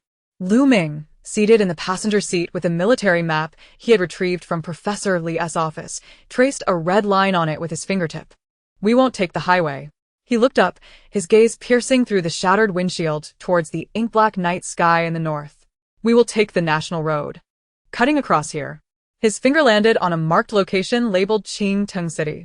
Lin Ruanruan leaned over to take a look, gasping in horror. For on the map, Qingtung City was marked with a massive black skull, alongside a chilling note scribbled in red. Extremely dangerous. Suspected presence of psychic mutants. Do not approach. Brother. Lin Ruanruan recoiled, her voice trembling. This place must have bad feng shui, right? Can we take a detour? Psychic mutants? Aren't they the ones who toy with minds? I detest dealing with such individuals. They are prone to CPU attacks. Lu Ming folded the map, a hint of amusement dancing in his deep eyes. No detours. It is the only place with special materials capable of repairing our vehicles. After a pause, he turned to Lin Ruanruan, leisurely adding, and as far as I know, Qingtung City houses a large chocolate factory that has yet to be looted. Lin Ruanruan's face of fear instantly froze, her eyes sparkling with excitement. Brother, let us hurry. The chocolate is calling to me. I feel no fatigue in my legs. The convoy roared to life, engines roaring as they tore through the darkness before dawn, racing towards the treacherous yet intoxicatingly sweet north. Chapter 61. What we are growing is not potatoes, but tentacle monsters, right? The national road leading to Qingtung City was far from smooth. The surface was riddled with potholes, as if plowed by a herd of cattle. Despite the Hummer being fitted with solid off-road tires, the ride was still bumpy, akin to riding a tractor.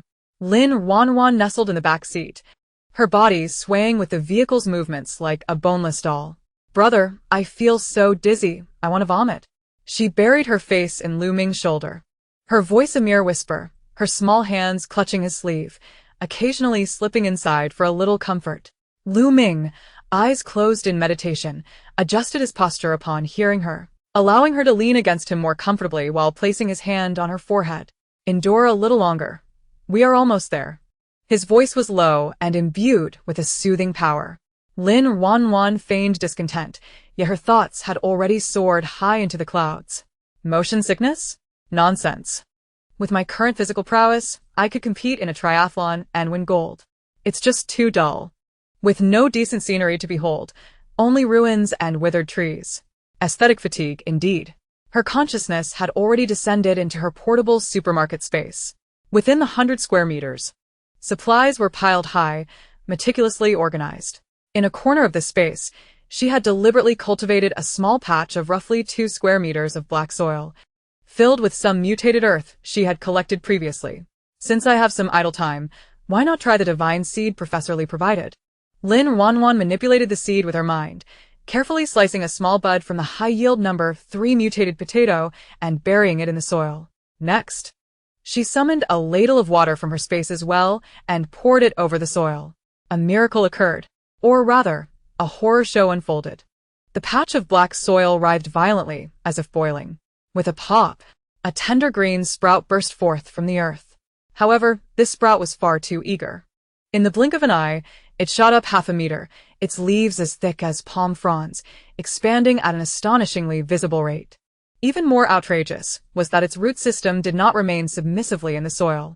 Several robust, brown roots, as thick as arms, emerged from the ground like octopus tentacles, flailing in the air and even attempting to seize a box of instant noodles from a nearby shelf. Lin Ruanruan let out a shriek in her mind. Is this truly a potato? It's clearly a sentient tree demon. Stop it. That's my braised beef noodles. Put it down. The space was her absolute domain.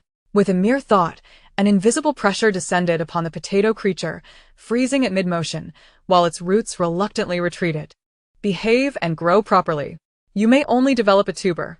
Do not touch my goods. If you misbehave again, I shall chop you into fries and fry you up. Under her imposing presence, the potato creature finally settled down. It began to fervently channel energy underground. The soil heaved and cracked. A gigantic potato, as large as a basketball, revealed half of its head above ground. Its skin was smooth, emanating an alluring earthy aroma along with an intensely rich scent of starch. Goodness. Is it ready already? This growth cycle isn't 2 months, it's 2 minutes. Is the time flow in this space truly that absurd? Lin Ruanruan gazed at the enormous potato, swallowing hard. This was far too large. One potato could easily provide sustenance for little fat 3 times over. Just as she indulged in the joy of virtual farming, the vehicle suddenly screeched to a halt. Squeak. Lin Ruanruan collided with Lu Ming, and this time, it genuinely hurt her nose. What is happening? What is going on? Little Fat gripped the steering wheel, his face a mask of concern. There's a blockage ahead. Hamja's voice crackled through the intercom, tinged with gravity. Ahead lay the toll booth of Qingting City, obstructed by several tour buses parked horizontally across the road. Lu Ming opened his eyes, peering through the windshield at the gray, foggy expanse ahead. The toll booth barriers had long been shattered. A cluster of abandoned tourist buses lay haphazardly together, forming a makeshift wall of steel. Between the gaps of those buses, hundreds of zombies were crammed together. They wore tattered blue uniforms and remnants of faded lettering on their chests read, "Sweet Candy Factory." A bus for employees of the candy factory? Little Fat squinted, surveying the scene for some time. Looks like we've found the right place. This must be the only route to the chocolate factory. Upon hearing the words chocolate factory, Lin Ruanruan, who had still been rubbing her nose, instantly transformed her gaze into that of a searchlight. She leaned against the car window, fixated on the horde of zombies blocking their path. Were they truly zombies? No. They were mere obstacles on her path to the source of happiness. They were her class enemies, impeding her quest for chocolate freedom. So many zombies. Lin Ruanruan turned her head, her little face paling, her voice trembling, tinged with a hint of tears. Brother, they look so fierce, wielding wrenches and iron rods. Are we going to die here? Lu Ming looked down at her. Had he not heard the thunderous roar reverberating in her mind, he might have believed her. Get lost. Clear the way. That's the hazelnut chocolate I've been dreaming of for 3 whole days. Anyone who dares block my path will find their skulls used as bowls. Lu Ming, hurry up. Electrocute them. Don't dawdle. If we delay any longer, the chocolate will expire. The corners of Lu Ming's mouth twitched ever so slightly. Expire? That kind of high-sugar, high-calorie substance had a shelf life of at least 2 years. Clear the obstacles. Lu Ming pushed the door open and stepped out, lightning crackling in his palm.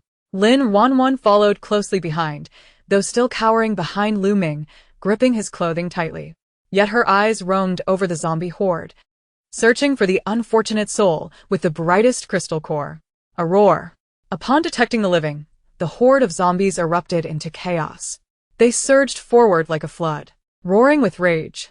This group of zombies was evidently stronger than the average, likely due to their previous lives of physical labor, boasting immense strength. A zombie clad in work attire swung a wrench at Lu Ming's head. Just as Lu Ming was about to raise his hand, "Be careful," Lin Ruanruan screamed, momentarily frozen by fear, lunging forward in panic and colliding with a nearby abandoned car. This seemingly useless collision concealed a hidden strategy. Rise. Her recently acquired golden ability quietly activated. The car's hood flew off in an instant, akin to a massive boomerang, slicing through the air with a howling wind, precisely aimed at the wrench-wielding zombie. With a squelch, the zombie, along with its wrench, was cleaved in two by the sharp metal. Its upper body fell away, the cut smooth as a mirror. Ah! How did the hood fly off? Lin Ruanruan covered her mouth, disbelief etched on her features. Was it the wind? Little Fat, preparing to swing a frying pan behind her, nearly dropped it in shock at the sight. Wind? Even a Force 12 typhoon couldn't achieve such precise decapitation. Lu Ming remained silent, merely countering with a lightning net that turned a dozen advancing zombies into charred remains. He knew this woman all too well. For the sake of food, she could wield her powers with remarkable creativity. Swift resolution was key. Act quickly, Lu Ming said coldly, his movements hastening. He had heard Lin Ruanruan's increasingly frantic shouts. Charge! For the brownies! For the truffle balls! For my unregrettable youth! Zombies are nothing. Even if the path ahead is fraught with peril, I shall lick the chocolate waterfall. With the covert assistance of a certain top-tier foodie, what should have been a grueling battle transformed into an overwhelming massacre. 10 minutes later, the roadblock was cleared.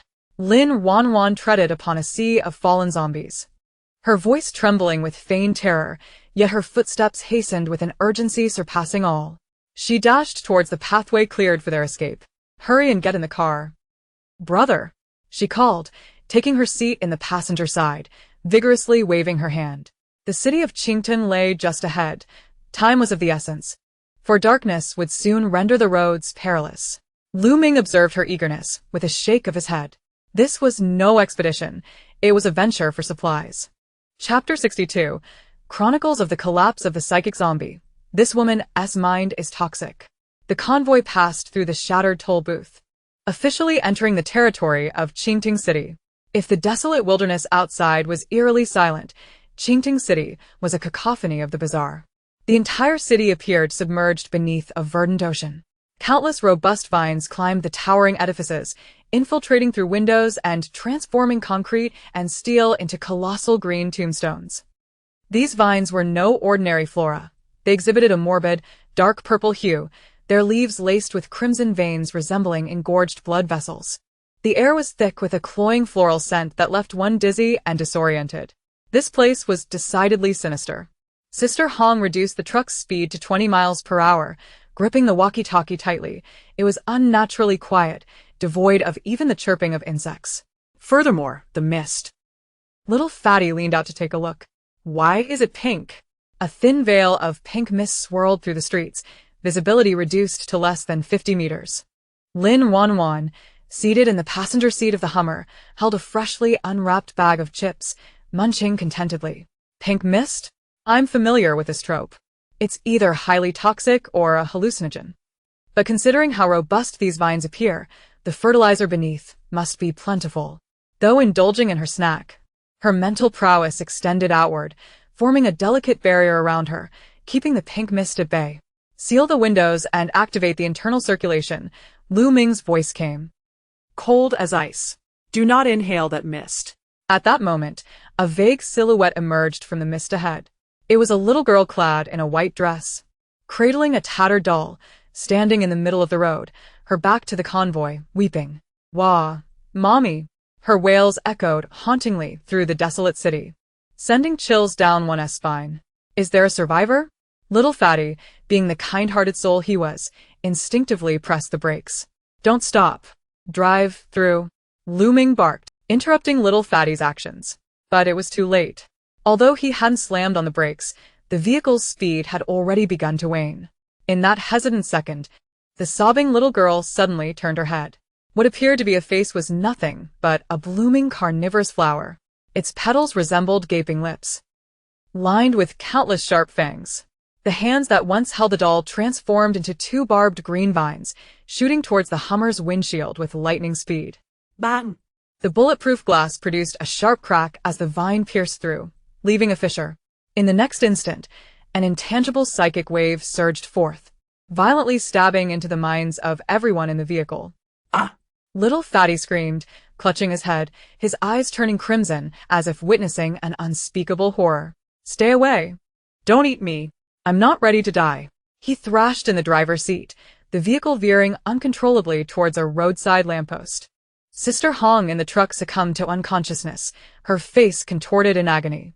A psychic assault. This was an exceedingly rare psychic mutant. It could not only conjure illusions, but also directly attack the human cerebral cortex, invoking profound terror. Lu Ming groaned, his brow furrowed. His mental fortitude was formidable. While the attack inflicted severe pain, it did not drive him to madness. Yet, his concern lay with the one beside him. Lu Ming whirled around. Lin Ruanruan's bag of chips had fallen to the ground, her eyes vacant, pupils dilated, evidently ensnared by the attack. Ruanruan. Anxiety gripped Lu Ming's heart as he prepared to forcibly awaken her with his mental power. However, in the next moment, a cacophony of discordant, almost jubilant noise erupted within his mind. It was Lin Ruanruan's hallucinatory realm. In the terrifying nightmare woven by the psychic mutant, Lin Ruanruan found herself on the edge of a colossal cliff. Below roiled molten lava, with countless demons clawing their way up to tear her apart. The mutant aimed to drive her to the brink of mental collapse through fear, rendering her its sustenance. Yet, from Lin Ruanruan's perspective, the scene transformed dramatically. Wow! What a gigantic chocolate fountain. Is that lava? No, it's clearly a molten lava cake. Why do those ascending demons resemble burnt gingerbread men? Though somewhat unsightly, they should be quite crunchy, right? What was intended to instill terror morphed into a lavish buffet in the eyes of this gluttonous soul. The psychic mutant, lurking in the shadows, was momentarily bewildered. It had linked to Lin Ruanruan's mind, attempting to siphon her fear to amplify its illusions. What did it glean instead? I want to eat. Can that tentacled creature be roasted? Can that fire-breathing one be dipped in hot pot? That monstrous brain looks like a giant walnut. Can it boost my intelligence? And what about Lu Ming's undress form? His physique looks splendid. I want to touch. A torrent of thoughts regarding food, wealth, and certain indescribable desires flooded the mutant's mind like a mudslide. The sensation was akin to a hacker who merely sought a sip of clear water, suddenly inundated with a mouthful of slop and pixelated chaos. Creak. The creature hidden in the depths of the mist emitted a pained, bewildered screech. Its mental logic shattered. It could not comprehend the intricate human emotions of greed and lust. This deluge of nonsensical information proved to be a venomous virus to its pure malevolent psyche. Inside the vehicle, Lin Ruanruan, previously dazed, suddenly blinked. She picked up the bag of chips from the ground, licking her lips with a hint of regret. Huh? Where did that big cake go? She turned to Lu Ming, her face etched with disappointment. Brother, I just dreamt we were at a buffet, and you were coughing and even shelling shrimp for me. Lu Ming regarded her with an expression fraught with complexity. He had distinctly felt the entire process of the mutant's mental breakdown. This woman. had somehow turned a brain filled with nonsense into a weapon to backfire against a peak second-tier psychic monster? What was this? Was it sheer luck or the invincibility of a foodie? At the precise moment the mutant was rendered paralyzed by its own backlash, Lu Ming's expression hardened. Found you. He raised his hand, lightning coalescing at his fingertips into a piercing needle. Without any flamboyant gestures, a slender thread of black lightning pierced through the mist, striking precisely at the center of what appeared to be an ordinary giant sunflower floriade by the roadside. Boom! The floriade erupted. A crystal-clear core rolled out, glistening like a diamond. The suffocating mental pressure in the vicinity dissipated in an instant. Xiao Peng and Hong Jie jolted awake, gasping for air as if they had just been pulled from the depths of water. Goodness, that scared me to death. Xiao Peng wiped the cold sweat from his brow. I dreamt I had turned into a roasted piglet, being devoured by a horde of zombies. Lin Ruanruan stuffed the last chip into her mouth, brushing the crumbs from her hands with an innocent expression. Oh, Really? I had a pleasant dream instead. Hee, that dream was quite delightful. Except for that pesky, tentacled creature at the end. But that crystal core is transparent? A mental type? This is a rare treasure. If Lu Ming consumes, will he be able to see further? Imagine sending him to the gemstone gambling ground as a clairvoyant. Wouldn't that be a windfall? Lu Ming retracted his hand, cradling the still warm, mental crystal core. Listening to someone's grand plan to use him as a clairvoyant made him chuckle. He tossed the core to Lin Ruanruan. Here. take it. Huh? Lin Ruanruan caught the core, momentarily stunned. It's a mental type, you keep it for protection. Lu Ming restarted the vehicle, a knowing smile playing on his lips. After all, your mind is more enriched, and this item will serve you better defensively, lest you transmit some haphazard nonsense to others and suffer embarrassment. Lin Ruanruan clutched the crystal core, her expression one of confusion. Is he complimenting my intelligence? Or mocking my foolishness? Never mind that. The chocolate factory lies ahead. Onward. Goal. Sweetness. Lin Ruanruan raised her tiny fist, her eyes ablaze with the fire of appetite. The nightmare of Qingting City had only just begun. For Lin Ruanruan, her spree of $0 shopping was merely at its inception. Chapter 63, The Chocolate Factory? This is Willy Wonka's apocalyptic nightmare version. Although the Hummer was battered in the front like a deflated old lady, it still valiantly surged to the edge of the city center under Xiao Peng's reckless driving. The legendary sweet chocolate factory stood amidst a cluster of low industrial buildings. Its aesthetics starkly contrasted with the drab concrete factories surrounding it. The factory's exterior was splashed with an exceedingly saturated rainbow hue, though weathered by the apocalypse. With paint peeling as if afflicted by a skin disease, it still exuded an eerie fairy tale charm. The air was thick with an overly sweet scent, almost bitter, reminiscent of burnt caramel mingled with something putrid. Xiao Peng parked the vehicle in front of the ornate iron gate, sniffing the air. The aroma was rather pungent, not the scent of fine chocolate, but rather that of expired cocoa butter. Lin Ruanruan leaped from the car, gazing at the massive, rusted Wonka-style sign hanging from the gate, her eyes sparkling as if they contained 200-watt light bulbs. Is this the fabled Temple of Chocolate? Though it looks a bit shabby. As long as there's stock inside, I can overlook its decor. That's pure dark chocolate. And hazelnut spread. Even if it's expired, I could use it to make a bomb. Brownies. Her excitement made her little hands tremble. Yet, she turned to grasp Lu Ming's shirt, burying her face behind his arm, her voice barely a whisper. Brother, the colors here are so bright, it's dizzying. Is there a creepy uncle who turns people into candy? Lu Ming looked down, observing her eyes, which were filled with an urgency that screamed, hurry up, I want to stock up. While her lips quivered with feigned fear, a teasing smile curling at the corners of his mouth. No creepy uncles here. Lu Ming raised his hand, a bolt of lightning severing the lock on the door, though a gluttonous child was certainly present. Huh? Lin Ruanruan blinked, playing innocent. As the grand door swung open, the scene within took everyone's breath away. There were no zombie hordes, nor were there corpses strewn about. It was excessively pristine. In the factory's front courtyard, where a fountain should have been, a brown liquid flowed instead. Though mostly dried up, its viscous texture was still visible at the edges. Hong Jie leaned in for a closer look, only to recoil in horror. Chocolate? No, there's something in it. In the brown viscous liquid, several humanoid figures clad in blue work uniforms were entombed. They were frozen in postures of running or terror, encased in a thick layer of brown substance, resembling life-sized chocolate sculptures. Did they wrap people in syrup? Xiao Peng felt his stomach churn, the fleeting fantasy of chocolate shattered in an instant. This was too grotesque. Lin Ruanruan was also stunned. Although greedy and lustful, she wasn't the type to drool over corpses. What a waste. Lu Ming expected her next thought to lament the cruelty or the grotesqueness of it all.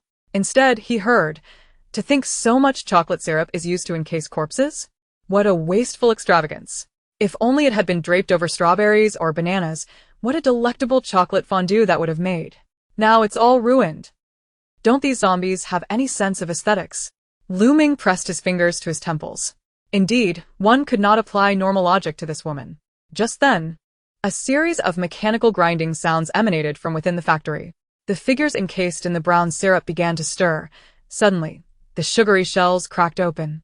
With a loud pop, a hand smeared with brown sugar sludge emerged. Soon, more and more of the sculptures came to life. They were not mere zombies. Having been submerged in the special syrup for an extended period, a hard brown keratin layer had formed over their skin, resembling chocolate-clad knights in heavy armor. Roar! The leading zombie opened its mouth, spewing not a foul odor, but a dense cloud of cocoa powder. Watch out. That thing looks tough. Xiao Pan brandished a frying pan. The chocolate zombie moved with unexpected fluidity. The layer of sugar coating it provided a strange slickness. It lunged at Xiao Peng, its hardened arms sweeping toward him. Clang! The frying pan let out a wail as it was driven into a deep dent. No way. This is tougher than that pack of rats. Xiao Peng felt a tingling in his palms, retreating hurriedly. Hong Jia lashed out with a fiery whip, striking the zombie. Were it a common zombie, it would have ignited instantly, but the sugar coating merely melted slightly, becoming sticky, and ensnared Hong Jia's fiery whip. Physical damage resistance and high fire resistance? Hong Jia's expression soured. The syrup had mutated. As 7 or 8 chocolate knights closed in, Lin Ruanruan cowered behind Lu Ming. Watching the once delicious ingredients transform into deadly weapons, her heart aching unbearably. How could they use my chocolate to fight? Unforgivable. That was meant to be eaten, not used as armor. Suddenly, she pulled out a familiar spray bottle from her bag, which was actually from her spatial pocket, filled not with water but... Don't come any closer. Lin Ruanruan screamed, shutting her eyes and spraying wildly. The liquid from the spray bottle splattered onto the bodies of the zombies. And though there was no violent chemical reaction, the once impenetrable sugar shell began to emulsify upon contact with the liquid. The chocolate armor, previously invincible, melted away like mud, revealing the fragile, decayed flesh beneath. What is this? Corpse-dissolving fluid? The chubby one stared in astonishment. Lin Ruanruan, while spraying, maintained her persona. Her voice tinged with a sob as she exclaimed, "Yuvuo, this is just the baking soda I use for washing fruits. Did I dirty their clothes? Hee hee. This is industrial-grade emulsifier mixed with concentrated hot alkaline water, specifically designed for cleaning greasy kitchen appliances and dissolving fats. Since you have wrapped yourselves in a concoction rich in oil and sugar, do not blame me for giving you a thorough cleansing." Lu Ming observed the woman wielding the cleaning agent with devastating efficiency, a smile tugging at the corners of his eyes. He needn't lift a finger. This woman, driven by hunger, was quicker on her feet than Einstein. The defenses breached, it was time to strike. Lu Ming commanded coolly.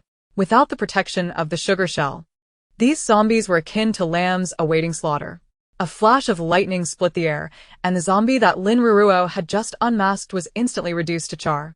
10 minutes later, the hall was cleared. Lin Ruanruan treaded upon the ground slick with brown goo, though her face was contorted in disgust. Her feet earnestly carried her toward the warehouse door deep within the factory. The door was firmly shut, requiring a password card. Standing before it, she gazed at the red card reader, her expression faltering. "Brother, I can't open it. Violent breach. I know this door well. I can turn the lock mechanism inside to mush with my metal abilities." Just as she placed her hand on the door, preparing to secretly activate her powers, Lu Ming approached, his slender fingers holding a glimmering golden card that had just dropped from the leading zombie. "This is called Lu Ming gently swiped the card across the reader. Beep. The door opened with a satisfying click. The apocalyptic version of a golden ticket. Lin Ruanruan's eyes sparkled as she beheld the card.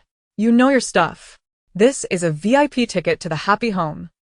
The door creaked open, releasing a rich, exquisite aroma of premium cocoa, devoid of any hint of decay, that enveloped her like a tangible embrace. In that moment, Lin Ruanruan felt a sense of transcendence. Inside the warehouse, thousands of neatly stacked boxes of finished chocolate and several massive stainless steel storage tanks awaited. Lin Ruanruan let out a soul-stirring sigh. She turned to Lu Ming, and this time, no act was necessary. She genuinely wished to leap forward and plant a kiss upon him. Brother, I believe this place is paradise. Lu Ming regarded her eager expression, about to speak when his demeanor suddenly shifted. Don't move. He swiftly grasped Lin Ruanruan, who was about to rush inside. Something lurked within. Not a zombie, but an exceedingly subtle yet chilling psychic wave was emanating from behind those colossal storage tanks, akin to a greedy tongue caressing the cerebral cortex of all present. Chapter 64. Welcome. Do you wish to become a truffle or hazelnut spread? In the instant that chilling psychic force brushed against their cerebral cortex, the world transformed like a toppled pallet, colors flowing and reassembling chaotically. The warehouse, once cold and industrial, morphed into a vast swirl of red and white striped candy canes. The black, murky drainage ditches underfoot became a rich, steaming river of hot cocoa, with several cotton candies the size of swim rings floating upon its surface. The air was saturated with a cocoa aroma potent enough to send insulin levels surging to lethal sweetness. Help! I don't want to turn into cotton candy. I don't want to be devoured. The chubby one let out a piercing shriek, flailing his arms in panic. From his perspective, he was being tossed into a colossal pink centrifuge, his body being drawn into strands of sugar.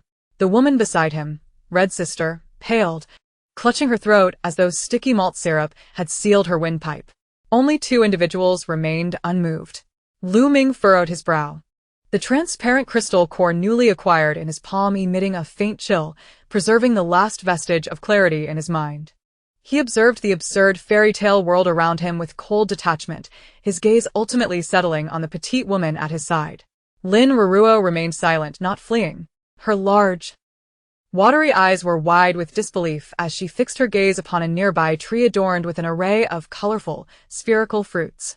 Brother, her voice trembled, tinged with the horror of encountering an unspeakable terror, as her small hands gripped Lu Ming's arm tightly. Is this hell? It's terrifying. Just as Lu Ming prepared to dispel the illusion, his movements halted. Terrifying? In the next moment, a familiar voice erupted in his mind like a barrage of fireworks. Holy crap! Is that a Ferrero tree? It really grows on trees? That must be the size of a fist, right? Is there a whole hazelnut inside? And over there, is that railing made of white chocolate? Can I take a bite? Just one bite. This ISNTA psychic attack. It's targeted poverty alleviation. Please don't wake me up, I want to die in this dream, swimming in that cocoa river and drinking my fill. If not for Lu Ming's formidable composure, he might have been rendered speechless by her extravagant declarations. This woman's thought process was an egregious affront to the very nature of psychic monstrosities. Top, top, top. A crisp, rhythmic sound echoed from the depths of the candy forest, akin to the sound of polished shoes striking a hard candy floor. Welcome, esteemed ingredients. A tall, slender figure clad in a dark purple tailcoat emerged from behind two massive lollipop pillars. It wore an exaggerated top hat and leaned upon a staff fashioned from a fusion of vertebrae and candy cane. Its face was pale as parchment, devoid of a nose. Only a wide mouth split to the roots of its ears, lips smeared with bright red jam, revealing an overly perfect set of serrated teeth. Strangely, its head was not made of flesh, but rather a transparent glass jar, within which floated a pink brain, pulsating rhythmically as it spoke. I am the foreman here. You may call me Mr. Sweetheart. The creature elegantly doffed its hat, performing a standard gentleman's bow, its eyes, embedded in the glass jar, greedily scanning the group. Ah! A monster! Lin Ruanruan screamed in perfect timing, clinging to Lu Ming like a startled koala, burying her head in his neck, trembling uncontrollably. This design is rather unique. Is that brain soaked in syrup for too long? It looks a bit shriveled. But that staff is quite impressive. It appears to be pure silver coated in sugar. It must be worth a fortune. Lu Ming. He supported Lin Ruanruan with one hand, while the other crackled with energy, coldly regarding the creature that claimed to be the foreman. Is this how you welcome your guests? Reducing them to fools with illusions? Illusions? No, no, no. This is the elevation of art. Mr. Sweetheart waggled his finger, his tone laced with a pathological fervor. He waved his staff, causing the surrounding space to warp. The chubby one, who had been beside himself with madness, suddenly began to undergo a bizarre transformation. A layer of brown grease oozed from his skin, and he seemed to harden rapidly, exuding a rich, nutty aroma. This corpulent gentleman, with an exceedingly high fat content, was most suited to be transformed into delectable hazelnut cream-filled confections. Sweetheart Mr. inhaled deeply, reveling in the scent. As for the fiery-haired lady, her fiery temperament rendered her the perfect ingredient for liqueur-filled chocolates. She turned, pointing her cane at Lu Ming and Lin Ruanruan. One of you radiates with energy like thunder, embodying the ultimate experience of popping candy chocolate, while the other, her beady eyes lingered momentarily on Lin Ruanruan, seemingly perplexed, could not be read for any emotions of fear, despair, or suffering. Instead, it sensed a singular feeling, an overwhelming hunger. The other appeared soft and sweet. Sweetheart Mr. broke into a wide grin, emitting a laugh that could make one's teeth ache. Let us create the finest white truffle soft center treat, one that bursts with flavor upon a single bite. Before the words had fully escaped its lips, an invisible force of regulation descended. Lu Ming felt an unbearable heaviness envelop his body, as if his blood were thickening into syrup. This was not merely a mental assault. It was the domain constructed by this aberration within this enclosed space. I don't want to become a round ball. Wouldn't he look good in clothes? Lin Ruanruan's voice trembled, sounding woeful. Yet, in truth, she was using her feigned fear as a cover to stealthily stretch her hand, adorned with a spatial ring, toward the flowing river of cocoa nearby. While you lecture me on culinary recipes, I shall swiftly empty your coffers. If I act quickly enough, your domain cannot catch up with me. Her fingertips grazed the bubbling, sweet liquid. This was no illusion. It was real, industrial-grade chocolate liquor heated to perfection. Collect. Lin Ruanruan's heart roared with fury. With a whoosh, the once flowing river of cocoa plummeted dramatically. Sweetheart Mr., who had just contemplated flooding everyone with the cocoa river, froze mid-action, its glass jar of brains visibly twitching. What is happening? It gazed incredulously at the now dry river. This was the source of energy sustaining its domain. How could it suddenly diminish by several tons? Oh no! The river has dried up. Lin Ruanruan exclaimed innocently, pointing at the empty trench. Is it because my brother is too hot, causing all the water to evaporate? As she spoke, she subtly edged back a couple of steps, accidentally leaning against piles of neatly stacked finished product boxes. Those boxes were filled with perfectly packaged treats.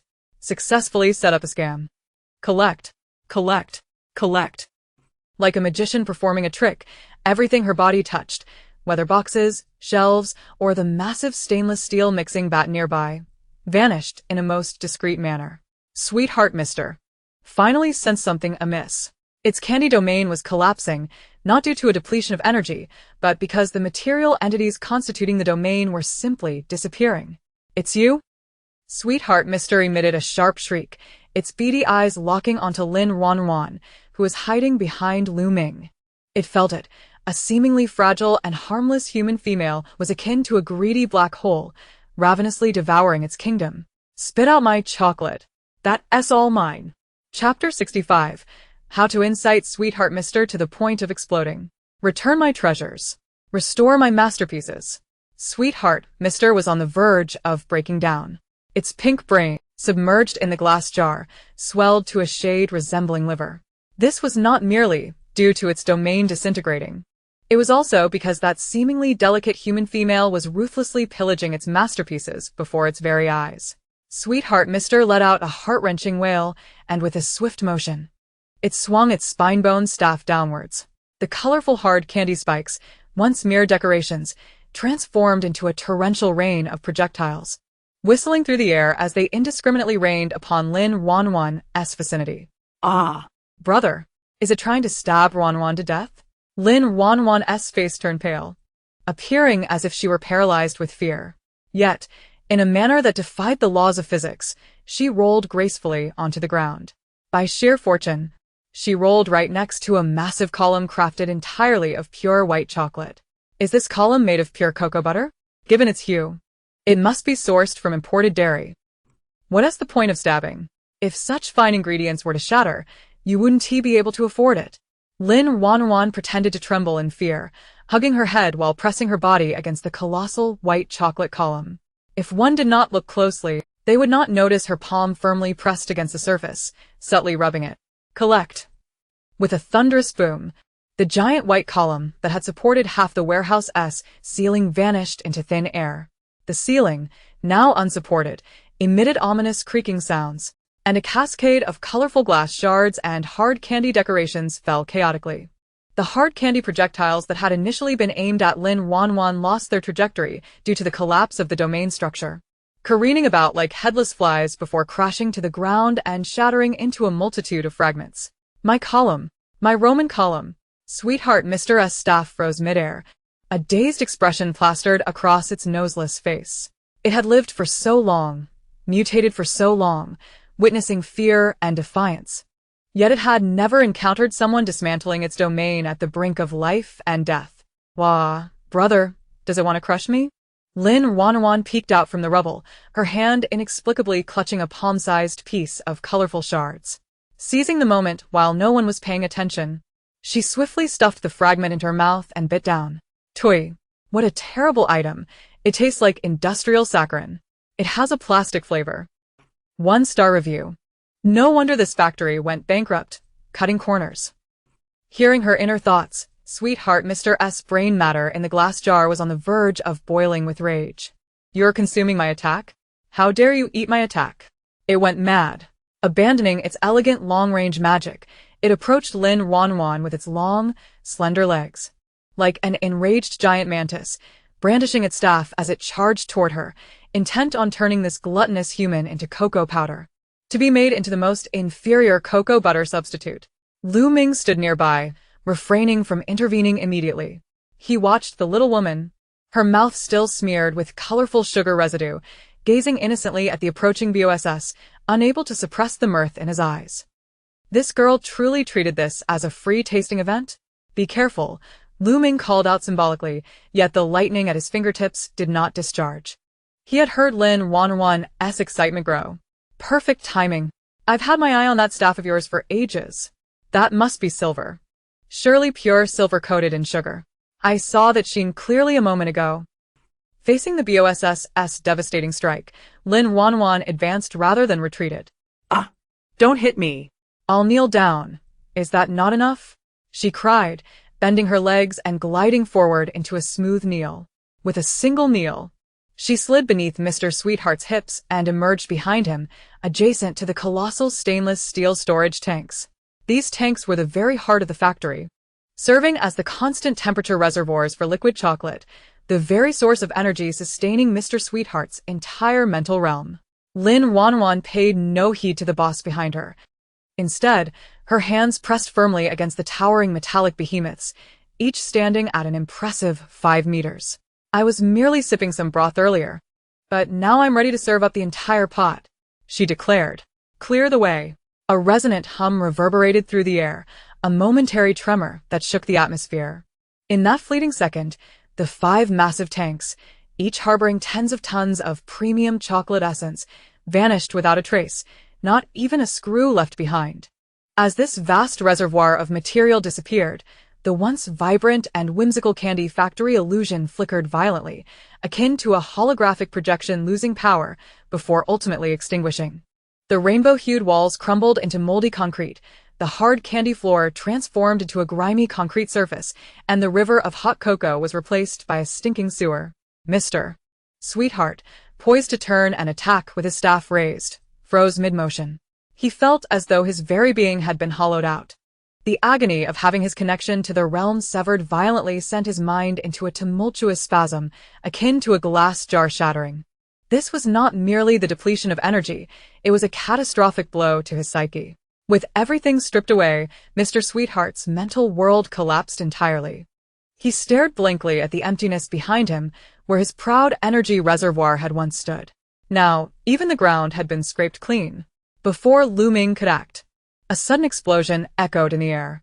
At the moment of Mr. Sweetheart's utmost vulnerability and despair, his crystalline had burst, showering the flamboyant purple tailcoat with a splatter of pink brain matter. Lin Ruanruan scrambled to her feet, dusting off her knees as she gazed at the lifeless form. A look of lingering fascination on her face. Is this how it ends? Such a pitiful demise. I haven't even had the chance to dismantle the packaging assembly line over there, she lamented. But thankfully, I've secured the big head. What a lucrative haul. This shall be my mobile dessert station from now on. She pivoted, her expression shifting in an instant as she rushed towards Lu Ming with teary eyes. Wah! Big brother. That was terrifying. His brains just exploded. How disgusting. Lu Ming regarded the small woman who had leaped into his embrace, inadvertently smearing chocolate residue onto his expensive tactical vest, and let out a resigned sigh. That vest was made of specialized Kevlar fibers, designed to be bulletproof, stab-resistant, and cut-proof. Yet now it bore a sticky layer of frosting and chocolate stains. Oh dear, this fabric is quite absorbent. It cleans up nicely, he remarked. What a shame about my chocolate. That leap just wasted at least half a brownie's worth. Was she speaking in coherent sentences? Chapter 66. Exceptional Spoils. Is this crystal core strawberry-flavored?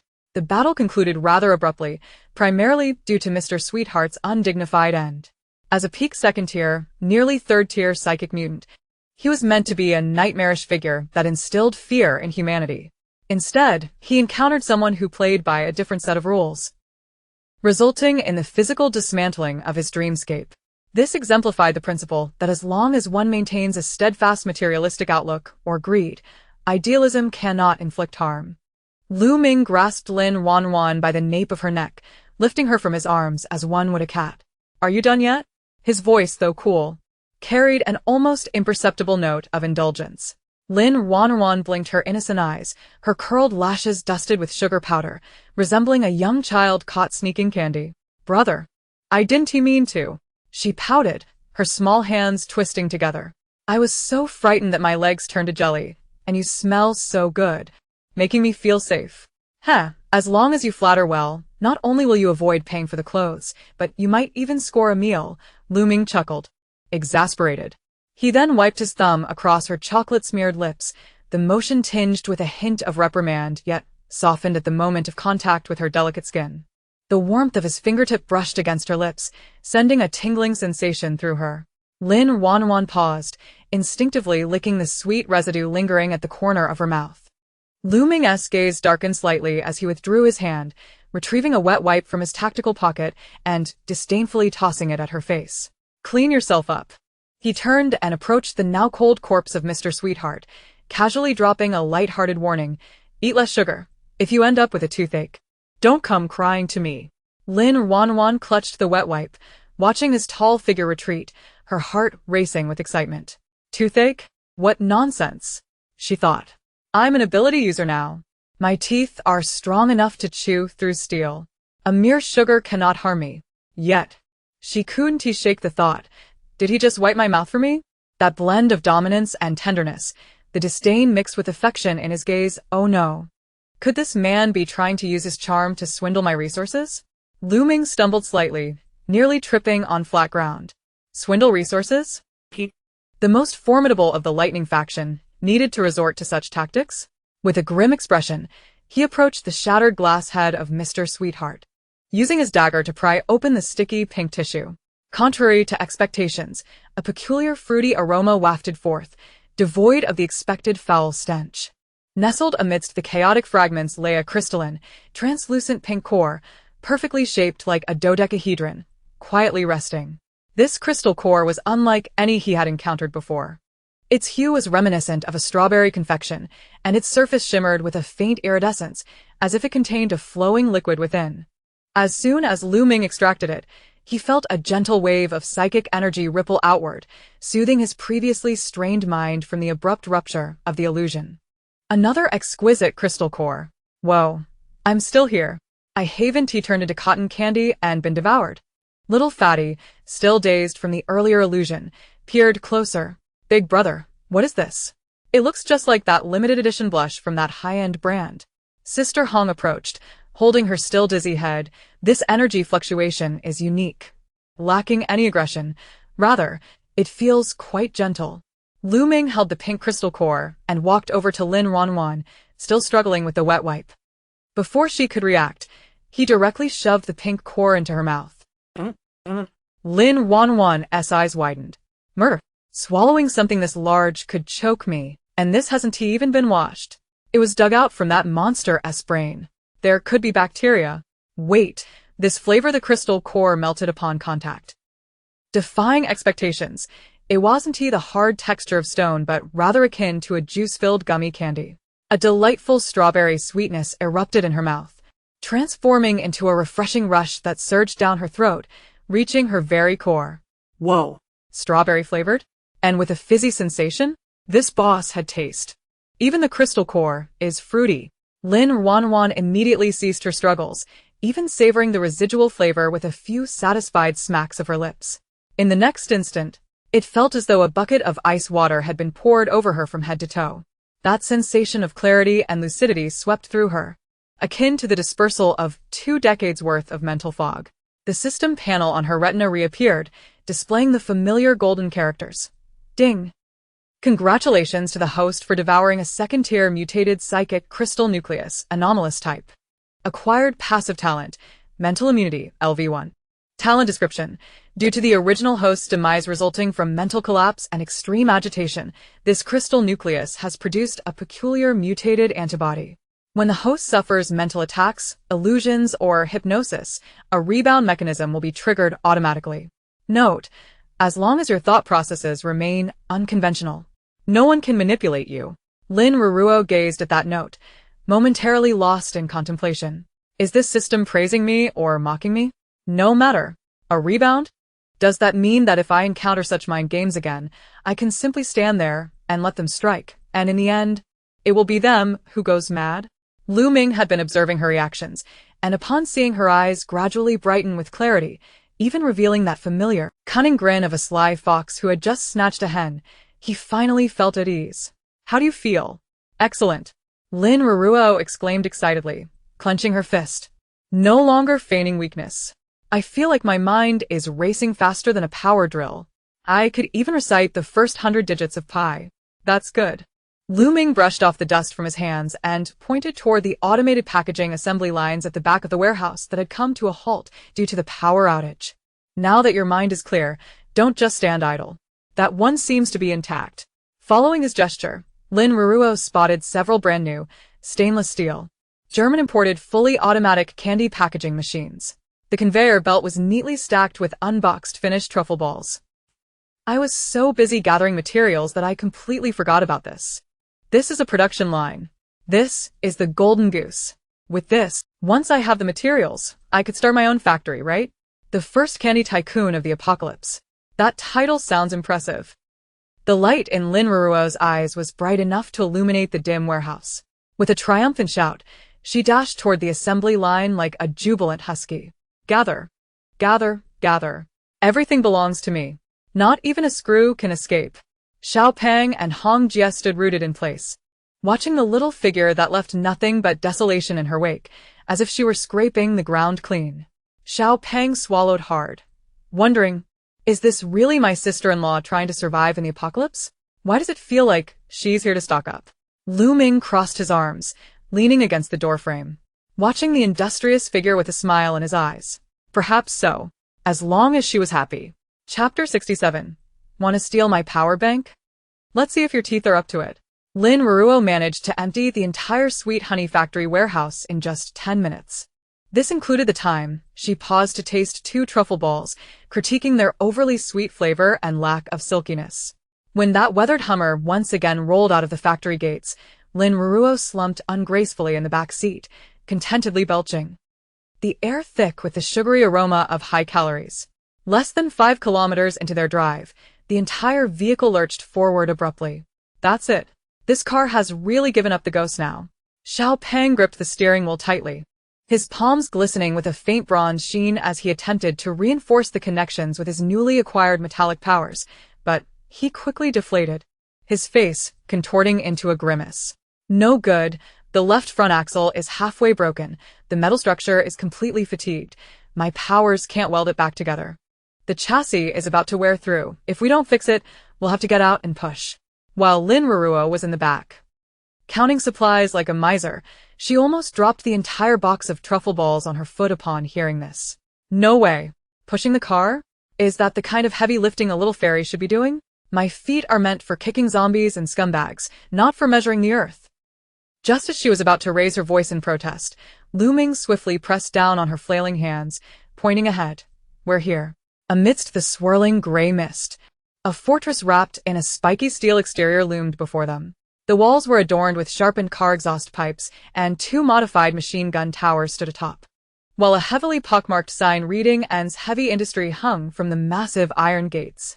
Is this the largest auto repair shop in Qingding City? Xiao Peng gazed at the towering gates, swallowing hard. Boston must have been quite the figure in life. With this firepower, even the Skull Gang would call him Big Brother. Hong Jie jumped out of the car, approached the iron gate, and picked up a stone to tap out a rhythm on the steel plate. Dong, dong, dong. 3 long and 2 short taps. A universally recognized distress signal in the long-haul transport business. Moments later, a small observation window slid open above the heavy iron door. A pair of vigilant eyes flickered behind it, scanning the group before finally resting on Lu Ming. The gaze visibly brightened. With a heavy creak, the hydraulic door slowly opened a crack. What stepped out was not a hulking brute, but a young woman clad in an oil-stained jumpsuit, a large wrench hanging from her waist.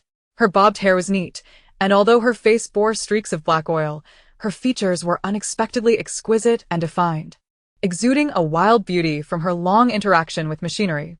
Alive? The woman held a modified nail gun. While its muzzle hung low, her finger remained on the trigger guard. Was she here to fix cars or to refuel?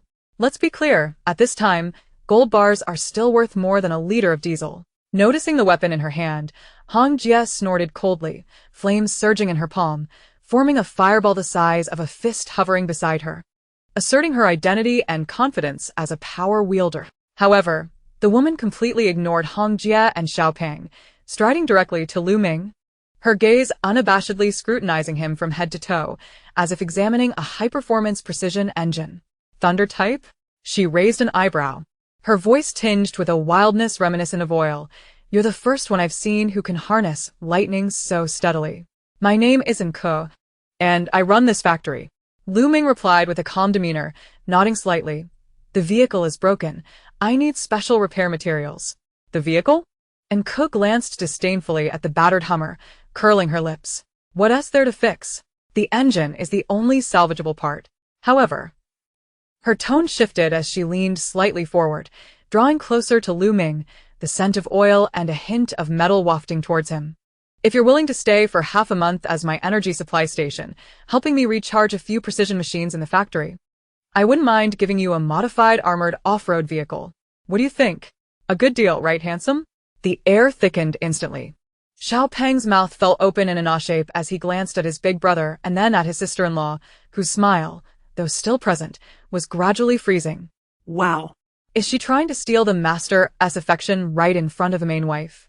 Miss and probably doesn't realize who the true terrifying presence in our group is. Sure enough, Lin Ruanruan, standing behind Lu Ming, had stopped chewing on her chocolate, her thoughts racing like a Gatling gun. An energy supply station? Does she think he's a shared power bank? Calling him handsome? Is that even appropriate? He's my long-term meal ticket, my exclusive warm companion. And she thinks she can lay her hands on him? Must you stay for another half-month? Will he still be that pristine, aloof idol after half a month? I fear you shall have drained him completely. Absolutely not. He is my private property. Even if he must be discarded, it shall be at my hands. Lu Ming's eyelid twitched. Discarded? What on earth was this woman concocting in her mind with such brazen words? Just as he prepared to refuse, a soft, delicate hand unexpectedly reached over, wrapping around his arm, her entire body squirming between them like a boneless creature. Oh, dear brother, this sister is quite oily, isn't she? Might she soil your clothing?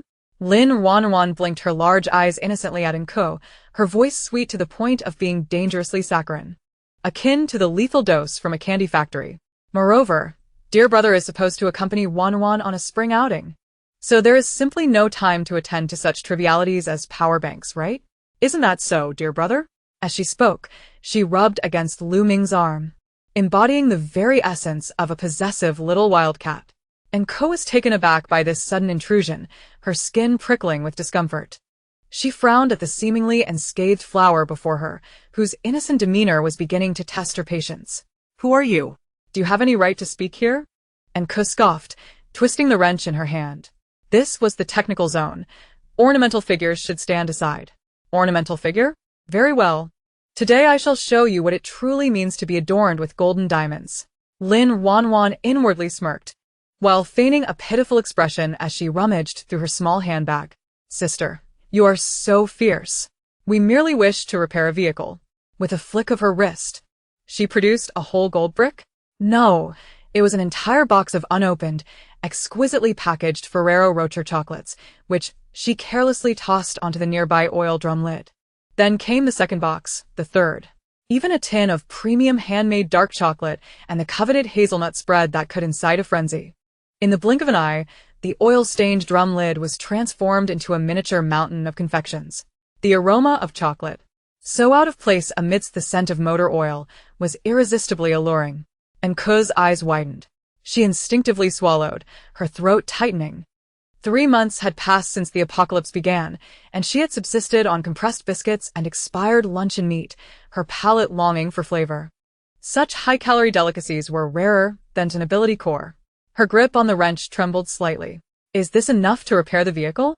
Lin Ruanruan tilted her chin, maintaining her feigned fragility, yet her tone exuded a lavish air of extravagance. If not, I have more.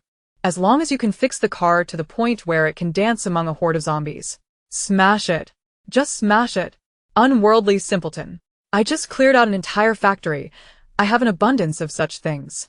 Lu Ming observed the audacious little woman wielding chocolate as a weapon, and the amusement in his eyes could no longer be contained.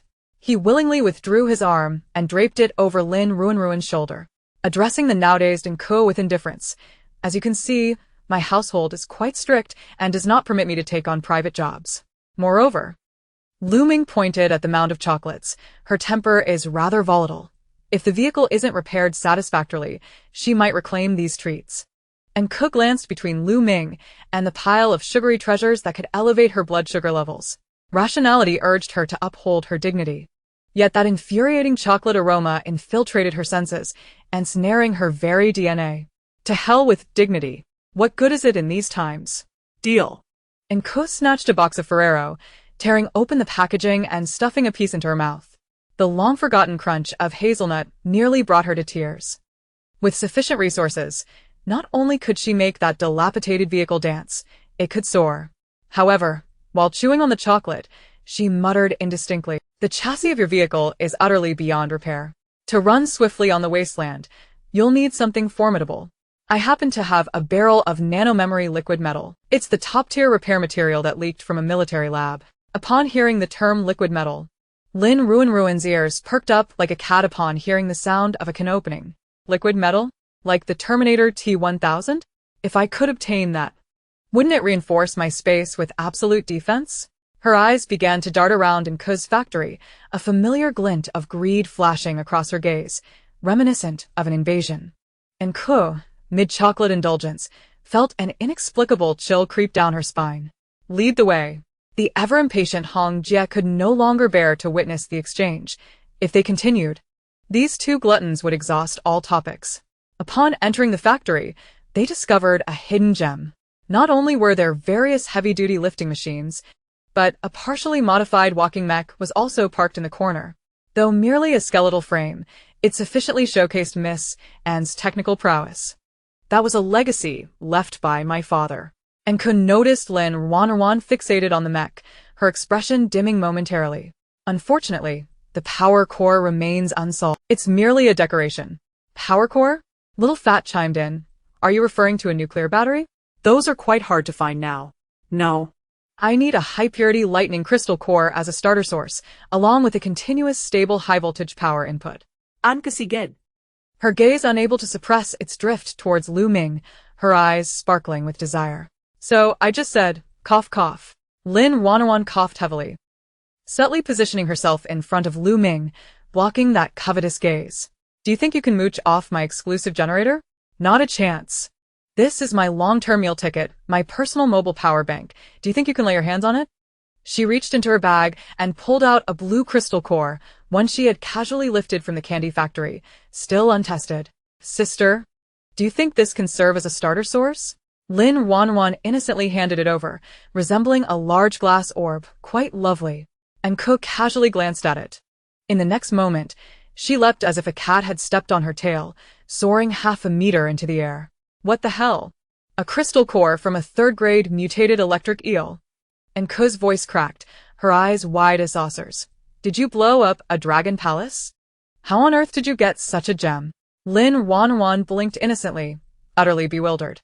Huh? This was picked up earlier from that fish pond. No. From the aquarium zombie area? I thought it was just a glass ball. Lu Ming interjected, trade. And Ko tossed the chocolate aside, her eyes glistening red as she lunged forward. That's mine. You give me that. That barrel of liquid metal is yours. I'll even throw in a full suite of bulletproof modifications, plus 2 mounted Vulcan cannons. Whoever reneges is a little dog. This was the very heart that could animate her mech. With this, she wouldn't need to bow to anyone in this apocalypse. She could stride boldly. Deal. Lin Ruanruan agreed quicker than anyone else. It was just some junk I picked up anyway. Trading it for a barrel of high-tech oil and Vulcan cannons? What a steal. And with this woman in possession of a mech, she wouldn't be eyeing my power bank, or rather, my brother, any longer. The transaction was made. Clutching the blue crystal core, Anko couldn't help but polish it repeatedly, her gaze towards Lin Ruanruan transforming from disdain to that of a wealthy benefactor. Take a breather. Everyone. This task is substantial, and I need to rally some assistance, Ank declared, striding to the wall and decisively pulling the power switch. The iron doors deep within the workshop creaked open. Several figures, clad in standardized gray uniforms and exhibiting rigid movements, emerged.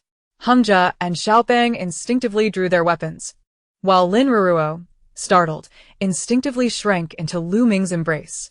Do not be alarmed. Ank waved her hand nonchalantly, her expression composed. These are my employees. They are not living beings, she continued. They are corpses supported by exoskeletal frameworks.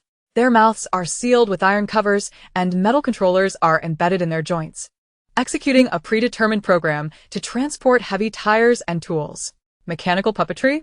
Lu Ming squinted, discerning the underlying principle. This transcended mere automotive repair skills. It was a form of ability capable of controlling corpses. It hardly qualifies as an ability, merely a minor invention, Ank remarked proudly, patting the shoulder of the nearest zombie. By severing their frontal lobes and implanting a chip, they become the most obedient and tireless laborers. No wages, no meals to provide. They are far more efficient than the living. Lin Ruanruan observed the tirelessly laboring zombies, her initial fear dissipating entirely. In its place emerged a fervent zeal, akin to a capitalist awakening. Is this truly feasible? Is this the ultimate manifestation of the legendary 007 welfare work system? Skipping the ICU stage and fast-forwarding to post-mortem labor? If I could master this technique, my space supermarket would have free stock clerks. No longer would I need to haul those 5,000 tons of rice myself. She turned to Ank, her gaze transformed. It was no longer the look of a rival, but rather that of an aspiring apprentice. Sister, may I learn this technique from you? I have plenty of chocolates to offer, and if you desire brownies, I can conjure those as well. Ank shivered, inexplicably feeling as though she were being targeted by a wolf in rabbit's clothing. Meanwhile, above them, in the shadow of the ventilation ducts, a figure devoid of an implanted chip and even breath hung silently from the ceiling like a colossal gecko. Chapter 69. An interview? The kind where dying on the job incurs no penalties. Although Ank's employees appeared somewhat grotesque to Lin Ruanruan, they resembled humanoid perpetual motion machines. No social security, no overtime pay, ready for duty 24/7, and even the cafeteria expenses were eliminated. Lin Ruanruan released Lu Ming's arm and approached one of the zombie puppets transporting a spare tire. This fellow donned a greasy gray coverall, half of its head encased in metal, and a glowing red prosthetic eye that exuded a sense of endearing simplicity, as if to say, though my intellect may falter, my affordability renders me competitive. Sister, may I touch it? Lin Ruanruan turned to Ink, her eyes sparkling like a curious little rabbit, her voice soft and sweet. It looks so overworked. I want to wipe its sweat.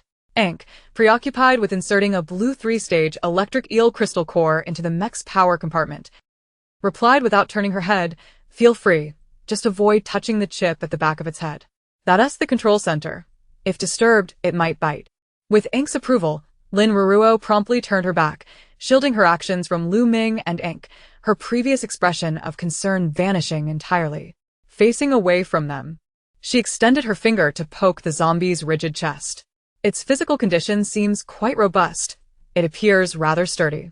Even if it were to fall from the 20th floor, it should still be able to keep working, right? Although the zombie was under control, the essence of life lingered in the air, prompting it to emit a low, guttural sound from its throat, as if protesting against this workplace harassment. Unfazed, Lin Ruanruan leaned in closer, mentally initiating a merciless interview process.